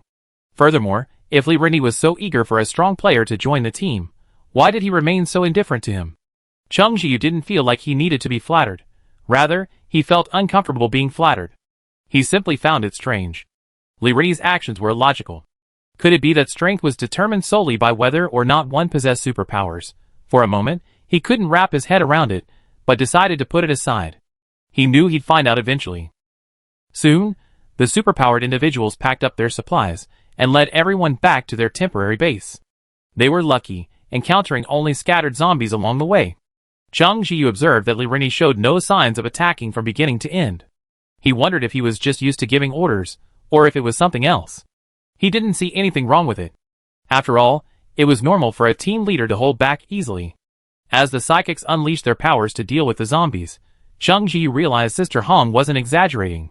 While these people possessed psychic abilities, their strength wasn't particularly strong, and they were clearly terrified of the zombies, yet they had no choice but to confront them. They were clearly just ordinary zombies. These isolated zombies could be dealt with, but what if they encountered a swarm? Given their appearance, it was clear they wouldn't be able to escape unscathed. When Tian Xiao saw the zombies, he also attacked, unleashing 3 icy blades that sent 3 zombies crashing to the ground. Li Rennie's gaze grew even more intense, praising him profusely, making Tian Xiao almost laugh. Is that impressive? Qingzi is far more powerful than him. Oh, even the dog next to Qingzi is far more powerful than him. Li Rennie truly failed to recognize a great man. However, Qingzi didn't seem to want to reveal his strength, so he kept quiet. Xiao He had been nestling in Cheng Ji's clothes, feeling a little suffocated. Now, he popped his head out for air. Several people were surprised to see him. After all, since the apocalypse, they hadn't seen such a weak animal, and yet Cheng Ji actually kept one. The little black dog looked chubby, exuding the air of someone who had never experienced hunger. Little Black twitched his ears, a little irritated by the glances. Cheng Ji reached out and touched his ears soothingly. Do you want to go in? Cheng Ji meant into his coat. Little Black, no, you just shoved me in there. Cheng Ji laughed. Oh, this is a reckoning. He mumbled, it's not convenient right now. Since it wasn't convenient for Little Black to take action, Cheng Ji was wary of this group. Xiao He naturally knew what was going on, so he just said it casually, not really holding a grudge. Cheng Jiu leaned down and kissed his ear, whispering, "Be good. Xiao Hei, eh?" He shook his burning ear. He was really unaccustomed to Cheng Jiu's frequent kisses. "Brother, your puppy is so adorable." Yinyan's big eyes gazed eagerly at Xiao Hei's emerging head. Cheng Jiu smiled and said, "His name is Xiao Hei." Yinyan nodded and asked cautiously, "Can I pet him?" Xiao Hei warned Cheng Jiu, "If you dare let anyone else pet me, I break up with you." Cheng Jiu suppressed a smile. Xiao Hei's harsh words were truly adorable. He said regretfully to Yinyan, "No, Xiao Hei doesn't like people petting him." Yinyan nodded and sensibly said nothing more. Sister Hong gently pinched her cheek. The group arrived at their temporary accommodation relatively smoothly. It was a small two-story villa. Upon entering, Cheng Jiu found it very clean, practically spotless. However, the psychics ahead had walked in carelessly. Their shoes, having moved around outside, were clearly not clean, leaving black footprints on the floor. A woman in her 30s mopping the floor, looking accustomed to this, waited for the psychics to ascend the second floor, and then continued mopping silently. Li Rennie invited Tianxiao upstairs. Tianxiao waved, "Qingzi, hurry up and follow." A psychic nearby said, "No, we're going upstairs to discuss something important. Ordinary people aren't allowed upstairs." Tianxiao was displeased, and annoyed by the other person's condescending attitude. "What's wrong with psychics? Qingzi can beat the crap out of you," Cheng Jiu said. "Tianxiao, go ahead. I be downstairs." Tianxiao glanced at Cheng Jiu and said reluctantly, "Okay, Qingzi, if you need anything call me." Cheng Jiu nodded. Sister Han said, "You're such a good friend." "Oh, it reminds me of a time when two brothers, I heard they were actually blood brothers, joined a team together. But within a few days, they had a falling out. The older brother, an ordinary person, went out with the team one day and encountered an accident and didn't return. His younger brother didn't even ask about it. What a world. What a world." Sister Hong sighed. Those two brothers seemed to be on good terms when they first arrived. Cheng Ji frowned after hearing Sister Hong's words and asked, "Do people die in the team?" Sister Hong nodded. "Some ordinary people went out with the team, and then fewer returned. I heard from the psychics that they were too weak and were killed by zombies." Cheng Ji asked, "What about the psychics? Are there any who never return?" Sister Hong said yes, but very few. "Since I joined the team, I've only encountered 2 or 3. Sister Hong had been with the team the longest, so 2 or 3 was indeed a small number. Cheng Ji thought about the strength of these psychics, and found the death rate so strange. Sister Hong mentioned something else. Mr. Li chose this base. He said it would be easier to manage if everyone lived together. The small villa was larger than the other houses, and could accommodate more people. Cheng Ji had seen 15 psychics in the team so far, and there were others he hadn't seen yet. He estimated there were around 20 in total. There were more ordinary people, over 50. While the small villa was spacious, it only had about 10 rooms in total. It was definitely impossible for everyone to have one. Ordinary people mostly slept outside, in the living room or hallway. Some had blankets, but most didn't, simply lying on the floor. During the day, it was fine. The heat made lying on the floor cooler. But at night, the wind was biting, and lying on the floor could freeze you to death. So they slept during the day, and didn't sleep at night, even if they wanted to. Tianxiao came downstairs, and told Cheng Jiu that Li Rennie had assigned him a room, and asked Cheng Jiu to sleep with him. Cheng Jiu shook his head, declining, "I sleep outside. The team has its own rules." Tianxiao scratched his head and whispered, "I don't think Li Rennie treats ordinary people very well. Although in this world, taking in ordinary people is good, I still feel something is a little strange." Cheng Jiu looked at Tianxiao in surprise. His childhood friend had always been a bit nervous, and to make him feel strange. "What did they say when you went upstairs?" Cheng Jiu asked. Tianxiao said, "Nothing much. Some other teams looking for supplies came back, and said 5 civilians died." Li Rennie frowned and looked at the team leader. "What's going on? Why did so many people die?" The leader had his own reasons. "We were really unlucky today. We encountered a zombie that could actually breathe fire. We couldn't handle it, so..." Li Rennie glanced at the other man. The leader fell silent. He took a slow puff of his cigarette. "The zombies are evolving too. You're too complacent. If you keep going like this, you're going to fail." The leader was listening, but clearly not taking it in. "What's there to be afraid of? It's not like we have no other options." "All right." Li Rennie frowned and said, "Disperse. Count the supplies, and divide up today's share." Tianxiao listened in on the whole thing and couldn't catch a peek, but he still felt something was amiss. Li Rini is clearly questioning those ordinary people, seemingly concerned, but in reality, it seems he's not even concerned about their lives, right? Cheng Jiyu immediately articulated what Tianxiao was feeling was amiss. Tianxiao nodded. Yes, that's right. It's really strange. I used to have a good impression of Li Rini. Cheng Jiyu said, not every person in a higher position can empathize with those below them. It's not unusual for him to act this way. Although Tianxiao understood this, he no longer had complete trust in Li Rini and felt somewhat wary. Seeing him like this, Cheng Jiyu felt a little relieved. Li Rini was able to keep his psychic so obedient. He had a feeling there was something odd about him. Tianxiao's vigilance was a good thing. By the way, where are you sleeping tonight? Tianxiao asked. Cheng Jiyu, the floor downstairs? Let's find the hallway. It's less crowded. Tianxiao frowned. I'm really impressed. This arrangement is ridiculous. Psychics should either have 1 room per person or 2 per room. If they can squeeze in, ordinary people won't have to sleep on the floor. No, I need to talk to Li Rini. Cheng Ji wanted to call him back, but Tianxiao ran off, so he had no choice but to let him go. He wanted to find the hallway, but it was already occupied. The people sleeping there immediately looked wary when they saw him approaching, so Cheng Ji had to move. Finally, Sister Hong, seeing that he couldn't find a place, suggested that he sleep over here. I'm lucky enough to have the elevator room. The elevator's out of service now, so few people pass by. It's spacious and relatively quiet here. If you don't mind, you can sleep over here. Cheng Jiyu hesitated, primarily because it wasn't convenient for Sister Hong and her daughter. Sister Hong smiled. It's nothing. I'm over 40. Besides, no one uses this place as their own room. They even sleep in their clothes. What's there to be afraid of? We mother and daughter sleep here. Some people would have kicked us out a long time ago. Cheng Jiyu finally nodded after hearing this. Thank you, Sister Hong. Sister Hong smiled and shook her head. It's nothing. The elevator room was indeed quite spacious. Sister Hong and Yin Yin slept on the left, while Cheng Jiyu slept with Xiao Hei on the other, with some empty space in between. A sudden commotion broke out outside. Hong Liang quickly stood up and said to Cheng Jiyu, supplies are being distributed. Go get them. Cheng Jiyu had plenty of food in his space, but he couldn't take it out in this situation. It would be strange not to take it, and it would inevitably arouse suspicion. So he got up and took Xiao Hei out. When Xiao Hei heard about the supplies, he immediately stood on Cheng Jiyu's shoulder to see what was available. After taking a quick look, he immediately slipped into Cheng Jiyu's clothes with disinterest. Cheng Jiyu patted him. What's wrong? Xiao Hei, I don't want to eat that. Cheng Jiyu glanced over and saw 2 psychics distributing small bags of biscuits and a glass of water, each sip only.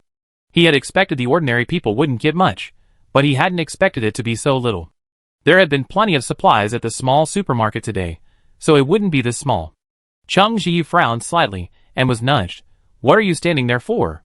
Don't delay me getting my supplies. Xiao Hei emerged and glared at the person who had pushed Cheng Jiyu. Cheng Jiyu patted Xiao Hei soothingly. It's okay. He's just starving. How could he not be ravenous with such a small share? Cheng Jiyu sighed slightly, but still walked over and took the biscuits. As for the water, since he didn't have a cup, he simply didn't give it to him. After he left, the 2 psychics murmured, I see he still has something in his bag. He got it from the supermarket today, and the boss wouldn't let us take it. Really? I wonder how long he can hold out. Tianxiao came down from upstairs dejectedly and told Cheng Jiyu, Mr. Li said that every mission for psychics is incredibly tiring. Furthermore, psychics have more heightened senses than ordinary people, and they can't sleep well with others, which can easily affect their progress the next day. Reclaiming land means going to a new location to search for supplies. Cheng Jiyu wasn't surprised by this outcome. How could Li Rini easily change the long-standing arrangements? The most important thing for those in power is to maintain checks and balances, not to please everyone. What could ordinary people do if they weren't satisfied? They might not even have a room to sleep in here, and they could only eat a little, but at least they wouldn't be kicked out. They would be dead outside alone. Hey Tianxiao, come up to eat. A psychic called out to Tianxiao. Tianxiao agreed, spoke to Cheng Jiyu, and went upstairs. He saw that ordinary people had only been given biscuits and water, so he thought the supplies weren't much. But then, he saw several large boxes upstairs. Li Rini said, there aren't many supplies this time. Half a box per person. Tianxiao frowned. Psychics do eat more than ordinary people, But isn't this disparity too great? Thinking of Chung Ji-yu just holding a small bag of biscuits, he felt uneasy. But he had learned his lesson this time. He knew there was no point in asking Li Rini. He would always have countless excuses waiting to shut him up. It would be better to take the food and share it with Qingzi later. Li Rini saw Tian Xiao quickly grab the food, and a look of understanding crossed his eyes. He must have seen what the ordinary people downstairs had gotten. People of different classes, especially those of higher classes, will unconsciously defend their own class. It's human nature. Li Rini walked over to Tian Xiao and gave him a kind smile. Xiao Tian, you just joined the team today. Are you getting used to it? Come and talk to me. Tian Xiao thought to himself that he was going to give Qingzi some food, but Li Rini's words made him want to hear what he had to say, so he nodded. Downstairs, Chung Ji-yu saw Xiao Hei steadfastly refusing to eat the cookies, so he had to eat them himself. The food in his space was too inconvenient to take out, even if he found a separate place. It smelled too good. He thought for a moment, and remembered that he had some dried meat stored away. It didn't smell very good, so he took it out and gave it to Xiao Hei when no one was around. Sister Han's elevator room was convenient for him to grab something to eat. She and Yin Yin weren't always there, so when they weren't around, Chung Ji-yu would take out some dried meat and feed it to Xiao Hei. Eat it quickly. You haven't eaten much all day. Let me feel your belly. Your belly is flat. Xiao Hei tried to hide, but couldn't, and angrily said, I don't have a belly. Okay, no, hurry up and eat. Chung Ji-yu urged him. Seeing him eating the dried meat, Xiao Hei joined in. His teeth weren't as weak as before. They were now strong enough to eat the meat. Xiao Hei ate a large piece of the dried meat, drank some water, and wagged his tail. I want some potato chips. Chung Ji-yu, no, the potato chips are a bit strong, we'd be noticed. Xiao Hei, okay, he didn't say he had to eat anyway. Seeing that it was getting dark, Chung Ji-yu took out some red cabbage and ate some with Xiao Hei. They quickly warmed up. Chung Ji glanced at the floor, unable to resist getting up and mopping it before spreading a blanket near the door and lying down. Xiao Hei frowned, a humane expression taking on his face. Chung Ji pinched his ear. It's okay, just lie in my arms. Xiao Hei didn't lie in his arms, but instead laid down beside Chung Ji. Chung Ji raised his eyebrows slightly, smiled, and closed his eyes. It was cold at night, and ordinary people sleeping outside wouldn't go to sleep at this time. There were always small noises outside, but they didn't dare make loud noises for fear of disturbing the psychics sleeping in the rooms. Chung Ji wasn't sleeping well either, just closing his eyes to rest. Just then, the door was quietly opened. It wasn't Sister Hong. He opened his eyes, and met a pair of startled eyes. The other person tried to run, but Chung Ji was faster. He immediately grabbed her arm and pushed her against the wall, coldly demanding, What are you doing? It was Triangle Eyes, the man who had complained today, and Chung Ji couldn't help but move his hands harder. Triangle Eyes grimaced in pain, but he didn't dare scream for fear of disturbing the sleeping psychics. His expression was comical and laughable. I took the wrong path. Chung Ji said quietly, You don't need your eyes anymore. How about I dig them out for you? Triangle Eyes shuddered and quickly said, No. No. Mr. Lee has set the rules. No harm. Chung Ji smiled. Do you think I'm afraid? Triangle Eyes, thinking back to how easily the other person had blocked Lu Chang's wind blade today, felt a little frightened. He felt that Chung Ji wasn't trying to scare him, and begged for mercy. I was wrong, Grandpa. I was wrong. Chung Ji, filled with disgust, let go of his hand. Triangle Eyes didn't dare run away. He knelt before Chung Ji and kowtowed repeatedly. Grandpa, I really didn't mean to do anything. I was just so hungry, so I came to see that woman. No, Sister Hong, do you have any food? Neither the mother nor the daughter are here. I didn't expect you to be here. I really didn't mean to do anything. I'm just so hungry. If this had been his first encounter with Triangle Eyes, Chung Ji might have believed him. But his actions today had shown him that he was definitely not a kind person. He might be genuinely hungry, but that wasn't what he said. He was forced to steal. You didn't mean to do anything? You took someone else's food, and they starved, or even died of starvation. And that's not considered evil? Chung Ji asked. Triangle Eyes was convinced. He was a man who could bend and stretch. Tears welled up in his eyes. I was wrong. Dad, what are you going to do to make me go? Without waiting for Chung Ji to speak, Triangle Eyes said quickly, I know something. If I tell you, will you let me go? Chung Ji refused, saying, That depends on what you say. Triangle Eyes glanced around and lowered his voice. I only flattered those psychics to stay alive. Am I born to flatter the powerful and bully the weak? Chung Jiyu's eyes said, isn't it? He said, survive? Doesn't it mean I can't survive if I don't flatter them? Triangle Eyes seemed a little frightened, his body trembling. He said, I've found that anyone who offends those psychics will soon be taken with them on missions. When they return, that person isn't with them. I suspect they were taken away. Triangle Eyes said, wiping his neck. Chung Jiyu frowned slightly. Triangle Eyes said, you offended Lu Chong before. There will definitely be retaliation. Be careful. Chung Jiyu said nothing. Retaliation? He was actually worried that the other party would do nothing. He asked Triangle Eyes, where is Sister Hong now? Triangle Eyes said honestly, I saw her cleaning the stairs. Chung Jiyu, oh, then you cleaned it for her. Triangle Eyes was somewhat reluctant. He was a sly guy, always willing to push his own work onto others. How could he be willing to work for others? Chung Jiyu looked at his hand dimly. Triangle Eyes felt a chill on his wrist, and his body trembled. He said quickly, I go right away. I go right away. The other person stumbled away, and Chung Jiyu closed the elevator door. Suddenly, his hands felt cold. He looked down and saw Xiaohei carefully washing them clean. Chung Jiyu curled his lips and said, wow, Xiaohei is so thoughtful. Xiaohei said disdainfully, they're so dirty. Even from a distance, he could smell the stench of Triangle Eyes. It's not unusual actually. With the lack of water and the intense daytime heat, sweating is inevitable. And since you can't shower, wouldn't you smell? Not to mention ordinary people. Even those with special abilities don't smell very good. A moment later, Sister Hong returned, holding Yin Yan's hand, her expression slightly surprised. Xiao Cheng, Shunzi just came over and insisted on doing work for me. It scared me all day. Now I realize it's because of you, right? Chung Ji realized that Triangle Eyes must be Shunzi. He told her what had just happened. Sister Hong remained calm, as if she was used to it. Shunzi is just like that. He loves to steal. He's been beaten up several times for stealing. If Mr. Li hadn't set a rule preventing those people from beating him too hard, he'd probably be dead by now. Shunzi also likes to curry favor with the psychics. Of course, the ordinary people here try their best to curry favor with them, hoping to make their lives easier, but Shunzi's way of currying favor is, as he did today, by glaring at them. As a result, they ignore him and even resent him. People like Shunzi are always bullying the weak and fearing the strong. He doesn't dare steal from others for fear of being beaten, but seeing Sister Hong, an orphan and a widow, he wants to steal from her. Sister Hong, I'm not stupid. Why would I just leave my stuff here? Besides, I only gave them so little, I can't even keep it. Sister Hong looked at the skinny Yin Yan with a look of sadness. She whispered, do you blame your mother? Yin Yan shook her head gently, nuzzling him affectionately. Sister Hong tilted her head to hide the tears in her eyes. Chung Ji watched, feeling a pang of reluctance, but his system couldn't be exposed easily, so he could only sigh. Xiaohei knew what he was thinking from his expression. Really?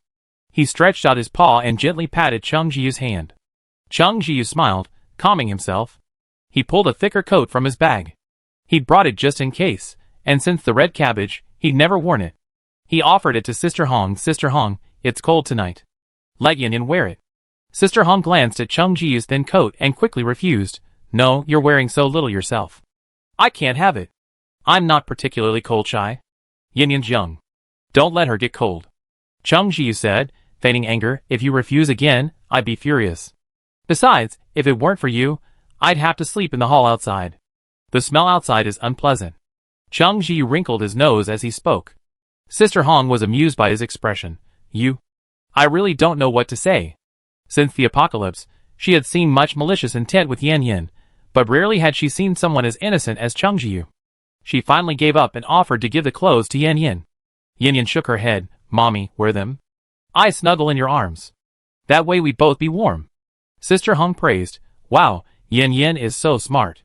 Yan Yan chuckled and snuggled into Sister Hong's arms. Mommy's arms are so warm. Chung Jiu, watching the mother and son from the side, couldn't help but smile. The next morning, Tian Xiao brought some food down and told Chung Jiu, I was planning to come see you yesterday, but the boss talked to me so much that I went back to my room and slept. I don't know how I forgot about it. Chung Ji raised an eyebrow. Boss? Tian Xiao scratched his head. Huh? Maybe I heard everyone around me calling him boss so often that I just instinctively followed suit. Chung Ji looked at Tian Xiao, feeling something was amiss. Hey, What are you standing there for? Come on, eat. I have plenty of food here. The boss is so kind to us, he gave us a lot. Tianxiao praised Li Rini. Cheng Ji frowned, realizing what was odd. Yesterday, Tianxiao had been telling him that Li Rini was hypocritical and treated ordinary people, and those with special abilities differently. But today he accepted it so easily, not seeing anything amiss. He said, really? I got a small bag of cookies yesterday. Really? Then you should eat more. Tianxiao quickly opened a bag of instant noodles and told Cheng Jiu to eat some. Cheng Jiu took it but didn't eat. They gave you so much food, but only a bag of cookies for me. Is it because you're a psychic? Psychics have big appetites.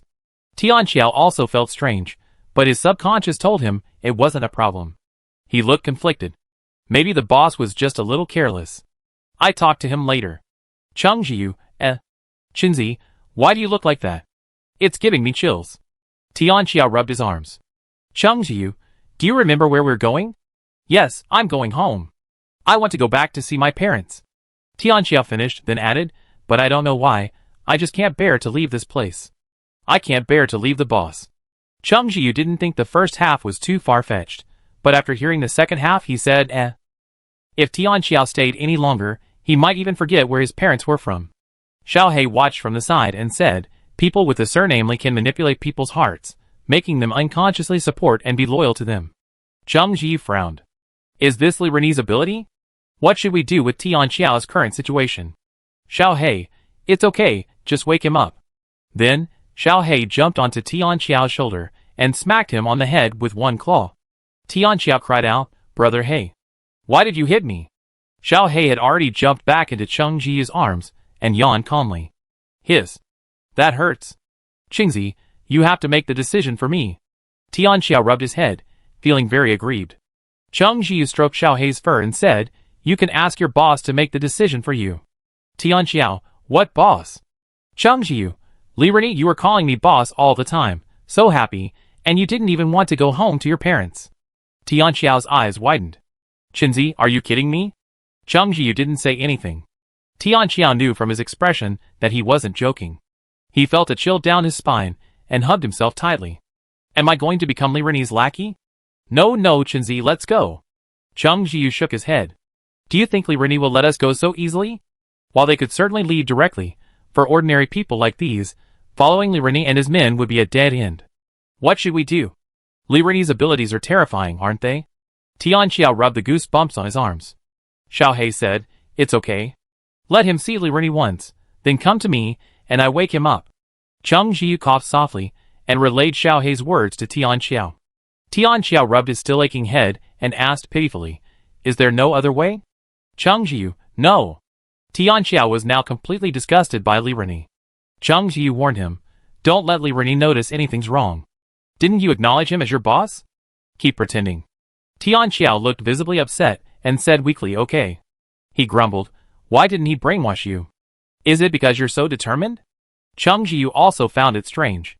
Those psychics believed in Li Rini and obeyed him unconditionally, but ordinary people weren't like that.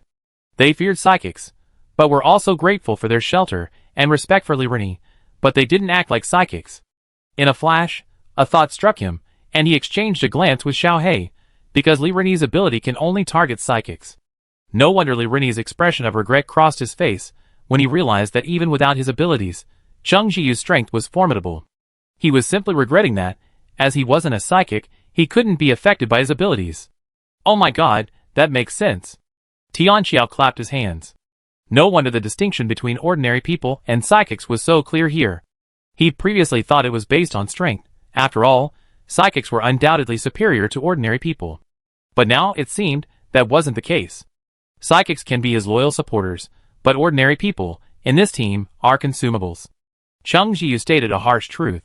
Tianxiao felt a chill run down his spine. What do you mean? Every time they go out, they bring ordinary people with them, saying they can do the work, but they don't let them touch the supplies at all. Based on the information he gathered all day yesterday, Cheng Ji guessed a truth. According to Sister Hong, she's been with the team for over a month. In just over a month, these psychics have fought dozens of battles, yet their strength is so weak. It's abnormal. Tianxiao, huh? Are they letting ordinary people fight zombies? No wonder so many people die every time they go out. Cheng Ji closed his eyes. More or less, except they're feeding ordinary people to the zombies. Feeding zombies? Tianxiao couldn't help but shudder at this. Chapter 26. Oh my god, these people are too cruel, aren't they? Tianxiao felt a chill run down his feet and shuddered. Why feed ordinary people to zombies? Are zombies their parents? Cheng Ji was speechless. Tianxiao scratched his head. I know. They take ordinary people with them. If they run into danger, they push them out first. The zombies, attracted by the smell of ordinary people's flesh and blood, will definitely stop chasing them. Cheng Ji nodded. That's why, despite their weak strength, so few psychics die. Tianxiao found it terrifying. Ordinary people were just as human as they were. The apocalypse had only been here for a few months at most, and already some people had been transformed beyond recognition. Seeing his expression, Cheng Ji comforted him. Don't overthink it. Take Li Rini. He probably wasn't a good person before the apocalypse either. It's just that without the law, his true nature is completely exposed. That's right, he was definitely a treacherous villain before the apocalypse. Tianxiao's words brightened her mood a bit, and she followed Cheng Ji to discuss Li Rini. Li Rini was already a bad person before the apocalypse, which was at least easier to accept than someone who completely twisted human nature in the apocalypse. Although they knew full well that the apocalypse could truly warp human nature. So what do we do now? Should we tell those ordinary people what Li Rini had done, and get them to follow us? Tianxiao asked. Cheng Ji shook his head. To be frank, these are just our guesses. Why would they believe us? No matter what happens here, at least we're safe. Tianxiao felt a little discouraged. It was true. Ordinary people were too slow to survive in the apocalypse. They couldn't tell truth from falsehood, so they could only live cautiously. Perhaps even if they knew the truth, they would have to convince themselves, blindly believing these psychics wouldn't be so cruel. Besides that, what else could they do? What then? We can't just stand by and watch them do their evil deeds, can we? Tianxiao felt a little uncomfortable. Cheng Ji narrowed his eyes. There's always a way. At worst, we can just get rid of Li Rini. Tianxiao's eyes lit up, and he gave him a thumbs up. Orange, it's you who got to the heart of the matter. Cheng Ji patted him on the shoulder. Alright, don't overthink it. Go back now, before Li Rini notices anything's wrong. Tianxiao nodded. I go lurk around Li Rini. If I find anything, I come find you. Perhaps Li Rini was confident enough in his powers that he didn't send anyone to monitor Tianxiao, so no one cared if Tianxiao came looking for him. Wait, go out and act it out, Cheng Ji said worriedly. Tianxiao gave him an okay sign, looking a bit excited. He loved playing the ungrateful villain, And then, someone saw Tianxiao slamming the door and coming out, his face still fuming. I give up. I was so kind as to bring you food, but if it weren't for the fact that you grew up with me, I wouldn't even bother with you. Lu Chong walked over and put his arm around Tianxiao's shoulder like a good friend. Brother, what's wrong? Why are you so angry? Tianxiao feigned anger and shook off Lu Chong's arm. Don't mention it. He kept on rambling about how I got so much stuff, and how I'm a superpowered person, so isn't that natural? We still have to fight zombies? And Lu Chong laughed. That's right, isn't it? Why bother with someone so ungrateful? Tianxiao remained silent, and Lu Chong continued, Do you want me to teach him a lesson for you? Tianxiao snorted, Forget it? You're probably no match for him. Lu Chong's face darkened instantly at this. It was almost like saying he was incompetent. I'm a psychic after all, and he's just an ordinary person. Enough, you're talking too much nonsense. Tianxiao cursed, I'm telling you, even if we quarrel, he's still my childhood friend. It's my turn to teach him a lesson, not yours. With that, Tianxiao turned and walked away. Lu Chong's face darkened instantly. He glared at Tianxiao fiercely, then turned his head toward the elevator and smiled. It's okay, it won't be long. The news of Tianxiao and Cheng Ji's falling out quickly reached Li Rini, who wasn't surprised. Even brothers could turn against each other, let alone them. Sister Han looked at Cheng Ji worriedly. Xiao Cheng, you and your friend. Cheng Ji frowned, his expression annoyed. Don't mention him. I didn't expect him to be this kind of person. In just half a day, he's assimilated by those people and thinks he's superior. He said this with a hint of sarcasm. Sister Han sighed. Xiao Cheng, maybe your friend can't be blamed. Cheng Ji looked at Sister Han, his eyes flickering. Sister Han seemed to understand something. Anyway, you better stop arguing with him. Hey. Sister Han seemed a little helpless and reminded him, the psychics are going on missions lately. It's best if you don't follow them. Chung Jiyu's expression softened. Thank you, Sister Hong. I understand. Sister Hong said nothing. She lowered her head and touched Yin Yan's head, her expression filled with worry. Yin Yan looked up, met Sister Hong's eyes, and whispered softly, Mom. Sister Hong shook her head. Mom's fine. If it were anyone else, she could have stood by and watched. After all, her heart had hardened since the apocalypse. But how could a sincere young person like Xiao Cheng remain so unclear? But what could she do? How could she let her daughter take such a risk? Sister Hong closed her eyes, hugged Yin Yan, and fell silent. There was a commotion outside. Chung Jiu stood up and opened the elevator door. He saw the man he had met before, Hong Lian, chasing after a girl in her 20s. Her hair was disheveled, and her face was so dirty that it was hard to tell what she looked like. I told you, don't bother me, the girl said, dejected.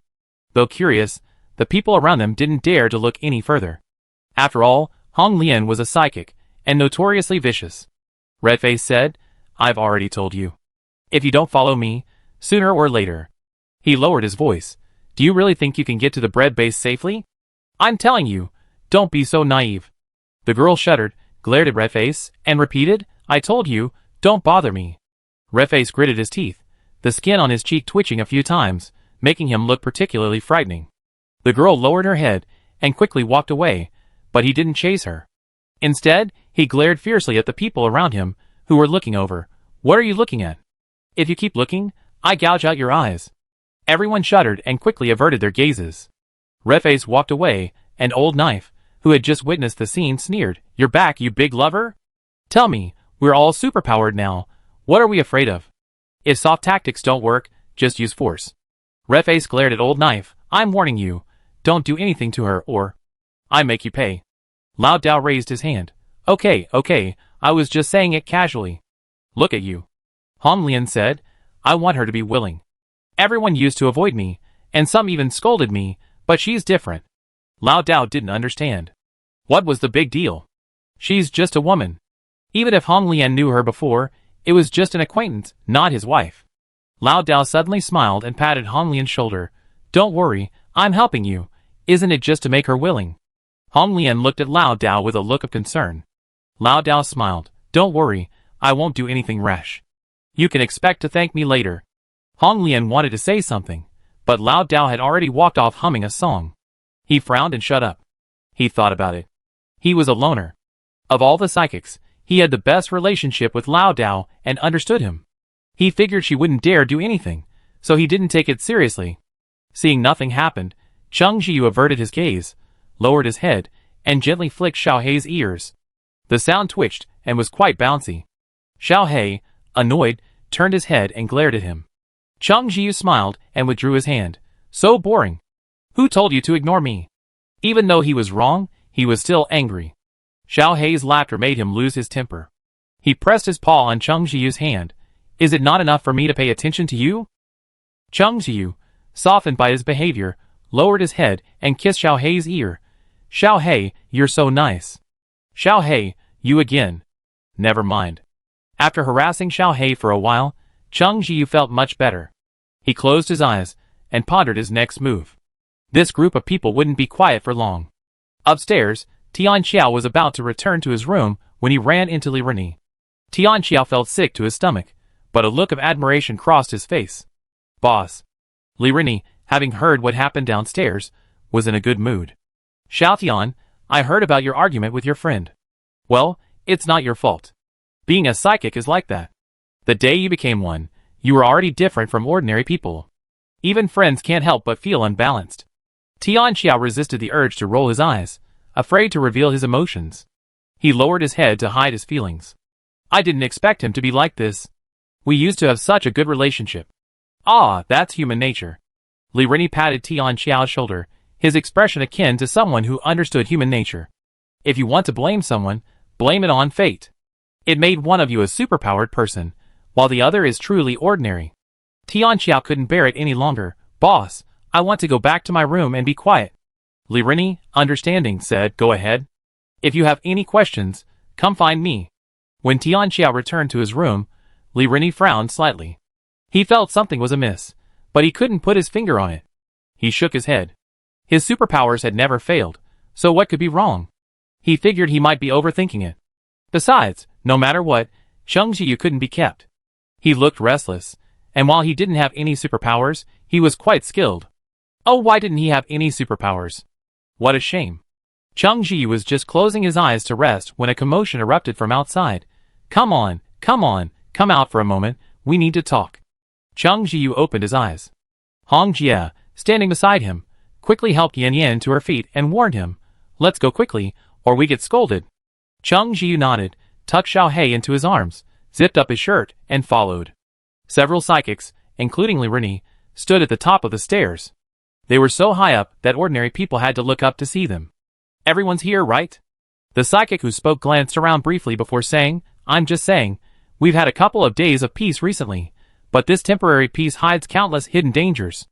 If no one deals with the zombies outside, they continue to gather, and eventually endanger everyone's safety. So, the boss will lead us out to clear the zombies. We need to select a few people to follow, and do the follow-up cleanup. After this, the ordinary people standing downstairs looked at each other, their eyes filled with panic. They all knew that every time they led someone out, someone would never return. They were terrified, praying that they wouldn't be the one being targeted. They didn't specify who they were taking to the scene, only that a psychic would be there to personally call for a check. The ordinary people dispersed in panic. These psychics had repeatedly exaggerated the horrors of the zombies, keeping them attached. How could they not be terrified now that they were being called out? Chung Ji-yu understood, and sure enough, a psychic approached him moments later, saying, pack up and wait at the door. Chung Ji-yu's patience was running out, so he nodded and said, okay. The psychic was about to leave when Sister Hong suddenly said, wait, we want to go too. Chung Ji frowned. Sister Hong. Sister Hong didn't look at him, but at the psychic. Can we go together? We want to go too. The psychic, having never heard such a request before, shrugged nonchalantly, sure, I come with him later. After the psychic left, Chung Ji-yu looked at Sister Hong in confusion. Sister Hong, it's dangerous to follow us outside. You? Sister Hong sighed, stroking Yin Yan's pigtail and saying, Yin Yan likes you very much. She wants to come with us. And, even if we stay here, is it safe enough? Chung Ji was speechless. Given Li Rennie's character, how could ordinary people be safe here? He thought for a moment, then, using the motion of reaching into his backpack, pulled out 2 small yellow fruits from his space. He handed them to Sister Hong, whispering, if you're in danger, eat these and run. The zombies won't be aware of your presence for 5 minutes. This? Sister Hong's eyes widened, and she quickly refused. How could we possibly take something this precious? Take it back? Compared to a human life, nothing is precious. Chung Ji said, Sister Hong, just keep it. Consider it my gift to Yan Yan. Sister Hong opened her mouth, but the words of refusal didn't come out. If it were just her, she could certainly refuse, but when it came to Yan Yan, she couldn't. She carefully put the fruits away and whispered, thank you, Xiao Chung. Chung Ji smiled. He didn't see the point. A life-saving item, if kept, would only diminish its usefulness. Perhaps hearing that Chung Ji was going out with him, Tian Xiao hurried over. Chung Ji gave Tian Xiao a look, and Tian Xiao quickly calmed down his anxious expression and said to Li Rennie, Boss, can you take me with you when you go on the mission? I've been here for 2 days, and I feel like I'm growing hair. Of course, Li Rennie wouldn't let him go. He smiled and said, you've just joined the team, so get some rest. Besides, we need psychics here to stay. You stay this time. I take you next time. Tian Xiao was about to say something, but when Chung Ji looked over he waved, okay, I stay. Li Rennie, pleased with his obedience, said to the psychic nearby, alright, pick the people and let's go. Chung Ji noticed that there were about 10 ordinary people going with him. Besides him and Hong Jie Yan Yan, there was also the girl Hong Lian had chased that day, and Shunzi. He didn't know the others well, and they all looked terrified. Shunzi, especially, was almost unsteady on his feet. Li Rennie frowned as he watched him stagger. A nearby psychic kicked Shunzi, stand still. Staggering, you coward. Shunzi, seemingly unfazed by the humiliation, burst into tears, gentlemen, I'm a coward, I'm useless. If I go, I definitely hold you back. Besides, I went with you last time. Can you please not let me go again? He was lucky he didn't encounter many zombies last time, but that wouldn't be the case this time. He felt like if he went with you, he wouldn't be able to come back. You're full of nonsense. Everyone's just like you. Let us psychics do the missions, and you guys just enjoy yourself. The psychic, a fire psychic, didn't bother to talk anymore. He conjured a ball of fire. If you keep wasting time with your nonsense, I make you pay. Shunzi was instantly terrified and dared not speak again. Lirini said hypocritically, talk to this brother nicely. You are just too impatient. Seeing no hope of staying, the ordinary people numbly followed the psychics. Their faces were sallow, their eyes dull, and they looked no different from refugees. Forget completing the mission. Even walking was a struggle. They walked for a while, some distance from the villa, when a psychic nearby said to Lirini, boss, they're just up ahead. Lirini, let's go, let's go. The psychic said, boss, let's just let them go. Why follow them? Lirini's glance silenced the latter. If it were any other ordinary person, he would be reassured, but Cheng Jiyu looked quite skilled. He had to see him get mauled to death by zombies before he could be reassured. After walking a little further, Cheng Jiyu, with his sharp ears and eyesight, could clearly hear the zombies' roars. Sure enough, he soon saw the zombie horde in the distance. Judging by the number of zombies, there were nearly 100 of them. Not only were the ordinary people terrified, but even the psychics gulped and cautiously asked, boss, are we still going forward? Lirini was also a little frightened. His psychic abilities weren't combat-oriented. Against the zombies, they were practically useless. He winked at a few psychics, who instantly understood. They addressed the dozen or so ordinary people. You, go ahead and take a look. Masters, there are zombies all over the front. If we go, won't we die? Yes, masters, aren't we here to provide support? Woo-woo. Masters, let me go. I don't want to die. Please let me go. These people knelt trembling with fear, but Lirini's expression remained unchanged. The day he became a superpower, ordinary people were no longer his equals. Who would be soft-hearted towards pigs and sheep destined for the dinner table? The apocalypse had transformed them into superpowers, and these ordinary people, who needed their protection, were destined to be eliminated as defective goods. He had done nothing wrong. He had merely accelerated the process of elimination. They had paved the way for him, a superpower. Perhaps their deaths were well-deserved. Cheng Jiyu scoffed. Finally, you're stopping pretending. Is this really why you're taking in ordinary people? To be cannon fodder when we encounter zombies? Lirini took a slow drag on his cigarette and exhaled. Don't be so harsh. You're contributing to the future of psychics. It's a worthy death, isn't it? The ordinary people, hearing these cold words, were initially incredulous, then frantically questioned, we're human too. You're acting like animals. We may not have superpowers, but we diligently do the dirty work every day. You only give us so little, and we don't dare say anything. We just want to survive. Why is it so difficult? How can you be so cruel? You get your comeuppance. I don't want to die. I don't want to die. Lirini frowned and glanced at a nearby psychic. The latter, receiving the signal, was about to reach out and push these people into the zombie horde. The zombies, smelling the scent of fresh flesh, were already slowly moving in their direction. If they were delayed any longer, they wouldn't be able to escape. However, before the other party could make a move, Cheng Jiyu was faster and reached out to grab the other party's arm. The other party wanted to struggle, but was surprised to find that although Cheng Jiyu looked much thinner than him, he was much stronger. His entire arm was painful and his face instantly swelled to the color of liver. Furious and embarrassed, the other party immediately extended his other hand, threatening to scatter a ball of fire towards Cheng Jiyu. The little black creature in his arms' bristled, but before the fire could reach Cheng Jiyu, it was extinguished by the water, leaving only a puff of smoke. The fire-type psychic was startled by this and exclaimed, "Don't you have any powers?" Cheng Jiyu remained silent. He did not. It was Little Black who had just attacked. You? The fire-type psychic turned to glance at Lirini, who was frowning. Seeing his displeasure, he struck again, wanting to prove himself. This time, he was met not with a ball of water, but with crackling lightning. The fire-type psychic screamed, his face charred black, and his hair scorched to a crisp. This time, not only were the others shocked, but Cheng Jiyu was also somewhat surprised. He was certain it was Xiao He who had attacked, but didn't Xiao He have a water-based ability? How could he have a lightning-based ability? But now wasn't the time to ask that question. Cheng Jiyu calmly observed the surrounding psychics, who were staring at him with horror. They clearly thought it was him who had attacked. You, how could that be? You're clearly an ordinary person. Lirini's usual mask of kindness was completely shattered, his expression becoming ferocious. Impossible, absolutely impossible. Aren't you an ordinary person? After he finished speaking, he suddenly appeared kind again, as if experiencing schizophrenia. He looked Chung Jiu in the eye and said, "Xiao Chung, everything just now was a misunderstanding. How could I let you face the zombies alone?" As he spoke, Li Renyi looked at Chung Jiu expectantly, waiting for a change in his attitude. Then, he saw a gentle smile rise from his face. Chung Jiu is good-looking, and his warm smile can easily make people let down their guard. Seeing him like this, Li Renyi thought that his special ability was taking effect. Just as he was about to breathe a sigh of relief, he saw the other party's expression froze in vain, and then raised his foot and kicked him directly in the heart. Li Renyi was clearly caught off guard by his sudden move, and was kicked to the ground, defenseless. He hadn't been treated like this since the apocalypse, and he was used to being flattered. Anger instantly flared up on his face. At the same time, a wave of panic washed over him. What was going on? Was his ability no longer working?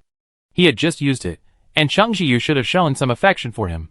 Why would he just kick him without hesitation? As soon as this thought occurred to him, Li Renyi instinctively denied it. Impossible. His ability couldn't possibly fail. Not only impossible, but unacceptable. If it did, he couldn't imagine the consequences. Without giving it time to think, he immediately shouted to the surrounding psychics, "What are you still standing there for? Hurry up!" The other psychics were about to attack, and the fire psychic, who had just been struck by lightning, instinctively said, "Why should I listen to you?"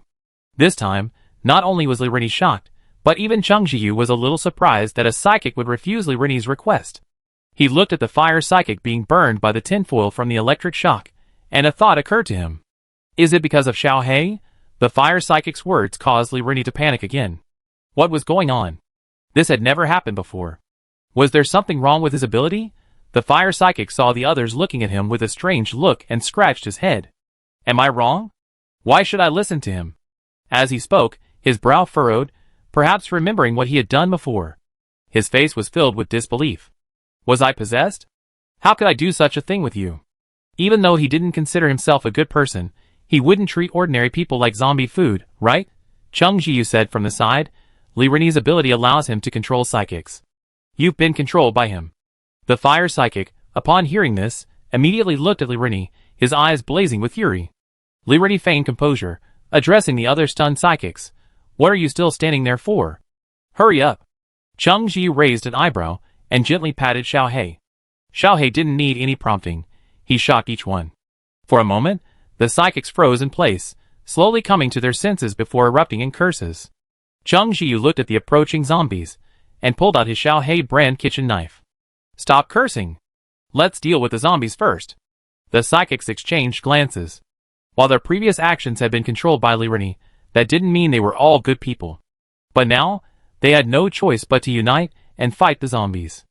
After cursing Li Renyi, they charged forward. Although each of these psychics had very weak powers, there was still strength in numbers. Chung Jiu didn't want to tire himself out fighting the zombies alone.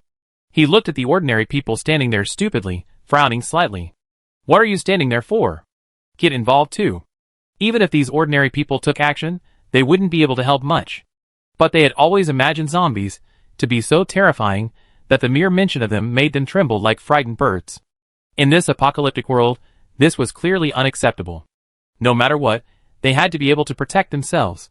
Otherwise, even if Li Renyi was eliminated this time, there would be another Li Renyi. But we're ordinary people. Where do we get our superpowers? Someone asked fearfully.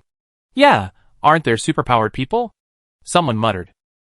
Chung Jiu said calmly, if you think you always find a kind superpowered person willing to protect you, then you can keep going and see how long you can survive.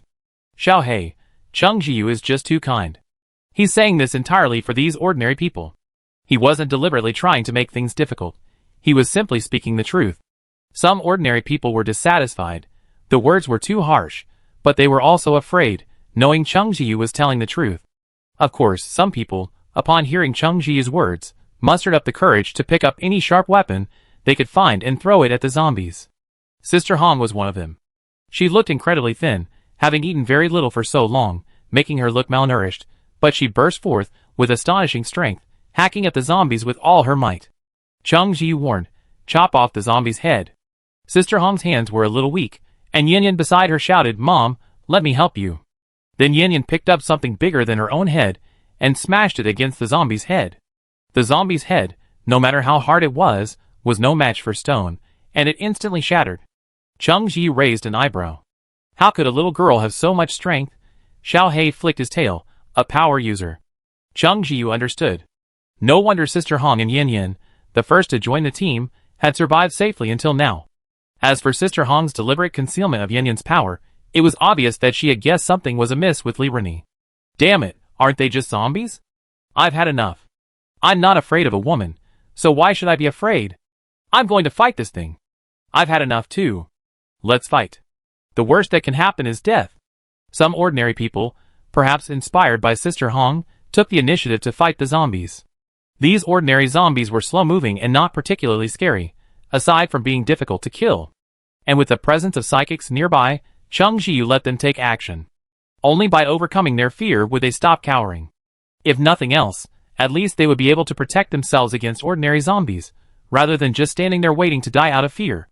Cheng Jiu didn't want to save them from Li Rennie only to have them inexplicably mauled to death by zombies. Of course, there were also those who remained timid, but Cheng Jiu didn't bother to intervene. Whatever happened, he couldn't help everyone. By the way, speaking of Li Rennie, trying to run? Before Cheng Jiu could react, a voice rang out from a distance. Sure enough, Li Rennie was trying to slip away while they weren't paying attention. Unfortunately, the moment he made his move, he was spotted by a psychic who had been keeping an eye on them. He hated Li Rennie so much that there was no way he'd let him go.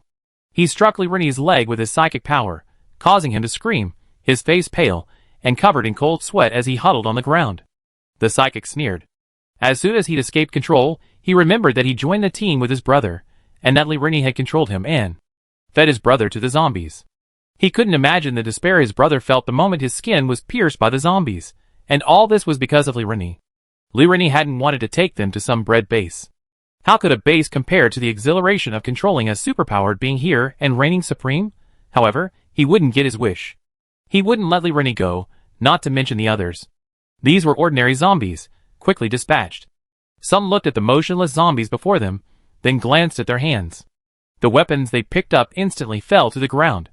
I really killed zombies. I killed zombies. Haha, these zombies aren't that powerful. Yeah, so what about zombies? We ordinary people can kill them just as well. Yeah, look at Mr. Chung. I wish I were as powerful as him. He's a superpowered. Mr. Chung is just as powerful even without his powers. In the crowd, a girl looked at the zombie lying on the ground, her fingers trembling slightly. She really killed a zombie. Tears streamed down her eyes. Ever since she joined the team, Hong Lian had recognized her.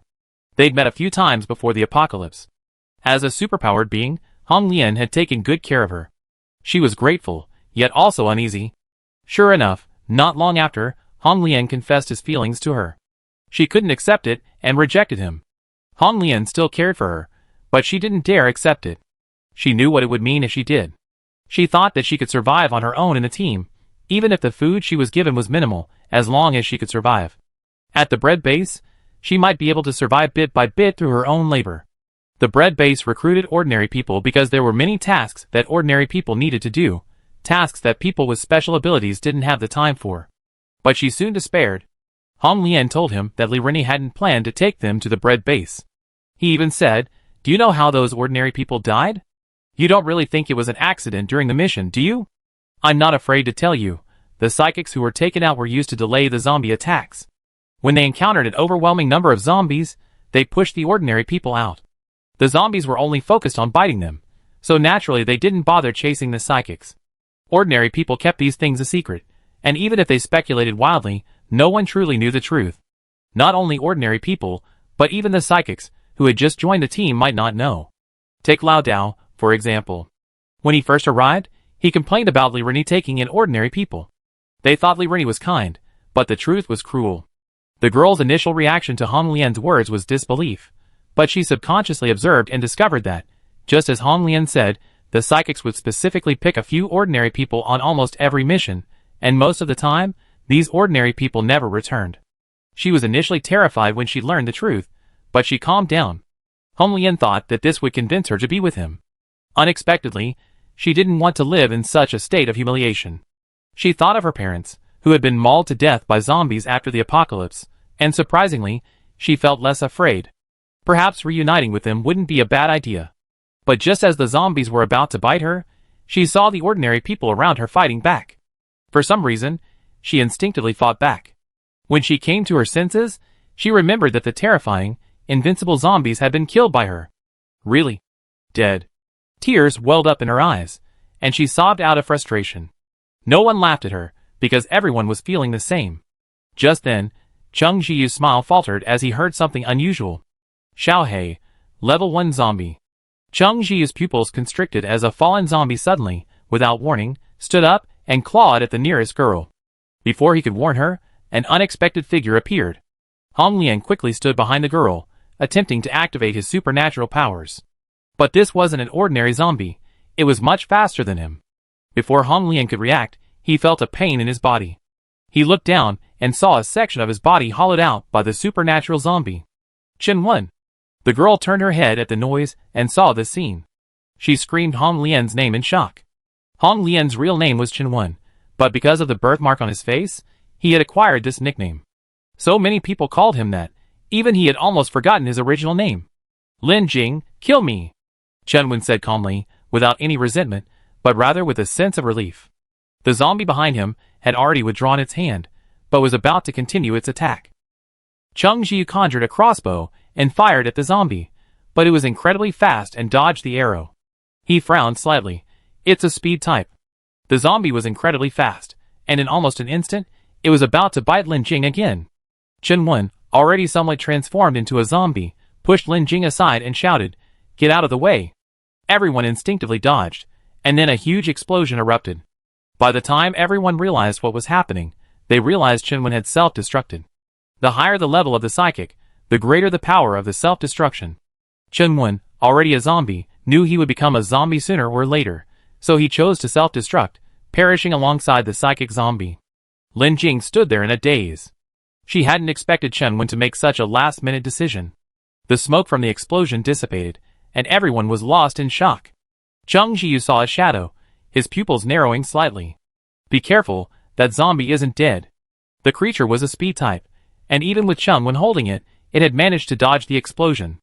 A speed-type zombie's attack power wasn't as strong as other zombies with special abilities, but its speed made it difficult to deal with. Xiaohei, do you need my help?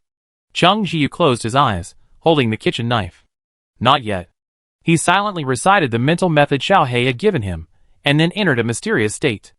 The speed-type zombie's movements suddenly slowed down in his eyes. Then, those who were frantically dealing with the speed-type zombies noticed that Chung Jiu's speed had also increased significantly. He was almost as fast as the speed-type zombies, and to everyone's eyes, he was just a flickering shadow. No, isn't he a lightning type? How come he's so fast? No, he's a water type. Fuck. Who said he was ordinary in the first place?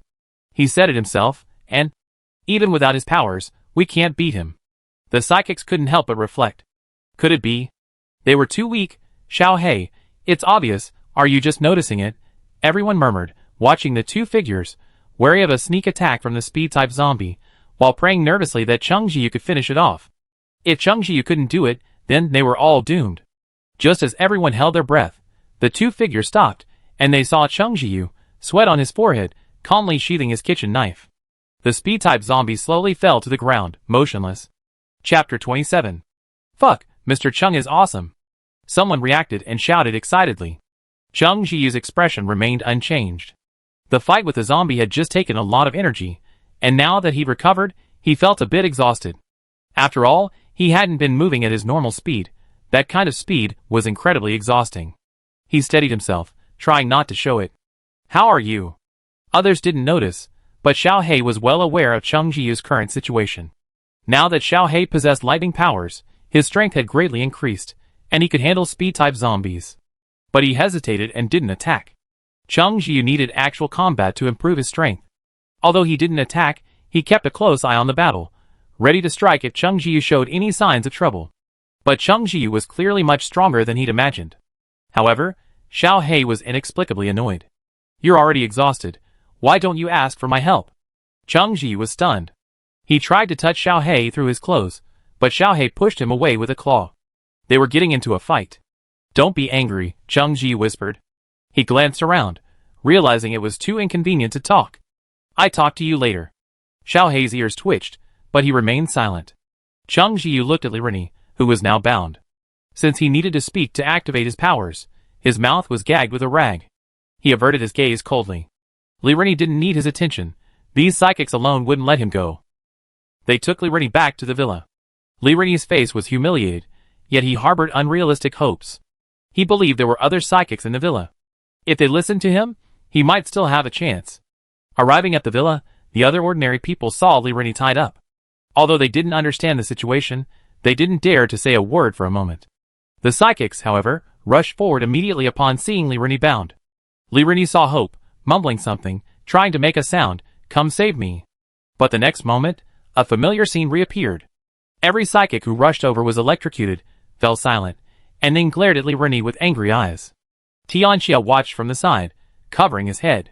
He suddenly realized that Brother He was being kind to him. At least he only slapped him with his claws, not shocked him like this. He couldn't help but feel touched. Indeed, in Brother He's eyes, he was different from these psychics. If Xiao He knew what he was thinking, he would be speechless. Seeing this, Li Rini felt a chill down his spine and took a step back, wanting to hide. However, how could these psychics, who had been controlled by him for so long, let him go? They surrounded Li Rini and began beating him up. Everyone around could clearly hear Li Rini's screams. The ordinary people, unaware of what was happening, didn't dare to say a word, but they were still somewhat puzzled. Why were they surrounding and beating Li Rini? After all, it was Li Rini who had taken them in. Then they learned Li Rini's purpose for taking them in. Unsurprisingly, the ordinary people were even more furious than the psychics. After all, Li Rini only wanted to control the psychics and dominate them, but he wanted their lives. Pa! They deserved this beating. Kill them, and those who had joined the team with their relatives and were later told that their relatives had met with an accident during the mission realized that it wasn't an accident at all. They had simply been fed to the zombies. They cursed Li Rini and burst into tears.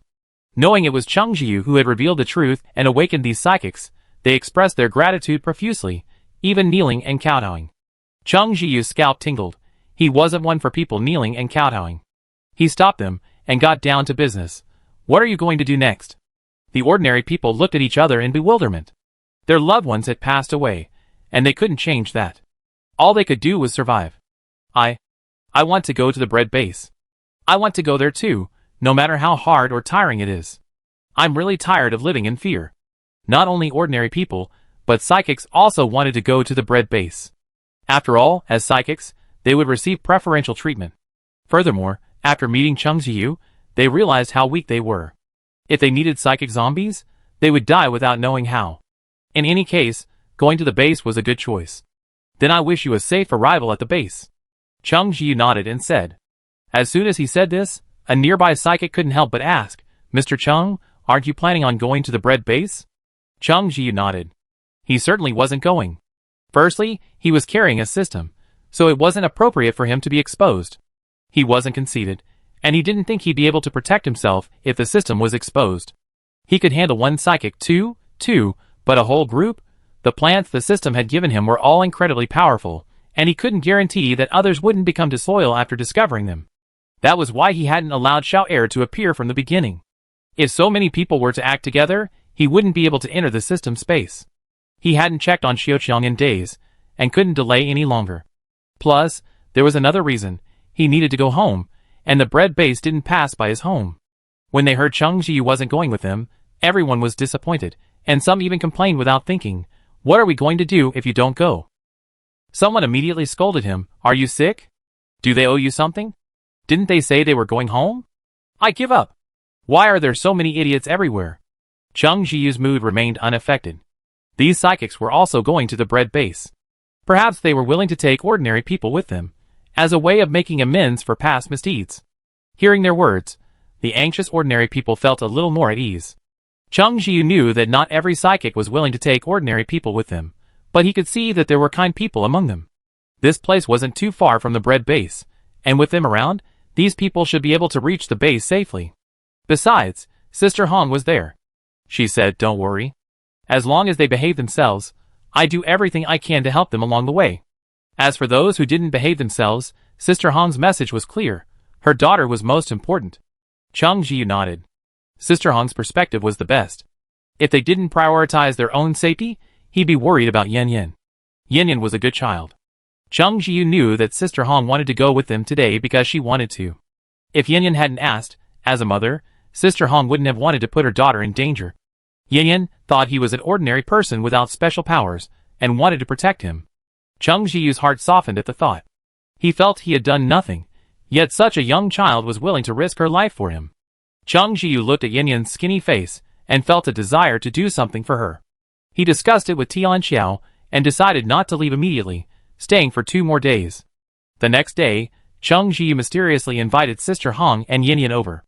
Mother and daughter were curious about what he was up to, and upon entering, they were greeted by a table laden with delicious food. In fact, in Chung Jiu's eyes, it wasn't particularly sumptuous. His space was limited, so he cooked stir-fried red cabbage, braised fish, chopped pepper fish head, clay pot chicken, dongpa pork, a fish soup, and a large pot of steamed rice. Before the apocalypse, this would have been an ordinary meal, but now, it was truly sumptuous. As Yin and Sister Hong entered, they were captivated by the overwhelming aroma. They swallowed involuntarily. It was so fragrant they could barely look away. Sister Hong said with difficulty, "Xiao Chung this." Chung Jiu smiled and said, "Please sit down. This meal will be our farewell dinner." Sister Hong quickly waved her hand, refusing with difficulty, No, how can I accept this? This food is so precious." "Hey, Sister Hong, please don't refuse. This is for Yin, isn't it Yin?" Tian Xiao swallowed furiously, but since everyone was doing it, he didn't feel embarrassed. Haven't you noticed that Brother He hadn't even looked away from the table, his tail wagging impatiently? It's nothing precious. Isn't food meant for people to eat? Chung Jiu pulled out a stool, and told them to sit down. Yin whispered softly, "Brother Chung, it smells so good. Can I really eat some?" Chung Jiu stroked the child's soft hair, and smiled warmly, "Of course you can. Eat as much as you want today, Yin. You're guaranteed to be full." Although Yin looked skinny, she was a psychic after all, so she definitely had a big appetite. They all had big appetites, so while the dishes on the table weren't many, they were generous. They were all served in bowls, and with the rice, it was more than enough for them. Sister Hong saw her daughter's eager eyes, and couldn't say no. She blinked and said with a smile, Yin, please sit down. You have to thank your 2 brothers, okay?" Yin nodded hurriedly, thanking both brothers one by one, which made Tian Xiao smile like an ant. After sitting down, seeing Sister Hong was a little reserved, Chung Jiu served them fish soup, worried that they wouldn't be used to it after not having eaten a full meal for a long time. After serving the fish soup, Xiao He glanced over at him. Chung Jiu suppressed a smile, and served Xiao He some fish soup as well. Xiao He couldn't help but pick up some vegetables, so Chung Jiu put some of his favorite meat in Xiao He's bowl, and took the opportunity to pet Xiao He, "Eat quickly." Xiao He had unknowingly become accustomed to Chung Jiu's occasional touches. He didn't react, but eagerly gulped down the fish soup, quickly finishing half the large bowl. Xiao He narrowed his eyes in enjoyment, his tail swishing behind him. Sister Hong and her daughter also began to drink their soup, both of them unable to lift their heads. Tian Xiao, Qingzi, I want some soup too. Chung Jiu was disgusted by him, and said ruthlessly, Don't you have hands? Serve it yourself. Tian Xiao, Treat them differently, huh? But he didn't mind. He had grown arms, so he could serve himself. Sister Hong and her daughter were a little reserved at first, but they relaxed more as they ate. It was all so delicious. It had been ages since they'd had such a good meal. They didn't care about anything else. They just ate. Chung Jiu didn't force them to talk. Eating was a rewarding experience. Let's just savor the moment. In the end, the entire table, including the steamed rice, was devoured. Yin's appetite was indeed quite large, much larger than Sister Hong's, but that was normal. Psychics consume a lot. After finishing, Yin realized belatedly that he felt embarrassed and quickly thanked his 2 brothers. Chung Jiu stroked Yin's soft hair, then produced a black knife. The knife was quite heavy, made entirely from the husks of black and white cabbages. Chung Jiu had been working on it for the past 2 days. The best gift he could think of for Yin was a weapon. In the apocalypse, self-preservation was undoubtedly paramount. This knife, made from the husks of black cabbage, was incredibly sharp, and its hardness was second only to that of small iron blades. Making this knife took Chung Jiu quite a bit of effort. He first had his waiter melt the husks of the black cabbage, and pour them into a mold he had prepared. But that wouldn't work. After letting it cool in the mold for a while the metal was still soft, he began hammering away. Even with his immense strength, he was still sweating by the time he was done. The knife wasn't particularly attractive, with some marks from the impact, but that didn't diminish its sharpness. It could easily chop open a zombie's skull. He gave the knife to Yin Yin, saying sheepishly, "It's a little ugly, but it's still quite useful." Yin Yin shook her head thoughtfully. "It's not ugly, it's very nice." She asked in disbelief, "Is this for Yin Yin?" Chang Jiyu nodded. "Yin Yin, protect yourself and your mother." Yin Yin took the knife, which was longer than her arm, and lifted it with ease, her eyes narrowing. "Thank you, Brother Chung. I want to protect Brother Chung too." Chang Jiyu's heart warmed, and he said gently, "Thank you, Yin Yin." Of course, he couldn't let a child protect him, but Yin Yin's words were truly touching. Sister Hong looked at the knife Chang Jiyu had given Yin Yin, at a loss for words. She had accepted so much kindness from him, and at the same time, she felt a little uncomfortable. If she were also a psychic, little Yin Yin wouldn't have to pick up the knife. But there weren't so many ifs. Sister Hong knew clearly that Chang Jiyu was right. In this world, nothing was more important than survival. After handing the knife to Yin Yin, Chang Jiyu taught her a few more moves. Yin Yin was very clever, and mastered them quickly. Furthermore, she possessed immense strength, making most people no match for her. Additionally, Sister Hong was by Yin Yin's side. Her ability to quietly survive within Li Ren's ranks proved her intelligence. With her around, ordinary people couldn't pull any tricks. As for Li Ren, the psychic whose family had been murdered by him, had regained consciousness. How could he not resent him?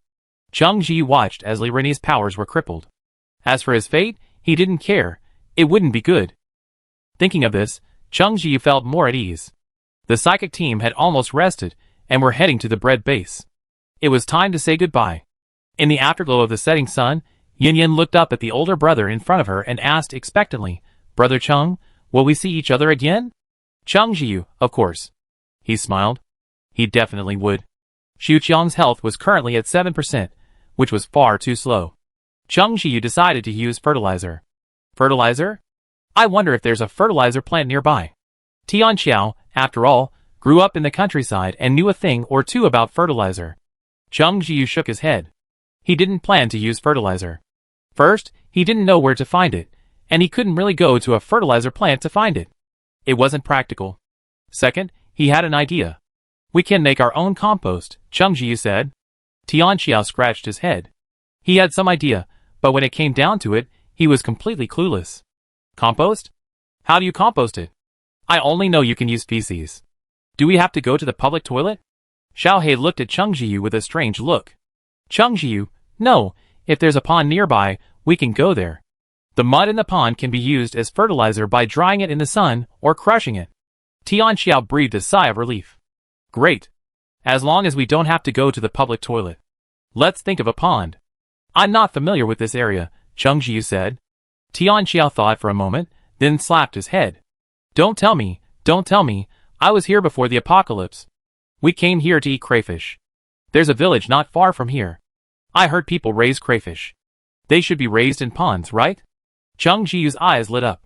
Do you remember the way? Tian Xiao, I roughly know where the village is. We had dinner there, not far from it. Once we found the village, we could naturally find the pond. Xiao Hei's interests were always peculiar. What are crayfish? Are they delicious? Chang Jiu laughed out loud. They're really delicious. Xiao Hei immediately jumped onto Chang Jiu's shoulder, tapping on it expectantly. When do we leave? Chang Jiu, tonight. They went to find another motorcycle, unearthing the one Chang Jiu had hidden, and set off together. Xiao Hei, even in Chang Jiu's arms, remained awake. He poked his head out, his eyes wide open, staring at the dark road ahead. Chang Jiu smiled and said, "We're not that close. Aren't you tired of doing this all the time, sweetheart?" Xiao Hei stiffened. Chang Jiu was really. Why was he calling him that again? It didn't matter before, but now there were other people around. He glanced at Tian Xiao, who was not far away. He didn't seem to hear Chang Jiu. Xiao Hei swung his tail, his ears burning. He rubbed them uncomfortably with his paw. It felt strange. The village wasn't far from here. Before the apocalypse, he could have reached it that night on a motorcycle, but now, with the inevitable zombies along the way, it wasn't so quick. It took them 2 days to finally see the village Tian Xiao had mentioned from a distance. Tian Xiao, should we go straight there now? Chang Jiu thought for a moment and said, let's go early tomorrow morning. Just in case there's still anyone in the village. Tian Xiao nodded immediately, and they found a place outside the village to rest. The next morning, The two set out for the village. The village was right next to the city. Upon entering, they discovered some wandering zombies. After they dispatched them in a few moments, their hearts darkened. There were zombies, and they were wandering around so carelessly. Could there still be survivors in this village? Their worries were unfounded. Once inside, they found no one but the zombies. Most of the houses lay desolate, covered in fallen leaves, a scene that evoked a sense of melancholy. Cheng Jiyu and Tian Xiao both felt a sense of sadness. Having both come from rural areas, it was hard not to empathize with the village. For a moment, neither spoke. Xiao He glanced at Cheng Jiyu's expression, frowned, and thought for a moment. Then, clumsily imitating Cheng Jiyu's usual behavior, he raised his paw and touched his ear. Cheng Jiyu came to his senses and met Xiao He's worried gaze. A warm feeling welled up inside him, and he lowered his head to rub Xiao He, saying, "I'm fine, thank you, Xiao He." The warm breath sprayed over him, and Xiao He's fur stood up. He suddenly extended his paw, pressing it against Cheng Jiyu's mouth. Cheng Jiyu grunted twice. Xiao He's paw felt hot, and he quickly retracted it, leaping out of Cheng Jiyu's arms. Eh? Xiao He. Cheng Jiyu was startled, but he didn't care about his sadness anymore. He hurried to catch up with Xiao He. Tian Xiao was behind him. "Wait for me." The two of them kept running after Xiao He. They could still see zombies lying on the ground along the way, probably taken care of by Xiao He's paws. Xiao He stopped in front of a pond and dipped his burning paw into the water, his tail twitching anxiously. He mentally cursed himself for being so useless. It was just a touch on Cheng Jiyu's mouth, wasn't it? Maybe he'd never been this close to anyone, human or animal, so he wasn't used to it. Cheng Jiyu breathed a sigh of relief when he saw Xiao He stop by the pond. He squatted down beside him, muttering a scolding, "Xiao He, how could you just run away without saying a word? Don't you know you scared me to death? What if you get into danger?" Tian Xiao also said from the side, "Brother He, you run pretty fast." Xiao He stubbornly said, "You should be worried about the zombies getting into danger." Cheng Jiyu was stunned for a moment, and almost laughed out loud. Xiao He had been so well behaved before. What was wrong with him today? A sudden rebellious phase? Just as he was thinking, Xiao He suddenly cried out. Startled, Cheng Jiyu asked worriedly, "Xiao He? What's wrong with you?" Then, Xiao He jerked his paw out of the pond. Clutched in his tiny paw was a red creature, almost the size of a puppy, its large claws bared. Before Cheng Jiyu could react, Xiao He angrily smacked the red creature to pieces. Cheng Jiyu, crayfish? Tian Xiao's mouth dropped open in disbelief. Is that a crayfish? How could it be so big? It couldn't possibly be a lobster, could it? Could there be lobsters in the pond? Cheng Jiyu was stunned. Should it be? Xiao He, dissatisfied, thrust his paw directly at Cheng Jiyu's face, his expression apologetic. Which is more important, the crayfish or my paw? Cheng Jiyu quickly, desperately holding up Xiao He's intact paw, said distressfully, "Ouch, let me see, is Xiao He's paw okay?" "Damn crayfish, how dare you attack us, Xiao He? Damn it! If you hadn't been quick, I would have flattened it." Xiao He's ears twitched, and he said awkwardly, "It's okay, it doesn't hurt much." Cheng Jiyu said seriously, "Come, let me blow on it." Then he bent down and blew on Xiao He's paw. Xiao He suddenly retracted his paw, coughed lightly, and abruptly changed the subject, circling around the dead crayfish. "Is this a crayfish?" A hint of disgust crossed his face. He thought the crayfish looked a bit ugly. So how could it possibly be delicious? Cheng Ji pondered for a moment. Maybe it's mutated in some way. Tian Xiao slurped. "That's terrible. I can't even imagine how delicious a crayfish this big would be." Cheng Ji was also tempted. Such large crayfish are running rampant in the pond. Shouldn't we do a good deed and get rid of them? This statement garnered widespread approval. "How do we catch these?" Tian Xiao touched his chin. "Use a net? But those mutant crayfish seem pretty aggressive. They even dared to bite Hei's claws just now. I doubt they'd even chew through the net. This is a pond dedicated to raising crayfish. As you can imagine, there must be a lot of them. Plus, they're so huge, using a net is impractical. They could reach in with their hands, but that's far too inefficient. Crayfish actually prefer clearer water. I've heard of the flushing method before. Why not try that?" Cheng Jiu suggested. "Tian Xiao, how do we try? We need Xiao Hei's help." Cheng Jiu smiled and rubbed his hands. "Xiao Hei, can you drain half of the pond?" Xiao Hei glanced at Cheng Jiu, who was beaming, and nodded calmly. "Sure." Cheng Jiu clapped his hands. "That's easy." So they got to work. They found several large buckets, and had Xiaohei drain half of the pond's water. Then, he slowly added clean water to the inlet while draining water from the outlet. Soon, mutant crayfish began scrambling to dive into the clear water. Cheng Jiyu and Tian Xiao quickly scooped them into a large bucket. The bucket was half a man's height, and as thick as 2 people could hold together. It shouldn't have been easy to fill, but the mutant crayfish were so large that it quickly filled to the brim. Cheng Jiyu said, "Let's put in this much for now, otherwise it won't be fresh if we can't finish it. The rest will go stale in the pond." They also needed to dig up the silt for composting, so they wouldn't be leaving for a while. Cheng Jiyu was a skilled cook, so he was given the task of preparing the crayfish while Tian Xiao busied himself digging the silt from the pond. While digging, Tian Xiao also caught several yellow eels. The largest was as big as his arm, and looked incredibly plump. Eels were also a good thing, so once caught, they naturally had to be eaten. Tian Xiao expertly tossed them into the bucket. The excavated silt was placed directly on the shore. Cheng Jiyu explained that it couldn't be used directly after excavation and needed to be disinfected. The simplest way to do this was to expose it to the sun. The sun was very strong these days, so 2 days would probably be enough. Once dried, it would be crushed and used as fertilizer for cockroaches. Of course, the waiters could also use it, but cockroaches needed it more. While Tian Xiao was busy, Cheng Jiyu was also busy preparing mutant crayfish. These mutant crayfish were identical to regular crayfish, except that they were much larger. Considering that they would be too large to absorb flavor, he avoided the traditional method and prepared steamed mutant crayfish, garlic vermicelli mutant crayfish, and spicy mutant crayfish. As for the eels, Cheng Jiyu simply prepared a simple stir-fry. After deboning the eel, cut it into sections, marinate it for 10 minutes, and steam it. Cheng Jiyu found a clay stove in a household with a particularly large pot that could steam a large quantity of eel at once. After steaming the crayfish, he steamed the eel. Then, he cleaned the large pot, heated oil, and stir-fried dried chilies, fermented black bean paste, Sichuan peppercorns, ginger slices, and scallions. He had just found these ingredients at the farmer's house. As for the scallions, the farmer had plenty growing in his yard. Soon, the kitchen was filled with a pungent aroma. At first, Xiaohei didn't mind much, as both ingredients were ugly. He stayed outside, unwilling to see. However, his nose twitched, and he tapped his paw anxiously. He felt it would be embarrassing to go in now, as Cheng Jiyu would laugh at him.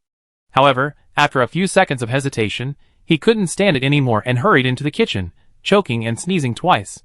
Cheng Jiyu's undisguised laughter echoed from the side. "Xiaohei, just tell me. It's too choking in there, Xiaohei, you wait outside," Cheng Jiyu said distressfully. Xiaohei swung his tail and, defiantly, jumped onto a nearby stool, sitting there to watch Cheng Jiyu cook. Cheng Jiyu, alright, it's almost done anyway. Soon, Tian Xiao was also drawn in by the aroma. He was almost unable to continue his work. He hurriedly dug a few more baskets of mud to dry, then ran to the kitchen door happily. "Brother Hei, please help me rinse this mud off." Xiaohei glanced at him indifferently, and then Tian Xiao's entire body was washed clean by the water. Tian Xiao, refreshing. So cool. Xiaohei's tail twitched as he looked at Cheng Jiyu, who was stir-frying vegetables in a large pot. The day was incredibly hot, and his forehead was covered in sweat. A moment later, Cheng Jiyu suddenly felt the temperature drop considerably, and a layer of mist enveloped his body. He knew without hesitation who had done this. Oh my god, his little Hei was a truly divine dog. Cheng Jiyu's lips curled wildly, and he swung his shovel even more vigorously. Little Hei lowered his head, resting it on his front paws. A moment later, a heavenly voice rang out, "It's time for dinner. Tian Xiao, come get the rice." Tian Xiao quickly said, "Okay." He busied himself bringing a variety of flavored mutant crayfish and several pots of stir-fried eel to the table. Cheng Jiyu also stir-fried some cabbage, shelled black and white cabbage, as red and white cabbage weren't suitable for daytime consumption. Tian Xiao had somehow found several large cans of Coke, which he had chilled with his ice-type ability, and the bottles were still shrouded in steam. The two of them, along with their dog, sat at the table. Cheng Jiyu sipped his ice cola and asked Xiaohei, "Which do you want to try first?" Xiaohei pointed at the stir-fried yellow eel. Cheng Jiyu served him some rice, and then some stir-fried yellow eel. This dish went really well with rice, and it was perfect with it. Xiaohei opened his mouth and took a large bite, his tail twitching unconsciously. Tian Xiao also tasted the stir-fried yellow eel and exclaimed exaggeratedly, "Delicious, delicious." Then he eagerly reached for a garlic vermicelli-crusted mutant crayfish. It was similar to a lobster, with its back already opened and a large piece of shrimp meat mixed with garlic vermicelli. He stuffed it into his mouth, feeling almost faint with happiness. Chung Jiu took a bite, and found it even better than he'd imagined. The sweetness of the shrimp paired perfectly with the garlic vermicelli. The spicy and steamed versions were also delicious, but Chung Jiu preferred the garlic vermicelli. It was incredibly delicious. The combination of the mutant crayfish made the vermicelli even more delicious. Chung Jiu ate his own meal, but he didn't forget about Xiao He. Seeing him absorbed in the stir-fried eel, he said, "Try the mutant crayfish. It's incredibly delicious." Xiao He glanced at the ugly mutant crayfish, hesitated for a moment, then gave Chung Jiu a courtesy and decided to simply try a couple of bites. Chung Jiu, fearing he might dislike the taste, picked up a chopstick and let him try it first. Xiao He took a bite, then suddenly looked up and said, "Give me one." The mutant crayfish was so ugly, who would have thought it could be so delicious? Chung Jiu tried hard not to laugh out loud. It was Xiao He's pride that made him want to save face. He scooped out the meat from the whole shrimp and placed it in front of Xiao He, saying, "Eat it." Xiao He swallowed the mutant crayfish with a large mouthful, feeling incredibly satisfied. His tail twitched back and forth, signaling his good mood. In addition to the pot of yellow eels, Chung Jiu also cooked 10 mutant crayfish. Yes, counting them individually, some of them were almost as long as Chung Jiu's forearm. He'd cooked so much that he'd initially worried they wouldn't be able to finish them, but he realized he'd overestimated his expectations. The three of them devoured all 10 mutant crayfish and the stir-fried yellow eels, though. They felt a little full. Thinking of this, Chung Jiu was at a loss for words. In the end times, even being full is bliss. They'd caught a bucket of mutant crayfish and cooked 10, about half the bucket. The remaining half would be kept in water for tomorrow's meal. Speaking of which, Chung Jiu, looking at the shells of the mutant crayfish, thought of using them as fertilizer, but it was just a thought, and he quickly gave up. Firstly, the mutant crayfish's shells were very hard, making composting them difficult. Secondly, even if composted, the nutrients would be very limited and wouldn't be enough to fully support plant growth. So there was no need. After dinner, Chung Jiu went to the space to check on his plants. Tian Xiao cleaned the kitchen and washed the dishes, while Xiao He sat nearby, overseeing the plant life. Although he said he was overseeing, he didn't even bother to look. He slumped over on a chair not far away, his eyes closed as he fell asleep. In the space, Chung Jiu came in to pick both the red and white cabbages. Cabbages are relatively durable, and can be kept for a while. Of course, he had storage space to keep them fresh, so he didn't have to worry about the cabbages spoiling. On the contrary, if they continued to grow in the field, they would flower. After the cabbages flower, nutrients go to the flower buds, and the cabbages themselves lose a lot of moisture and other nutrients. It's not that they're inedible, but the taste is not very good, and no one would eat them. Chung Jiu busily picked both types of cabbage. He counted them, and found there were about 30 in total, enough to last them a while. He wasn't planning on growing cabbage for now, but something else. He had previously found several types of seeds, and planned to plant some of each. He left the system space, and took stock of what seeds he had. Currently, he had lettuce, beans, escarole, eggplant, radish, cucumber, tomato, and surprisingly, fruit, apples, watermelon, oranges, and cherries. Chung Jiu was craving some fruit. He hadn't eaten much fruit since the apocalypse, mainly because it was difficult to preserve. Now that the systems everywhere had collapsed, without human intervention, much of the fruit had gone bad. But apples, oranges, and cherries won't bear fruit immediately after planting. Even if they grow faster in the system space, it still takes a while. The land in the system space is currently too cramped to grow fruit trees that won't bear fruit yet. So, although he longs to eat these fruits, he had to give up for now, and plan to plant them later when the space is larger. Chung Jiu complained to the system, the system space only adds so much space each time. It's too little. I feel sorry for Xiao Er and the others. After saying this, he asked the more lively Xiao Er and Xiao Tai, "Don't you agree?" Xiao Er shook the branches frantically, supporting Chung Jiu, and Xiao Tai shook them too. System, eh? Chung Jiu talked for a long time, but the system wouldn't respond, so he had no choice but to shut up. Speaking of fruit, he decided to plant watermelons. The space was too small, and since he had other vegetables to grow, he only planned to plant 2. He asked Xiao Huang for his opinion, and planned to plant them around Xiao Huang. As for the vegetables, Chung Jiu discussed it with Tian Xiao and Xiao He, asking for their opinions. Growing vegetables? I just found some sprouting potatoes. Want to plant them? Tianxiao hadn't been idle for a while, strolling around. He was quite happy when he saw the potatoes, but was disappointed to find they had sprouted. Upon hearing Cheng Jiu plan to grow vegetables, he immediately brought the sprouting potatoes over. Cheng Jiu also wanted potatoes, and planned to plant 5. Xiao He chose tomatoes for the remaining vegetables, and Cheng Jiu thought for himself and decided to plant a few cucumbers. After deciding, he busied himself planting vegetables and watermelons. The soil in the system space was exceptionally fertile, so Cheng Jiu didn't plan to raise seedlings.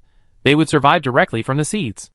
Raising seedlings was unnecessary, as the seed survival rate was inherently high. He didn't plan to plant wheat and rice for now. Although he would definitely do so later, the reason remained the same. The space was too small right now, so planting them wouldn't make much sense. He needed to plant at least one patch of both. And there was still rice and flour in the storage space, enough to last for a long time. He only had a few vegetables and watermelons, but Cheng Jiu had planted everything else besides Xuqiang. Seeing the sensible Shower and the others, he felt a bit guilty. While planting the vegetables, he watered Shower and the others. Shower happily nuzzled him in gratitude. Xiao Tai shook his leaves, also happy. As for Xiao Wang, he was rather aloof and didn't react. Every plant has a different personality. Looking at Xuqiang, its health status was only 10% right now, too slow. Cheng Jiu hoped the fertilizer would ferment quickly.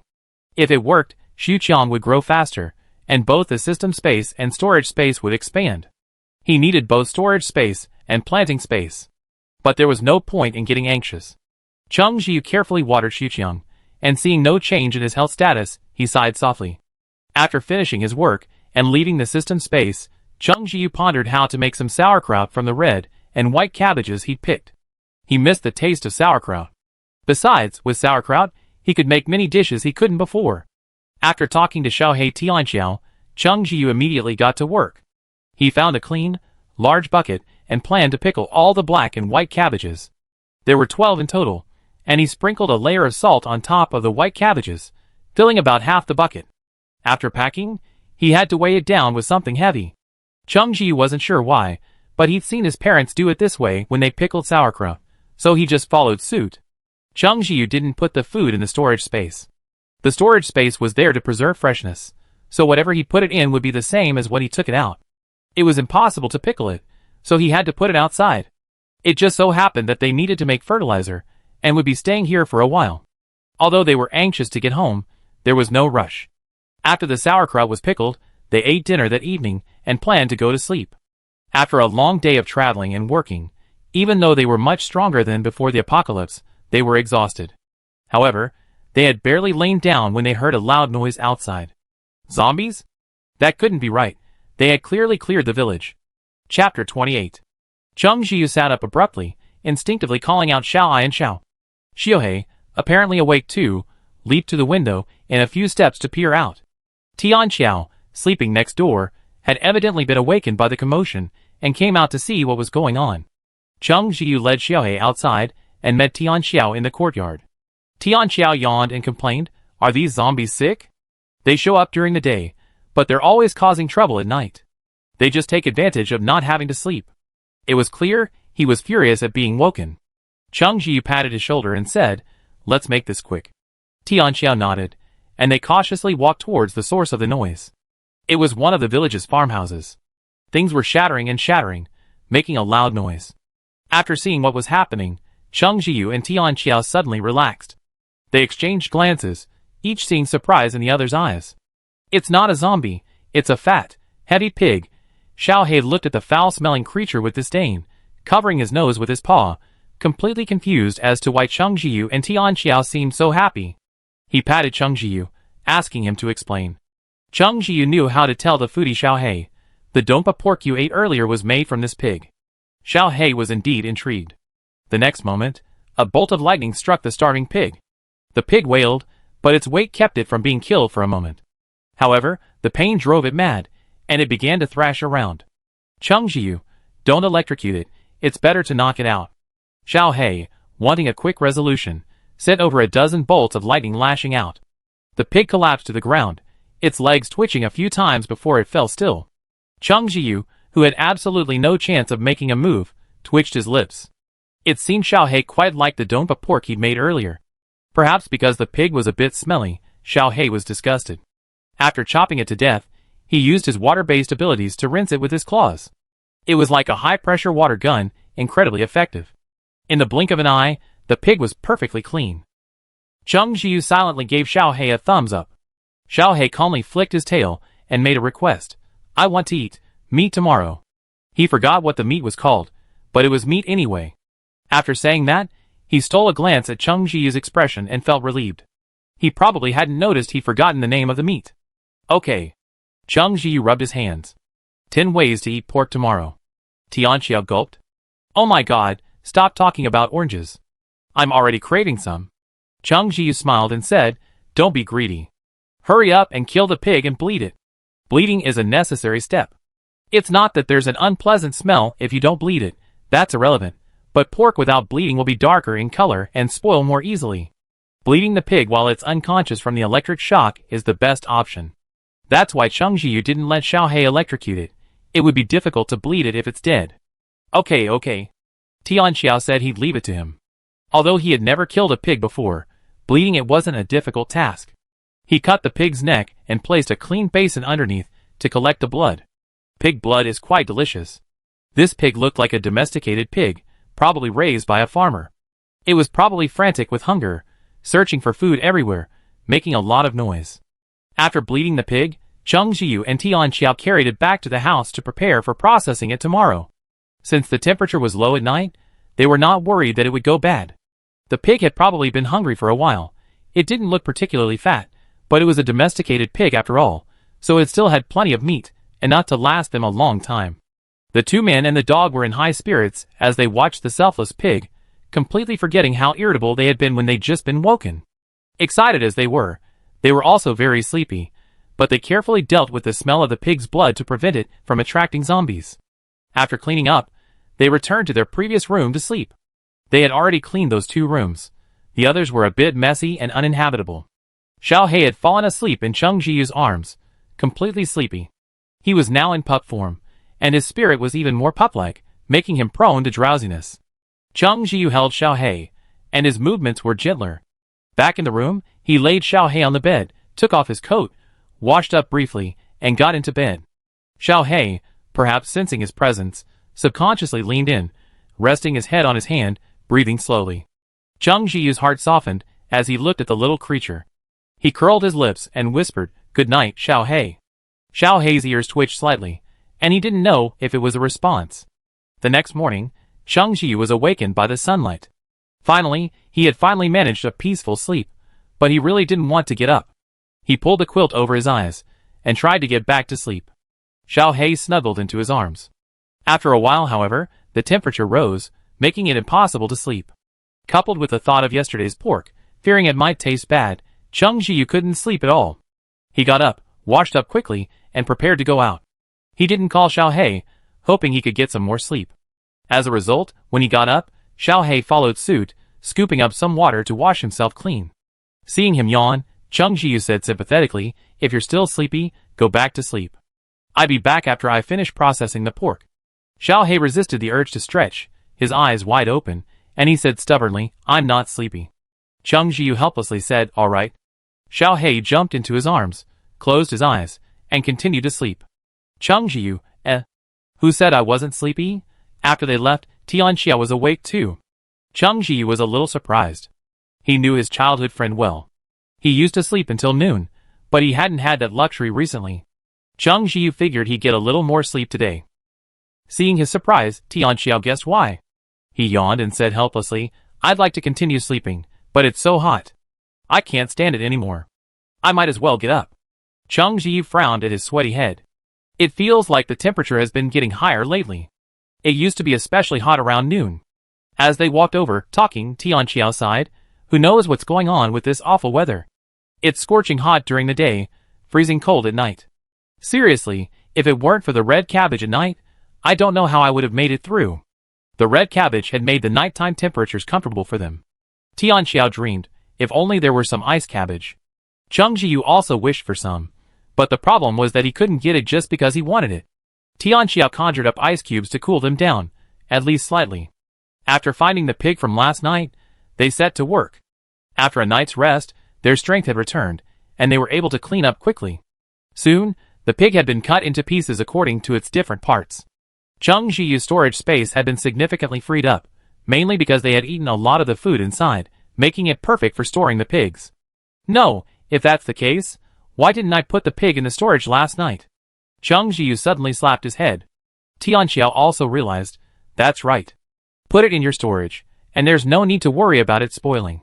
At least there's no rush to deal with it, and we don't have to run back and forth. The two people who ran over in the scorching sun, It can only be said that we were so exhausted last night that we completely forgot about this. The two looked at each other, and simultaneously ignored their own folly. They walked back and silently discussed what to do next. I go see how the silt is drying later. With such a strong sun, I estimate it will be ready in 2 days, Tianxiao said.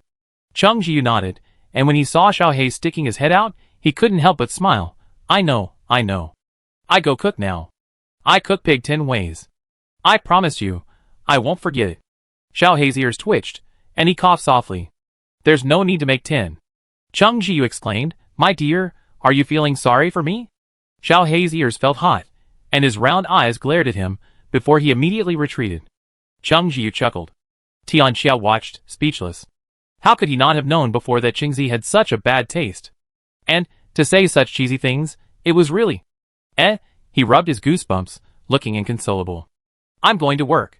Cheng Zhiyu, unfazed, waved his hand, go ahead. The two separated, and Cheng Zhiyu went into the kitchen. After a brief pause, he took out the pork and began to work. Pigs have long hair too, which needed to be processed. Cheng Zhiyu was annoyed by the slow pace of his own fire, so he called the waiter out for help. The waiter shook the pork and easily burned away the hair. Cheng Zhiyu happily praised the waiter. Xiao Hei, standing beside him, narrowed his eyes and rinsed the burnt, blackened pig skin with water. After rinsing, he sat there pretending to be calm, his expression nonchalant, but in reality, he was secretly glancing at Cheng Zhiyu from the corner of his eye. Cheng Zhiyu curled his lips, pretending not to notice Xiao Hei's glance.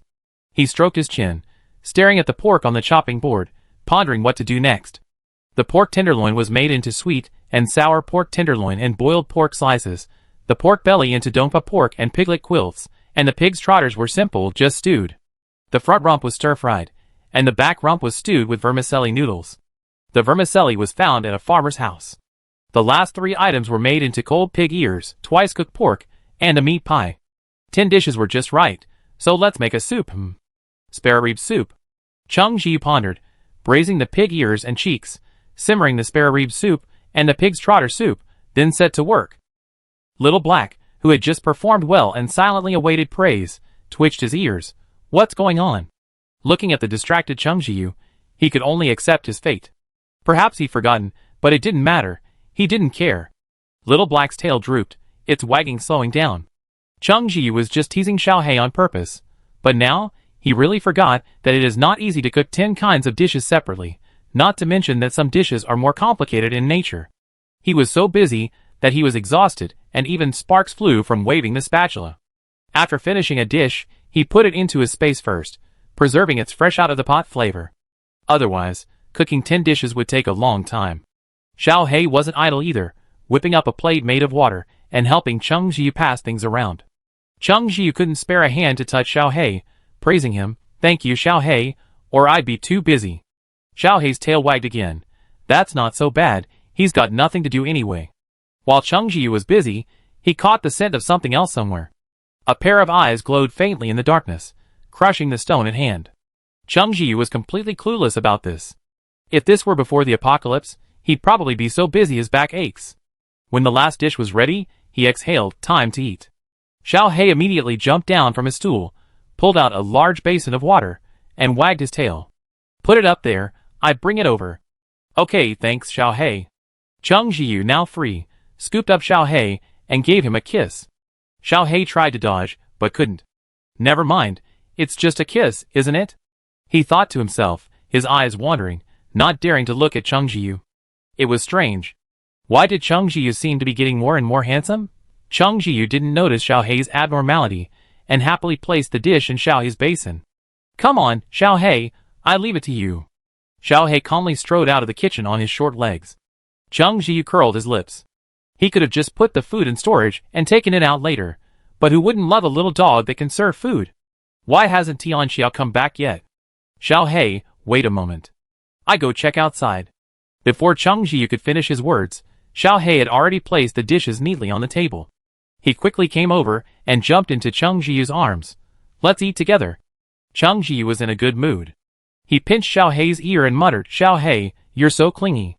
Xiao Hei's body stiffened, as if struck by lightning. Did he? Cheng Jiyu took 2 steps and saw Tianxiao, who had dug another large puddle of mud. Why was this kid so diligent today? Cheng Jiyu stood in the shade and called out, It's time to eat, Tianxiao. Tianxiao was grimy, his trouser legs rolled up, his feet, legs, arms, and even his face covered in mud. He nodded in agreement, and immediately came over, arms outstretched, saying, Brother Hei. Xiao Hei gave him a disdainful look and roughly rinsed him off with water. Tianxiao, great. Back in the house, a table laden with 10 dishes and a soup filled the room. Tianxiao hadn't felt hungry at first, but the sight of all these dishes made his stomach growl. He swallowed like a loser. This smells so good, Qinzi, you're such a culinary genius. Even before the apocalypse, let alone the end of the world, I wouldn't have dared eat this every day. He was deeply moved. Qinzi, I absolutely love you. Before Cheng Jiyu could say anything, Xiao Hei threw a small water ball at him on the head. Tianxiao exclaimed exaggeratedly, Qinzi, look at him. In reality, it didn't hurt at all. He just wanted to complain. Xiao Hei bared his teeth at Tianxiao. You're just talking too much. Stop it and eat. Cheng Jiyu was taking sides. Wow, Qinzi, how could you be so biased? With all those thick eyebrows and big eyes, you're so partial. Am I not your most beloved child? Tianxiao was deliberately being disgusting. Cheng Jiyu petted the irritated Xiao Hei. It's okay, ignore him, he's acting crazy. Xiao Hei was successfully soothed, and even glanced at Tianxiao, a hint of provocation. Unfortunately, Tianxiao was so engrossed in her meat that she didn't even notice. Cheng Jiyu said Xiao Hei was hungry because he saw that every dish had been touched, and it looked like a piece or two were missing. He assumed it was Xiao Hei's food, so he didn't pay much attention. Sitting on a stool, he took out Xiao Hei's special bowl. Since Xiao Hei had a big appetite, the small bowl had been replaced with a large one. Cheng Jiyu immediately picked up some food for Xiao Hei and petted him lovingly. Eat quickly. Xiao Hei, completely unaware of the burden he was carrying, said, ? He sniffed, then immediately dove into his food. Although they were all dishes made from the same pig, they tasted distinctly different. Xiao Hei preferred the cold mixed pig ears and cheeks, which were incredibly crispy and delicious.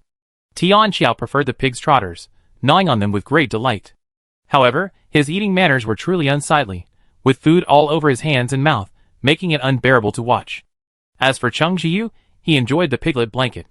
The pork was stewed to tenderness, and the thin pancakes on top soaked up the broth, making the pancakes chewy and not spoiling the taste.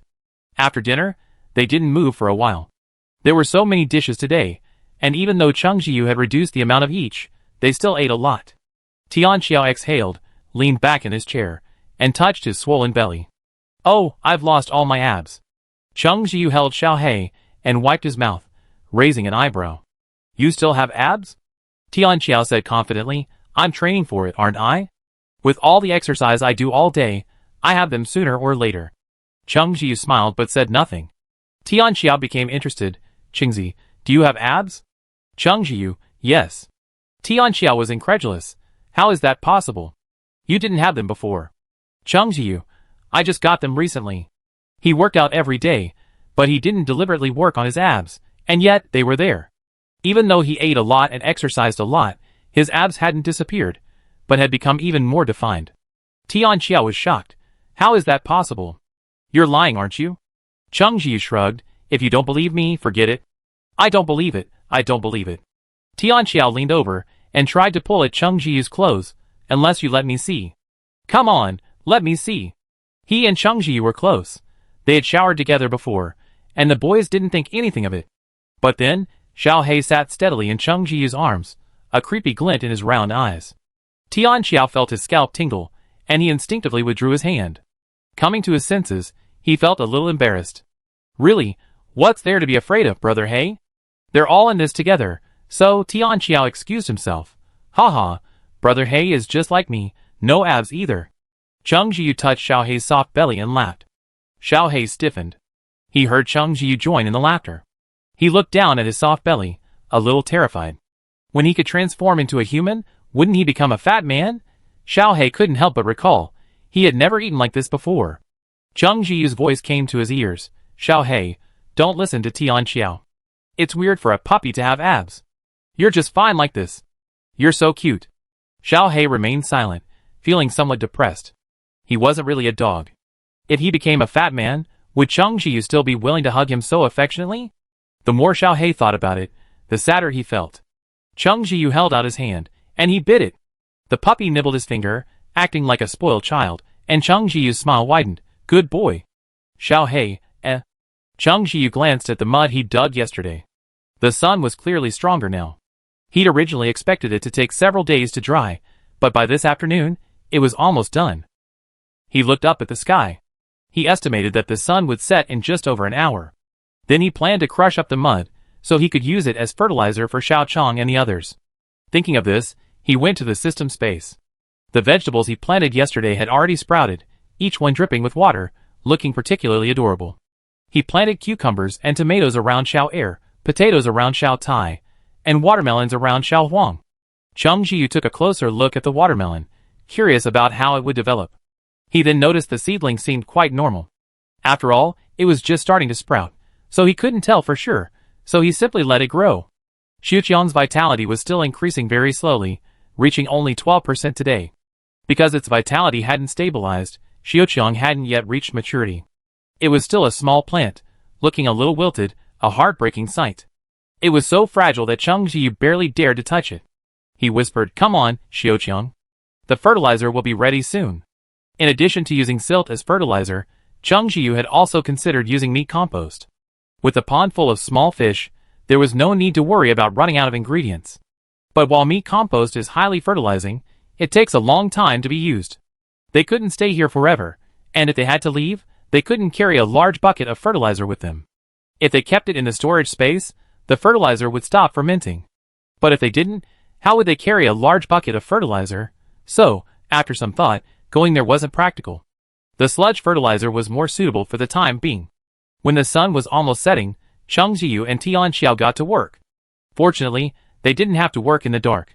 Rural roadsides were solar-powered, so they could still illuminate even without electricity.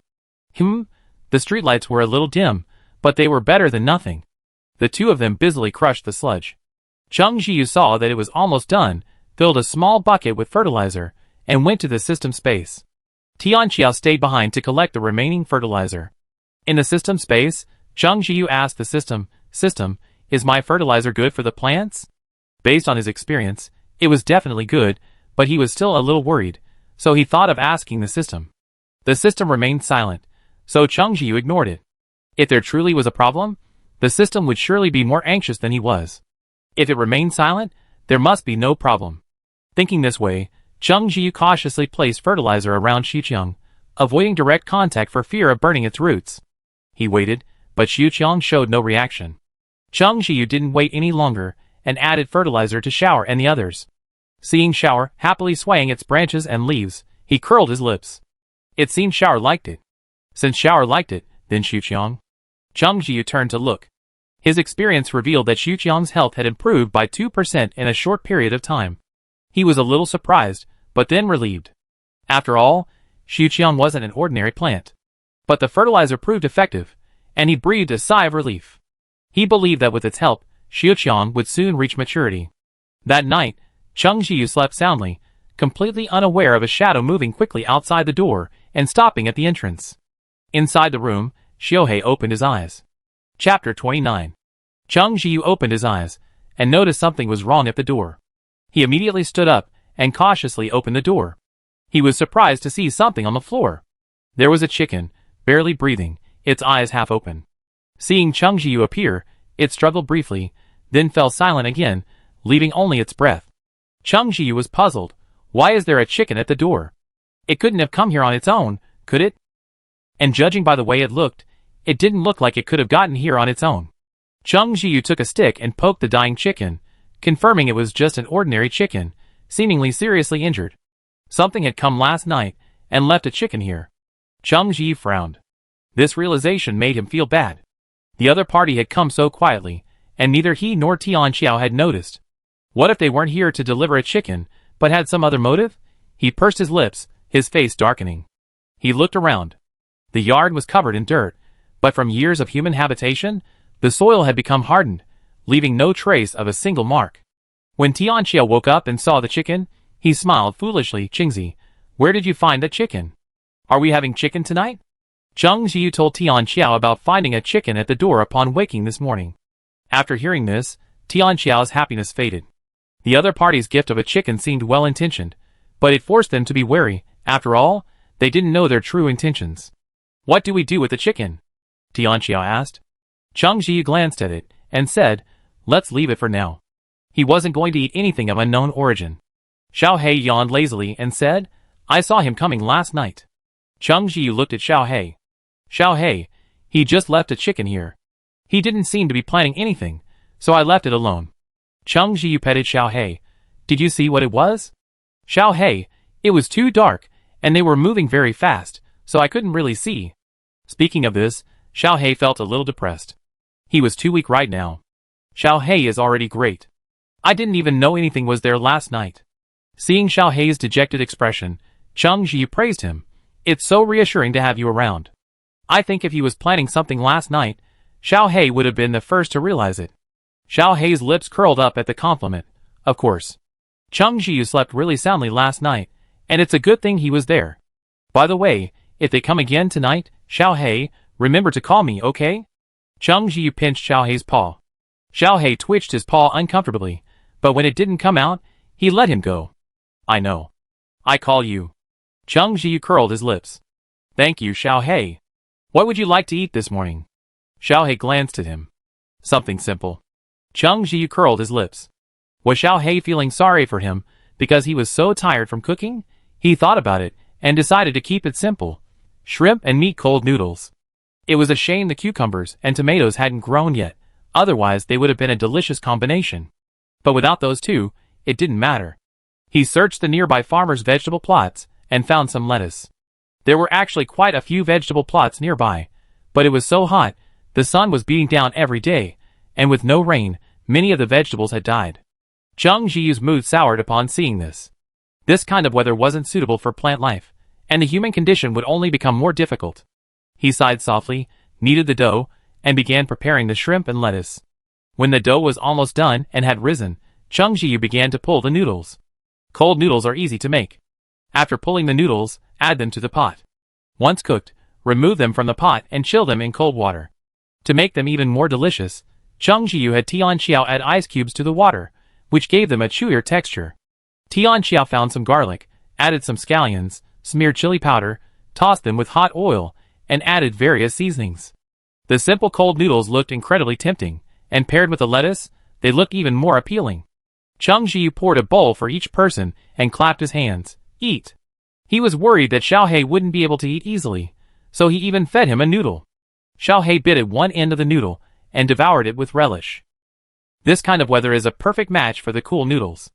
After dinner, Chung Ziyu checked the system space and was surprised to find that Xuqiang's health had reached 20%.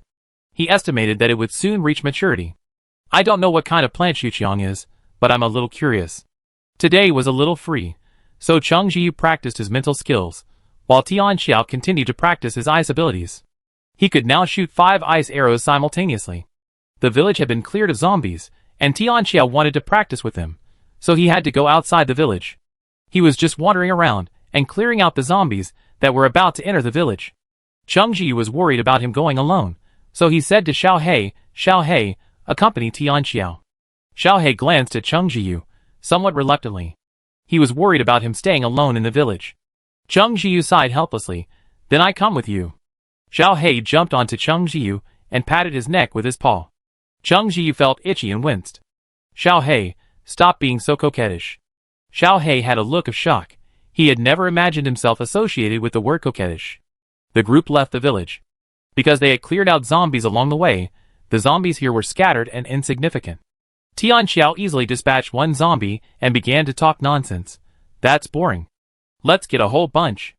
That would be more fun to kill. Chung Ziyu thought it unlikely, There shouldn't be that many zombies here. We've cleared them all out before. As he spoke, Xiao Hei's ears twitched, and he immediately stood up from Cheng Zhiyu's shoulder and looked off into the distance. Tian Xiao had a bad feeling when he saw him. What's going on? Cheng Zhiyu glanced at Xiao Hei and immediately called out Xiao Tai, frowning. There's a zombie swarm. Tian Xiao, shit! Am I a pessimist? As he spoke, he spotted a group of zombies approaching them from a distance. They were clearly organized, otherwise they wouldn't be coming so cohesively. Even without Cheng Zhiyu's warning, Tian Xiao could tell there were definitely superpowered zombies among them. Tian Xiao summoned an ice arrow and gritted his teeth. He couldn't always rely on Cheng Zhiyu. He said, leave the superpowered zombies to me this time. He then said, a little unsure, if I can't handle it, you can take action. Cheng Zhiyu said, okay. He naturally hoped Tian Xiao could become stronger, and now that the other party also had this awareness, it was of course the best. So, Cheng Zhiyu, Xiao Hei, and Xiao Er slowly dealt with the ordinary zombies approaching them, occasionally giving Tian Xiao guidance. Currently, superpowered zombies can't remotely control ordinary zombies, so they're mostly mixed in with the zombies. Since they look similar in appearance, finding them is the first difficulty. Cheng Zhiyu raised his hand and hacked at a zombie, then said. Tian Xiao was a little flustered at first, but gradually became more proficient. Although he could previously conjure up 5 ice arrows simultaneously, his control over them was clearly lacking, and 1 or 2 would always miss. But now, having killed so many zombies, he could hit the target with all 5 ice arrows 8 out of 10 times. Tian Xiao was delighted with this and said happily, haha, you know what? Zombies with special powers are quite useful. There's a constant stream of zombies coming, so there's no need to worry about them all being killed. Cheng Zhiyu's mouth twitched. Zombies with special powers should be able to understand some human language. He wondered what Tian Xiao's words made him feel. Xiao Hei swung his tail, his eyes half closed, and played with his special powers, sometimes conjuring a ball of water, sometimes lightning. Later, he even conjured a small dark cloud and poured rain on one of the zombies' heads. True, localized rainfall. Cheng Zhiyu's eyes shone with wonder. Can special powers be used like this? Xiao Hei, how did you do it? Xiao Hei's tail twitched, his eyes narrowed from slits to half open. He glanced at Cheng Zhiyu and said, with a somewhat cheerful tone, clouds are made of evaporating water vapor. While he was talking, perhaps because he had enough fun, or perhaps for some other reason, a bolt of lightning struck from the dark clouds, directly killing the rain-soaked zombie. Cheng Zhiyu, wow. Xiao Hei's tail swung even harder. Xiao Er, not to be outdone, transformed into a fireball. Instead of burning the zombies directly, the fireball circled over their heads. Then, Cheng Zhiyu saw that the hair on the zombies Xiao Er had spared had been singed. A gust of wind blew, turning them bald. Cheng Zhiyu couldn't help but laugh. It was truly not very damaging, but extremely insulting. Xiao Hei glanced at the grass, feeling somewhat annoyed. Tian Xiao exclaimed in disdain, that's really ugly. Looking at the burned bald zombies, he felt a little overwhelmed and decided to deal with them first. Xiao Er, perhaps noticing Cheng Zhiyu's happiness, shook its branches. It had grown a bit larger than before. Cheng Zhiyu had given it the fire core he'd obtained earlier. While it didn't reach level 3 immediately, it had grown considerably larger. It was about to repeat the previous process, but just as it was about to burn the next one, a ball of earth suddenly slammed into it. Cheng Zhiyu immediately called Xiao Er over and said to Tian Xiao, here. Tian Xiao had naturally noticed the zombie. Perhaps Xiao Er's hair-burning act was too insulting for it to handle, so it exposed itself. Tian Xiao immediately took on the Earth-type zombies, while Cheng Zhiyu and the others nearby helped deal with the regular zombies. At first, Tian Xiao shot ice arrows at the Earth-type zombies, but they were all blocked by the suddenly appearing Earth wall. This happened several times, making Tian Xiao a little anxious. Just then, Cheng Zhiyu's voice rang out from a distance, watch your step. Tian Xiao, trusting him immensely, immediately jumped away. He couldn't help but glance at the spot where he had just stood. The earth had sunk in. His hair stood on end. If he hadn't dodged any slower, he would have fallen into the pit and been buried. Thinking this way, he averted his gaze, not daring to look any further. The level 1 superpowered zombies were limited in strength, and couldn't constantly sneak attack Tian Xiao. For a moment, the two sides were in a stalemate. Cheng Zhiyu hacked at the zombies, like watermelons. Seeing Tian Xiao's agitated expression, he warned, find a way to prevent it from using its powers. Tian Xiao frowned, pondering. As he was thinking, the zombies suddenly attacked him. He hurriedly dodged a wad of earth. Perhaps sensing something, the zombie attacked Tianxiao with all its might. Several times, Tianxiao barely managed to dodge, looking like a dirt man, looking incredibly messy. Xiao Hei flicked his tail in disdain, and erected a water wall to keep the flying dirt out. Tianxiao, struggling to cope, saw this scene and instantly came up with a plan. The next moment, ice walls suddenly rose around the mutant zombie. The zombie had clearly sensed the danger and tried to evade, but it was still a bit slow. Tianxiao knew this tactic would only work once. The next time, the mutant zombie would surely be wary, so he had to succeed right away. He didn't know where his potential burst forth, but in an instant, he trapped the mutant zombie within the ice wall. Then, the box made of ice quickly collapsed, and a shrill roar could be faintly heard from within. The ordinary zombies around them seemed to have lost their command and became scattered. Cheng Ji curled his lips, quickly dispatched the ordinary zombies, and raised an eyebrow at Tianxiao. Not bad. Tianxiao was a little exhausted by now, but he was particularly excited about his first time independently dispatching a superpowered zombie. He brushed his sweat-soaked hair and grinned, thanks to Brother Hei for reminding me. Xiao Hei gave Tianxiao a strange look. He hadn't reminded me. Tianxiao was covered in dirt, and felt extremely uncomfortable. He stretched out his arms to Xiao Hei. Brother Hei. A ball of water rushed towards him. Tianxiao, hee, that's great. Xiao Hei, Tianxiao said happily, the zombies are gone. Let's go back. Cheng Jiu said he was so happy he was stunned. We haven't dug up the zombie's crystal core yet. Tianxiao clapped his hands and said, that's right. He immediately went to dig for the crystal core. A moment later, he returned with a finger-sized, earthy-colored crystal core, which Xiao Hei helped rinse.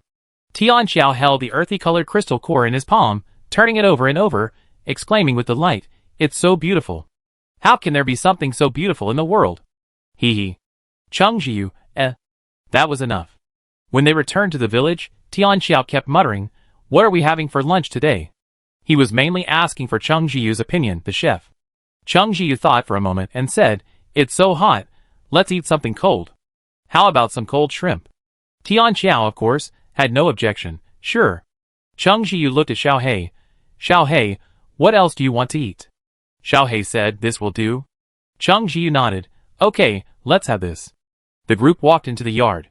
Cheng Jiu noticed something and turned to look at Xiao Hei, their expressions becoming somewhat serious. Tianxiao sensed something was off and scratched his head. Qingzi, Brother Hei, what's wrong with you? Cheng Jiu squatted down and saw faint black footprints in front of him.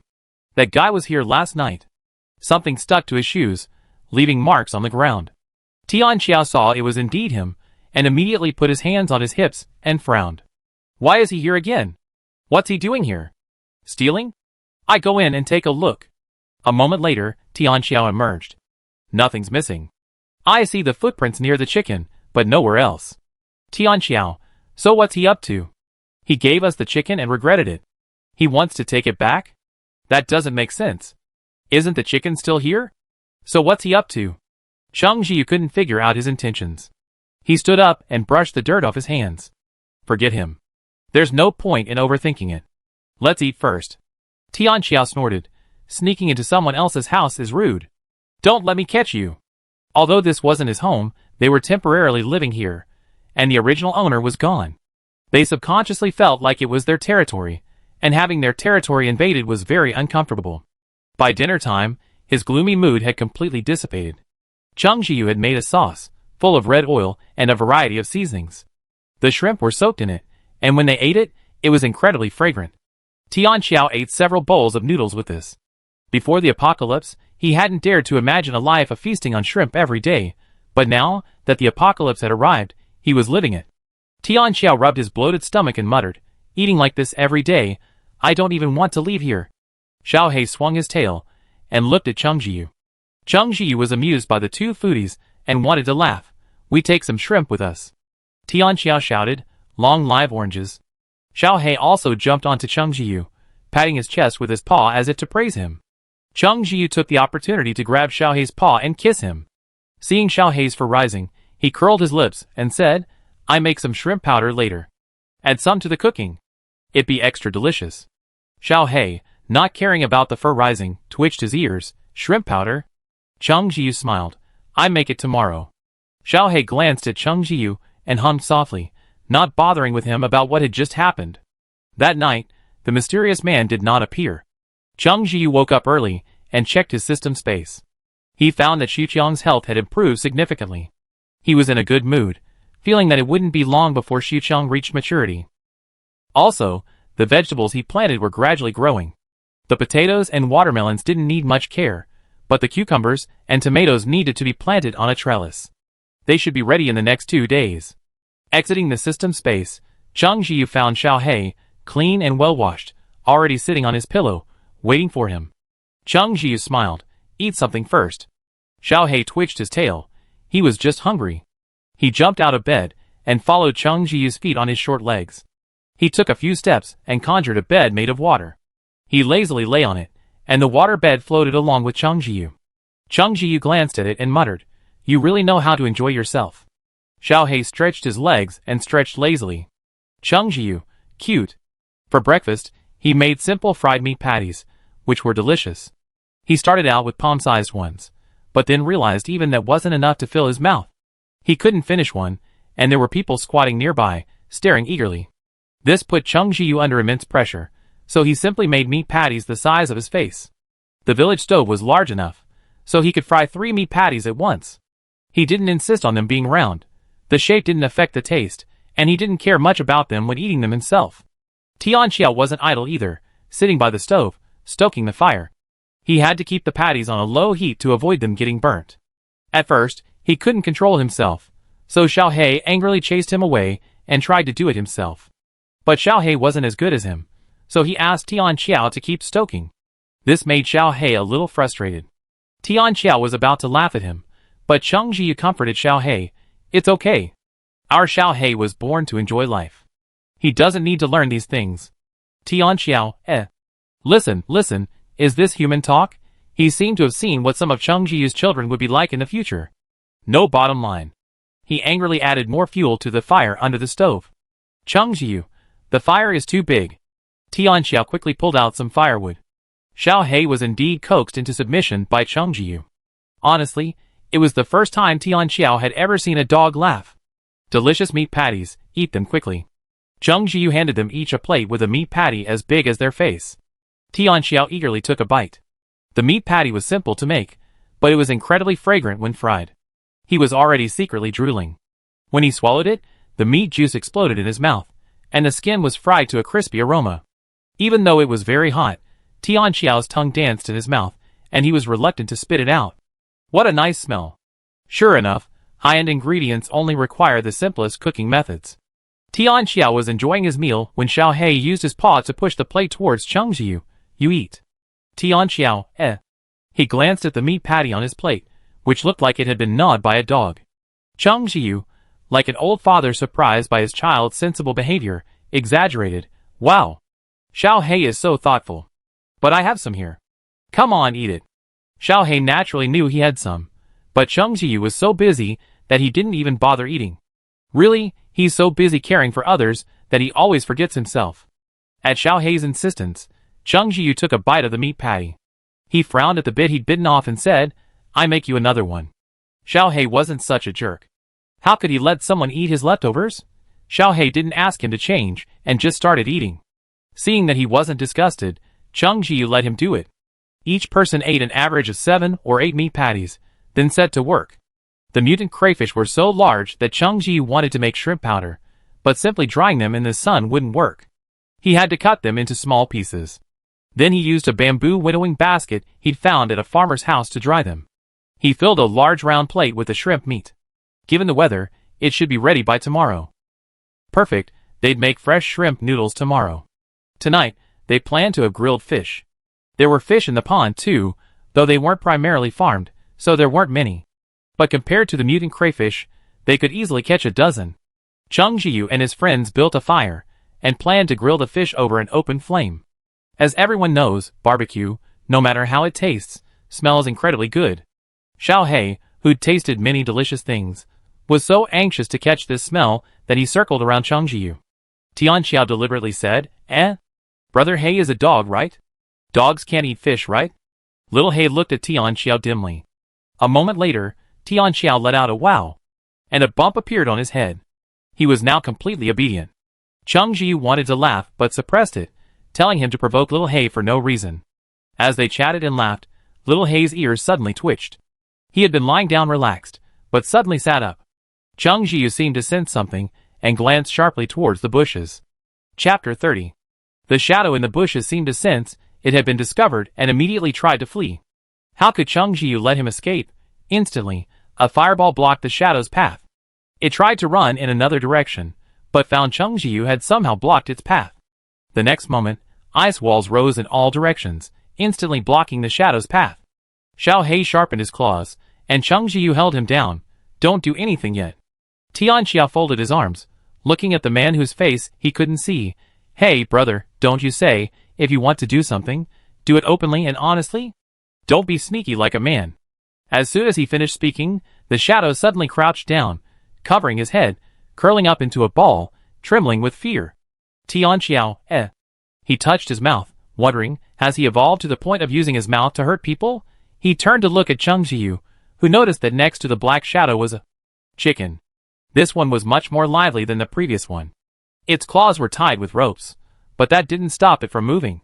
It flapped its wings and clucked, its feathers everywhere. An inexplicable absurd thought struck him. Could it be that they felt the last chicken wasn't lively enough, so they sent a more lively one this time? Cheng Ji looked at the huddled black shadow, speechless. We don't mean to hurt you, but you've appeared so many times. For our own safety, we have to understand your intentions, don't we? The black shadow was still trembling, as if terrified. Tianxia muttered, no way? So timid? Cheng Ji frowned. He wouldn't get anything out of him at this rate, but at least he was certain this guy wasn't pretending. He was genuinely scared. It would take a masterful acting skill to fake that effect. At least it proved he wouldn't do anything. Besides, they wouldn't be here for long, so let's just keep our distance. Besides, the fact he repeatedly brought them chickens proved he was more familiar with the place than they were. They hadn't found any live chickens, and since he arrived first, they, the latecomers, would be the ones disturbing him. Thinking of this, Cheng Ji asked Tianxiao to retract the ice wall, and said to the shadow, go ahead. It would be best if you have no ill intentions. Don't worry, we be gone soon. The shadow paused, wanting to run. Cheng Ji, wait. The shadow froze, thinking Cheng Ji had changed his mind, and began to tremble with fear again. Cheng Ji was helpless, and without further explanation, he walked over, sprinkled his freshly grilled fish with seasoning, and took it, intending to give it to the other person. Xiao Hei, who had been waiting for the grilled fish for a long time, suddenly widened his eyes, and said angrily, this is mine. Cheng Ji felt a little guilty, rubbing his nose and promising, give it to him. I grill 10 for you later. Xiao Hei, even if I don't agree, you grill 10 for me. But Cheng Ji was too soft-hearted. Xiao Hei didn't say anything, and reluctantly watched Cheng Ji hand the grilled fish to the other person. The black figure was clearly tempted. The grilled fish was so fragrant that he had been drawn here, intending to trade for the chicken, but was surprised to see the other person blocking the way. I thought I wouldn't be able to eat it, but he actually offered it to me. It smells so good, I want it so badly. He'd eaten this person's cooking before. That time, when they weren't around, he'd secretly eaten a little, not daring to mess it up for fear of being discovered. The taste was so good, he still remembers it. It was the best thing he'd ever tasted. But after stealing, he felt a little guilty, remembering the insults they'd given him.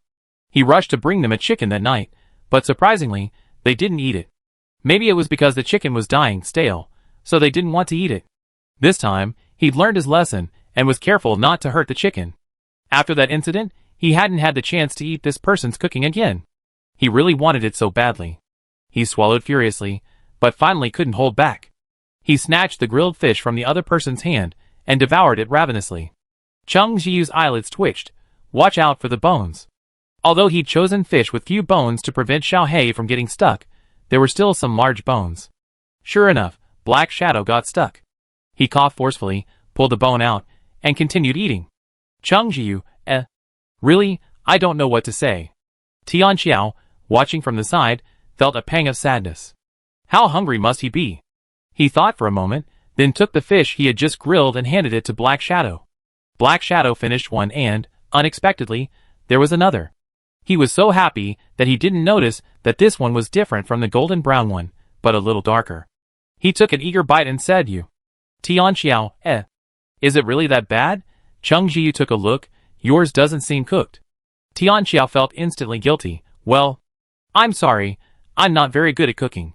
What do I mean by not very good? I'm completely incompetent. Seeing the shadow's hand tremble as he held the grilled fish, he thought he'd drop it. Unexpectedly, after swallowing it, he stuffed the fish into his mouth again. Chung Jiu's eyelids fluttered, and he quickly said, "You can't eat it raw." The shadow hesitated, then spoke, his voice noticeably halting. "Waste, a waste." Chung Jiu pressed his eyebrows together, thinking, "You're so frugal." Sighing, he reluctantly reached out. "Give it to me. I grill it again." The shadow carefully handed the grilled fish to him, still curled up in a ball, looking ready to run away at any moment, but perhaps too greedy to do so. Chung Jiu sighed. Foodies are truly an amazing species. Xiaohei glanced at the shadow, knowing Chung Jiu must have softened again. So his grilled fish. Then Chung Jiu set up a rack and grilled several fish at once. He patted Xiaohei and said, "Don't worry, yours won't be left out." Xiaohei's tail perked up again. Chung Jiu greased the fish and flipped it at a brisk pace. Xiaohei and Tianxiao surrounded him, while the shadow watched timidly from a distance. It felt like being surrounded by foodies. Finally, the grilled fish was done. Everyone had a piece. Chung Jiu grilled a new one and fed Xiaohei while he ate his own. The shadow ate the whole fish and glanced at Chung Jiu hesitantly. Logically, he should have run, but the grilled fish smelled so good. Seeing no one was paying attention, he got scheming and poked the chicken, causing it to flutter again. Seeing the attention, the black shadow lowered his head. "Here. You are?" The other person ate 2 of his grilled fish, and Chung Jiu put away the chicken without any hesitation. Seeing the other person reluctantly looking at the sizzling fish, he was a little amused. Seeing that he had put away the chicken without saying a word, the black shadow, though reluctant, prepared to leave. It was already great to have such delicious grilled fish today. Even if he couldn't have it again, it wouldn't matter. It didn't matter. But the thought of not being able to eat it again in the future made him feel subdued. In Chung Jiu's eyes, it was just a shadow, but somehow it seemed a little pitiful. Chung Jiu sighed softly. "Wait, since you brought a chicken then, I give you a drumstick." The black figure paused. "Chicken. Drumstick?"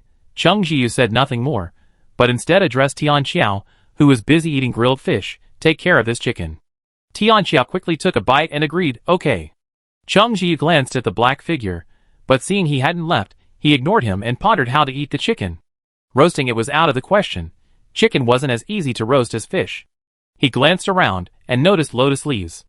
An idea struck him. Beggar's chicken.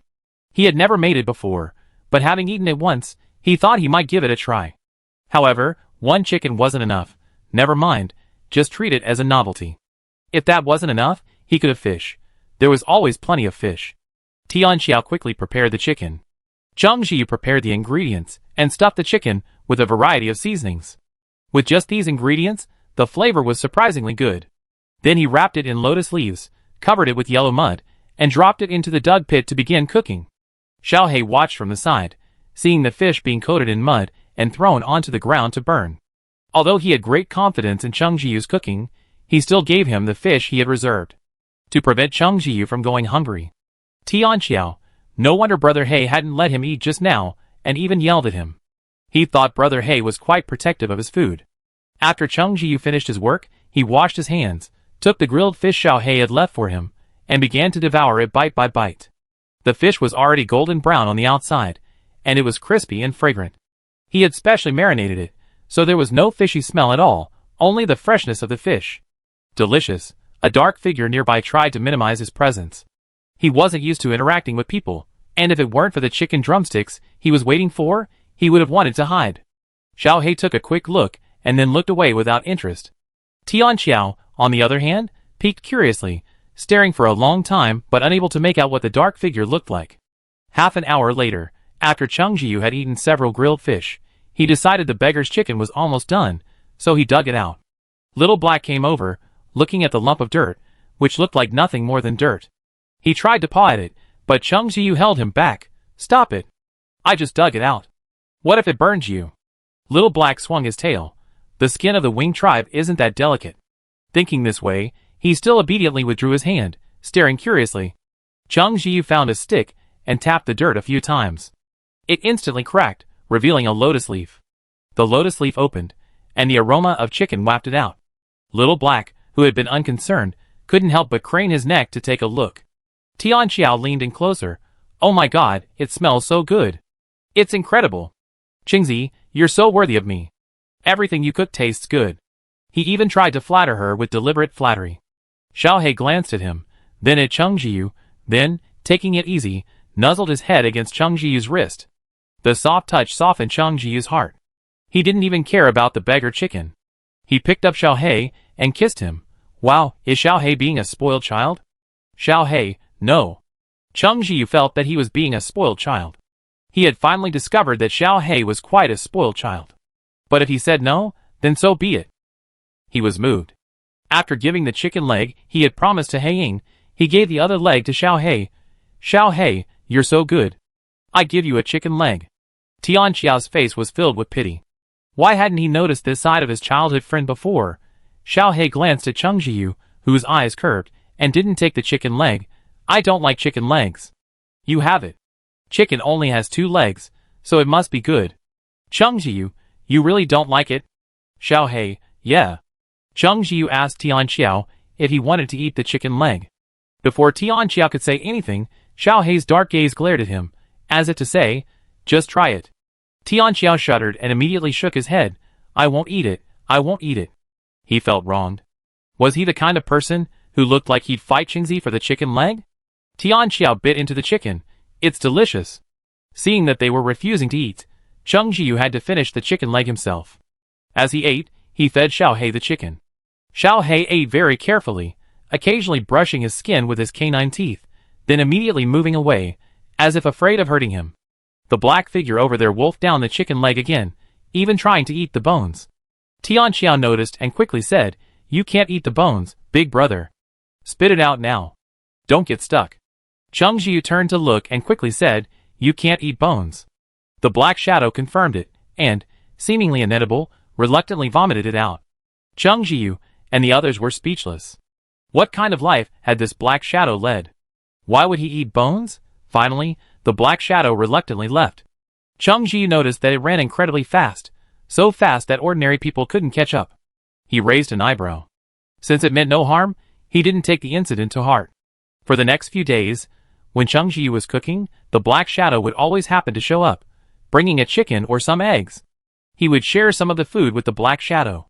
Over time, they all got used to the black shadow coming over at every meal. He was quite polite, always bringing something and always being quiet. Cheng Jiyu and the others didn't mind him. That day, Cheng Jiyu found a few sticks and prepared to build a rack for the cucumbers and tomatoes in the system space. Ordinary plants grow very quickly in the system space. It hasn't been long since they've bloomed, and they'd probably be fruiting soon. We need to hurry and build a trellis. Setting up a trellis is simple. Just stick a stick in the soil next to the cucumber or tomato plant, then tie it to the stick with a string. These 2 plants will naturally wrap around the stick and grow. There were only a few cucumber and tomato plants, so Cheng Jiyu finished his work in no time. He habitually checked on Xuqiang, and was surprised to find that his life force had reached 90%. He could tell from the plant's condition that its spirit was significantly different from before. It had looked wilted before, as if it was about to collapse at any moment, but now it looked much more energetic, the small plant standing straight, looking well-watered and lush. Cheng Jiyu felt a sense of accomplishment. After all, he had watched Xuqiang transform, little by little, from a wilted plant to its current state. He estimated that in less than 2 days, Xuqiang would reach maturity. He was truly looking forward to it, eager to know what kind of plant it was. Besides, Cheng Jiyu figured that once the system-given plants began their growth phase, they would reach maturity very quickly, in just a few days. So, he figured, once Xuqiang matured, they would leave the village. Although the village was well stocked with supplies, and he felt a bit reluctant to leave, he had to. He had a reason for choosing to leave after Xuqiang matured. If nothing unexpected happened, the storage space would expand, allowing him to store more things. Now would be the perfect time to leave. Cheng Jiyu discussed the matter with Xiaohei and Tian Xiao, and they both agreed. When your storage space expands, we can bring more shrimp. What Tian Xiao was most reluctant to part with were the mutant crayfish. They were so delicious. Cheng Jiyu naturally agreed. We can cook some of the shrimp meat. It won't take up much space, and will be convenient to eat. This idea really struck a chord with Xiaohei, who now wished he could move the entire pond. By the way, I see lotus leaves in the pond. There must be lotus roots, right? Chang Jiyu truly had no intention of giving up any of the food. Besides, leaving the lotus roots in the pond would be a waste. It would be better to pack them up and take them away. Tianqiao naturally had no objections.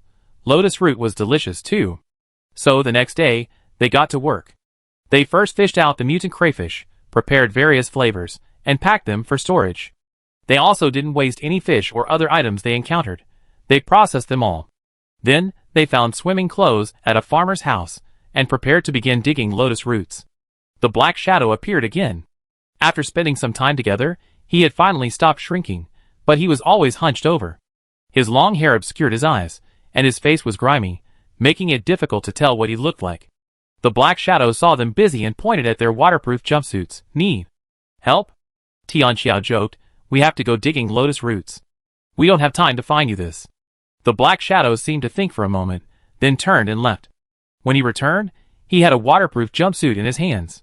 He looked at Chang Jiyu and the others, then at the items in his hands, studied them for a moment, and then clumsily put them on. Chang Jiyu raised an eyebrow. Do you really want to help? The black shadow nodded firmly. Help, help. Chang Jiyu didn't refuse his offer. He had seen that, while the black shadow was timid, he was formidable, and didn't need to worry about the safety of the place. Okay, thank you. But be careful. There might be leeches in the pond, and they suck blood if they bite. In case the black shadow didn't understand, he explained it to them. The black shadow nodded blankly, and then went down into the pond. The pond had been drained of excess water, leaving only a thick layer of mud, which made movement much more difficult. Xiao He wasn't idle on the shore either, using his water-based abilities as a high-pressure water gun. Whenever he saw someone with lotus roots he couldn't dig out, he'd unleash his high-pressure water gun. Every once in a while, Tianqiao would complain, Brother He, why are you treating me differently? Look, my face is covered in mud, and then look at Qingzi, wow, he's spotless, like he hasn't done any work. When Xiao He was showering, he was extremely cautious around Chang Jiyu, afraid of splashing mud on him. But when he was with Tianqiao and the others, he was much more relaxed. It wasn't intentional, but he simply wasn't as cautious around Chang Jiyu. Chang Jiyu smirked. Hee, Xiao He is closest to me. Tianqiao feigned discontent. I'm impressed. I've been treated differently my whole life. Chang Jiyu suddenly laughed out loud and looked at Xiao He, who flicked his tail. Tianqiao, no, what are you laughing at? Chang Jiyu held back his words. Never mind, let's not talk anymore. Hurry up and dig the lotus roots. But Tianqiao's curiosity was piqued, and he wasn't about to skip ahead. He immediately shouted, hurry up and tell me, or I pounce on you. Chang Jiyu glanced at the mud all over him and smiled. Xiao He is quite right. Tianqiao, ? Chang Jiyu, you're not clean, so getting muddy isn't a big deal. Tianqiao, how am I not clean? Brother He, you're spreading rumors about me. Xiao He, I'm just telling the truth. Tianqiao was heartbroken.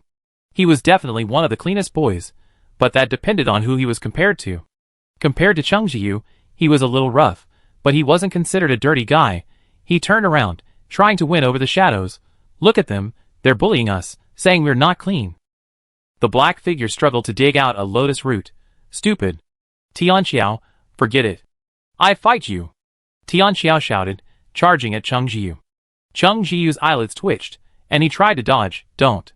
However, Tianqiao had already lunged at him, completely hurting his own enemy while hurting himself. He was splattered with mud, and Chang Jiyu was already covered in it. He tried to dodge, but failed. A mud-covered Tianqiao embraced him, instantly turning him into a mud man. Chang Jiyu's face was filled with despair. Ah! Tianqiao. It was rare to see him like this, and Tianqiao burst into laughter. Chang Jiyu, infuriated, also laughed. He went all out, grabbed a handful of mud, and smeared it on the only part of Tianqiao's face that was still clean. Chang Jiyu, ha ha ha. Tianqiao also got into the fun, smearing Chang Jiyu's face. The two of them had a blast in the pond. The black figure quietly moved away. Xiao He, The two, having had enough fun, finally settled down to digging lotus roots. They tossed them on the ground while Xiao He rinsed them. Their cooperation was perfect. After working for most of the day, they were almost done. Perhaps not yet completely, but they had already dug up a pile, and even if they continued, they wouldn't be able to eat them all. They hadn't expected such a small pond to have so many lotus roots. Even with good stamina, they were exhausted after working for most of the day. They slowly made their way ashore, and Cheng Jiyu looked at Xiao He. Xiao He glanced at the man, whose face was now unrecognizable, and silently stepped away. Cheng Jiyu said sadly, "Xiao He, you despise me." Xiao He, eh? He strode over, about to give Cheng Jiyu a rinse, but the man stretched out his sinister hands and scooped him up. Xiao He. Xiao He, covered in mud, was initially furious, but then a look of despair washed over him. Forget it. It's nothing. I cook a big dinner tonight, firstly to treat myself, and secondly to appease Xiao He. I got him covered in mud this afternoon, which really pissed him off. Xiao He is such a clean freak. Cheng Jiyu felt guilty, and offered to make amends. I made a ton of lotus root delicacies, and Xiao He was successfully appeased. Black Shadow had helped, so naturally he stayed for dinner. After some thought, they decided to let him know they were leaving. Unexpectedly, Black Shadow dropped his chopsticks, followed by a sobbing sound. Cheng Jiyu and Tianshan exchanged glances. "No, what should we do?" Chapter 31. The two of them hadn't expected He Ying to cry after they announced their departure. After all, they had been friends for a while, so Tianxiao racked her brains to soothe him. "Why are you crying? We're not leaving tomorrow. We can still stay a few days." He Ying's sobs intensified. Cheng Jiyu glanced at him helplessly, not knowing what to say.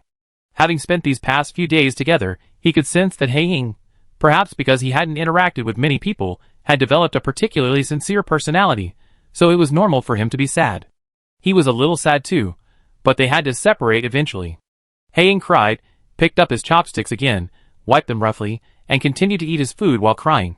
He Ying ate a lotus root sandwich in 2 bites. He especially loved it. 2 slices of lotus root with mincemeat filling sandwiched between them, coated in flour and fried until golden and crispy.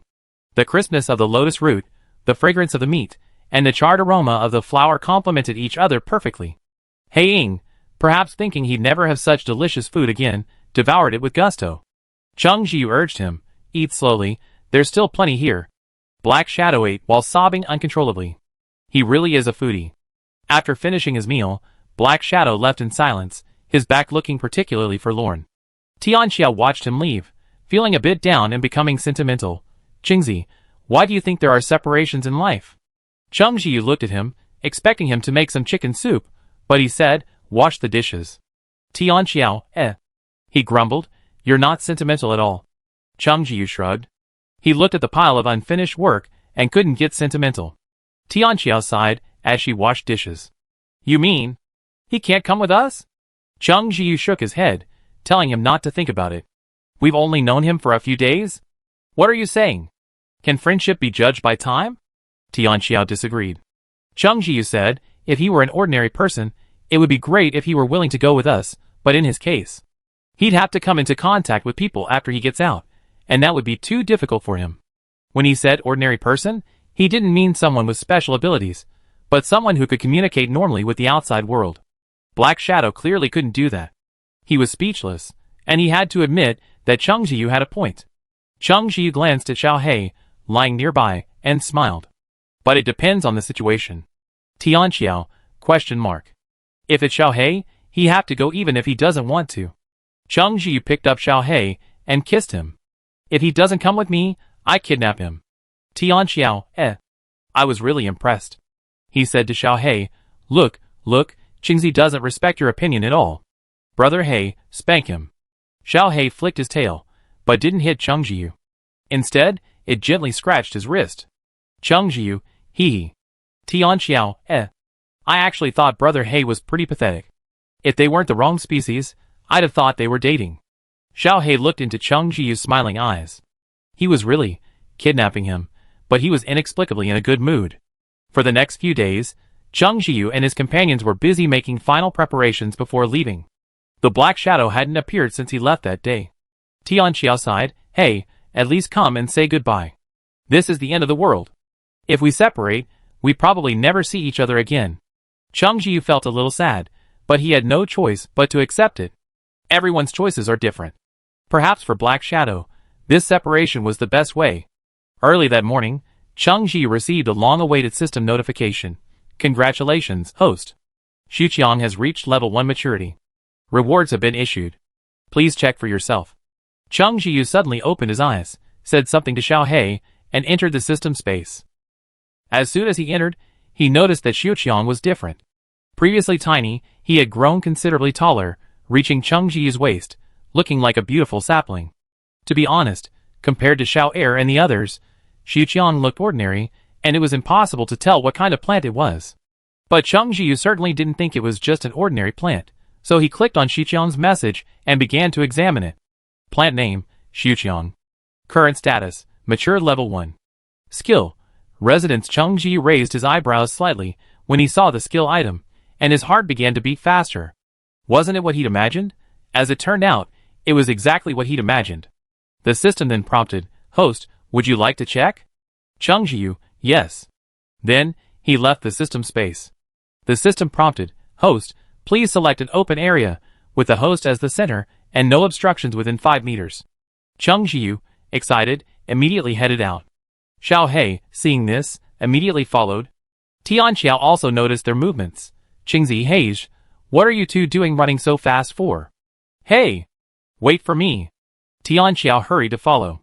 Cheng Jiyu found an open space and stopped, asking Tian Xiao to stand further away. Tian Xiao was filled with questions, but he obediently made way. System prompt, do you want to place it? Cheng Jiyu, yes. Then, they were met with a scene that astonished them. A massive tree had appeared in the clearing before them. Its lush branches and leaves blocked out the sun, and upon closer inspection, it even had doors and windows. Cheng Jiyu was overwhelmed with surprise. He hadn't imagined Xiuqiang could transform into a treehouse. Tian Xiao's mouth widened in amazement, looking like it could fit an egg. Oh my god, am I dreaming? Cheng Jiyu smiled. The chances of us sharing the same dream are pretty slim. Tian Xiao regained consciousness and swallowed. Then, let's go in and take a look.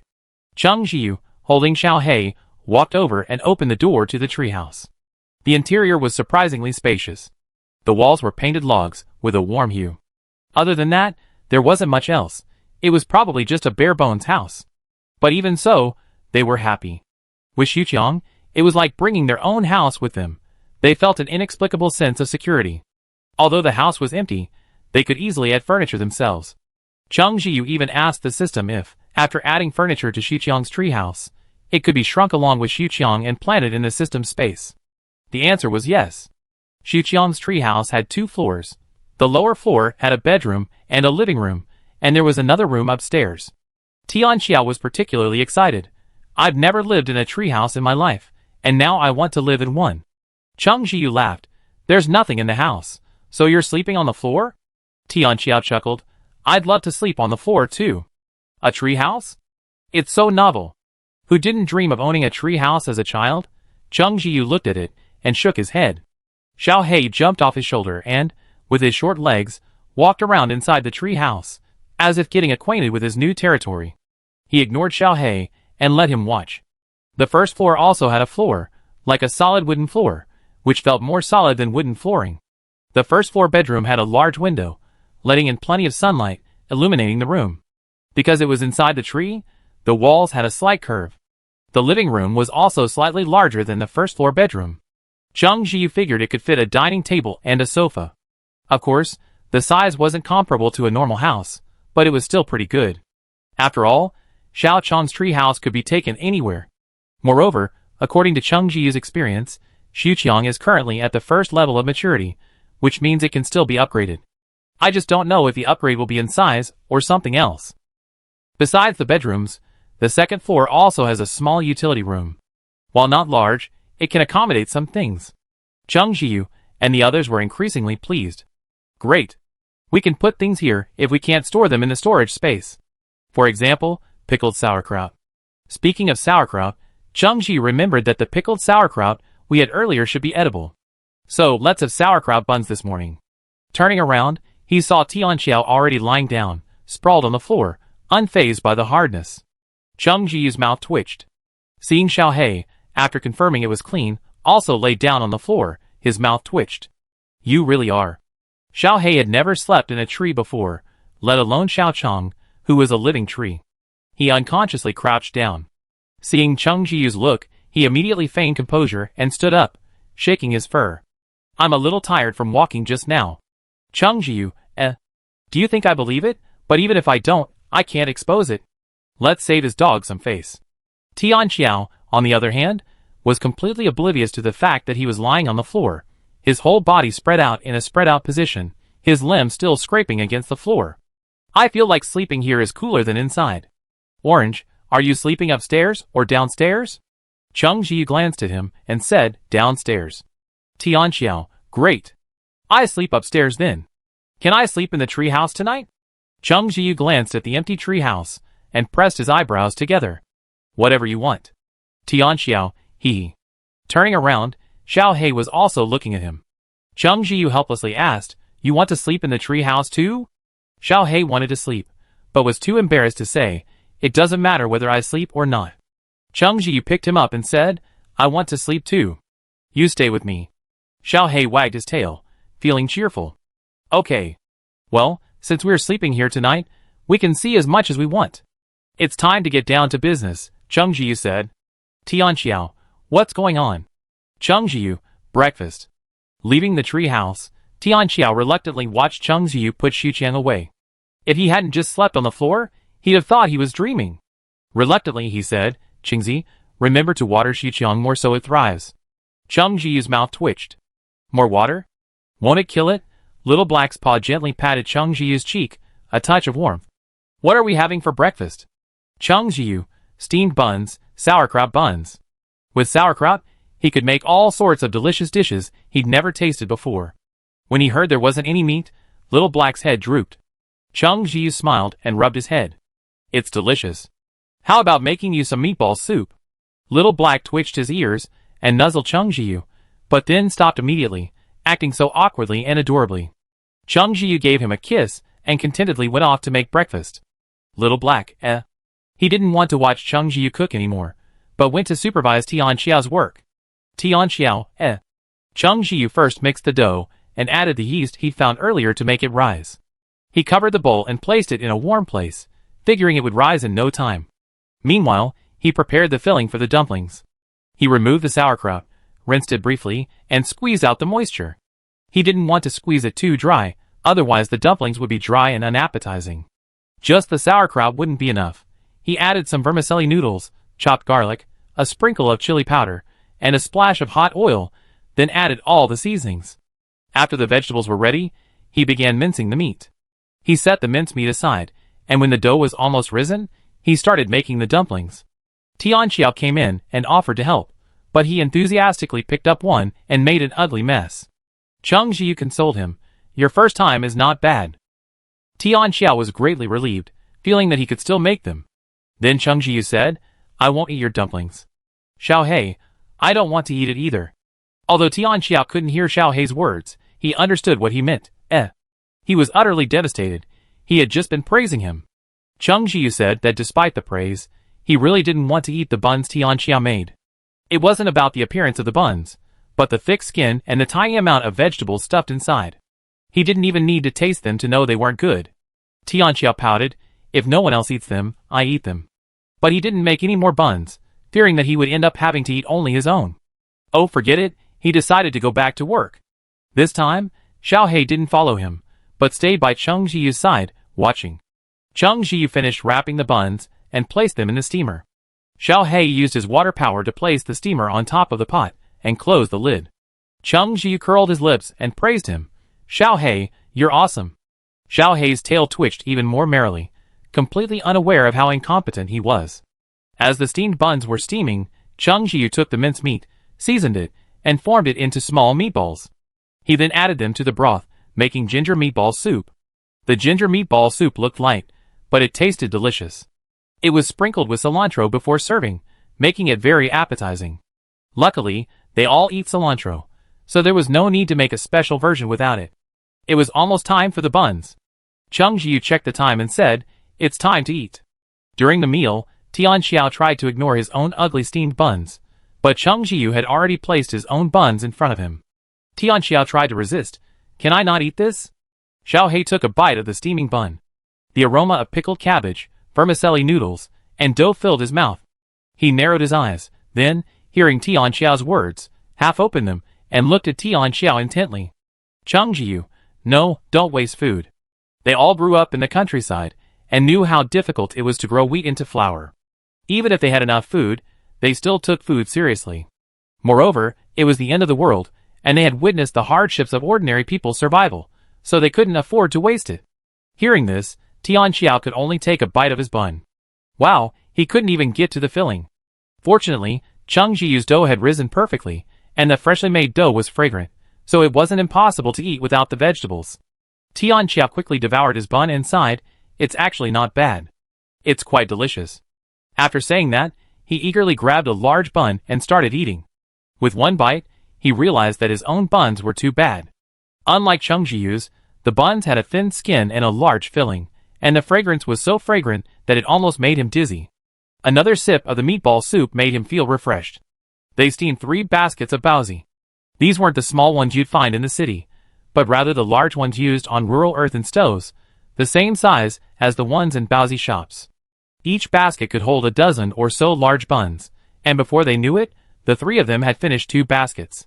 Cheng Jiu put the remaining basket in storage, so it would be ready when he got it. They drank the meatball soup to the last drop, with Xiaohei drinking the most. He seemed to particularly enjoy it. After dinner, Cheng Jiu went to the system space. He hadn't claimed his reward yet, and since he was a little hungry, he hadn't rushed to claim it. He rubbed his hands, a little eager, and muttered, "System, can the system space be a little bigger?" Each upgrade only made it a little bigger, and he had to search and search for it to grow vegetables. The system ignored him. Cheng Jiu had no choice but to check the rewards. As usual, it was an unidentified plant. Cheng Jiu planted it immediately, not daring to fertilize it right away. Newly planted plants need a few days to fertilize. This plant looked easier to grow than Xiuqiang. After watering it, its health status increased from 5% to 6%. Cheng Jiu breathed a sigh of relief. Fortunately, he had thought that plants would become more difficult to grow as time went on, but it seemed that was not the case. However, this plant looked strange. Previous plants usually had 2 leaves at first, with only a slight difference in color. This one was different. It had only 1 leaf, and it was a little curled up. He wondered what kind of plant it would become. However, based on its appearance, Cheng Jiu quickly named it Xiaowan. How about calling you Xiaowan? Xiaowan didn't answer, but its health status increased by 1% out of respect. Cheng Jiu was delighted. It seemed he had chosen a good name. System, Next, it was time to claim 2 more rewards. One was a system space upgrade.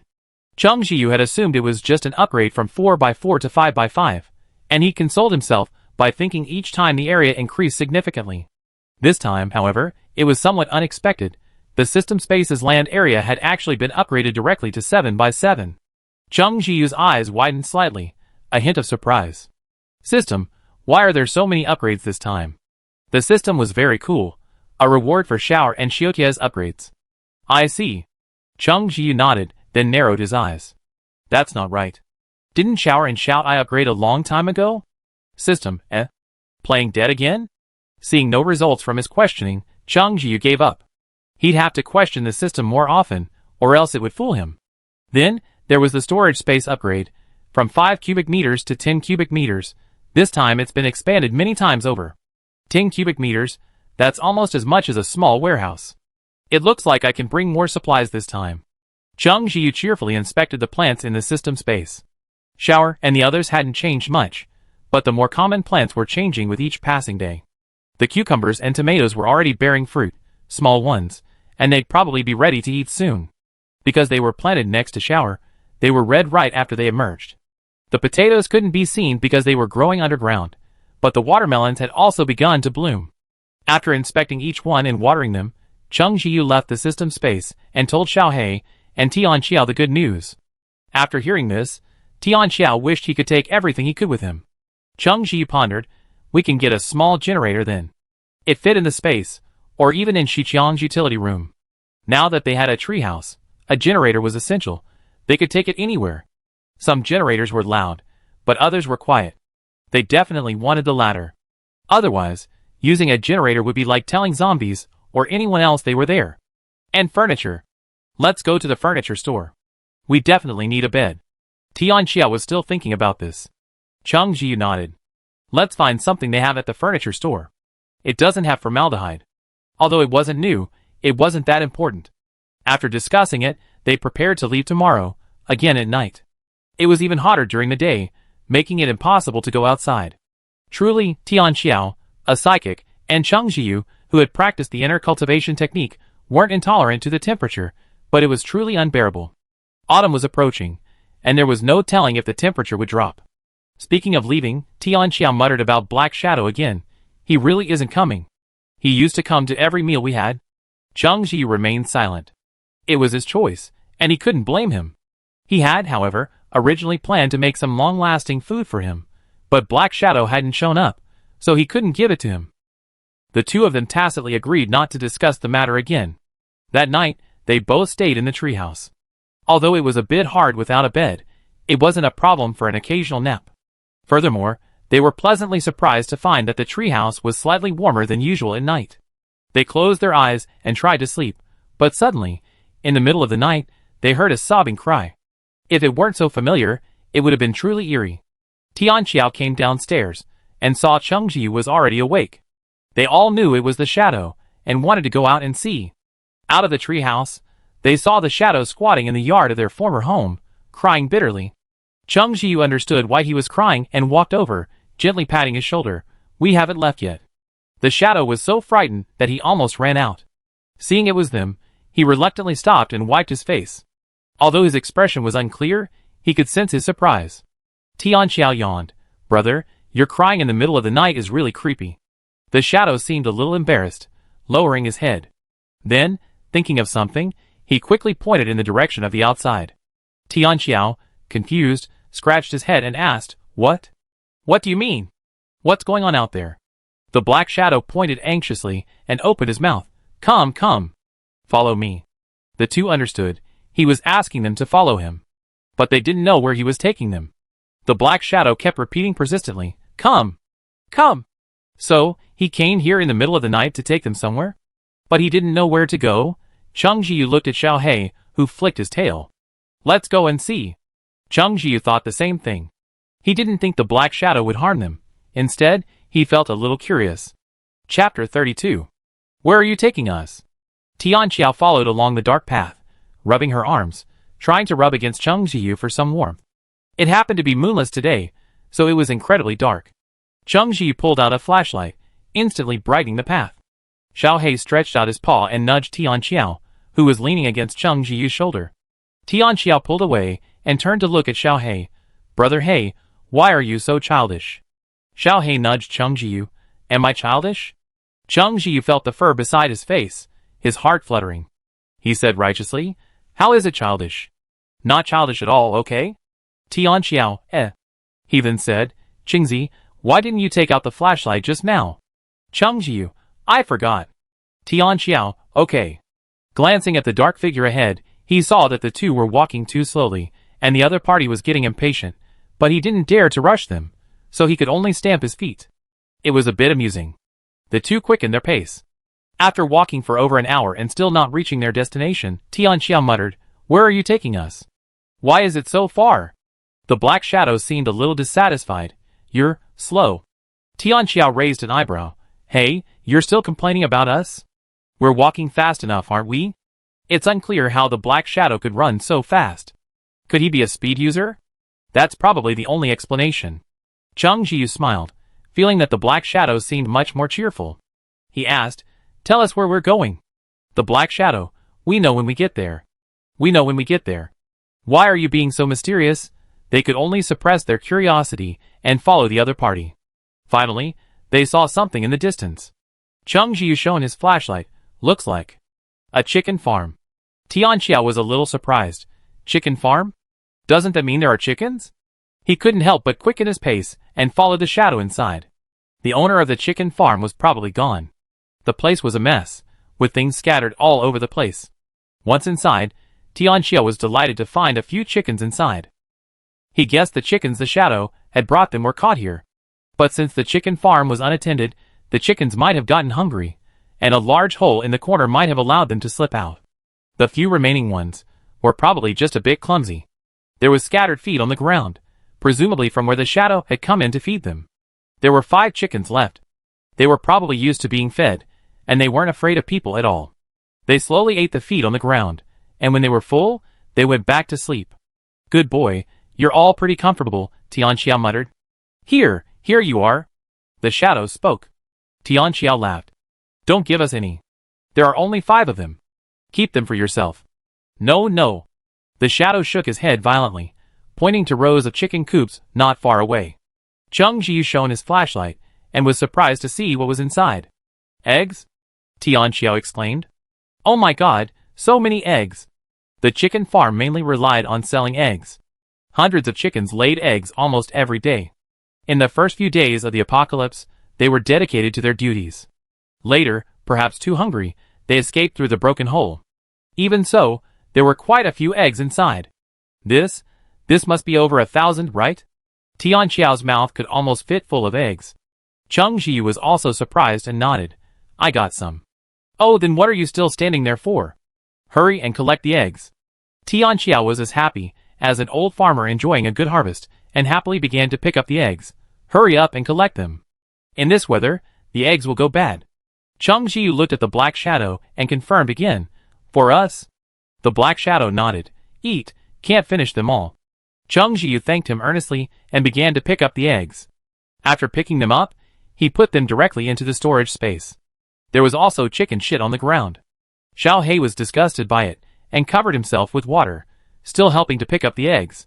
The black shadow also lowered his head to help. Thousands of eggs, a lot. It took them ages to clean them all. Then the shadowy figure led them to a warehouse. Wow, this must have been the chicken farm's original owner's collection, rows and rows of eggs. Tianxiao counted them. There were 30 eggs in one egg tray. There were 300 egg trays here, 900 eggs too. Adding the thousands they collected earlier, if they ate one egg a day, they wouldn't be able to finish them in a year. What a sweet burden. But if these eggs sit here for a while, they go bad. So let's just put them away. Turning around, the shadowy figure herded 5 chickens over. Here, you guys. Tianxiao was stunned. If you don't save some for yourself, what are you going to eat? Cheng Ji glanced at Tianxiao, who seemed puzzled. Tianxiao, what's wrong? Shouldn't he save some? Do you want to save that egg? Do your 5 chickens lay eggs? The shadow lowered his head, his voice muffled down. Tianxiao, then. Without waiting for him to speak, Cheng Ji looked at the shadow. Do you want to come with us? Tianxiao blinked, somewhat confused. Hadn't Qingzi previously said that the shadow didn't like socializing? Would he agree? The shadow suddenly looked up, and the two of them noticed his eyes were exceptionally pure and clear. But he quickly lowered his head again and stammered, I want to. Tianxiao suddenly understood. No wonder the shadow wanted to give them everything. It seemed he wanted to go with them. Oh, why didn't you tell me earlier? If you're willing to come with us, that would be great.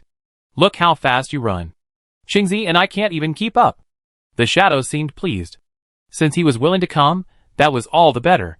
However, Cheng Ji had to make it clear to him up front that they were going quite far, and the journey wouldn't always be smooth. The shadow said, I'm not afraid.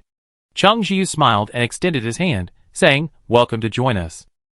The shadow lowered his head, glanced at his grimy hands, and dodged. Cheng Ji simply assumed he didn't like social interaction, so he didn't force it. In that case, come back with us. We'd also take the 5 chickens, but unfortunately, they didn't have the means to keep them. Back at their place, it was almost dawn. The shadow mumbled something, and Tianxiao hurriedly said, Brother Hei, give him a shower. He said he wants one. Xiao Hei yawned, his eyes widening.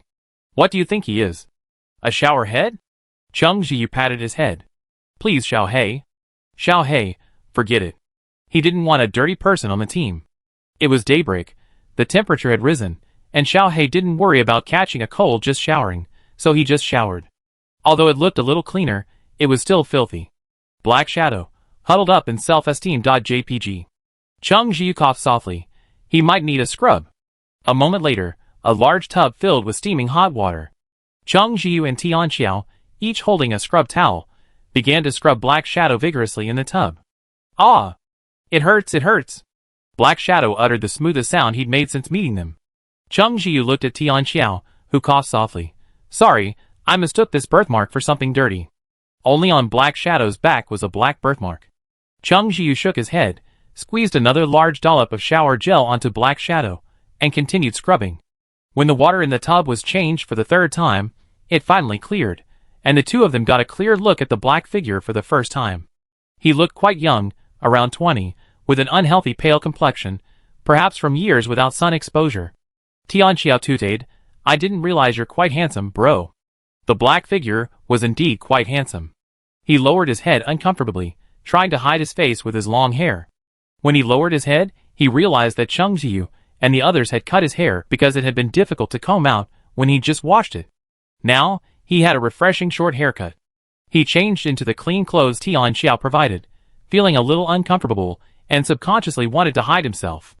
Dinner time. Cheng Jiu called from the other side. The shadow suddenly forgot to hide and hurried over, saying blankly, come, come. A seat had been reserved for him next to Tianxiao, and he took it cautiously, gripping his chopsticks awkwardly. Since they'd harvested a lot of eggs today, several dishes on the table were egg-based. The casserole egg custard was especially delicious with rice, and there were also steamed eggs for a salad, and then there were the tiger skin eggs. Of course, it couldn't be all eggs. He also made stewed chicken and steamed fish. The shadow took a bite, his eyes brightening again and again, completely forgetting his nervousness as he simply lowered his head to eat. The casserole egg custard was unexpectedly popular, tasting better than simple steamed egg custard and going great with rice. Xiao Hei loved it. After dinner, they sat together and chatted, mainly discussing their next plan. Oh! By the way, you haven't told me your name yet? Tianxiao suddenly remembered and turned to look at the shadow. The shadow, still uncomfortably under the gaze, lowered his head and said, bastard. Hey! Why are you still cursing? Tianxiao thought subconsciously, then realized something, and looked at Cheng Jiu, who was indeed frowning. It was hard to imagine what kind of person would call a child a bastard. Cheng Jiu could tell that the shadow was different from ordinary people, and this change obviously couldn't have happened after the apocalypse. How long had it been since the apocalypse? The other person's living conditions must have been precarious even before the apocalypse. When Cheng Jiu suggested that the other person go to their residence and take their important belongings, his thoughts were confirmed. The black figure led them to a farmhouse on the edge of the village. At first, they thought he lived there, but he went into the yard and, instead of the house, went to a cellar at the back. Tianxiao was incredulous, as if to confirm his guess. You live here? The black figure nodded slowly. They both fell silent. After the black figure left the cellar, Tianxiao muttered under his breath, damn you. Cheng Jiu sighed, walked to the cellar entrance, and asked the black figure, can I go down and take a look? The black figure was silent for a long time. Just when Cheng Jiu thought he would stop talking, a voice came from below. Yes, yes. Cheng Jiu lifted Xiao Hei from his shoulders and carried him into the cellar. Tianxiao cursed for a while from above before following him. After descending, the two grown men nearly burst into tears. Was this a place for people to live? This cellar was probably once used to store food. People in Cheng Jiu's village also used this type of cellar, usually storing things like sweet potatoes and apples to prevent spoilage. Because it wasn't specifically designed for human habitation, the space down there was incredibly cramped, barely even enough to lie flat. It was unknown how the Black Shadow had managed to survive here for so many years. It was obvious from the looks of him that he had lived here for a long time. The Black Shadow rummaged through a small box nearby, pulling out a tattered, unrecognizable blanket and several equally tattered pieces of clothing. Tianxiao wiped his face and said, listen, we don't want these anymore. I find you new ones. The Black Shadow hesitated, and just when Tianxiao thought he was being nostalgic, he threw the items away without hesitation. Black Shadow also thought these things, all dirty and tattered, were not good at all. However, he glanced around blankly. No, anymore. He had nothing left to take with him. Cheng Jiu sighed silently and smiled gently. Let's go. If there's anything you need, we find it for you. Yes, Tianxiao said, patting Black Shadow's shoulder gently, not daring to touch him too much, fearing he wouldn't feel comfortable. Let's go. Black Shadow nodded with bright eyes. They left the cellar, finally feeling a little better. They had only been there for a short while before they felt sick, and he didn't know how Black Shadow had gotten through it. Cheng Jiu's emotions were mixed. He looked at Black Shadow. Since this is a new beginning, how about giving you a new name? Black Shadow nodded with a hint of joy. He didn't like the name Bastard at all. Every time those people called him that, they were always mocking him. He knew it was definitely not a good word. He nodded, and Cheng Jiu, a terrible namer, was in a dilemma. His naming skills for those plants. He exchanged a glance with Xiao Hei, who seemed to recall the names Cheng Jiu had given him, his eyes turning into fierce semicircles. Cheng Jiu covered his eyes sadly. Okay, I know I'm terrible at naming. He tried to ask the Black Shadow, do you have any ideas? The Black Shadow shook his head, unsurprisingly. Tian Xiao thought for a moment, and said remarkably reassuringly, wait, I go back and look it up in the dictionary. Cheng Jiu, I leave it to you then. There's no way around it, being a bad namer is such a pain. After returning home, Tian Xiao buried himself in a dictionary. As usual, they stayed in the treehouse, Cheng Jiu and Xiao Hei in the downstairs bedroom, Tian Xiao and hanging upstairs. They planned to leave after dark, and since it was noon, they decided to take a nap. Xiao Hei still remembered his name and pressed his paw against Cheng Jiu's cheek. Do you want to change my name? Xiao Hei really sounds like a dog's name, considering he's from the Wing tribe. Cheng Jiu yawned, respecting Xiao Hei's opinion. He thought hard. Xiao Bai? Xiao Hei's raised tail drooped slightly. Cheng Jiu also felt it wasn't working, so he tried again. Health? Peace? Fu-fu? Happiness? Joy? With each name he mentioned, Xiao Hei's tail drooped a little, until finally, he laid down with his back to him. Okay, forget it. Perhaps Xiao Hei wasn't such a bad name after all. After all, he'd been using it for so long, he'd gotten used to it. Cheng Jiu coaxed the dog. Xiao Hei, my dear. I really can't think of one. How about you come up with one yourself? Xiao Hei's tail twitched, the tip trembling slightly. He was still not used to Cheng Jiu's occasional cheesiness. He rested his head in his hand. This is it. I am used to it. Cheng Jiu smiled and kissed Xiao Hei. Before he could get angry, he yawned. I'm sleepy. I didn't sleep well last night. I really need to get some sleep. Come on, Xiao Hei. At the end of his words, his voice was almost inaudible. Xiao Hei was about to say something when he saw Cheng Jiu's eyes were closed, his breathing steady, clearly asleep. Xiao Hei, however, couldn't sleep. He put his paw on Cheng Jiu's face. The sleeping man, sensing the familiar scent, didn't react. Cheng Jiu was quite good-looking, his small, dark eyelids a bit heavy, and he closed his eyes. As it was getting dark, they got up and had a meal. Tian Xiao announced, I've already thought of a name for him. Cheng Jiu glanced at the Black Shadow, somewhat curious. What's it? Tian Man. Tian Xiao spoke forcefully, the name he'd been thinking about all afternoon. Cheng Jiu, It seemed like Tian Xiao was also a bad namer. He looked at the Black Shadow. What do you think? The Black Shadow nodded happily. Tian Xiao explained the meaning of the name to him, and he liked it very much. Tian Xiao then said to Cheng Jiu, Look, the name Tian Man sounds really good.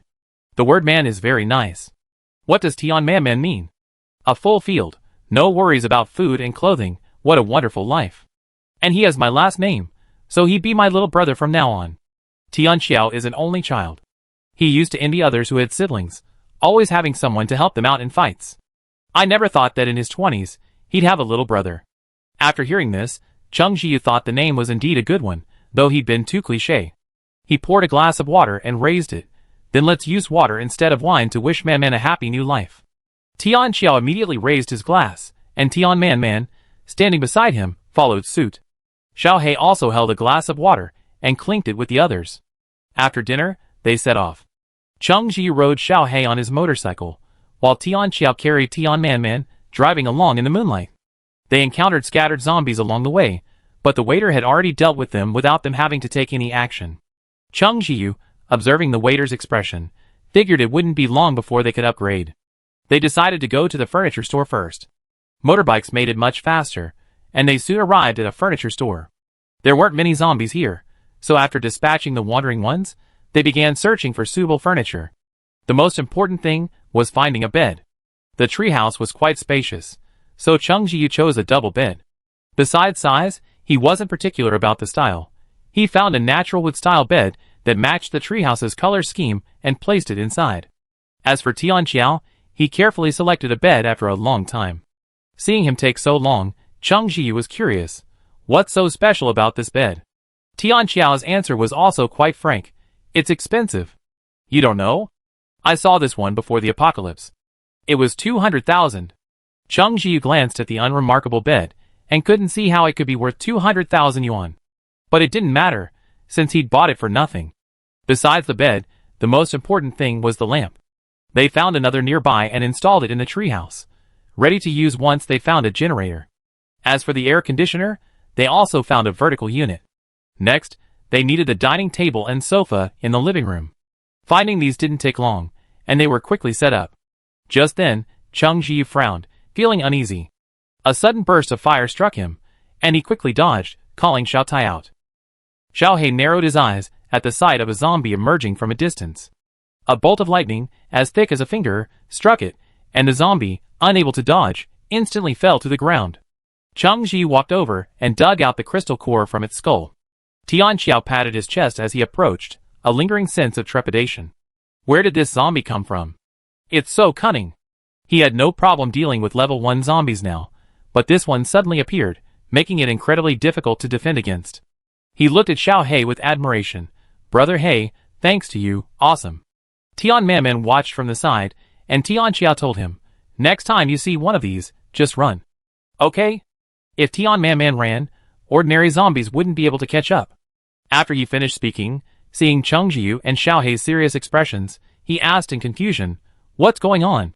Chung Jiu frowned. It's just a level 1 fire zombie. Tian Xiao, I know. What's the problem? Chung Jiu looked at him. When have you ever seen a level 1 zombie acting alone? Level 1 zombies already have intelligence. They're always surrounded by ordinary zombies. This is the first time someone has come so recklessly to die. Tian Xiao scratched his head. Maybe this zombie has no minions? Xiao He couldn't help but look at him, as if he were idiot. Zombies aren't human, and the other party can directly control ordinary zombies. Unless there aren't any zombies nearby, that's impossible. Chung Jiu thought, this zombie seems more like a vanguard. Tian Xiao's expression grew serious. You mean? Chung Jiu, more powerful zombies have appeared. As if to verify his words, a group of zombies suddenly appeared not far away. There were about a dozen of them, not many, but the terrifying thing was that these were clearly no ordinary zombies. Whether in speed or combat power, they were far superior to ordinary zombies. They were all level 1 superpowered zombies, and a level 1 zombie could directly control hundreds of ordinary zombies. Just thinking about the number was terrifying. Chung Jiu frowned, and an arrow instantly blew a zombie's head off. Nearby, a zombie was instantly struck dead by lightning, and Tian Xiao's eye's arrow also killed a zombie. To their amazement, Tian Manman swiftly smashed a zombie's head in half before it could even react. Never mind the zombies themselves. None of them had expected Tian Manman to be so formidable. That was the head of a superpowered zombie. How could it be so easily shattered? But then, things got a little tricky. Perhaps these zombies realized they were difficult to deal with, so they manipulated a group of ordinary zombies to block their path. They blended in with the ordinary zombies, making it difficult to distinguish them. If that were all, it would be fine. They could just deal with the level 1 zombies among the ordinary zombies. But the problem was, behind these level 1 zombies, there was another zombie controlling them, and that one was probably level 2. Chapter 33. The bad news is that there's clearly a level 2 zombie behind this group of zombies. But there's also good news. The number of level 1 zombies hasn't increased, suggesting that level 2 zombie likely only has these under his command. This is normal. The higher the level of the zombie, the harder it is to control. They'd also previously discovered that level 1 zombies can control over 100 zombies at once, but there were clearly fewer than 1,000 around this group of level 1 zombies. This meant there probably weren't that many zombies nearby that they could control. While dealing with these level 1 zombies, the key was determining the location of the level 2 zombies. Level 2 zombies obviously didn't need to control level 1 zombies at close range, but Chung Jiu estimated that they couldn't be too far away. The level 2 zombie should be inside the furniture store. Xiao He clearly had the same idea. The next step was to locate the level 2 zombies. The ordinary zombies on the periphery were quickly cleared out. Tian Xiao could now fire 10 eyes arrows simultaneously, instantly dispatching 10 zombies. Tian Manman, however, was truly astonishing. He simply grabbed a nearby marble coffee table and smashed it down, instantly killing a horde. They had previously assumed Tian Manman's ability to survive the zombie-infested apocalypse was due to his speed, but now it seemed they were being superficial. Tian Manman's fighting prowess was truly astonishing. Chung Jiu simply swung his small iron kitchen knife, chopping off a skull like a watermelon. Xiao He was even more brutal, using a combination of water guns and lightning to annihilate the zombies one after another. Their speed in killing the zombies was truly incredible, and since the nearby zombies were presumably gone, the restocking couldn't keep up. Soon, several level 1 zombies were exposed to the public. After a moment, Chung Jiu estimated that there were only 3 level 1 zombies left, not enough for each person. However, they didn't let their guard down, as there might still be a level 2 zombie behind them. As they dealt with the zombies, they observed the other zombies, and noticed that they had become much more aggressive. This became more pronounced as they approached the furniture store's warehouse. Chung Jiu and Xiao He said almost simultaneously, "In the warehouse." Whether the other zombies knew they had been discovered, the remaining zombies rushed forward with reckless abandon, some even attempting to self-destruct. At their distance, if these zombies self-destructed, they would be hard-pressed to avoid injury. Chung Jiu's expression froze, and he immediately said, "Remember the fruit I gave you? Eat it." Tian Xiao trusted him deeply and immediately took out the fruit and ate it, as did Tian Man beside him. Chung Jiu took out the fruit, fed one to Xiao He, and then stuffed it into his own mouth. The moment the fruit was swallowed, the level 1 zombies seemed to lose their target. They had received orders to self-destruct at those damn humans, but suddenly they couldn't sense their presence. Level 1 zombies had some brains, but not much, and since they weren't completely brainless, they subconsciously didn't want to choose self-destruction. If they could sense the presence of humans, they would have no choice, but now, they couldn't. Xiao Huang's fruit only worked on level 1 and ordinary zombies, which meant the level 2 zombies could still sense their presence. Seeing these idiots suddenly unresponsive, it issued orders even more angrily. But these orders left the level 1 zombies even more bewildered. They couldn't find their target, so how could they self-destruct? While they were lost in thought, Chung Jiu watched the zombies suddenly stop attacking them, feeling somewhat miraculous. After all, even Chung Jiu himself was using this fruit for the first time. He had initially worried that the zombies could see them, which would be useless. Now it seemed that the zombies weren't relying on seeing so much as sensing. But whatever the principle, they didn't dare delay. After all, they only had 5 minutes. The group quickly dispatched the bewildered level 1 zombies.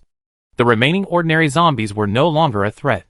Ordinary zombies lacked crystal cores, and their self-destructions were powerless. Tian Xiao and Tian Man stayed behind to deal with them, while Chung Jiu and Xiao He prepared to go to the warehouse.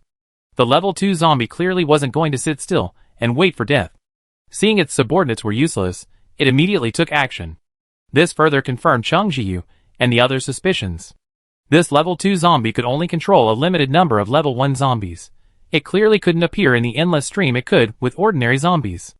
Thankfully, this was the case. Otherwise, the level 2 zombies alone would be enough to overwhelm the enemy. This level 2 zombie was clearly much more difficult to deal with than a level 1. A strong gust of wind blew over, nearly knocking Chung Jiu off his feet. The howling wind made it difficult for Chung Jiu to even open his eyes, let alone dispatch a level 2 zombie with a single arrow. Furthermore, the strong wind interfered with the arrow's trajectory and its intended target. Xiao He created a wall of water, temporarily blocking the howling wind. Chung Jiu was finally able to open his eyes and gaze at the window opposite, its glassless window. Chung Jiu suddenly realized something. Without airflow in a confined space, there would be no wind.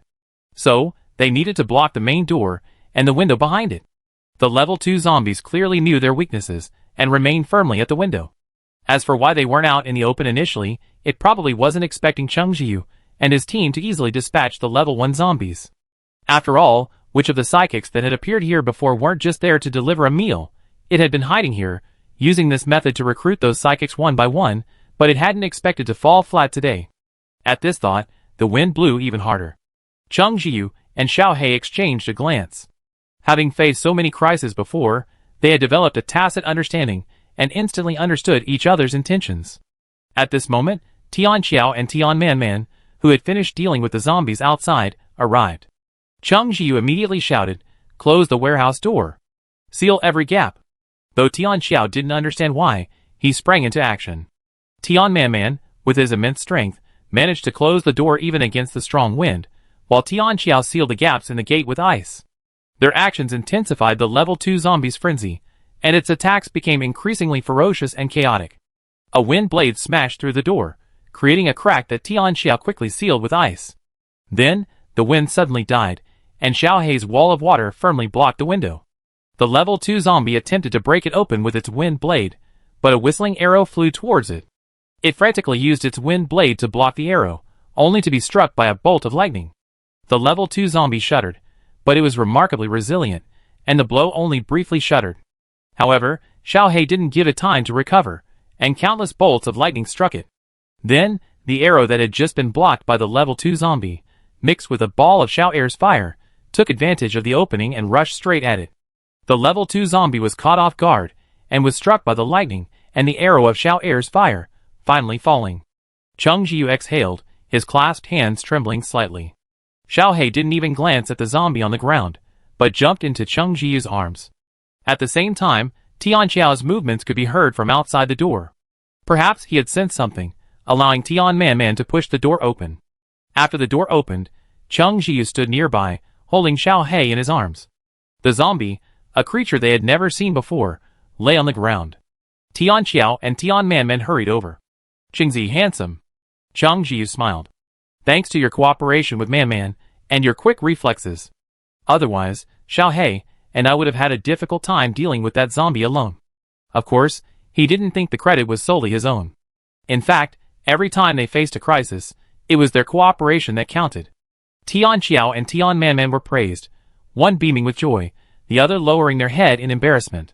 Cheng Jiu felt a movement in his arms, and looked down, seeing Xiao casually avert his gaze from him. He suppressed a smile, fully understanding what he was thinking. He rubbed Xiao head and said, "Of course, Xiao is the most powerful. I think you can handle this zombie on your own even without me." Xiao said he didn't care whether Cheng Jiu praised him or not. He just happened to glance at him, so how could Cheng Jiu misunderstand? However, after hearing the other's last words, he still said, "I can't live without you." Perhaps he wasn't used to saying things like that, so his voice was a little low, but Cheng Jiu still heard it clearly. The corners of his mouth curled up slightly, and he muttered, "Xiao is so sweet." "Xiao Why is his mouth so sweet?" Xiao gave Cheng Jiu a strange look, but Cheng Jiu had gone to look at the zombies on the ground and hadn't noticed. Cheng Jiu took a knife and dug out the crystal core from the head of a level 2 zombie. Previously, they had only dug out crystal cores from level 1 zombies, but now they discovered that the crystal cores of different levels of zombies varied in size. A level 1's was only the size of an index finger, while a level 2's was as big as a dollar coin. This was just a wind-type zombie. Cheng Jiu and his team had encountered level 1 wind-type zombies before, and their crystal cores were a very light blue. This level 2 one's was noticeably brighter than the level 1's. Seeing Tianqiao curiously crane his head to look, Cheng Jiu simply tossed the crystal core to him for a look. Tianqiao didn't hesitate. It was a level 2 zombie's crystal core, after all. It was his first time seeing it, so he looked it over and over for a while. He asked Tian Man if she wanted to see it, but when she nodded, he gave the core back to Cheng Jiu. They didn't have any wind-type crystal cores, so they couldn't use them for the time being. Cheng Jiu had storage space, and any unused crystal cores were entrusted to him for safekeeping. As for the first-level crystal cores, which contained a wide range of abilities, Cheng Jiu distributed them directly: water-type to Xiao, ice-type to Tianqiao, and speed-type to Tian Man. Fire-type and metal-type were given to Xiao and Xiao Tai, respectively. Cheng Jiu was surprised to find a plant-type crystal core, which Xiao Chang could use. Unfortunately, there were no psychic zombies. Xiao Huang probably needed a psychic crystal core, which was obviously quite rare. Cheng Jiu didn't know whether to expect it. When encountering a psychic zombie, one would expect to obtain its crystal core, but not expecting it because psychic zombies were obviously difficult to deal with. I won't think about that for now. However, the good news is that Xiao and Xiao Tai were originally on the brink of level 2 to 3, and now with the crystal core, they easily upgraded to level 3. Xiao transformation is very obvious, going from a fireball the size of his head to the size of a human body. He burns zombies with bangs, killing ordinary zombies instantly. As for level 1 zombies, it takes at most 10 seconds. Xiao Tai, on the other hand, has a new form he can transform into.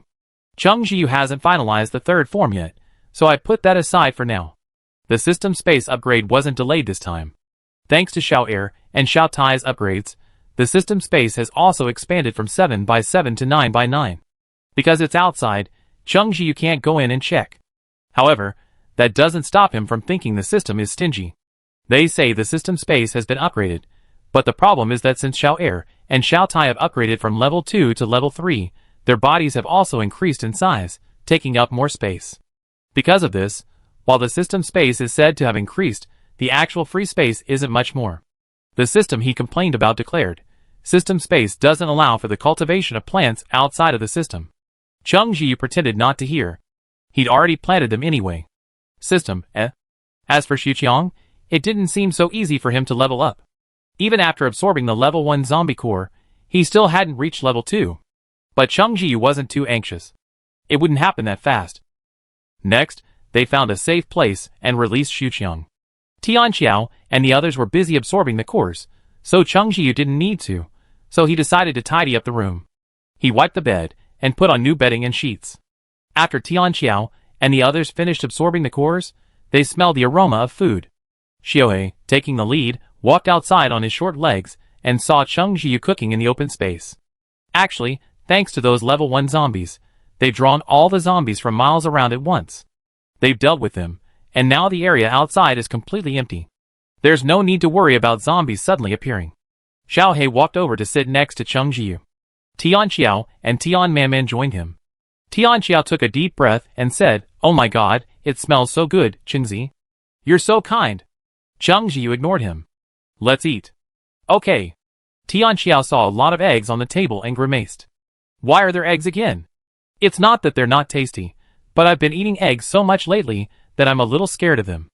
As soon as he finished speaking, before Cheng Jiyu could say anything, Xiaohe glared at him, as if to say, "Eat if you want, eat. If not, get lost." "Don't you know how hard Cheng Jiyu works cooking?" Tianqiao said guiltily. "I don't mean anything else." He just said it casually. Of course, he didn't take Qingzi's cooking for granted. That would be too shameless. Besides, Qingzi would always find something to do while she cooked. Tianqiao thought about it, and decided it wasn't a good idea to let Qingzi cook every day. He glanced at Xiaohe, then at Tian Manman, and gave up on those two. He said to Cheng Jiyu, "How about we take turns cooking from now on?" Cheng Jiyu laughed. "No, I can't eat your cooking." Tianqiao also laughed. "Okay, Qingzi, you're disgusted with me." Cheng Jiyu said innocently, "I didn't say that." He rejected Tianqiao's suggestion. Even if Tianqiao's cooking was edible, he would have let her cook. The problem was, it wasn't edible. And he knew Tianqiao wasn't that kind of person. He was giving when he cooked, and he was giving when Tianqiao did anything else. Anyway, he never bothered to do anything after dinner, and Xiaohe even used his water powers to wash the dishes. But Cheng Jiyu knew Xiaohe was on his side. He patted Xiaohe's ear and asked, "Xiaohe, are you feeling sorry for me?" Xiaohe felt itchy, and subconsciously shook his head, saying stubbornly, "No." Okay, no, let's eat." Cheng Jiyu said, "But you really can't eat eggs every meal. I wonder if we can trade for supplies." They did encounter other people along the way, but they didn't interact much. Tianqiao also said, "We can't find them unless we go to the base." Cheng Jiyu thought for a moment and said, "If the base is on our way, we could go check it out." Xiaohe looked at him and asked, "Why do you suddenly want to go to the base?" Cheng Jiyu said, "Our current situation is pretty good, but the zombies are constantly evolving, and we know so little. Even if we go to the base to get some useful information, it would be helpful." After saying that, he glanced at Tianqiao. He didn't say anything else. The main thing was, he wanted to know if there was a base near their home. He just wanted to know if there was any way for the bases to communicate with each other. Cheng Jiyu said this to get the other members' opinions. Tianqiao said, "I listen to you. If we don't communicate with other psychics, there's really no way to get some information." Xiaohe had no objection. He had been following Cheng Jiyu anyway, and he had subconsciously ignored his previous plan to leave once Cheng Jiyu had developed the ability to protect himself. Tian Manman was still quiet, but perhaps because they were getting to know each other better, he wasn't as speechless as before. He nodded and said, "I listen to Brother Cheng.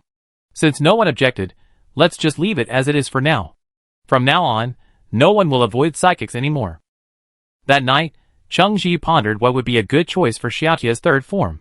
After his first experience, he was cautious. He first asked the system, "Can Xiaoai transform into a thermal weapon now?" System, "Yes, but only for small ones." Cheng Jiyu received a satisfactory answer.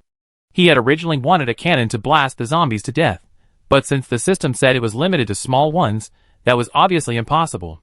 Cheng Jiyu confirmed with the system, "Can a handheld wooden silo be used?" System, "Yes." Cheng Jiyu asked again, "What about the mechanical wooden silo?" System, "Yes." After hearing this, Cheng Jiyu was practically rubbing his hands in anticipation. That was a wooden silo. He'd never seen one before, and now he could have one right away. How could he not be excited?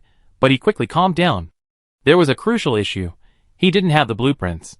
He'd found the previous blueprints in a book, but where would he find the blueprints for the wooden warehouse? Xiao He, seeing his worry, thought for a moment and asked, "Didn't we say we were going to the base? Could they have them?" Cheng Zhiyu's eyes lit up, and he excitedly hugged Xiao He and gave him a kiss. "It's possible.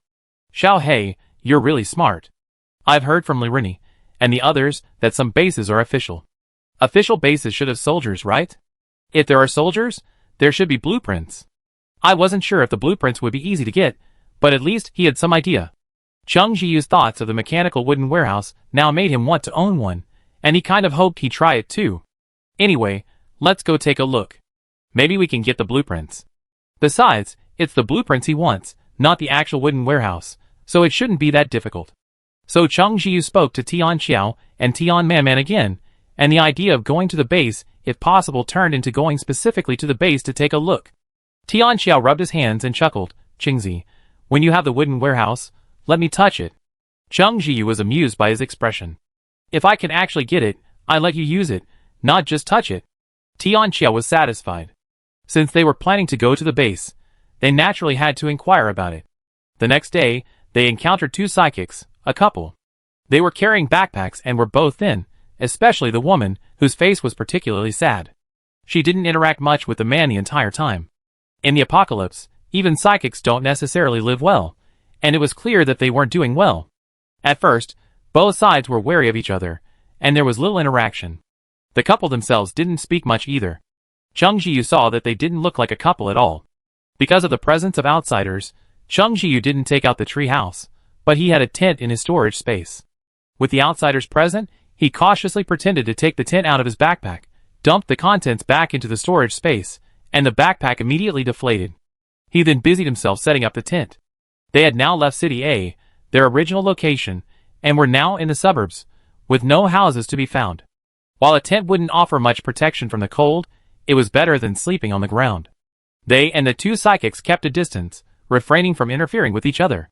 The male psychic glanced at Xiao He a few times, perhaps wondering if people still kept pets in the apocalypse. Xiao He felt a little annoyed by the stares, and having been warned by Cheng Zhiyu not to use his powers easily, he twitched his tail anxiously. Cheng Zhiyu petted Xiao He and looked at the male psychic. The latter, perhaps not expecting Cheng Zhiyu to look at him, gave an awkward smile. Although Cheng Zhiyu and his companions didn't look strong, their healthy complexion spoke volumes about their prowess.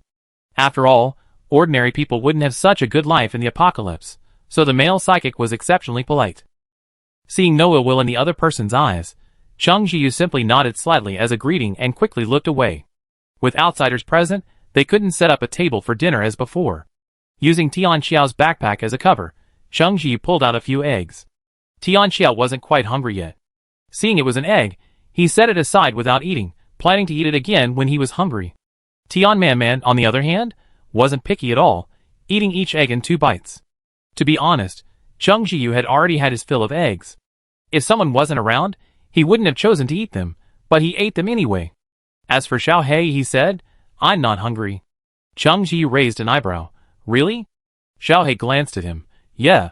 Cheng Zhiyu sighed. "Hey, I was just about to say I'd get you some chips if you were hungry." Xiao He's tail stiffened. He hadn't had chips in a while. Cheng Zhiyu was very strict about that, and since they ate so much every day, he hadn't taken it seriously. But now, Xiao He was torn between saving face and having chips and chose. He jumped into Cheng Zhiyu's arms, rubbing his tail against his wrist. Cheng Zhiyu tried hard to suppress his laughter. Okay, I get you some potato chips." Just then, a male psychic approached from a short distance away. Chapter 34. Cheng Zhiyu had actually noticed that the male psychic had been staring at them the moment he took out the eggs. It wasn't intentional, but he looked incredibly hungry. Since the man hadn't moved, Cheng Zhiyu had ignored him. Unexpectedly, he came over now. After perhaps hesitating for a long time, he approached Tian Xiao with a simple smile. "Brother, do you want to eat these eggs?" Of course, Tian Xiao wouldn't say no. Acting as if he had plenty of food would be too annoying, and it would easily arouse suspicion.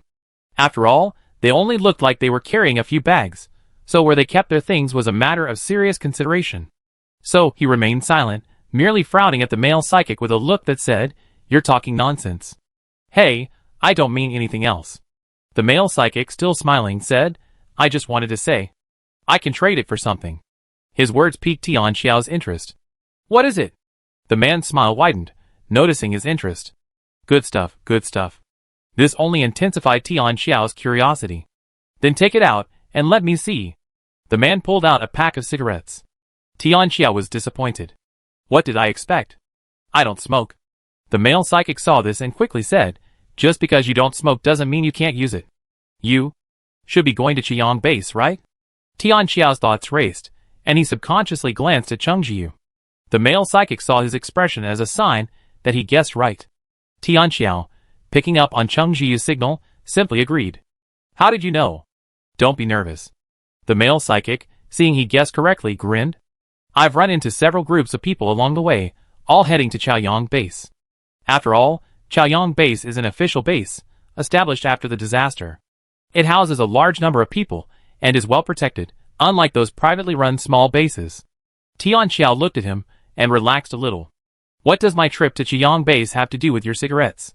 The male psychic, seeing he didn't know as much as he did, grew somewhat complacent. You don't know that, do you? Besides crystal cores being hard currency these days, do you know what else is hard currency? Tian Xiao glanced at him. Food. Of course, food is always hard currency. The male psychic said, and then there's cigarettes. Tian Xiao raised an eyebrow slightly. Cigarettes? He was stunned for a moment, then quickly realized that before the apocalypse, some people, even without money, would smoke fine cigarettes. One of his colleagues was quite unusual. He was reluctant to spend money on food every day, but the money he saved went to fine cigarettes, which really confused Tian Xiao, a non-smoker. What's so good about cigarettes? Cheng Jiu, listening nearby, was also stunned for a moment, and shared Tian Xiao's thoughts. Although they didn't quite understand these people's train of thought, it didn't stop them from seeing them. Besides, in the apocalypse, people were more focused on finding food, and cigarettes were often overlooked, so cigarettes weren't necessarily easy to come by. If you came across someone who loved smoking, you could actually get some good stuff in exchange. Tian Xiao coughed lightly, understanding the man's intention. So you want to trade cigarettes for eggs? The male psychic nodded. Even though you don't smoke, you definitely need them once we get to the base. Don't worry about you laughing. I haven't eaten eggs since the apocalypse, otherwise I'd be reluctant to part with this pack of cigarettes. What the male psychic said was true. He really couldn't bear to part with it, but he didn't mention it. He had quite a few cigarettes in his bag, and while it was painful to swap this one out, it wasn't a big deal, especially since eggs were rare. Tian Xiao remained silent, seemingly struggling. After a moment, under the man's nervous gaze, he nodded. Okay, I trust you this once. You're going to Chaoyang base anyway, right? If I find out I've been tricked. He didn't finish his words, but the threat was evident. The male psychic wasn't afraid, and he wasn't lying. He quickly said, don't worry. He happily took the egg, and went to the female psychic nearby. Unexpectedly, she scoffed, I don't want to eat a single bite of yours. The male psychic looked helpless. I know you're mad at me, but there was nothing I could do. Xingxing had already transformed into a zombie and Before he could finish his words, the female psychic, who had been stern, suddenly turned around and glared at him fiercely. Shut up. You did it on purpose. You killed her. The male psychic seemed startled and didn't react for a moment. When he came to his senses, the female psychic had already sat down with her back to him, far away. The male psychic sighed helplessly, looking at the egg in his hand, and said, This egg is cooked. If you don't eat it, it will go bad. The female psychic ignored him, so he could only shake his head and eat the egg in silence, his eyes red. Cheng Jiu and the others exchanged glances, pretending not to notice. Unexpectedly, a moment later, the male psychic came over. He seemed distressed, but with nowhere to vent, he told Cheng Jiu and the others, crying as he spoke, I wasn't very proficient in using my powers at the time, and I failed to protect Xingxing. She was bitten by a zombie. I watched helplessly as she turned into a zombie and tried to bite me. But she's my daughter, and I couldn't bring myself to do it. But she'd already turned into a zombie. Even if I couldn't bring myself to kill her, there was nothing I could do. I'd just kill her myself. At this point, the male psychic couldn't continue, his head buried in his hands, and he sobbed uncontrollably. Mingning happened to be here and saw me kill Xingxing. I know she definitely hates me, but I had no choice at the time. I felt just as bad as she did. The female psychic was Wu Meting, and the male was Zhang He. Xingxing was their daughter. Zhang He told them she was only 5 years old. Cheng Jiu and the others listened in silence. If they could, what parents would have the heart to kill their own daughter? But that wasn't Xingxing anymore. The real Xingxing had died the moment the zombie bit her. It was just the zombie virus that was controlling her body. Tianqiao patted Zhang He's shoulder. Well, I can only say you really had no other choice at the time. Zhang He wiped his tears. I know it's normal for Mingting to blame me. I also hate myself for not protecting Xingxing back then. Tianqiao didn't know what to say. Tian Manman, standing next to him, naturally wasn't going to offer any comfort. Cheng Jiu didn't seem inclined to speak either, and Xiao He was even less so. Tianqiao could only sigh.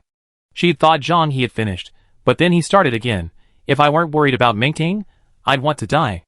Even in the afterlife, I could be with Xingxing. Tianqiao said dryly, living well is better than anything else.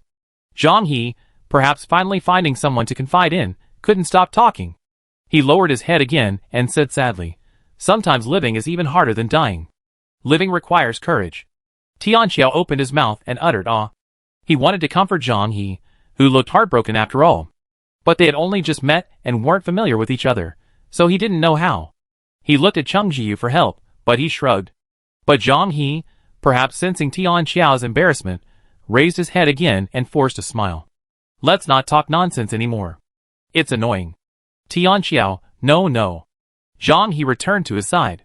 Tianqiao sighed and muttered to Cheng Jiu, oh, this is too difficult. Cheng Jiu stroked Xiao Hei's fur, accidentally applying a little too much pressure, and was pinned down by his paw. Lowering his head, meeting Xiao Hei's brooding gaze, Cheng Jiu touched his nose and suppressed a smile. Sorry. He looked insincere, as if he'd dare again, but Xiao Hei still removed his paw, ignoring the other's question. Cheng Jiu looked at Tianqiao. You traded your eggs for something else. What will you do if you get hungry later? Tianqiao pulled out a piece of bread. No problem, I eat this. I haven't had a chance to eat it before, so I take care of it now. It's almost expired. Cheng Jiu didn't ask any more questions. Wu Mingting, on the other hand, pulled out a dry piece of bread that had been sitting there for who knows how long and gnawed at it with a dull expression. Ever since Xingxing's accident, she had become like this. There was no smile on her face, and her attitude towards Zhang He was atrocious. Zhang He sighed and mentioned the night watch. Mingting, you must be tired from traveling today. I be on guard tonight. Eat and go to bed early. Wu Mingting didn't react and continued to gnaw on her bread mechanically, as if her eating had nothing to do with hunger, but simply because she didn't want to starve to death. Mingting? Zhang He called a few more times. Why aren't you saying anything? Wu Mingting finally looked over, her expression somewhat creepy in the dusk. Zhang He swallowed. Mingting, you. Why are you looking at me like that? Wu Mingting didn't say anything. She looked away, mechanically finishing her bread. She carefully pulled a small porcelain bottle from her bag, her hand trembling, but almost tenderly stroking it. Inside was her Xingxing. Wu Mingting deeply regretted leaving home that day and leaving her daughter in Zhang He's care. She didn't believe Xingxing had died. It must have been because of Zhang He. As long as she got to Chaoyang base and got the answers, she would definitely avenge Xingxing. Zhang He looked at Wu Mingting, whose expression had become increasingly paranoid, with a hint of helplessness. Perhaps only at Chaoyang base could Mingting untie her knot. The couple's situation didn't pique Cheng Jiu and the others' curiosity. Tianqiao, however, was briefly curious, but quickly averted his gaze. It was impolite to be so inquisitive about other people's family matters. Let's discuss our night watch arrangements, Tianqiao asked. They had originally planned to travel at night, but now they were in the suburbs. The roads there were complicated, and without the solar streetlights of the city, relying solely on motorcycle lights was still somewhat dangerous, so they decided to travel during the day. Cheng Jiu said, I'm not too sleepy yet. I keep watch. Tianqiao nodded and said, we each have 3 hours. Call me later. Tianqiao and Tian Manman returned to the tent to rest. Cheng Jiu held Xiao Hei and asked, if you're tired, rest too. Xiao Hei yawned, I'm not sleepy. Cheng Jiu couldn't help but smile. Xiao Hei flicked his tail, what are you laughing at? Cheng Jiu stroked his fur, no more laughing, no more laughing. Staying watch was boring, but thankfully Xiao Hei was there to keep him company, allowing him to chat from time to time. Even later, Xiao Hei's head began to nod, clearly unable to hold on. He was, after all, a cub, and needed plenty of rest. Cheng Jiu moved more gently, letting Xiao Hei's head rest on his lap, watching him slowly close his eyes.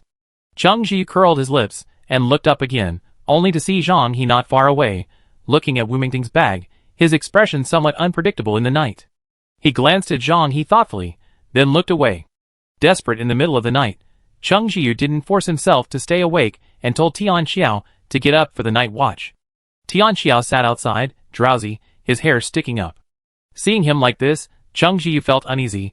Can you do it alone? Tian Xiao waved his hand. Don't worry, the cold wind will wake me up immediately. Seeing this, Cheng Jiu returned to the tent.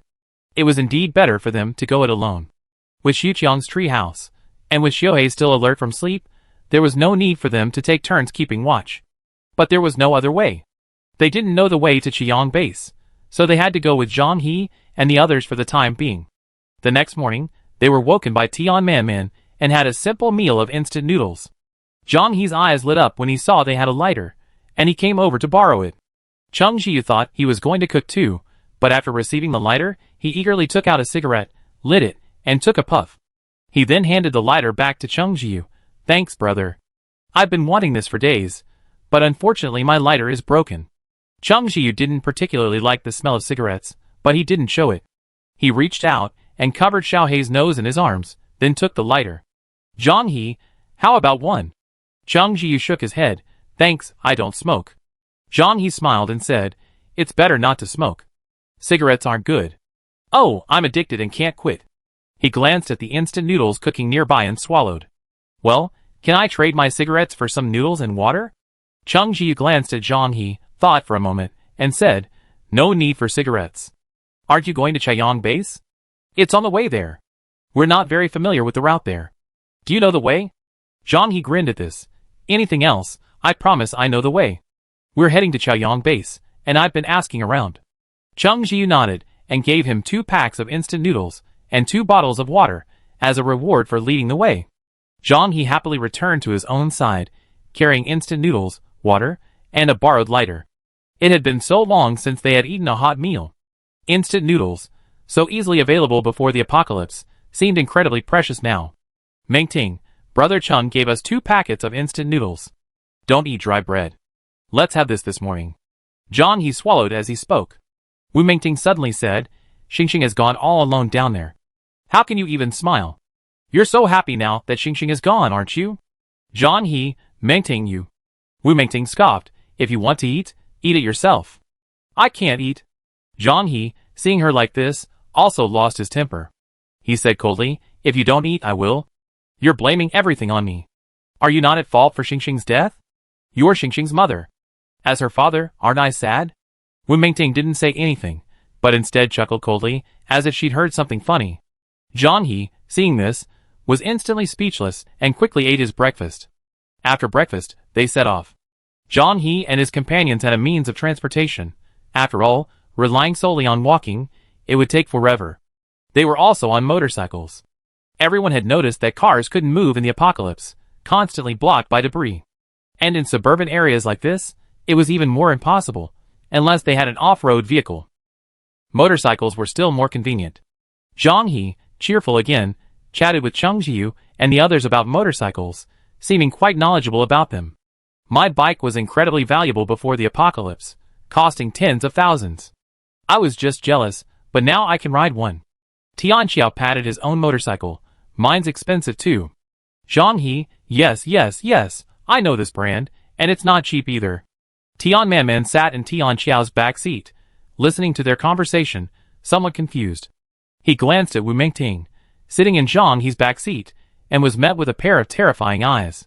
Tian Manman, already terrified of human contact, immediately shrank back, her head resting on Tian Xiao's back. So scary. They didn't make any further delays along the way.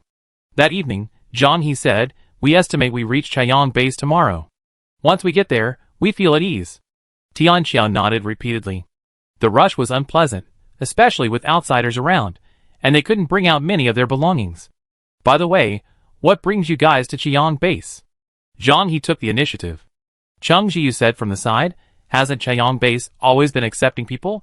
We just happened to hear about it, and wanted to go over. After all, staying at the base is better than wandering around on our own. Zhang He nodded. That's right. I always feel uneasy outside. Tian Xiao, Brother Zhang, you're going to the base, So I guess you're going there for the same reason as us?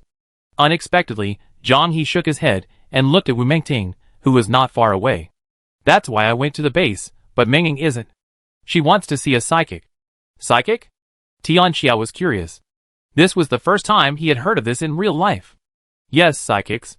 Zhang He, obviously knowing more, explained. After the apocalypse, weren't there many more people with special abilities? Psychics are a branch of special abilities.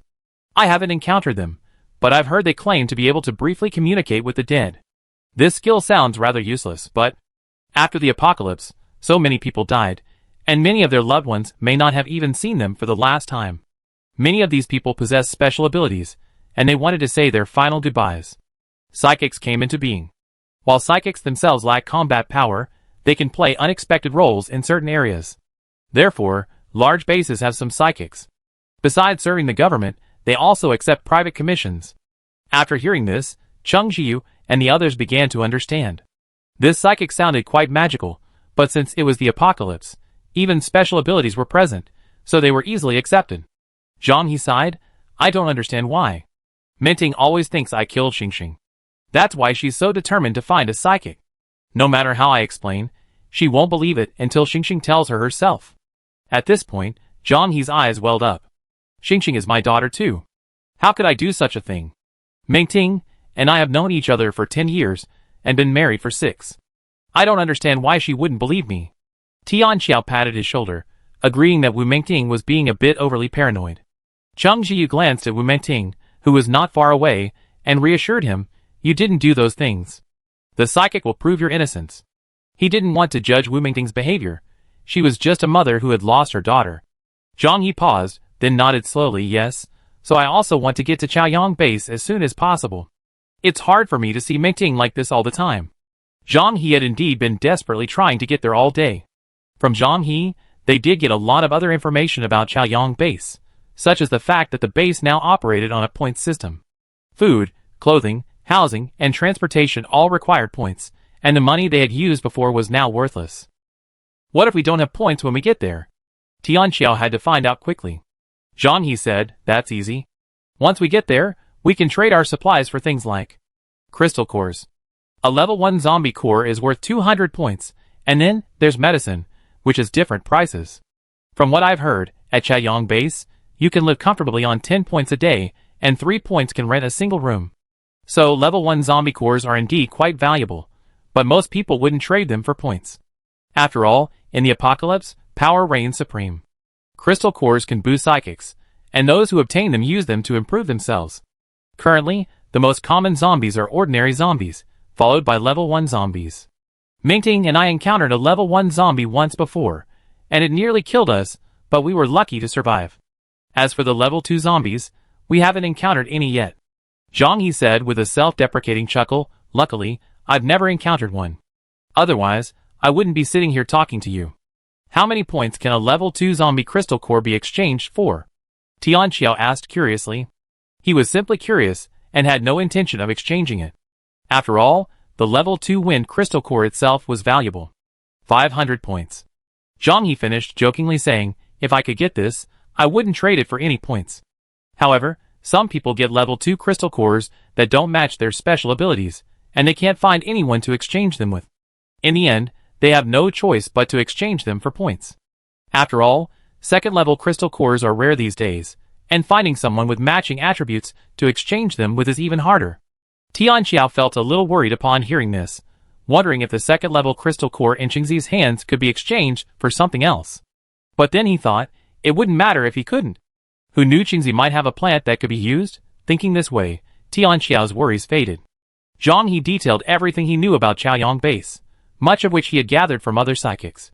As for why Cheng Jiu and the others seemed completely clueless, Zhang He didn't dwell on it. It was all normal. After all, without the internet and the ability to communicate with the outside world, it was difficult to obtain information one didn't already know. He was grateful for Cheng Jiu's 2 packs of instant noodles and 2 bottles of water, and for lending him fire, so he gave such detailed information. Moreover, since Cheng Jiu and the others were clearly exceptionally powerful, he felt a bit of a flattering tone. The next day, they set out again early in the morning, and by the afternoon, they finally saw the Chaoyang base sign in the distance. Chapter 35. The Chaoyang base appears to have been a former factory, one of the larger ones nearby, covering several thousand acres. It houses worker housing, a cafeteria, and other workspaces. Many of the buildings are already existing, requiring no reconstruction. This is why the founders of the Chaoyang base chose this location. It doesn't require extensive reconstruction. The only major renovation to the factory would be the outer wall, which has been noticeably taller and thicker. Initially, when there were only ordinary zombies, the wall was barely adequate. After all, those zombies would just mindlessly ram against the wall. Although they lacked pain, they weren't completely impenetrable. A sufficiently strong wall could withstand their attacks. But then, superpowered zombies appeared. With their powers, the zombies could easily breach the wall. So, the base organized personnel to raise and thicken the wall. Furthermore, superpowered personnel patrolled every 200 meters around the clock, greatly ensuring safety. Superpowered personnel were stationed at the base gate, and all who entered were subject to certain tests. We need to ensure you haven't been infected with the zombie virus, and the abilities of psychics must also be tested. Zhang He explained as he waited in line. Cheng Ji watched the blood draw nearby, frowning silently. He mentally asked the system, will there be any problems with the blood draw? This time, the system responded quickly, host, rest assured, there won't be. Cheng Ji felt relieved when he heard Xiao Hei's voice. Don't worry, they won't find anything. He realized that Xiao Hei had noticed his recent emotion. His heart warmed, and he squeezed Xiao Hei's paw. Xiao Hei twitched his paw, but nothing came out, so he let it go. Although it wouldn't reveal anything, Cheng Ji was wary of the blood draw. After some thought, he asked the system to check it. Cheng Ji, if anything happens to me, you'd be implicated, right? The system, which was about to say something, said, okay. Soon, they lined up and arrived. The system didn't detect anything amiss during the blood draw, and neither did Xiao Hei. Cheng Ji felt relieved. He was holding a dog, and quite a few people looked at him, but Cheng Ji remained indifferent, pretending not to notice. Next came the ability test. Currently, there was no effective testing method, so they had to use their abilities on the spot, with someone nearby to assess their abilities. They also classified the abilities into different levels. Zhang He went first. He was an earth element, and with much effort, he created a small earth wall. The soil looked a bit loose and not very solid. The final judgment was level 1. Surprisingly, Wu Mingting's opponent was a level 2 fire type. As for Tian Xiao, he was a level 2 ice type. Tian Manman had been instructed to conceal her abilities slightly, but the test revealed her to be a level 2 speed type. It seemed the base didn't have any effective detection equipment, at least not enough to detect Tian Manman's dual abilities. The opponent was a speed type and a strength type, and her strength ability was also quite strong. Cheng Ji, on the other hand, entered the base as an ordinary person. Their group looked unremarkable. While level 2 psychics were considered relatively powerful, they were not uncommon. As everyone knows, psychics of the same level cannot defeat zombies of the same level. A level 2 psychic would have no choice but to run when encountering a level 2 zombie. They had no idea that the strongest among them were Cheng Ji and Xiao Hei. Xiao Hei's lightning had grown much stronger recently. Cheng Ji estimated that he was at least level 3, perhaps even close to level 4. Moreover, Xiao Hei possessed dual abilities. As for Cheng Ji, Xiao Er, and Xiao Tai were already level 3. It seemed that the system's criteria for judging plants were similar to those used by the base for psychics. Zhang He was somewhat surprised to hear that Cheng Ji had no psychic abilities. After all, from their interactions over the past few days, the other two clearly revolved around him. Cheng Ji, on the other hand, felt it best to keep a low profile. He didn't want to reveal too much. Next, they had to collect their cards. Once inside Chaoyang base, besides the supplies you carried, you could only exchange points. Points were added to the card, and they needed to exchange their supplies for points. Just as they were about to collect their cards from the base, they heard exclamations from the side. What's going on? Tian Xiao craned his neck curiously to see. Cheng Ji was speechless. His neck was about to break, wasn't it? Tian Manman, on the other hand, shrank back at the noise. The two of them standing together looked a bit eerie. Cheng Ji, speechless, also looked over. Level 2 healing. The exclamations from the side grew clearer. Tian Xiao was puzzled. Isn't it also level 2? The nearby psychic looked at him, as if he were a bumpkin. Level 2 is different from level 2. That's healing. It seemed like healing was a very popular psychic at the base. It made sense, just like doctors are often respected. After all, everyone has a headache or a fever. Moreover, it's the end of the world, so the chances of injury are even greater, making healing types naturally more popular. A wounded psychic arrived at the base. Their leg had been pierced by something, leaving a large, bloody hole. Although the bleeding had stopped, they still looked terrifying. Healers display their abilities differently from others. They require on-the-spot treatment. A second-level healer approached the injured psychic, squatted down, and a faint glow appeared on his hand, caressing the psychic's leg. A moment later, the bloody hole in the psychic's leg persisted, as if the injury were merely an illusion. Chung Ji was a little amazed. It seemed healing types were truly powerful, and it was no wonder they were so popular. The psychic stood up on the spot. Despite his pale face, it was clear he had been injured. He thanked the healing psychic profusely. Soon, several people spoke to the healing psychic, who nodded happily and, surprisingly, skipped the rest of the process, entering the base directly. Hey, healing powers are so good. They were actually recruited by the base officials right on the spot. One psychic was jealous. Tian Xiao exclaimed, so powerful, yet only level 2? A nearby psychic, seeing he was genuinely confused, offered to explain, the powers above that are even more powerful. I heard that healing powers can even regenerate severed limbs. Even if your internal organs are shattered, as long as you breathe, you can come back to life. Tian Xiao looked at him curiously, have you seen one? No, I haven't seen one. I've heard of it. The other person looked at him with a look of skepticism. If there really were such powerful ones, how would we have met them? They would have been recruited long ago. Besides, power levels aren't fixed, they can be upgraded. Well, that's how the official levels are anyway. Tian Xiao nodded thoughtfully. Chung Jiu, listening to the conversation next to him, saw that the psychics around him were all envious. He, however, felt that healing abilities weren't a good thing. As soon as they appeared, they would be recruited by the base officials, which meant they would lose their freedom. Chung Jiu didn't think that was a good thing. Xiao He clearly shared his thoughts, and smiled at the conversation. Chung Jiu gently touched Xiao He's head with his fingers. Seeing Xiao He shake his head vigorously because of the itch, he smiled and said to Tian Xiao, stop looking. Let's go. Tian Manman also nodded vigorously. Let's go. He didn't like crowded places like this. Seeing that there was nothing more to see, Tian Xiao followed them to the check-in area. The initial points on the card were 0. Because Zhang He had reminded them that they had to exchange supplies for points, they had already prepared them in their bags. Zhang He, standing in front of them, pulled out 2 packs of cigarettes. Wu Meiting noticed his movements and, for once, said not enough. Zhang He paused and looked at Wu Meiting. Wu Meiting said calmly, I need to find a psychic. These aren't enough. Psychics are expensive, costing 100 points per session.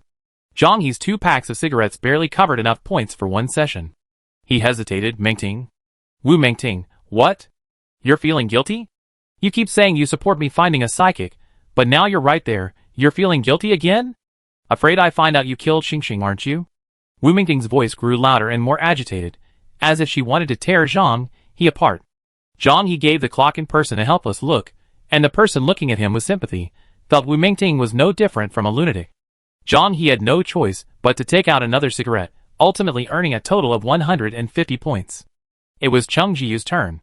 They immediately pulled out the supplies they prepared from their backpacks. These were all items they rarely needed, and exchanged them for a total of 300 points. When handing out the cards, the person opposite reminded them, the base won't charge protection fees within 3 days of entering. However, after 3 days, if you don't join an official or officially recognized organization, 5 points will be deducted from each person per day. Tian Xiao muttered, so many? This clearly forces those with special abilities, who want to stay here to join an organization. After all, 5 points a day isn't much, but over time, it adds up. But it's understandable. After all, the base needs to operate. If everyone who enters the base doesn't join an organization, it means they're not contributing to the base. How can the base afford this in the long run? What about ordinary people? Someone asked anxiously, seemingly an ordinary person. The card issuer said, ordinary people don't earn points for the first month, but 1 point per day after that. Someone grumbled in dissatisfaction. Ordinary people have such a hard time. Why are they still charging points? The card issuer wasn't angry, but someone nearby who heard him grow discontent. A whole month isn't enough for you to earn some points at the base. You can't even earn 1 point a day, you're probably just lazy. What's wrong? Just because you're weak you think you're right? The base's policies clearly benefit ordinary people, and you're still not satisfied? What?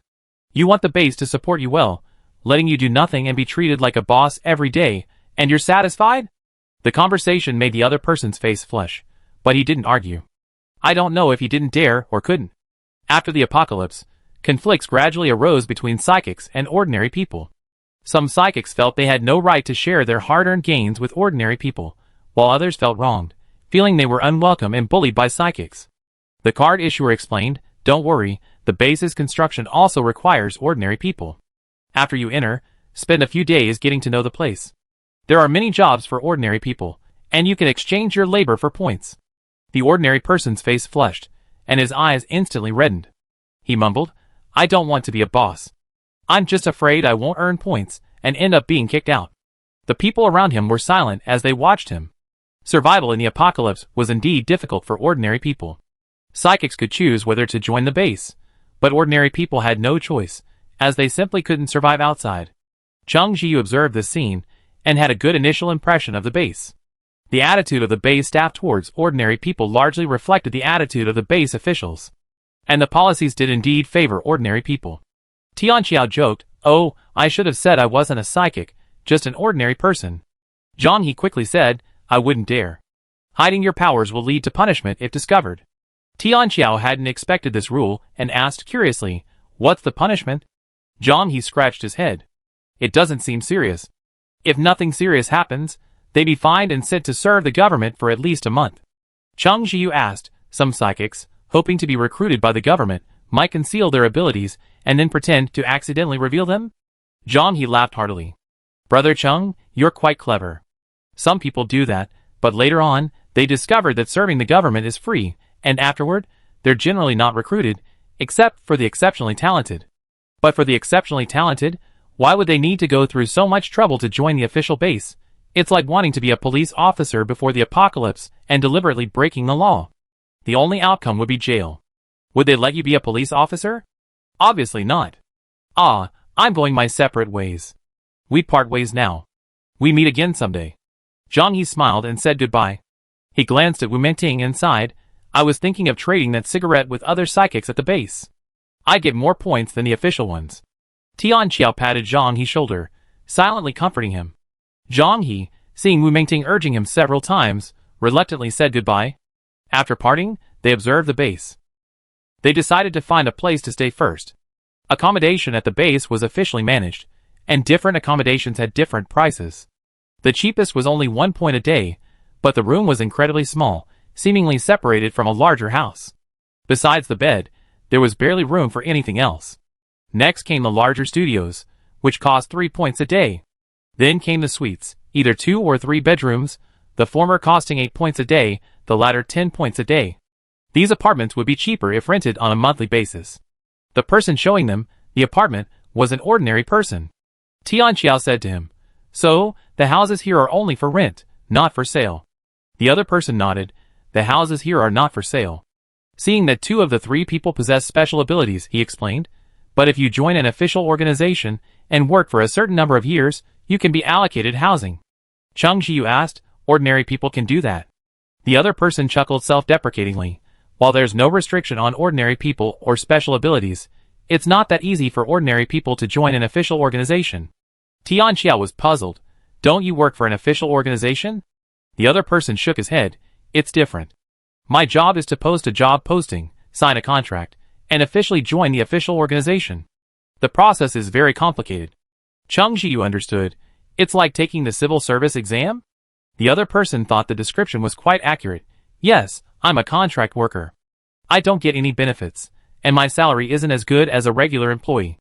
To become a regular employee, you have to possess some special skills, not just special abilities, for example, an exceptional memory." There was once an ordinary person who could even remember everything he saw, and was recruited by the official government. After chatting for a while, Chung Jiu learned the other person's name, Wang Li. Ultimately, considering privacy concerns and the fact that they were already a large group, they rented a 3-bedroom apartment for 7 days, instantly losing 70 points. After completing their work, Wang Li seemed a little embarrassed, but she still said, "I see you just arrived at the base today. You're not familiar with it, are you?" It was obvious that they were new to the base. Chung Jiu nodded and looked at Wang Li, who clearly had something to say. Wang Li rubbed her hands sheepishly and said, I'm quite familiar with this place. I can show you around any time after get off work. It's only 2 points. Cheng Jiu pondered for a moment. They were new to the base and didn't know anything, so having someone to guide them would be helpful. He agreed. Wang Li, looking nervous, breathed a sigh of relief and quickly said, I'm almost off work and can take you right away. Before she could finish her sentence, Cheng Jiu said, after get off work, eat something and rest.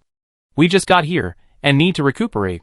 Wang Li was stunned, then smiled and nodded, saying, Then I meet you here later. Cheng Jiu nodded and estimated the time, about an hour. Wang Li nodded quickly. An hour was plenty of time for her to eat something and take a nap. After the apocalypse, although there was a difference between ordinary people and those with special abilities, ordinary people had much stronger physical strength than before. Wang Li hurried back to her residence and heard a commotion inside. Her expression changed, and she immediately pushed open the door and went in. The sound immediately became clear. A woman in her 50s, hands on her hips, cursed towards Wang Li's room. You old woman. You're so old, why don't you just go die? Who told you to use so much water to go to the bathroom? Wang Li immediately walked over and glared at the woman. Mrs. Chen, my mother just went to the bathroom. If you keep saying such rude things, I rip your mouth off. Mrs. Chen had clearly not expected Wang Li to return so quickly. She paused, but she didn't feel guilty. She put her hands on her hips and continued, Why did I say such rude things? It's just that you're getting sicker and sicker every day. You're worse then. Before she could finish, Wang Li pounced on her and started to slap Mrs. Chen in the face. She was in her 30s, so she had more strength than Mrs. Chen, who was in her 50s. After just a few slaps, Mrs. Chen's mouth was in pain, and she begged for mercy. Wang Li then stopped and rolled up her sleeves. If I hear you scold my mother again, I beat you. Mrs. Chen covered her mouth, glaring with her triangular eyes, and cursed, Just wait. My son has a girlfriend with superpowers. We be moving into a big house soon. My daughter-in-law will definitely give you a good beating then. Wang Li felt uneasy when she heard Mrs. Chen's words. Even though she disliked the family, she had to admit that Mrs. Chen's son, Fong Rui, was indeed a handsome man. When they first moved in, Wang Li was almost deceived by his appearance. But she soon discovered that Fong Rui was a sly swindler. In all his time at the base, he had never worked and earned a single point. It was Mrs. Chen and Fong Rui's father, Fong Hongjian, who supported the three of them. Wang Li, her mother, and Fong Rui's family shared a 3-bedroom apartment. To save money, she and her mother shared one room, while Mrs. Chen and Fong Hongjian occupied one and Fong Rui occupied the other 2. Fong Rui's private room was the largest master bedroom. It was clearly the end of the world, but Fong Rui was a rare sight at the base, enjoying a leisurely life. He had nothing to do all day, sleeping until noon before heading out. It was unclear what he was doing, but it wasn't work. Even so, Mrs. Chen and Fong Hongjian were still obsessed with the idea that their son was incredibly filial. Fong Rui had done nothing, merely occasionally expressing concern and offering empty words, yet they were incredibly moved, praising their son for his sensibility. Wang Li, if that's sensible, how much more naive must he have been before, but when this happened, it was none of her business. But Mrs. Chen was so annoying, constantly taking advantage of her absence to cause trouble for her mother. Now, hearing Mrs. Chen brag about her son having a psychic girlfriend, Wang Li just wanted to laugh. She's a psychic, not a fool. It's fine if she's willing to spend points on your son because he's good looking, but taking care of your entire family? Dream on. As for whether the female psychic had truly lost her mind over Fong Rui and was helping the Fong family cause trouble, Wang Li could only comfort herself that the base had its rules and nothing should happen. She didn't want to talk to Mrs. Chen any further and simply closed the door and returned to her room. Wang's mother had heard the noise outside. Mrs. Chen always found various excuses to scold her, and she didn't want to cause trouble. Survival in the apocalypse was difficult for her and her daughter, so she tried to avoid Mrs. Chen. Unexpectedly, her daughter had started an argument with Mrs. Chen outside. She didn't dare go out. She was in poor health and feared something bad would happen, causing trouble for Wang Li. Wang's mother burst into tears. Lily, I'm a burden to you. Her health was poor, and she was confined to her room every day, unable to do anything. Sometimes she just wanted to die, to be done with it all, and not burden her daughter. Wang Li glanced at her mother and said, Mom, don't say that. If it weren't for you, I would have lost my spirit long ago. Wang's mother didn't dare say anything more. Wang Li ate a quick bite. I need to take a few psychics with me around our base. They're unfamiliar with this place, So they're willing to hire me for 2 points. Wang's mother was a little worried. Those psychics have bad tempers. Wang Li smiled. Don't worry, I was just lucky this time. The psychics I met were good-tempered. Wang's mother didn't know if her daughter was saying this to reassure her, so she said nothing more. She felt a pang of pain in her heart, wishing she could help her daughter. Wang Li didn't dare stay any longer. She hurriedly packed up and left. Outside, she happened to run into Fong Rui emerging from the master bedroom. The man was indeed in the room, but he hadn't appeared since Mrs. Chen had been beaten by her. Yet, Mrs. Chen still thought her son was filial. Seeing her son emerge, Mrs. Chen felt she had someone backing her up, and immediately tried to get back at him, but Wang Li simply left and closed the door. I didn't bother to care. Mrs. Chen's breath was so tight in her chest that she almost choked. Chapter 36. Wang Li hurried to Cheng Jiyu's quarters, and found them still busy. Relieved, she stood outside waiting. Inside, Cheng Jiyu and his companions were surprised to find running water at the base. Some areas were contaminated, but perhaps as an official base, the officials reacted quickly and protected the water source, preventing contamination. Finally, running water? I need a good shower. Tian Xia was deeply touched. Although they had Brother He by their side, ready to shower whenever they wanted, it still felt different from a hot shower. Tian Xia turned to look at Xiao He and said quickly, I didn't mean to say Brother He's water abilities were bad. Xiao He, Cheng Ji reminded them, we have to go out soon, so hurry up and shower. Tian Xia quickly agreed, found some clean clothes, and asked Cheng Jiyu, do you have shampoo or shower gel? Cheng Jiyu, a clean freak, naturally brought some, and he tossed it to him. Tian Xia took it, and went to the bathroom. Tian Man hesitated, a little embarrassed by how dirty he'd been before, and said, I want to wash too. He spoke much more fluently now, though he still spoke quickly, and when he did, it was only a few short words. Cheng Jiyu nodded. You guys wash first. I go check on the space. Because of the presence of outsiders these past 2 days, it had been inconvenient to go to the system space. Cheng Jiyu said, and went to the system space. Xiao He glanced at the now empty sofa, wagged his tail, jumped off the sofa, and went to Cheng Jiyu in his bedroom. In the system space, Cheng Jiyu first checked on Xiao Wan. He had taken the silt fertilizer he had dried earlier with him when he left, and he also applied fertilizer to Xiao Wan. Shijuan's vitality was now at 60%, and he estimated that it would soon enter its growth phase. Cheng Jiyu gently touched Shijuan's curly branches, curious about what it would look like when it grew up. A curly plant. Could it be a vine? While pondering, he watered Xiao Wan. He then went to check on Shower and the others. Shower was still lively. Seeing Cheng Jiyu approaching, he entangled him with his branches and leaves, shaking them as if accusing him of not showing up for several days. Cheng Jiyu helplessly explained, it's really inconvenient these past 2 days. I didn't mean to avoid you. As he spoke, he watered Shower and the others. Shower was very easy to coax, and Cheng Jiyu said a few words, and he immediately calmed him down. Perhaps annoyed by Xiao Er's constant pestering of Cheng Jiyu, Xiao Tai finally couldn't resist and transformed into a kitchen knife, slashing at Xiao Er. Not to be outdone, Xiao Er transformed into a fireball, and the two began fighting again. Cheng Jiyu, he was used to this.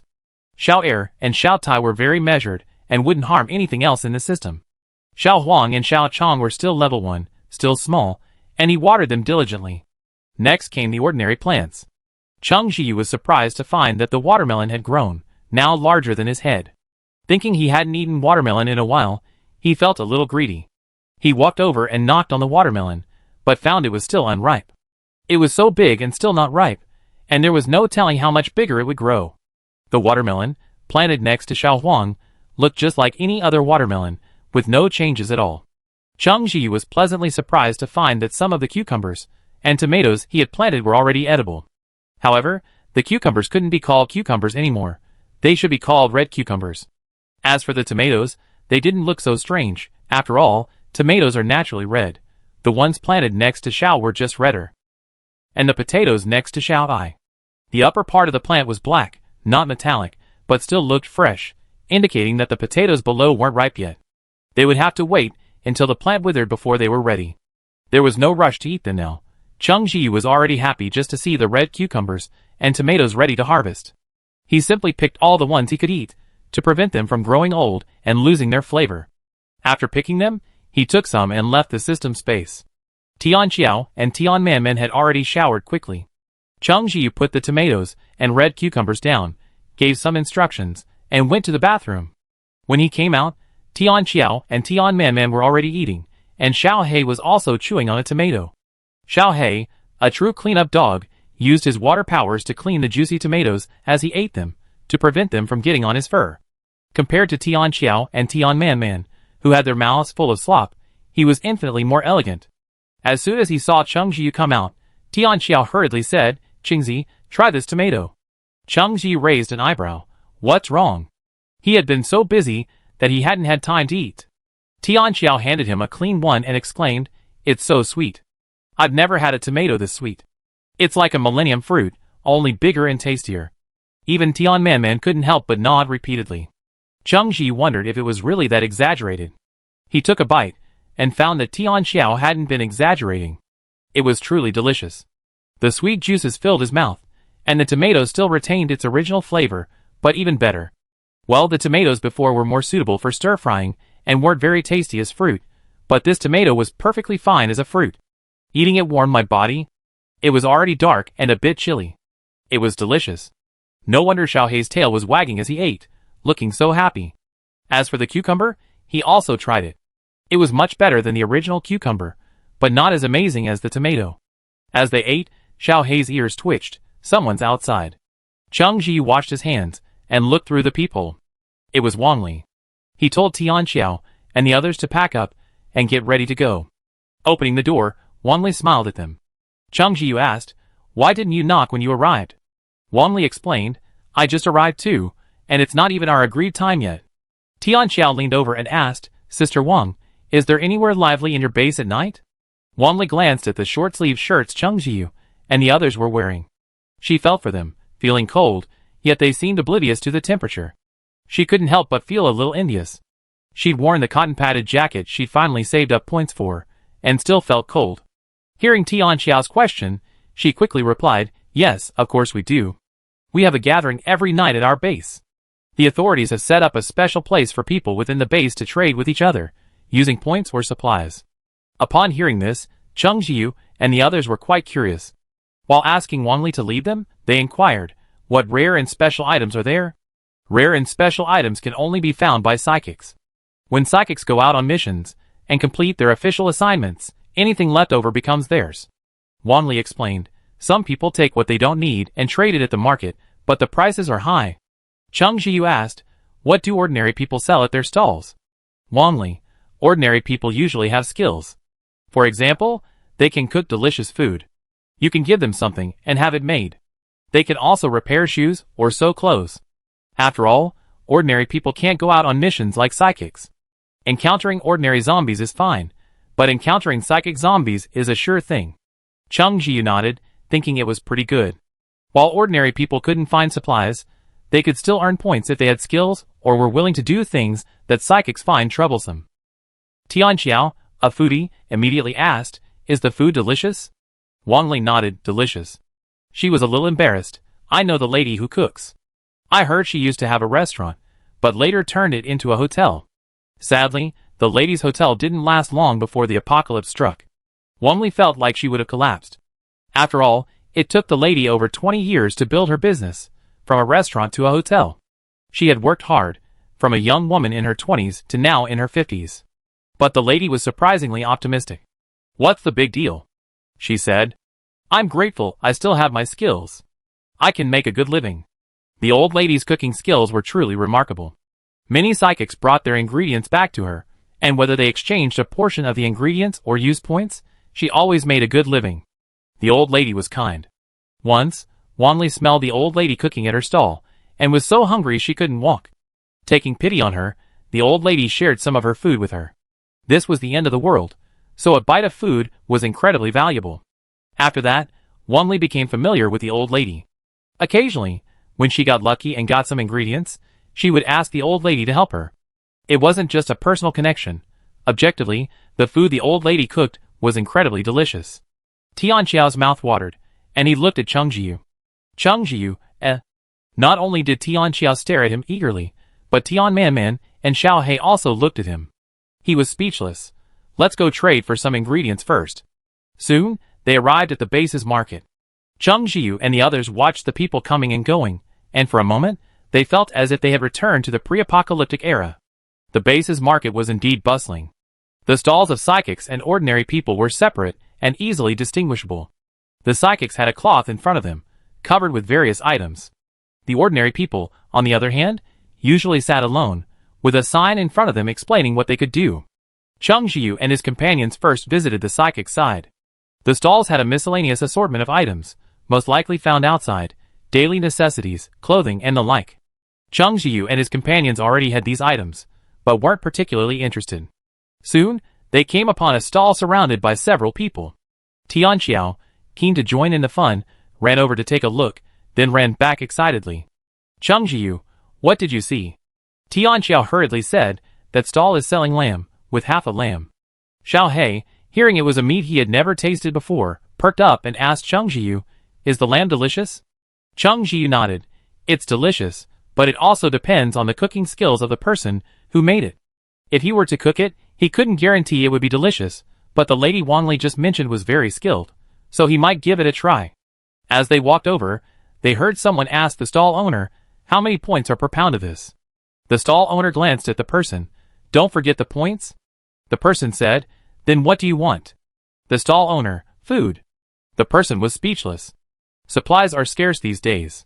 Points are a good thing for psychics, but food is a different story. Even having points doesn't guarantee food. The stall owner might have gotten a whole lamb and couldn't finish it, so he wanted to exchange it for something more sustainable. The other party hesitated for a while, but seeing the stall owner wouldn't budge, they had no choice but to leave. Chung Jiu and the others were about to approach to inquire about the situation when a baby-faced man slid in. Tianqiao angrily asked, what are you doing? The baby-faced man smiled sheepishly, sorry, I'm just too greedy. Don't worry, I only buy a small amount. With the other party's attitude, Tianqiao was at a loss for words. Never mind, he had half a fan anyway.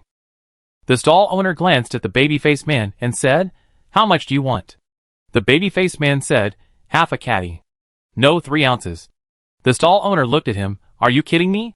And said, go away, I'm not selling it. The baby-faced man became anxious and said, why not? I traded with food. The stall owner decided to give him a chance. What do you want in exchange? Babyface held out 2 wrinkled apples. Fruit. What's wrong?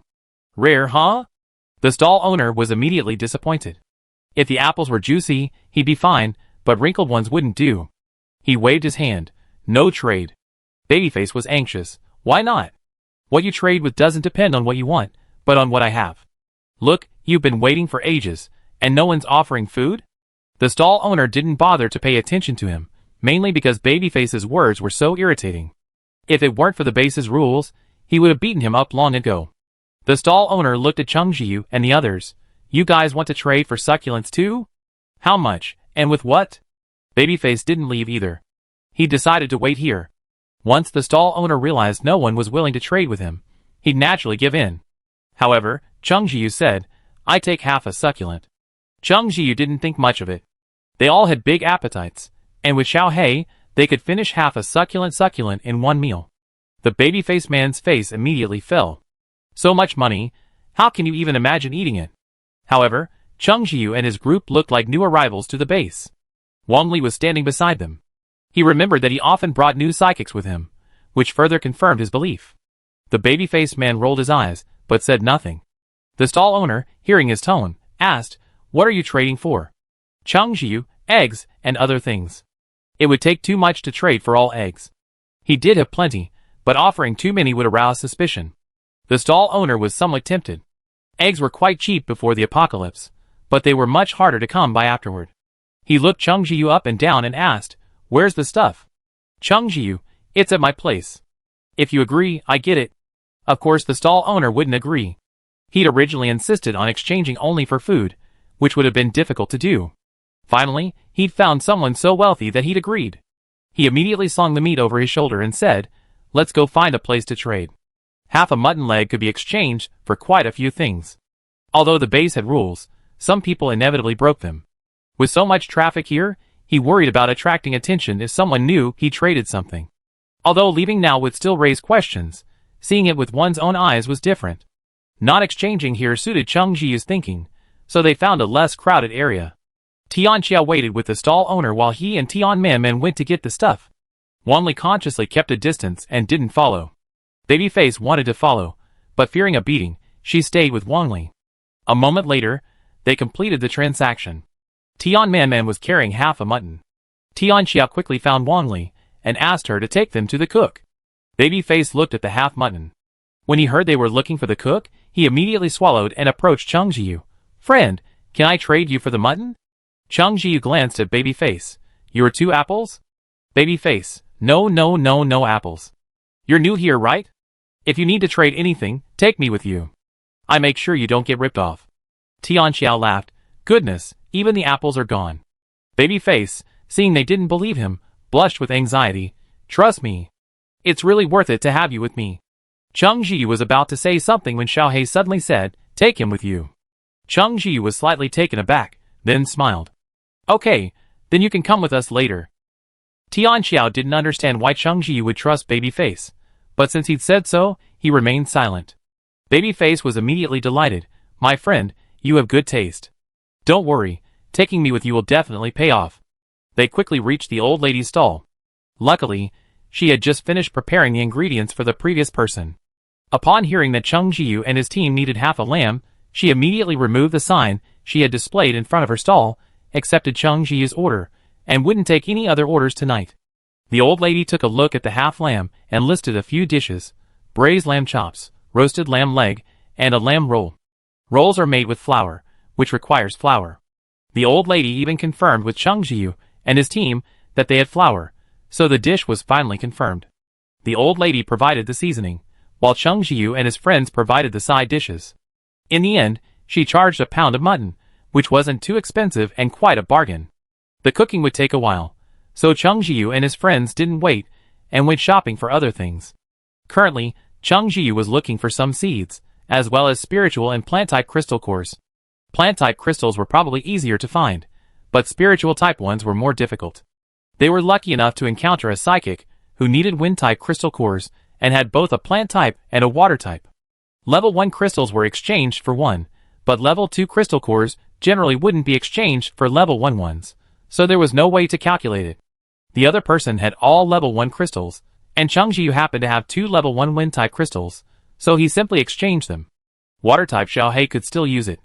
The other party exchanged 2 wind-type crystal cores, clearly delighted. With these 2, he might have a chance to reach level 3. Level 3 Aspirians are extremely rare at the base right now, and whoever does isn't treated with great favor by the authorities. The wind-type Esper hurried off, clearly impatient and eager to find a place to absorb the crystal cores.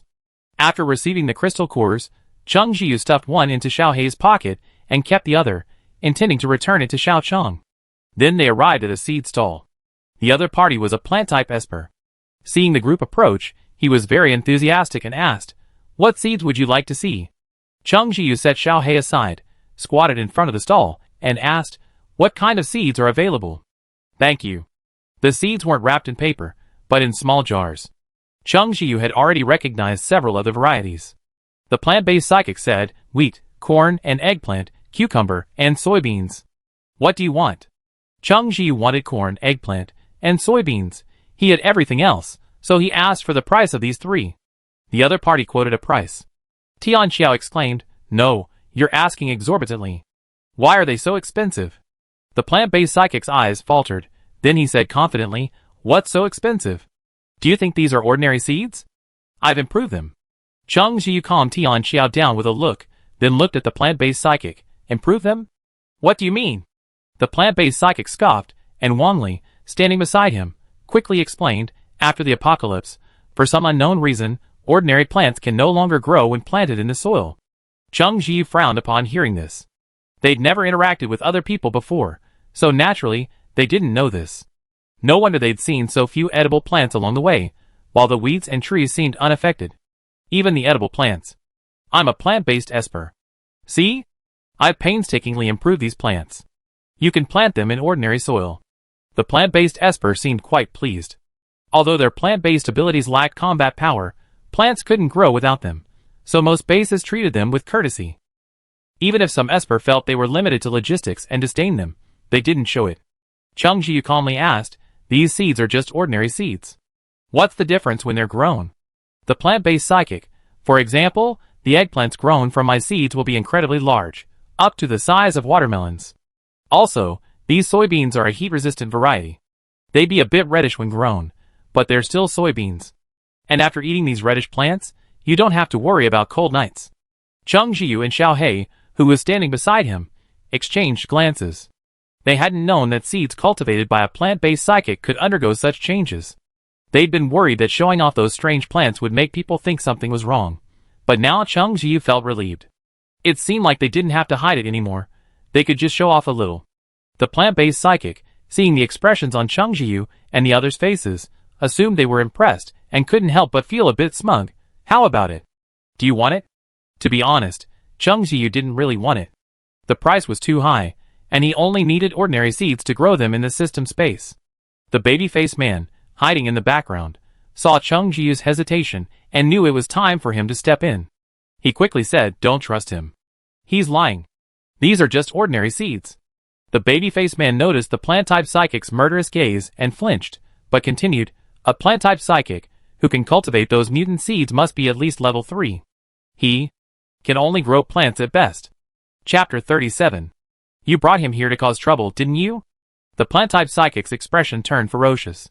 "I'm not afraid to tell you. Although I'm a plant-type and don't have much combat power, I know quite a few psychics." Tian Xiao knew from his expression that he was furious, but he wasn't afraid. He immediately said, "You're selling fake goods, and you think you're right? Threatening us?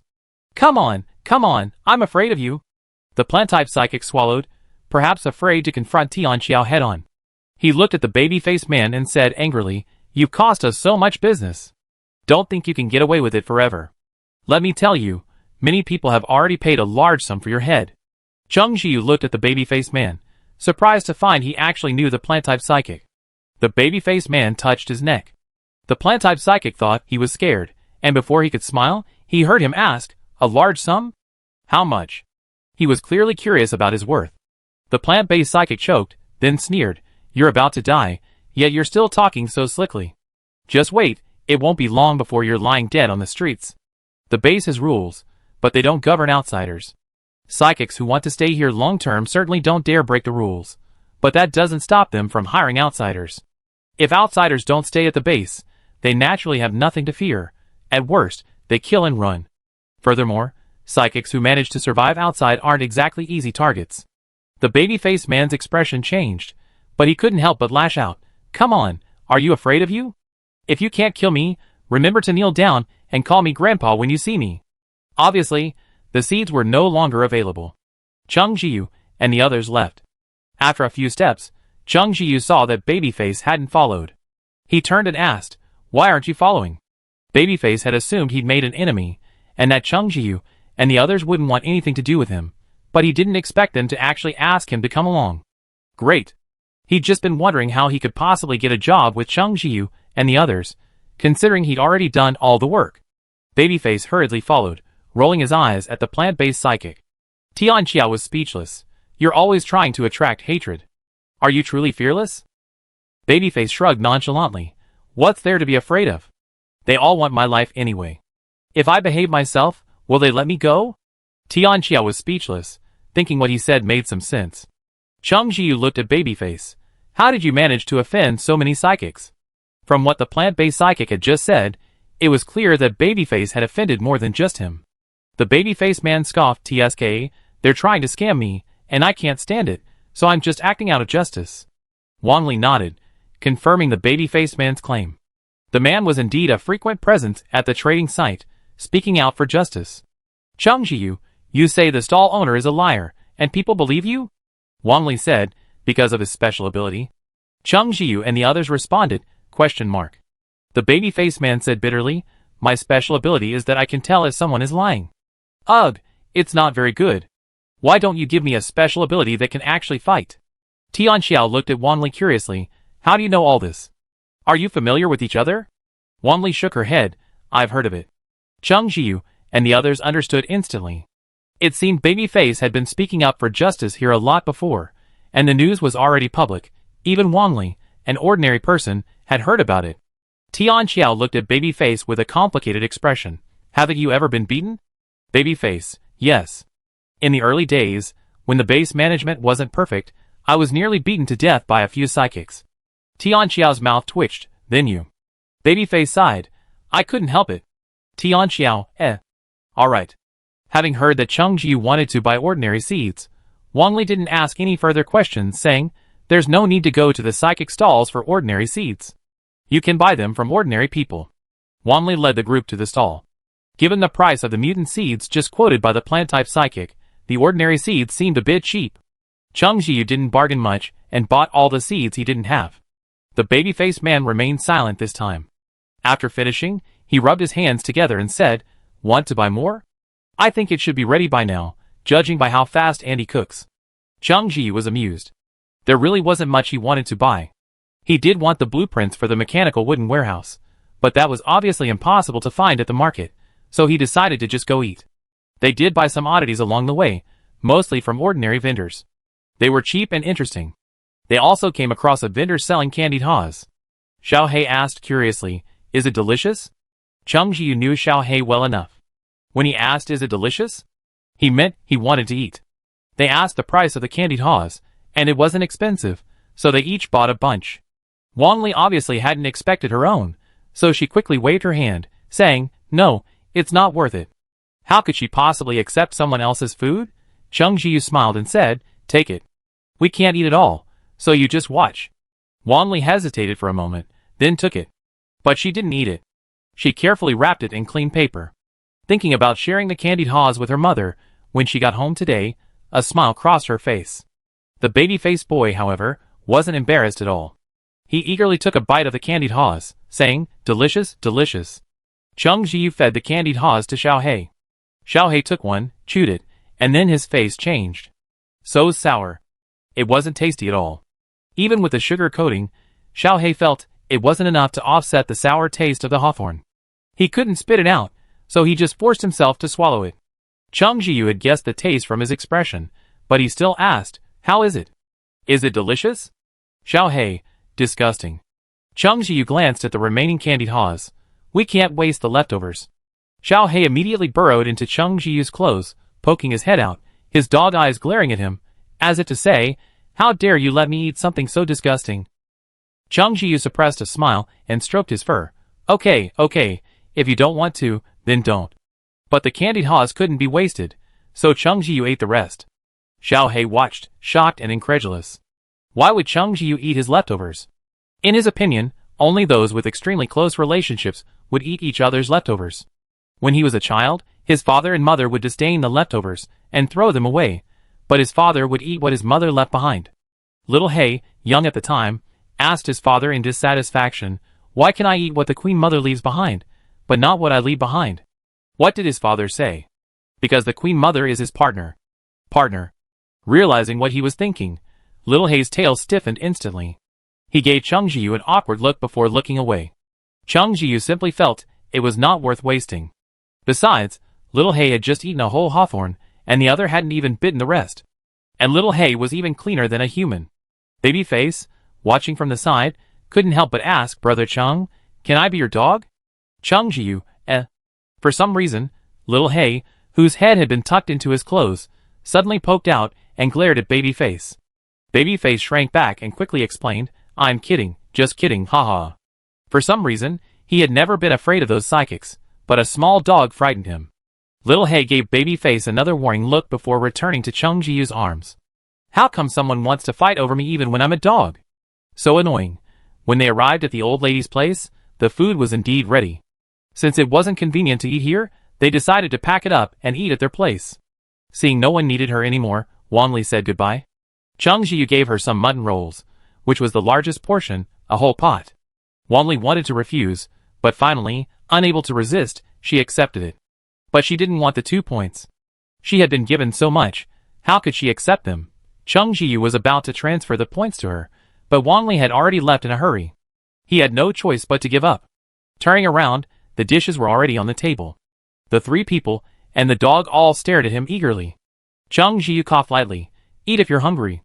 No need to wait for me. The baby-faced man who came over to eat glanced at Xiao He. Tianxiao said helplessly, we want to eat, But Brother He won't let us. We have to wait for you. He sighed. Qingzi's pampering of Brother He paid off. Xiao Hei's tail twitched uncomfortably. Cheng Jiu smiled, sat down next to Xiao Hei, hugged him and kissed him. Thank you, Xiao Hei. Xiao Hei, Tian Xiao, you talk too much. Cheng Jiu suppressed a smile and picked up his chopsticks. Eat quickly, or it get cold. Tian Xiao eagerly grabbed the braised lamb chops. The chops were as long as his hand, making them awkward to pick up with chopsticks, so he simply ate them with his hands. With one bite, the lamb was tender and flavorful, mingling with a slightly sticky juice. It had only the aroma of lamb, with no hint of mutton taint at all. Tian Xiao's lips burned red from the meal, yet he couldn't bear to put it down. Cheng Jiu took a knife and sliced the lamb leg, placing it on the plate in front of Xiao Hei. Even before he ate, he knew it was delicious. Not only from the aroma, but also from the way Xiao Hei ate, barely able to lift his head. As expected, the lamb leg was roasted to a crispy, fragrant aroma, not at all dry and tough. Instead, the juicy texture blended with the bite, creating a truly charred exterior and tender interior. The mutton steamed rolls were even better. Even the inside was brimming with the aroma of meat. For a moment, the table fell silent, all heads lowered to eat. They devoured half the lamb dish. Finally, the baby-faced boy wiped his mouth and looked at Cheng Jiu, full of desire. Brother Cheng. Can I be your little brother? Just provide the food. Cheng Jiu smiled, thinking he was joking. After dinner, it was time to rest. They'd been traveling day and night for the past 2 days, and even a psychic would be tired. Babyface wasn't sad about being rejected. He'd come again tomorrow. Cheng Jiu didn't know what he was thinking. After Babyface left, he took a shower and brought the plant crystal core he'd exchanged today to the system space. As soon as he reached Xuqiang, he seemed to sense the aura of the crystal core and became unusually excited. His leaves swayed like the wind, shaking the entire tree. Cheng Jiu smiled and soothed him. Don't worry, I gave it to you anyway. Xuqiang shook his leaves again, and Cheng Jiu sensed his joy. He buried the plant crystal core next to Xuqiang's roots. Xuqiang didn't move, probably absorbed it intently. Cheng Jiu examined it for a moment, confirming it was all right. He then checked the other plants, feeling them one by one, and then left the system space. I'd assumed Xiao Hei was already asleep, but he was actually lying on the bed, waiting for him. Seeing him emerge, his tail twitched. Cheng Jiu's heart softened. He changed his clothes and climbed onto the bed, nuzzling Xiao Hei and nuzzling him. Baby, are you waiting for me? Xiao Hei wasn't sure if he'd gotten used to the name, but his first thought was, it's been ages since Cheng Jiu called me that. Xiao Hei coughed softly. I can't sleep. Cheng Jiu smiled, not calling him out. Xiao Hei had always been a good sleeper, so how could he possibly be unable to sleep? Okay. I was just being sentimental. Cheng Jiu sighed mournfully, feigning sadness. The puppy, having been successfully tricked, felt a little guilty. Seeing Cheng Jiu lying down, he walked over, crouched beside his pillow, and took a peek. Cheng Jiu didn't react, standing erect. Xiao Hei flicked his tail anxiously, hesitated for a moment, then gently rubbed Cheng Jiu's face. The puppy's fur was soft, not prickly, just a slight tickle. Cheng Jiu couldn't help but curl his lips. Finally unable to pretend anymore, he hugged Xiao Hei and kissed him. Hey Xiao Hei, were you just being coquettish? So cute. Xiao Hei, eh? He stole a glance at Cheng Jiu. He shouldn't be sad anymore, right? The wing-crowned prince closed his eyes tiredly and fell asleep soon after. Cheng Jiu poked him, and the latter, sensing a familiar scent, merely flicked his tail but didn't wake up. Cheng Jiu curled his lips. TSK, you said you couldn't sleep, but you fell asleep in a second. He had finally discovered that his Xiao Hei was a duplicitous, slender little dog. Cute. The next day, they woke up late, a rare occasion. Auntie's cooking was delicious, so Cheng Jiu simply took a break and went to exchange the ingredients, handing them over to Annie to prepare. Everyone ate with beaming faces. Over at Wang Li's place, there was a minor commotion over the mutton rolls she'd brought back the previous night. The aroma of the rolls was quite strong, even after Wang Li took them back to the house and ate them behind closed doors with her mother, Mrs. Chen, who was outside, could still smell them. The aroma was so fragrant that Mrs. Chen, who hadn't eaten meat in a while, immediately noticed it, and the meat pie in her hand lost its flavor. The meat pie had just been brought back by Fong Rui, who said it was bought by the female psychic. It was already cold, and mostly dough, with only a little meat inside. Even so, when Fong Rui brought it back, Mrs. Chen was overwhelmed by the fragrance. She looked incredibly touched by the meat pie her son had given her as a gift. Fong Hongjian swallowed hard and tried to share his meal with Mrs. Chen. Mrs. Chen glared at him and muttered, "Eat, eat, eat. All you do is eat." Fong Hongjian felt wronged. Why did he only care about eating? After a day of hard labor outside, he just came home and ate some dry bread. How could he not be hungry? But Mrs. Chen wouldn't let him eat just yet. She had finally found a meat pie, and she couldn't wait to show it off to everyone, walking around with it. The people living near here were ordinary people. Even if they earned points, they wouldn't be willing to buy a meat pie. Just one meat pie was worth several dry breads. The dry bread they usually ate was dry, hard, and tasteless, but it was cheap. 1 point could buy 2, which was enough to fill their stomachs. The meat pie was much more expensive. Even if there was only a little meat in it, it tasted much better when fried in oil than the dry bread. They usually just smelled it, but they didn't want to buy it. They scoffed at Mrs. Chen's behavior, muttering, "It's just a meat pie, what's the big deal?" He's already cocky. But it was impossible not to be envious. Mrs. Chen took in their expressions, feeling incredibly proud. She always loved showing off. People had previously said her son was doing nothing all day, but don't think she didn't know. She was going to let everyone know how impressive her son was. He had a girlfriend with superpowers, and the Fong family would all enjoy the good life. She could even give him a grandson. Since her son's girlfriends were all superpowered, her son would likely be one too. With a superpowered grandson, she could rule the base. Mrs. Chen had a rosy vision. In her eyes, those with special abilities were all formidable, and no one dared to mess with them. Little did she know, however, that the base was overflowing with special abilities. Even if she had 2, let alone 1, she wouldn't be able to walk all over them.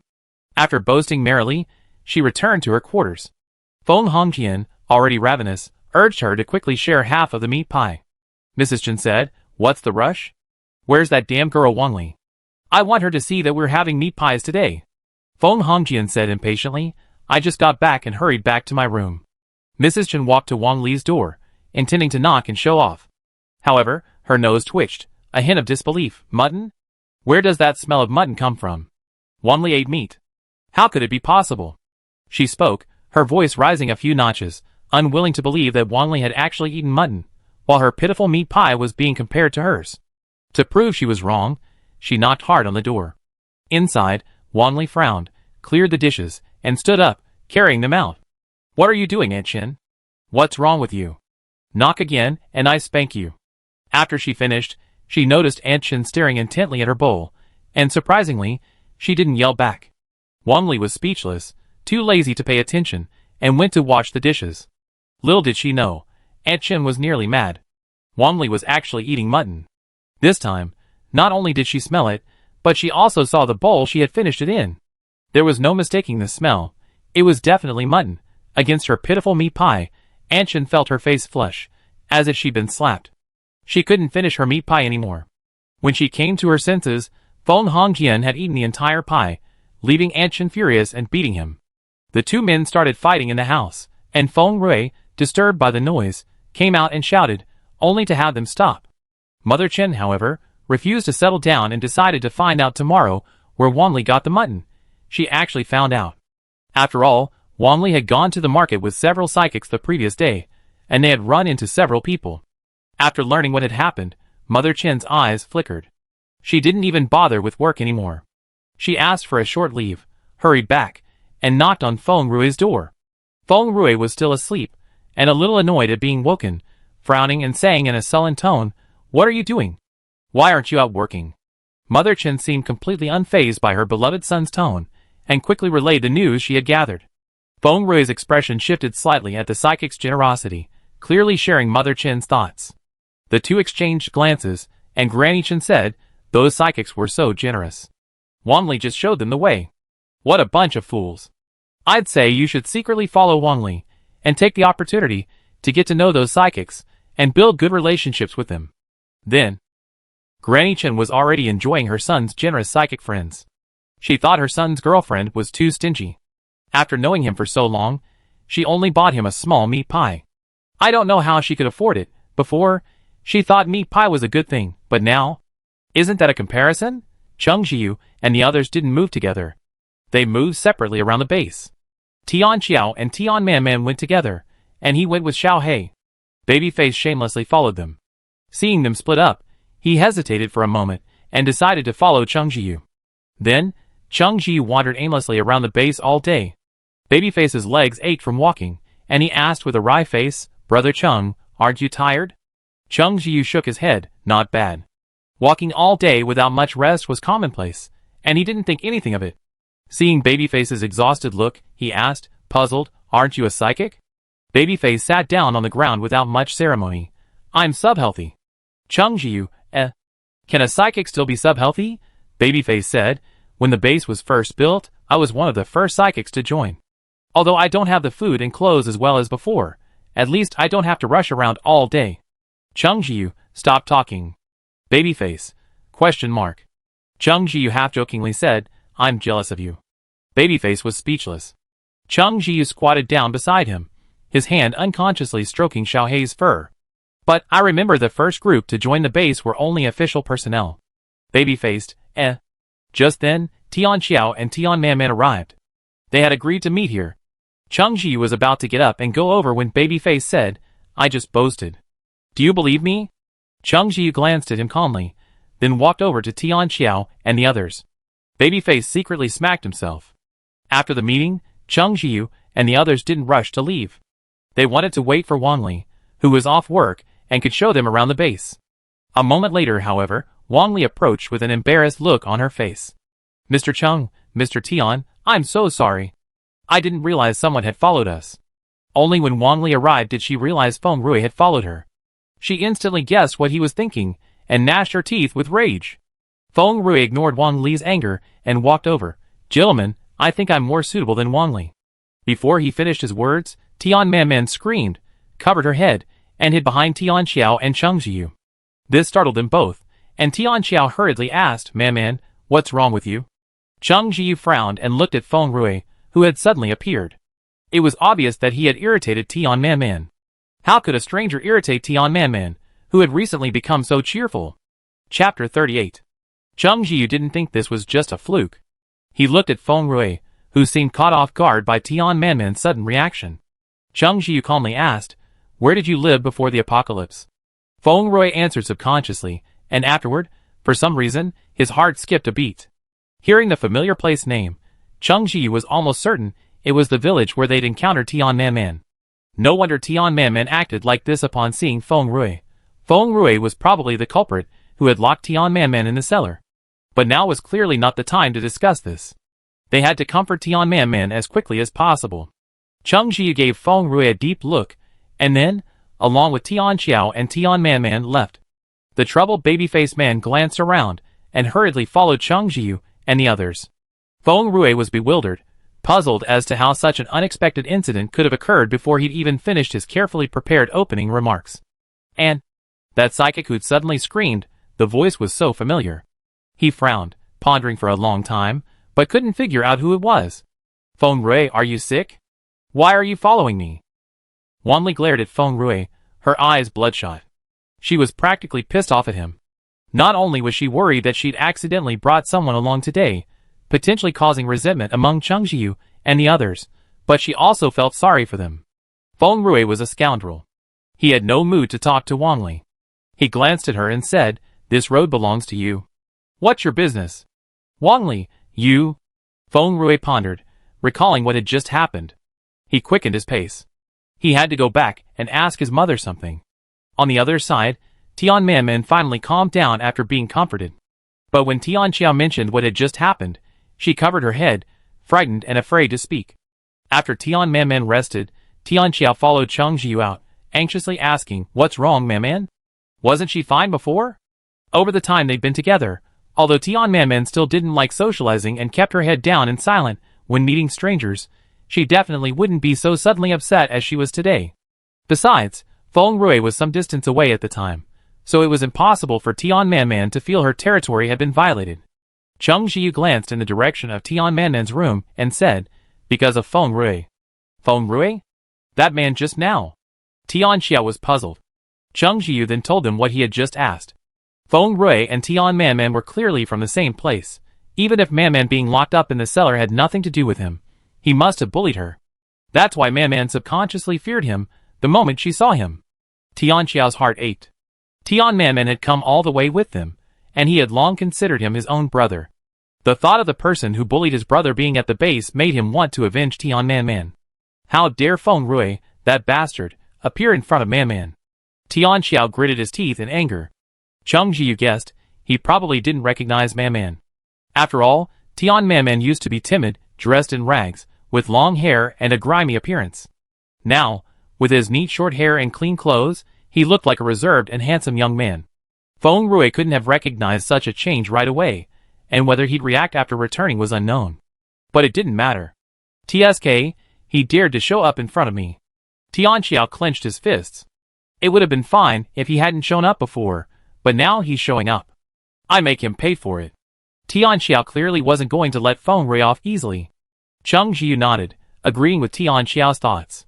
Having bullied Manman before, how could I let him off so easily?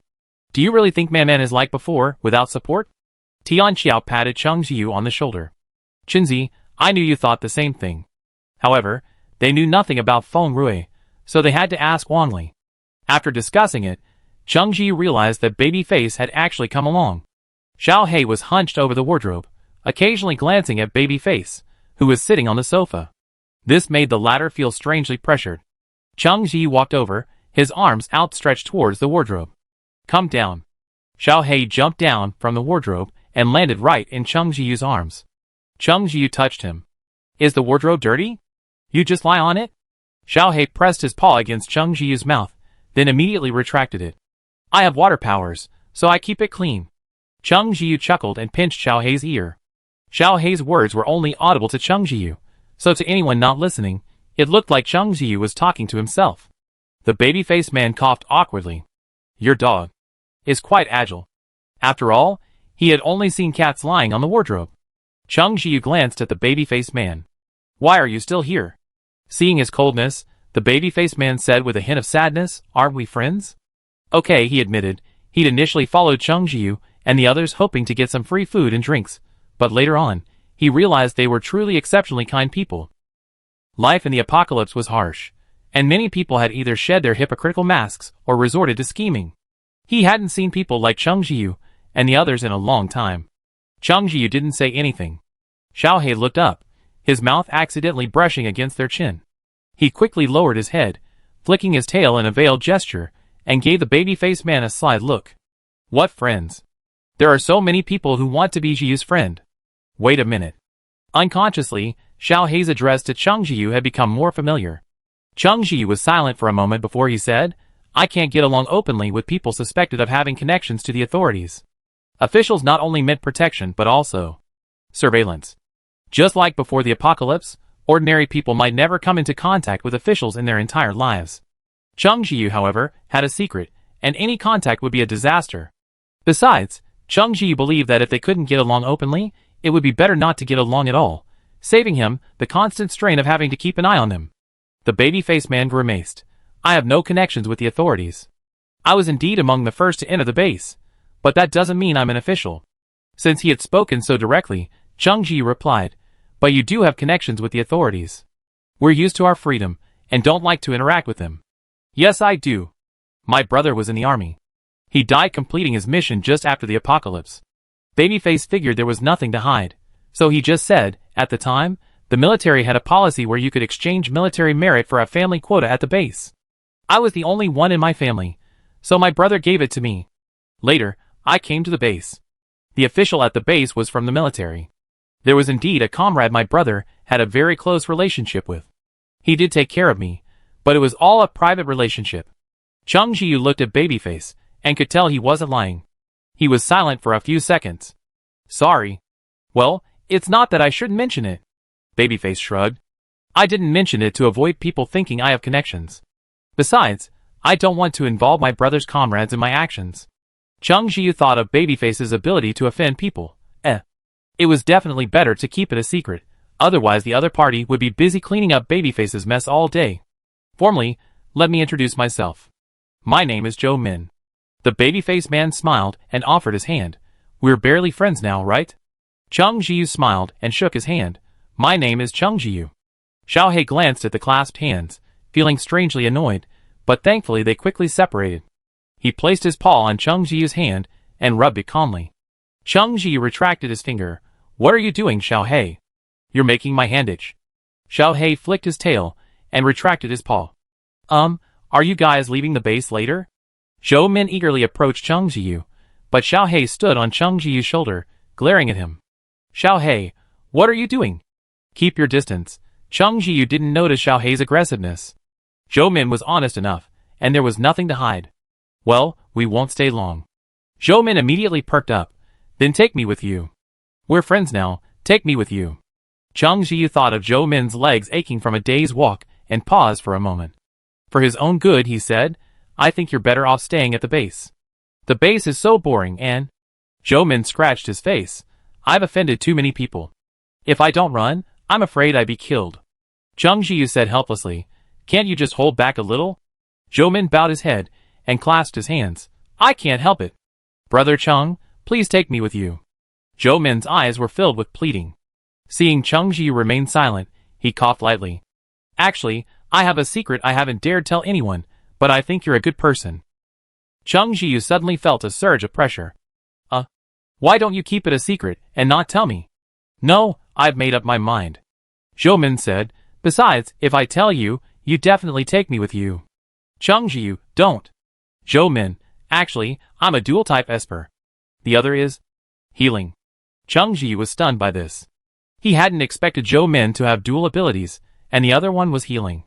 When they entered the Chaoyang base, they had already seen how popular healing types were. Not only because of their healing abilities, but also because they were precious and rare. Zhou Min had kept this ability a secret, clearly not wanting anyone to know, but now he revealed it to him. Honestly, Cheng Ji was under immense pressure. Did he have a trustworthy face? Why would he just spill the beans?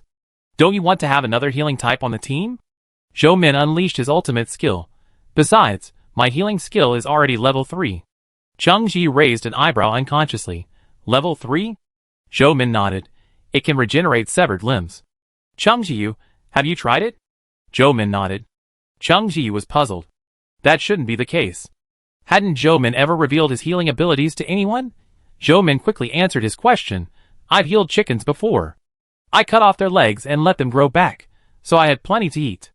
Cheng Ji, Zhou Min sighed, but in the end, I couldn't bear it.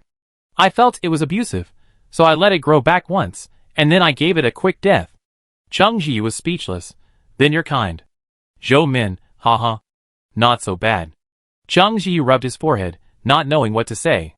He was silent for a moment. How did you get to level 3? It's actually quite difficult to upgrade abilities.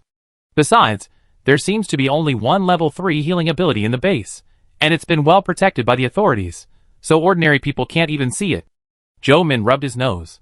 I often get beaten up, and then I heal myself. Over time, I level up. Cheng Ji had been speechless for countless times today. It's true that most abilities level up through constant consumption, but the feeling of completely expending an ability is unpleasant. And for those healers recruited by the authorities, there's a limit on how many people they can heal each day. After all, who work so hard? Under these circumstances, ability upgrades naturally slow. Cheng Ji, I still don't understand why you're following us out there to suffer. Since you have healing abilities, wouldn't it be better for you to be recruited by the authorities? Although Cheng Ji didn't think so, this was indeed the sentiment of most psychics. Zhou Min grimaced upon hearing this. Forget it. I see those healing types looking so glamorous on the surface, with tons of people protecting them everywhere, but isn't that just a disguised lack of freedom? I don't like that kind of life. I like freedom. Staying in the base is so boring. You might have just arrived in the apocalypse and been protected, so you don't know how dangerous it is out there. Cheng Ji had to remind him. Zhou Min chuckled. So, I need to find some strong teammates. Even though you're just an ordinary person, I just think you're strong. He added, besides, I'm not suited to being in the official team. If I hear someone lie, I can't help but point it out, and sooner or later I'd be backstabbed. Cheng Ji thought to himself, you're quite self-aware. We stay in the base for a few more days. Think it over. Cheng Ji didn't agree to Zhou Min's request immediately, but he did like his personality. Despite his carefree demeanor, he can conceal certain things when necessary, and be forthright when necessary, often to the point of seeming a bit foolish. Level 3 healing system. If word gets out, how many people will covet him? Cheng Ji couldn't help but voice his thoughts, but Zhou Min said, do you think I'm stupid? My ability may seem useless, but it can be very useful in critical moments. My ability tells me you're trustworthy. Chung Jiu understood, but he didn't ask any further questions. Since Zhou Min was so frank, he could stay here if he wanted. He'd find out there was nothing wrong. Tian Xiao emerged from Tian Manman's room, and Chung Jiu asked with concern, "How's Manman?" Tian Xiao breathed a sigh of relief. "He's fine, he's asleep." Chung Jiu felt relieved. Now it was time to find Wang Li and ask Feng Rui about it.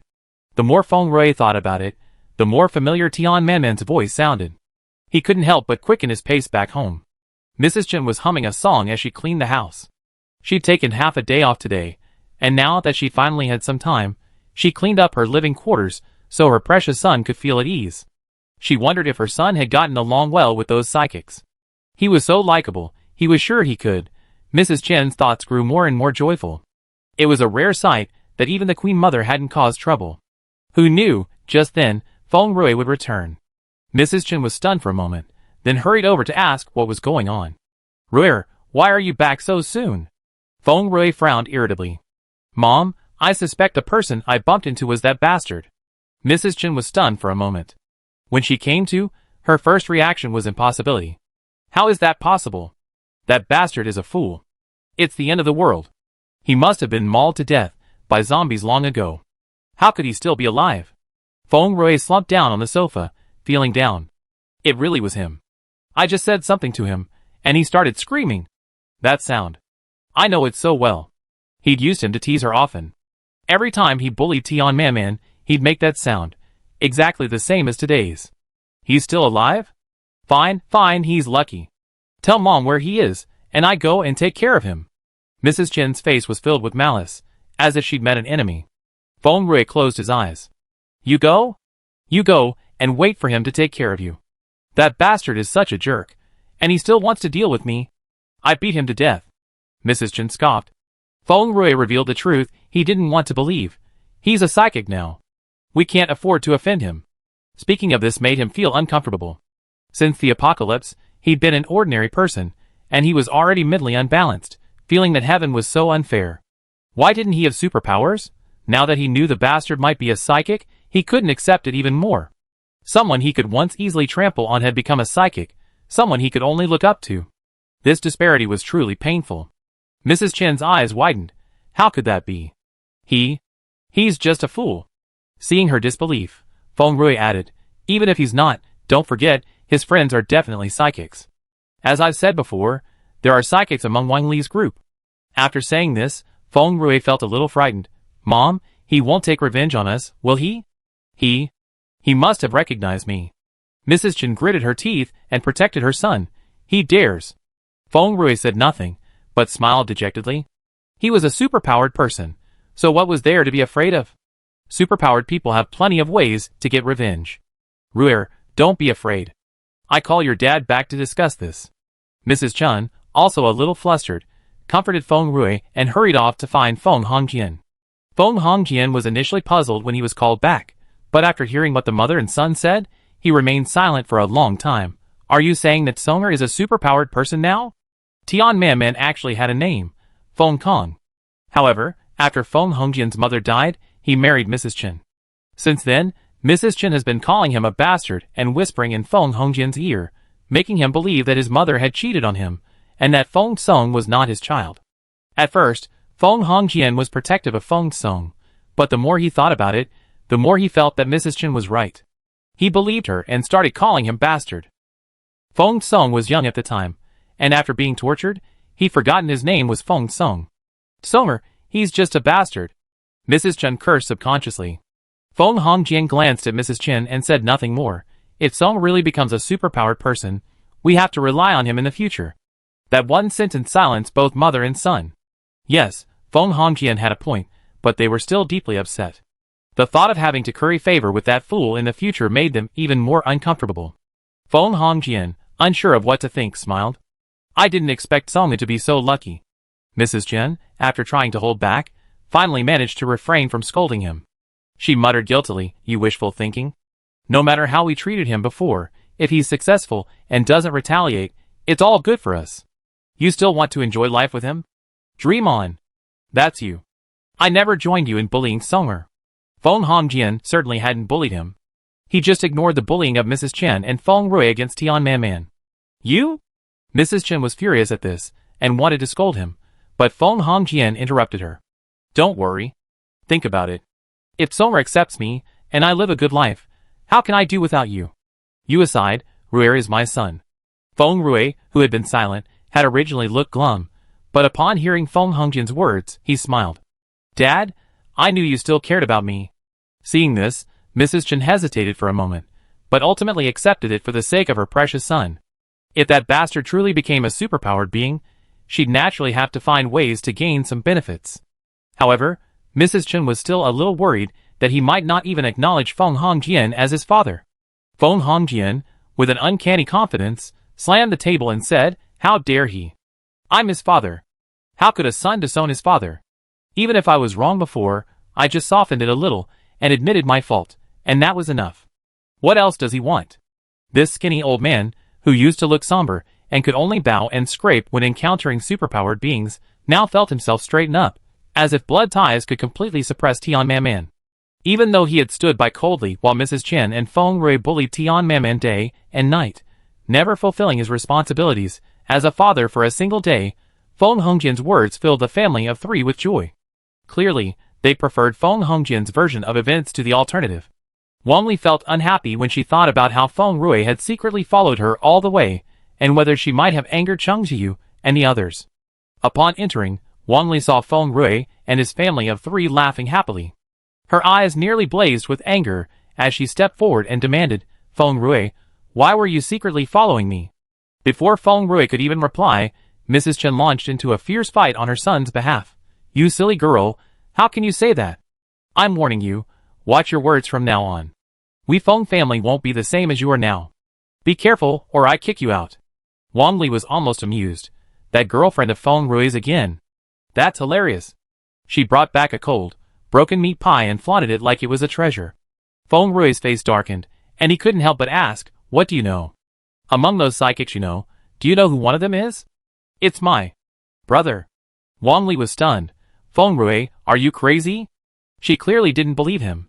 But the usually silent Fong Hongjian spoke confidently. Rui is right. That's indeed my lost son. We're already planning on reuniting him. Chapter 39. Wang Li wanted to laugh, but couldn't. She thought Fong Hongjian was joking. How could he have a son with superpowers? Given the Fong family's penchant for showing off, if they truly had a son with superpowers, how could no one know about it? It would surely have been widely known. Fong Hongjian, seemingly intent on showing off, sighed, I didn't expect Song'er to be so amazing, to actually have superpowers. He didn't seem to be lying at all, and he was clearly stating that he had just learned about his son's superpowers. I haven't heard anything about Song'er for a long time, and I've been worried sick. Now that I know he's fine, I'm finally relieved. Fong Hongjian wiped his tears, looking like a loving father. Wang Li was speechless, feeling a little irritated. Little did she know that Mrs. Chen and Fong Rui weren't much better off. It was true that they wanted to rely on Tian Man in the future. But hearing Fong Hongjian's words still made her heart ache. Mrs. Chen wondered to herself, how could that bastard become a superpowered person? Why couldn't it be her Rui? Wang Li returned to her room in a daze. Her mother noticed she wasn't feeling well and asked worriedly, Lily, what's wrong with you? What happened? Wang Li shook her head and managed a reluctant reply, nothing, just a little tired. Seeing her mother's continued worry, Wang Li didn't know what to say.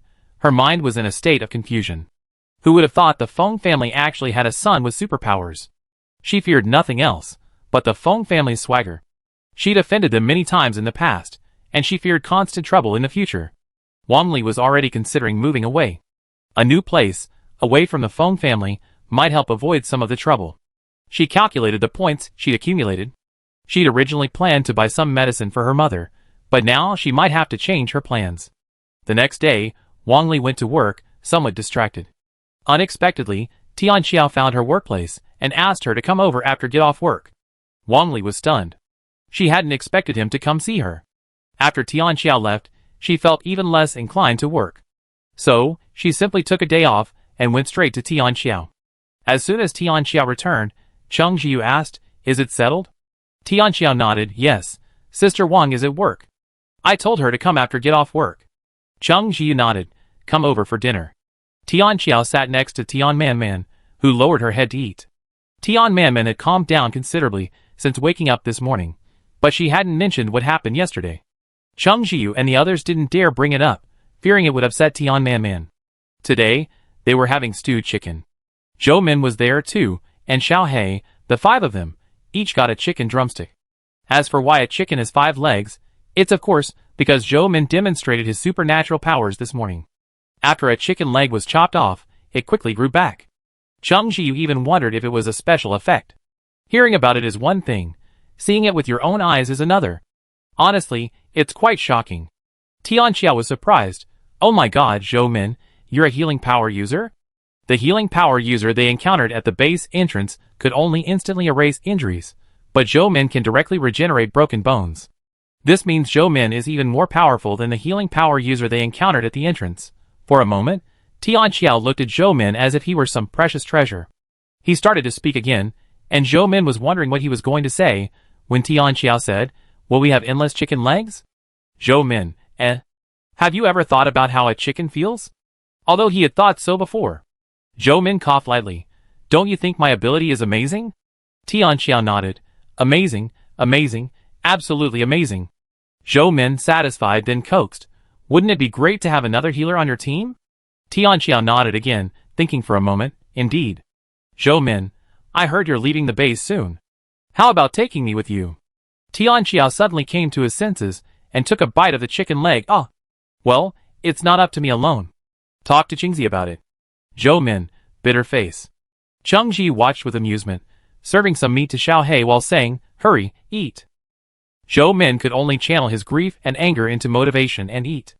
If Cheng Jiu and the others didn't take him with them, he probably wouldn't be able to enjoy this delicious meal again. He hurried to eat as much as he could. After dinner, although there was no fruit to enjoy, Cheng Jiu took a freshly picked watermelon from the system space and prepared to cut it up for everyone. Yes, the watermelons in the system space were ripe. They had grown considerably over the past 2 days. Cheng Jiu estimated that one weighed around 20 kilograms, which was quite large, but still within the normal range. At this size, it shouldn't be a mutation. So far, the watermelon planted next to Xiao Huang looked no different from an ordinary watermelon. Cheng Jiu wasn't disappointed. After all, he had initially just wanted a piece of land to grow crops. Whether it could mutate was a complete surprise. The watermelon's ripe? Seeing Cheng Jiu wasn't deliberately hiding it from Zhou Min, Tian Xiao came over openly. Cheng Jiu nodded. Chill it, it tastes better. Tian Xiao immediately wrapped the entire watermelon in ice. Zhou Min's eyes widened. Oh my god. I haven't seen a watermelon since the apocalypse, and you actually have one this big. Brother Cheng, seriously, take me with you when you leave. How can I live without you? He then hugged Cheng Jiu. Xiao He looked at him with dismay, glaring at Zhou Min, but he was so engrossed in the watermelon that he didn't notice. Xiao He, Luckily, Cheng Jiu didn't really like any overly intimate behavior with others, so he pushed Zhou Min away. Don't touch me. Zhou Min smiled indifferently. The watermelon was chilled in no time. Without Cheng Jiu or the others having to do anything, Zhou Min volunteered to cut it open with a knife, instantly inhaling the watermelon's natural sweetness. The watermelon had a remarkably thin rind and a sandy flesh, looking sweet. As usual, Cheng Jiu placed a piece in front of Xiao He. This was Xiao He's first time eating watermelon, and he didn't even care that Zhou Min had just held Cheng Jiu. He eagerly took a bite, his tail wagging. It was obvious it was delicious, sweet but not cloying, with the distinct sweetness of the fruit. Not only was it delicious, but every bite filled him with energy, something they, as psychics, could clearly sense. As Zhou Min ate, his resolve to follow Cheng Jiu and the others grew stronger. That's when Wang Li arrived. Cheng Jiu, chewing on the watermelon, glanced through the peephole. Seeing it was Wang Li, he was stunned for a moment, not expecting her to arrive at this hour. He reached out and opened the door. Cheng Jiu, come in. Wang Li followed him, rubbing her fingers awkwardly. Cheng Jiu handed her a piece of watermelon. Eat it. Wang Li was stunned for a moment, and instinctively waved her hand away. She didn't feel comfortable eating it, so she quickly said, I don't want it. Cheng Jiu said bluntly, eat it, there's plenty more. Seeing his hand still raised, Wang Li took it and hesitated. Can I take it back? She wanted to give it to her mother, but she was too embarrassed to ask for more, so she just took this piece back. Cheng Jiu said, eat it here. According to Zhou Min, getting watermelon at Chaoyang Base wasn't easy. Unlike the previous lamb stew, Wang Li wouldn't be able to explain herself if she took it back. Thankfully, Wang Li was smart. She kept silent and took a cautious bite. The sweet taste instantly filled her mouth. For some reason, her nose suddenly felt a little sore, and she blinked back tears. After finishing her piece, Cheng Ji wanted to give her another, but Wang Li refused to eat it. She hadn't done anything, so how could she take advantage of someone else? Seeing this, Cheng Ji stopped giving her more. They finished the 20-pound watermelon in no time. Zhou Min collapsed comfortably on the sofa, rubbing her belly, feeling incredibly happy. I feel like I'm living a life of pure bliss right now.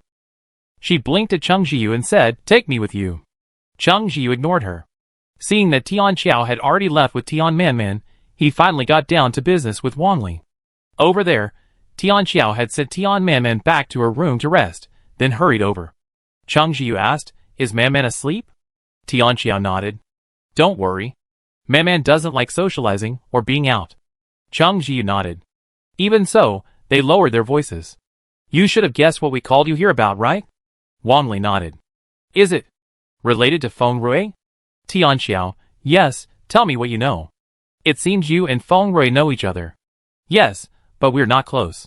Wang Li felt reassured upon meeting Cheng Jiu and the others, and sensing their attitude. She spoke frankly, sharing everything she knew about Fong Rui's family, including the threats they'd made yesterday.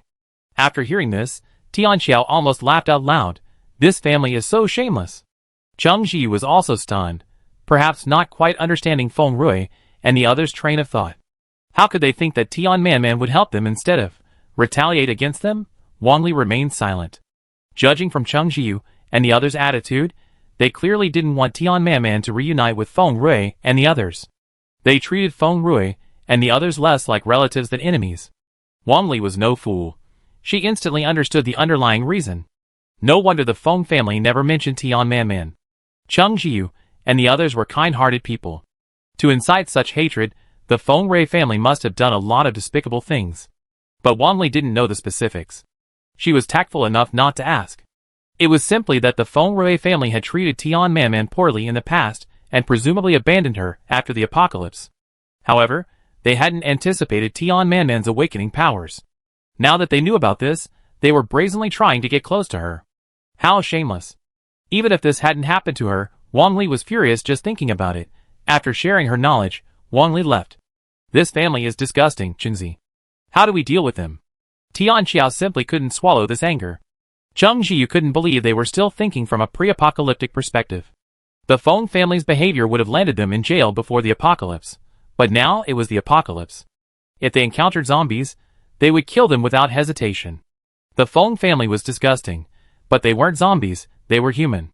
To put it bluntly, Cheng Jiu and his friends had too high a moral compass to shift their focus. As psychics, dealing with the Fong family would be a piece of cake, but they didn't take the law of the jungle for granted. Zhou Min was the first to come up with a solution. What about cutting off their legs, and then letting them grow back? Cheng Jiu's mouth twitched. Are you really not afraid of your powers being discovered? Besides, there's no point wasting them on someone like that. Tian Xiao scratched his head. So what? As they were talking, Xiao He suddenly looked towards Tian Manman's room. Cheng Jiu was stunned for a moment, then stood up and walked over. He quietly opened Tian Manman's door, and saw her standing there, having been there for who knows how long. Why is Manman awake? Cheng Jiu smiled. Can't sleep? Tian Manman nodded. Yeah. If you can't sleep, come out. We go for a walk later. Cheng Jiu wasn't sure if he'd heard what they'd just said, so he simply ignored it. Tian Xiao coughed lightly, walked over, put his arm around Tian Manman's shoulder, and said with a smile, yeah, it's a good time to go for a walk. Tian Manman remained silent. Tian Xiao Manman? Tian Manman whispered, I heard everything. The others exchanged glances, relieved to see that Tian Manman remained calm.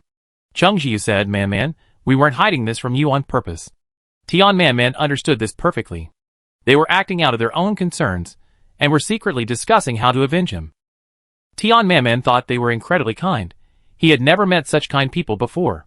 He almost forgot the painful days before. Tian Xiao patted Tian Manman's shoulder. Don't overthink it. We're here now. Don't worry, we handle it.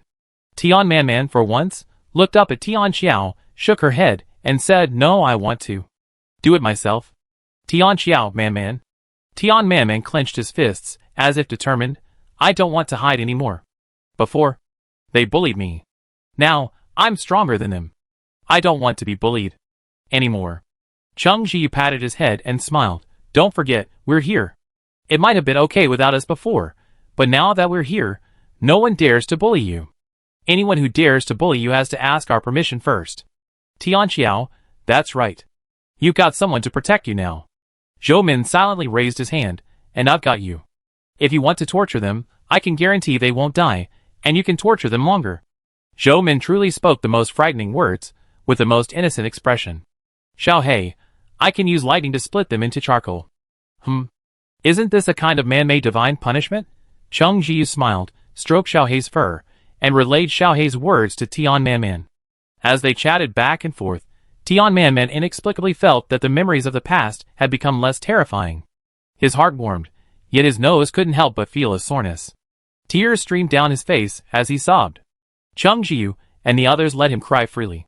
Sometimes crying out loud is better than holding it in. After Tian Manman had cried enough, they discussed what to do. Tian Xiao, impatient, immediately said, Why say so much? Just go beat them up one by one and let off some steam first. This statement met with everyone's approval, and Tian Manman clenched his fists, eager to give it a try. How could he not feel angry when he thought of the days when he'd been beaten and scolded by those people? But he hadn't been able to resist before. Even if he had mustered the courage to do so, he'd only be beaten and scolded more. Being beaten and scolded wasn't a big deal. They'd even deliberately starve him, denying him food. He still remembers that stomach-wrenching feeling.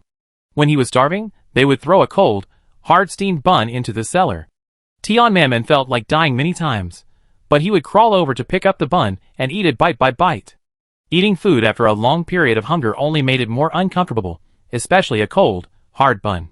He was tortured all day long, yet he couldn't die. Then the apocalypse arrived, and the family fled. He was forgotten in the cellar. Unaware of the situation outside, he thought they had forgotten him again, only this time for a longer time. Tian Manman developed a fever in the cellar, passing out. He thought he was finally going to die, but he regained consciousness a few days later.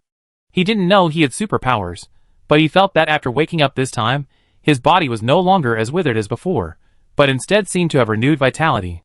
He was also very hungry, so he mustered up the courage to leave the cellar. He didn't see the family, only zombies wandering around. Those zombies would attack him, and Tian Manman was afraid, but he ran quickly and dodged them all. He found food. Ironically, since the apocalypse, he actually had a full stomach for the first time, even if the taste wasn't very good. Perhaps due to his past experiences, Tian Manman was particularly obsessed with food, which was why he was afraid of contact with people, but after smelling Cheng Jiu's cooking, he couldn't help but seek them out. Everything in the past was still vivid in his mind. How could Tian Manman forget it? The group immediately did what they said. No matter what, they'd just have a fight to vent their anger. Fong Rui sneezed and continued to brag to his girlfriend about having a brother with superpowers. His girlfriend was also a psychic, while Fong Rui was just an ordinary person. He was only willing to date her because of her looks. Because of their unequal status, he'd always been humble. Fong Rui had had enough. Before, he'd had no choice but to rely on his girlfriend. Now that he'd learned that the bastard was a psychic, he felt uncomfortable, but instinctively started showing off. As expected, after he finished speaking, his girlfriend looked a little surprised. Your brother is a psychic? Why haven't you mentioned that before? Fong Rui replied vaguely. He just recently came to the Chaoyang base. We got separated some time ago. His girlfriend was skeptical. She knew Fong Rui's character, a boaster, lazy, and greedy. If it weren't for his good looks, she would have looked down on him. She said, then introduce your brother to me later? I haven't even met your family yet. Fong Rui sneered inwardly. The man had never mentioned meeting his family before, but now he was taking the initiative. For a moment, he actually thought having a psychic as a brother wasn't bad. That bastard was somewhat useful. At the same time, he felt a little disdainful of his girlfriend, whose expression changed faster than the pages of a book. Just wait, as soon as he found a new target, he'd dump her immediately. It was already dark. The two of them were passing through a deserted alley, when Fong Rui's vision suddenly went dark. He felt as if someone had trapped him. Realizing this, he became terrified and struggled frantically, calling out his girlfriend's name. The female psychic was also stunned. Several men had put her boyfriend in a sack right in front of her. Did they think he was dead? Even if she was just attracted to Feng Rui's face, she couldn't just stand by and watch. The female psychic was about to speak when she saw several sharp ice arrows appear before her. Her eyes widened slightly, and she swallowed. Private fights are not allowed at this base. Chung Zhiyu's expression was indifferent, yet strangely oppressive. This is a personal grudge. I hope you won't get involved. The female psychic thought to herself. She knew Feng Rui had a bad temper and loved to offend people, but this guy dared to offend even a psychic. Is he crazy? You want to stay and help him? Chung Zhiyu frowned slightly. They were looking for trouble with Feng Rui, not wanting to involve anyone else. Thankfully, the female psychic glanced at the sack on the ground and shook her head tactfully. There was no need to sacrifice herself for Feng Rui. The base did have rules, but if she was beaten to death, even if the base punished them, it would be meaningless to her. After the apocalypse, the first thing she learned was to protect herself. The female psychic quickly turned and left, leaving behind a frantic struggle in the sack. Chung Zhiyu and the others looked at the sack with a cold gaze. Tian Man remained where he stood, his head bowed, fists clenched. They weren't afraid Feng Rui would guess who they were. Tian Xiao looked at Tian Man and asked, Man, should I do it for you? Tian Man shook his head vigorously, no. No! Feng Rui struggled frantically in the sack. Hearing a voice, he instantly became agitated. Is that you? You son of a bitch, how dare you? Before he could finish his words, he was kicked hard, screaming in pain. Then, an endless barrage of punches and kicks ensued. Tian Man's eyes flushed as he recalled the humiliation Feng Rui had once humiliated him with, the beatings and insults he received, the way he'd been told to compete with a dog for food. He had once felt hopeless, a deep psychological scar left on him, and he became afraid of Feng Rui whenever he saw him. But now, he wasn't afraid anymore. He realized that Feng Rui, who he once considered powerful, was actually so weak. He had been trapped by his younger, bullied self. At this moment, the haze that had been hanging over him finally dissipated. He exhaled and stopped moving. Zhou Ming glanced at the now motionless sack inside. No, it fainted so easily. It's not as resilient as me. The others, What's wrong with you being proud? Tian Man raised her head for the first time and smiled slowly. Thank you, you guys. Huh? What's the point of thanking me? Tian Xiao patted Tian Man on the shoulder. Since he was already fainted, there was no point in fighting anymore. He simply picked up the sack and threw it at the Fong family's door. Mrs. Chen came out and saw the sack at the door. She cursed, saying that the damn bastard had thrown it at her door. After cursing for a long time, but no one paid any attention to her, she felt something was wrong. Why did it seem like there was a person in the sack? She hurried forward to open the sack, and when she saw who was inside, she almost fainted. Chapter 40. Feng Rui regained consciousness halfway, feeling a sharp pain all over his body. He instantly screamed. Rui, how are you? That bastard beat you up like this? Mrs. Chen cried heartbreakingly. Seeing her precious son beaten was more painful than being beaten herself. Feng Hongjian sat nearby, his face looking grim. Feng Rui was like this. Had he offended someone? Feng Rui slowly opened his eyes. His face was practically a pig's head from being beaten, looking particularly comical. Upon seeing Mrs. Chen, he burst into tears. Mom! I was almost beaten to death. You must help me. Mrs. Chen was heartbroken. Rui, don't worry. If anyone dares to hit you, I will definitely not let him go. Feng Hongjian, standing by, hesitated. Feng Rui's eyes were filled with hatred, and he gritted his teeth. Mom and Dad, I know who hit me. It was that bastard. Feng Hongjian, who had been silent the whole time, was startled. What nonsense are you talking about? It was him. Seeing Feng Hongjian's disbelief, Feng Rui's face was grim. I heard him speak clearly. It was definitely him, no doubt about it. Mrs. Chen immediately started cursing. That bastard, how dare you hit my Rui? Do you think I'm dead? Rui, just wait. I definitely get back at you. Feng Rui nodded, tears streaming down his face. Feng Hongjian said irritably, what are you looking for? Mrs. Chen was incredulous. Feng Hongjian, you old bastard. Rui was beaten like this, and you're actually still siding with that bastard? Feng Hongjian's face was grim. I think you're mentally ill. You think Songri is still the same? He's different now. He has superpowers. This sentence brought Mrs. Chen back to her senses. She was a little unconvinced. So what if he's a superpower? Can he just beat anyone up? Feng Hongjian sneered. Even if he couldn't just hit anyone, he hit Rui. Why do you think he let Rui hear his voice? He probably did it on purpose, to get us to cause trouble, so he could justify his punishment. Mrs. Chen felt a chill run down her spine after hearing this. She cried and cursed at the same time. Now she understood the despair that Tian Manman had once felt. Fong Rui didn't want to be beaten for nothing, and immediately cried anxiously, "Mom and Dad, are you saying this for nothing? I can't get over this." Fong Hongjian wanted to say, even if he couldn't, he had to. "Song'er is still angry with us. Maybe if he calms down, everything will be fine." Fong Rui couldn't believe it. He used to beat and scold that bastard, and when he complained to Fong Hongjian, he ignored him. Over time, Fong Rui became even more unscrupulous, and sometimes he would still bully the bastard right in front of Fong Hongjian. Back then, Fong Rui was incredibly proud, feeling that Fong Hongjian was completely on his side, and that he was loved by his father. Even now, Fong Rui still felt that way. It wasn't until this moment, after Fong Hongjian's words, that he realized that before, he didn't care about him, but rather didn't care about that bastard. Just like now, he didn't care about him either. Fong Hongjian only cared about who was good for him. In the past, his mother was busy taking care of the family, so Fong Hongjian went along with them. But now, that bastard is a mutant, and Fong Hongjian wants to rely on him.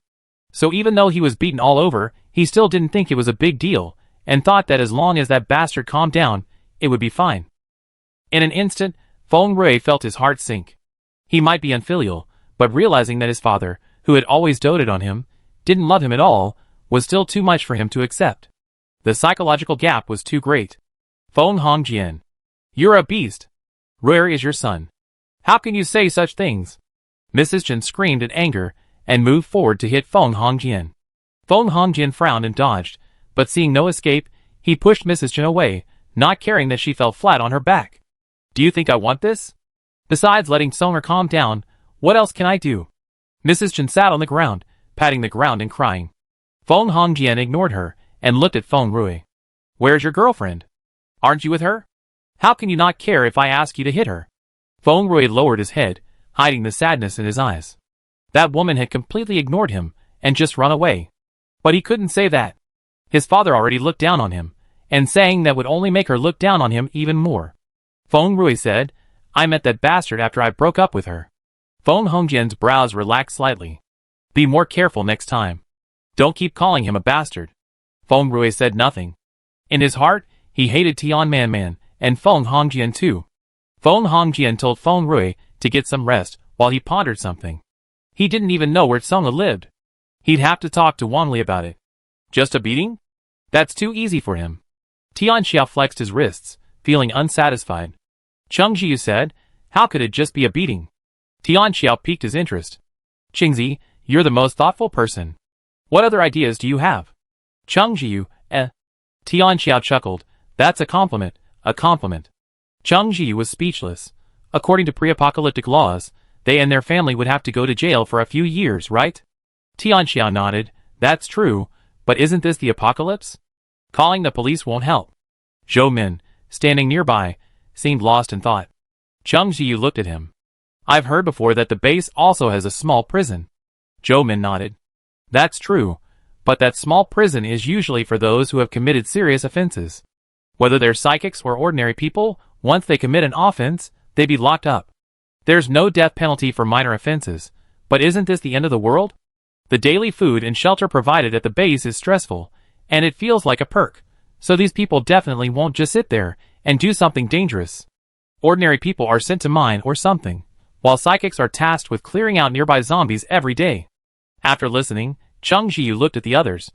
Do you think Fong Rui would care about legal compliance if presented with an opportunity? Tian Xiao scoffed. I'm not saying, that kind of person absolutely doesn't care. Cheng Jiu smiled. Then give it a try.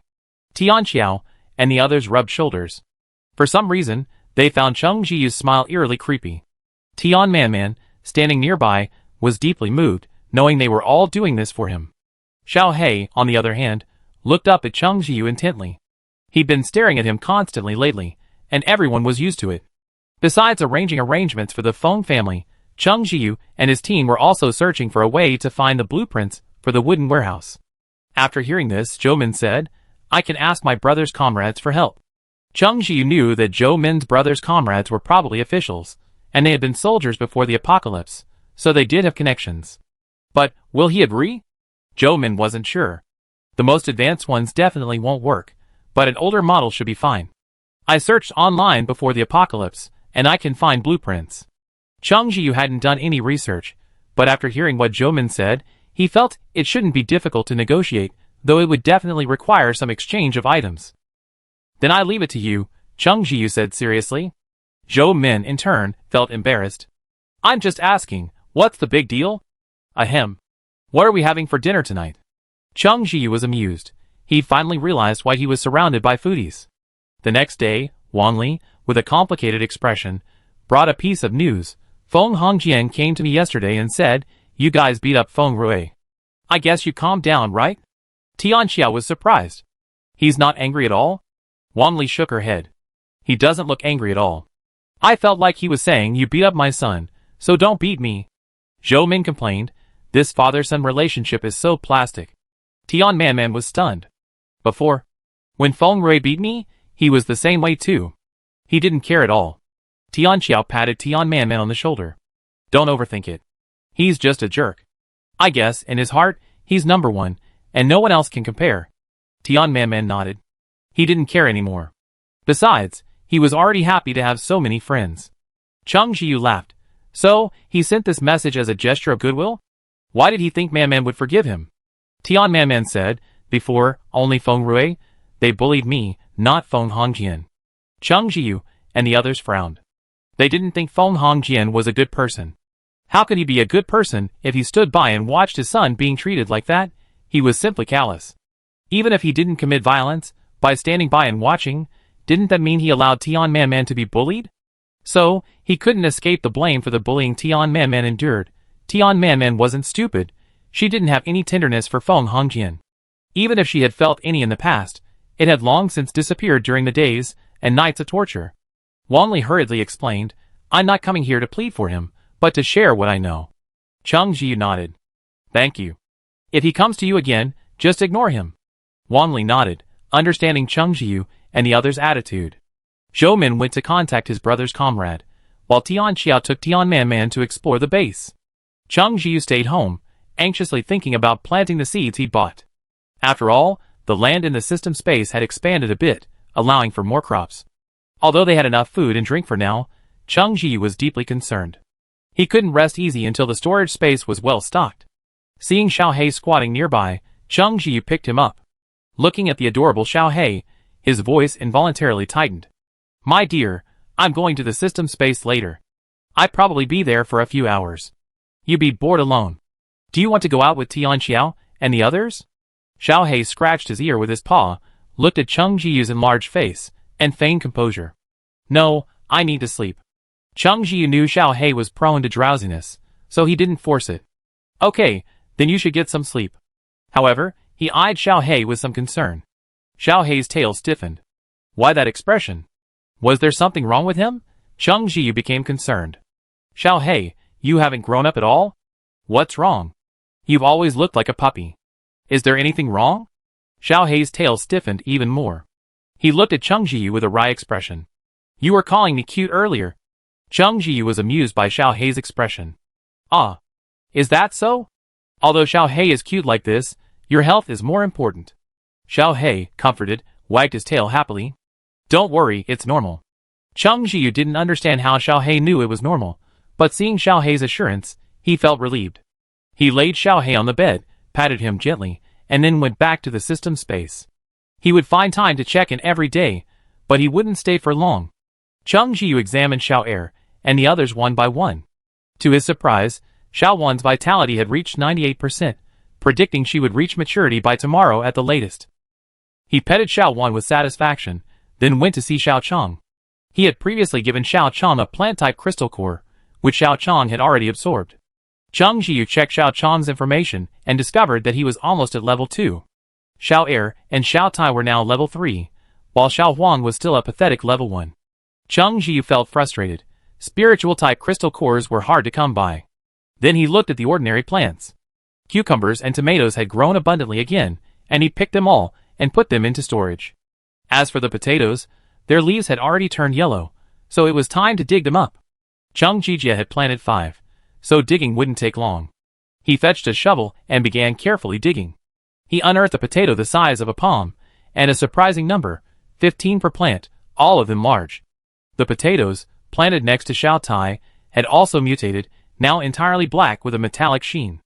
Cheng Jiyu guessed they were like black and white cabbage, with a hard metallic shell. The shell was quite hard, perfect for preparing weapons for Tian Man and Zhou Min later. Tian Xiao could transform ice arrows, so she didn't need it. The 5 potato plants had a good yield. The highest yielded 18, the lowest 13. Given their size, Cheng Jiyu estimated they wouldn't fit in a sack. As he dug, his face beamed with the joy of a bountiful harvest. Next came the watermelons. Cheng Jiyu planned to pick all the ripe ones, and remove the vines to make way for new plants. As he was picking watermelons, he noticed something, and thought he'd seen it wrong. After a closer look, he was stunned. He clearly remembered the watermelons here being picked before, and he was sure he remembered correctly because he still had the vine he'd cut. But now, a finger-sized watermelon had sprouted from the vine. It seemed like watermelons wouldn't grow even after being picked. Soon, Cheng Jiyu realized that the watermelons planted next to Xiao Huang had also mutated. He had previously thought nothing had changed, but now it seemed the picked watermelons could regenerate. This meant that many plants that once bore fruit needed to be dug up and replanted had become like fruit trees, able to grow again after being picked. Unlike fruit trees, which only grow once a year, the plants planted next to Xiao Huang will grow again after you pick them. I wonder how many times they grow. They can't grow indefinitely, right? Cheng Jiyu was delighted.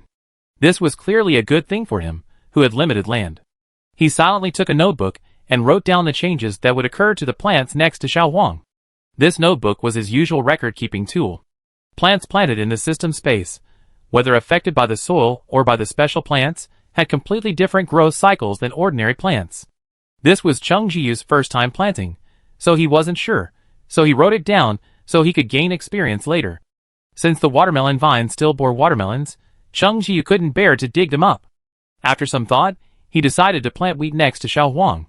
The system space had expanded, and there was space next to Xiao Huang. He immediately began digging the ground and sowing wheat seeds. The plot of land next to Xiao Huang wasn't large, so Cheng Jiyu decided to plant something next to Xiao Chong as well.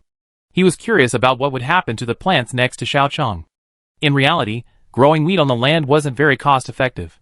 Vegetables could yield a good yield, but wheat was different. Its yield wasn't as high as vegetables, and the wheat it grew wasn't flour. 1 pound of wheat wouldn't produce 1 pound of flour. But there was no other way. Cheng Jiyu realized he was running low on flour. Furthermore, the vegetables grown in the system space were producing quite well.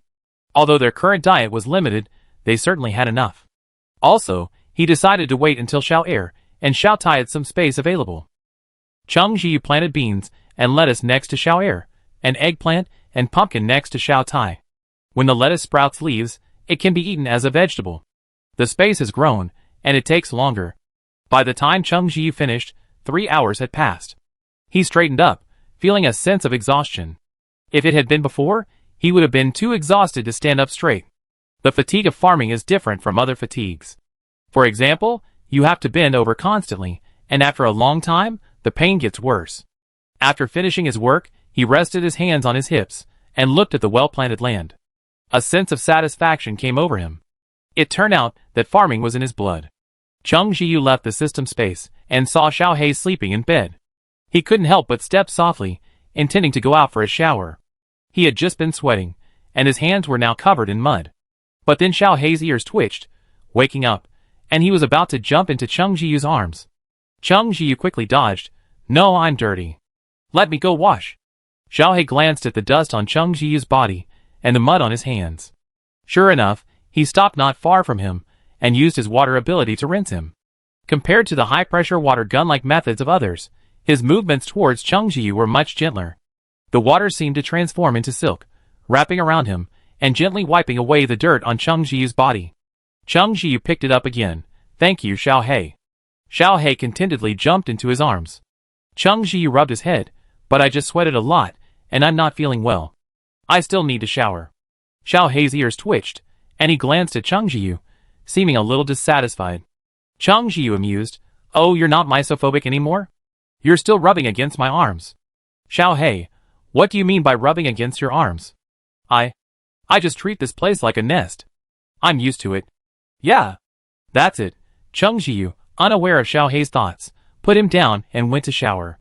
After showering, he took his dirty clothes to wash, but he found a lot of dog hair on them. Because he was wearing black clothes, he hadn't noticed before. But Xiao Hei hadn't shed hair at all before. Cheng Jiu had even touched him, and it truly wasn't shedding at all. At the time, he'd muttered, "Dog demons are truly different from ordinary dogs." And now, Xiao Hei was actually shedding hair. Cheng Jiu's heart tightened, worried that something might be wrong with Xiao Hei. He instantly forgot about washing clothes and rushed to find Xiao Hei. In the bedroom, Xiao Hei had disappeared, and the bed was empty. Cheng Jiu hadn't noticed before, but now he took a closer look and saw, wow, dog hair everywhere. His expression grew serious. Xiao Hei's hair loss was worse than he'd imagined. Xiao Hei came in and saw this scene. Cheng Jiu frowned as he looked at the scattered hair on the bed. His whole body stiffened. Oh no, he forgot it was molting season. Xiao Hei's expression reminded him of his own molting season, when his father disdained him.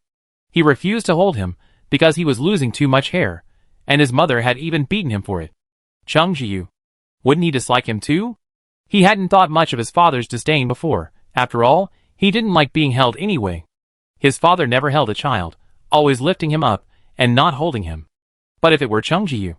Xiao Hei used to feel awkward being held by a human, even though he was almost an adult, but now he'd gotten used to it. If Cheng Jiu refused to hold him, then... Xiao Hei gritted his teeth silently. Xiao Hei, where have you been?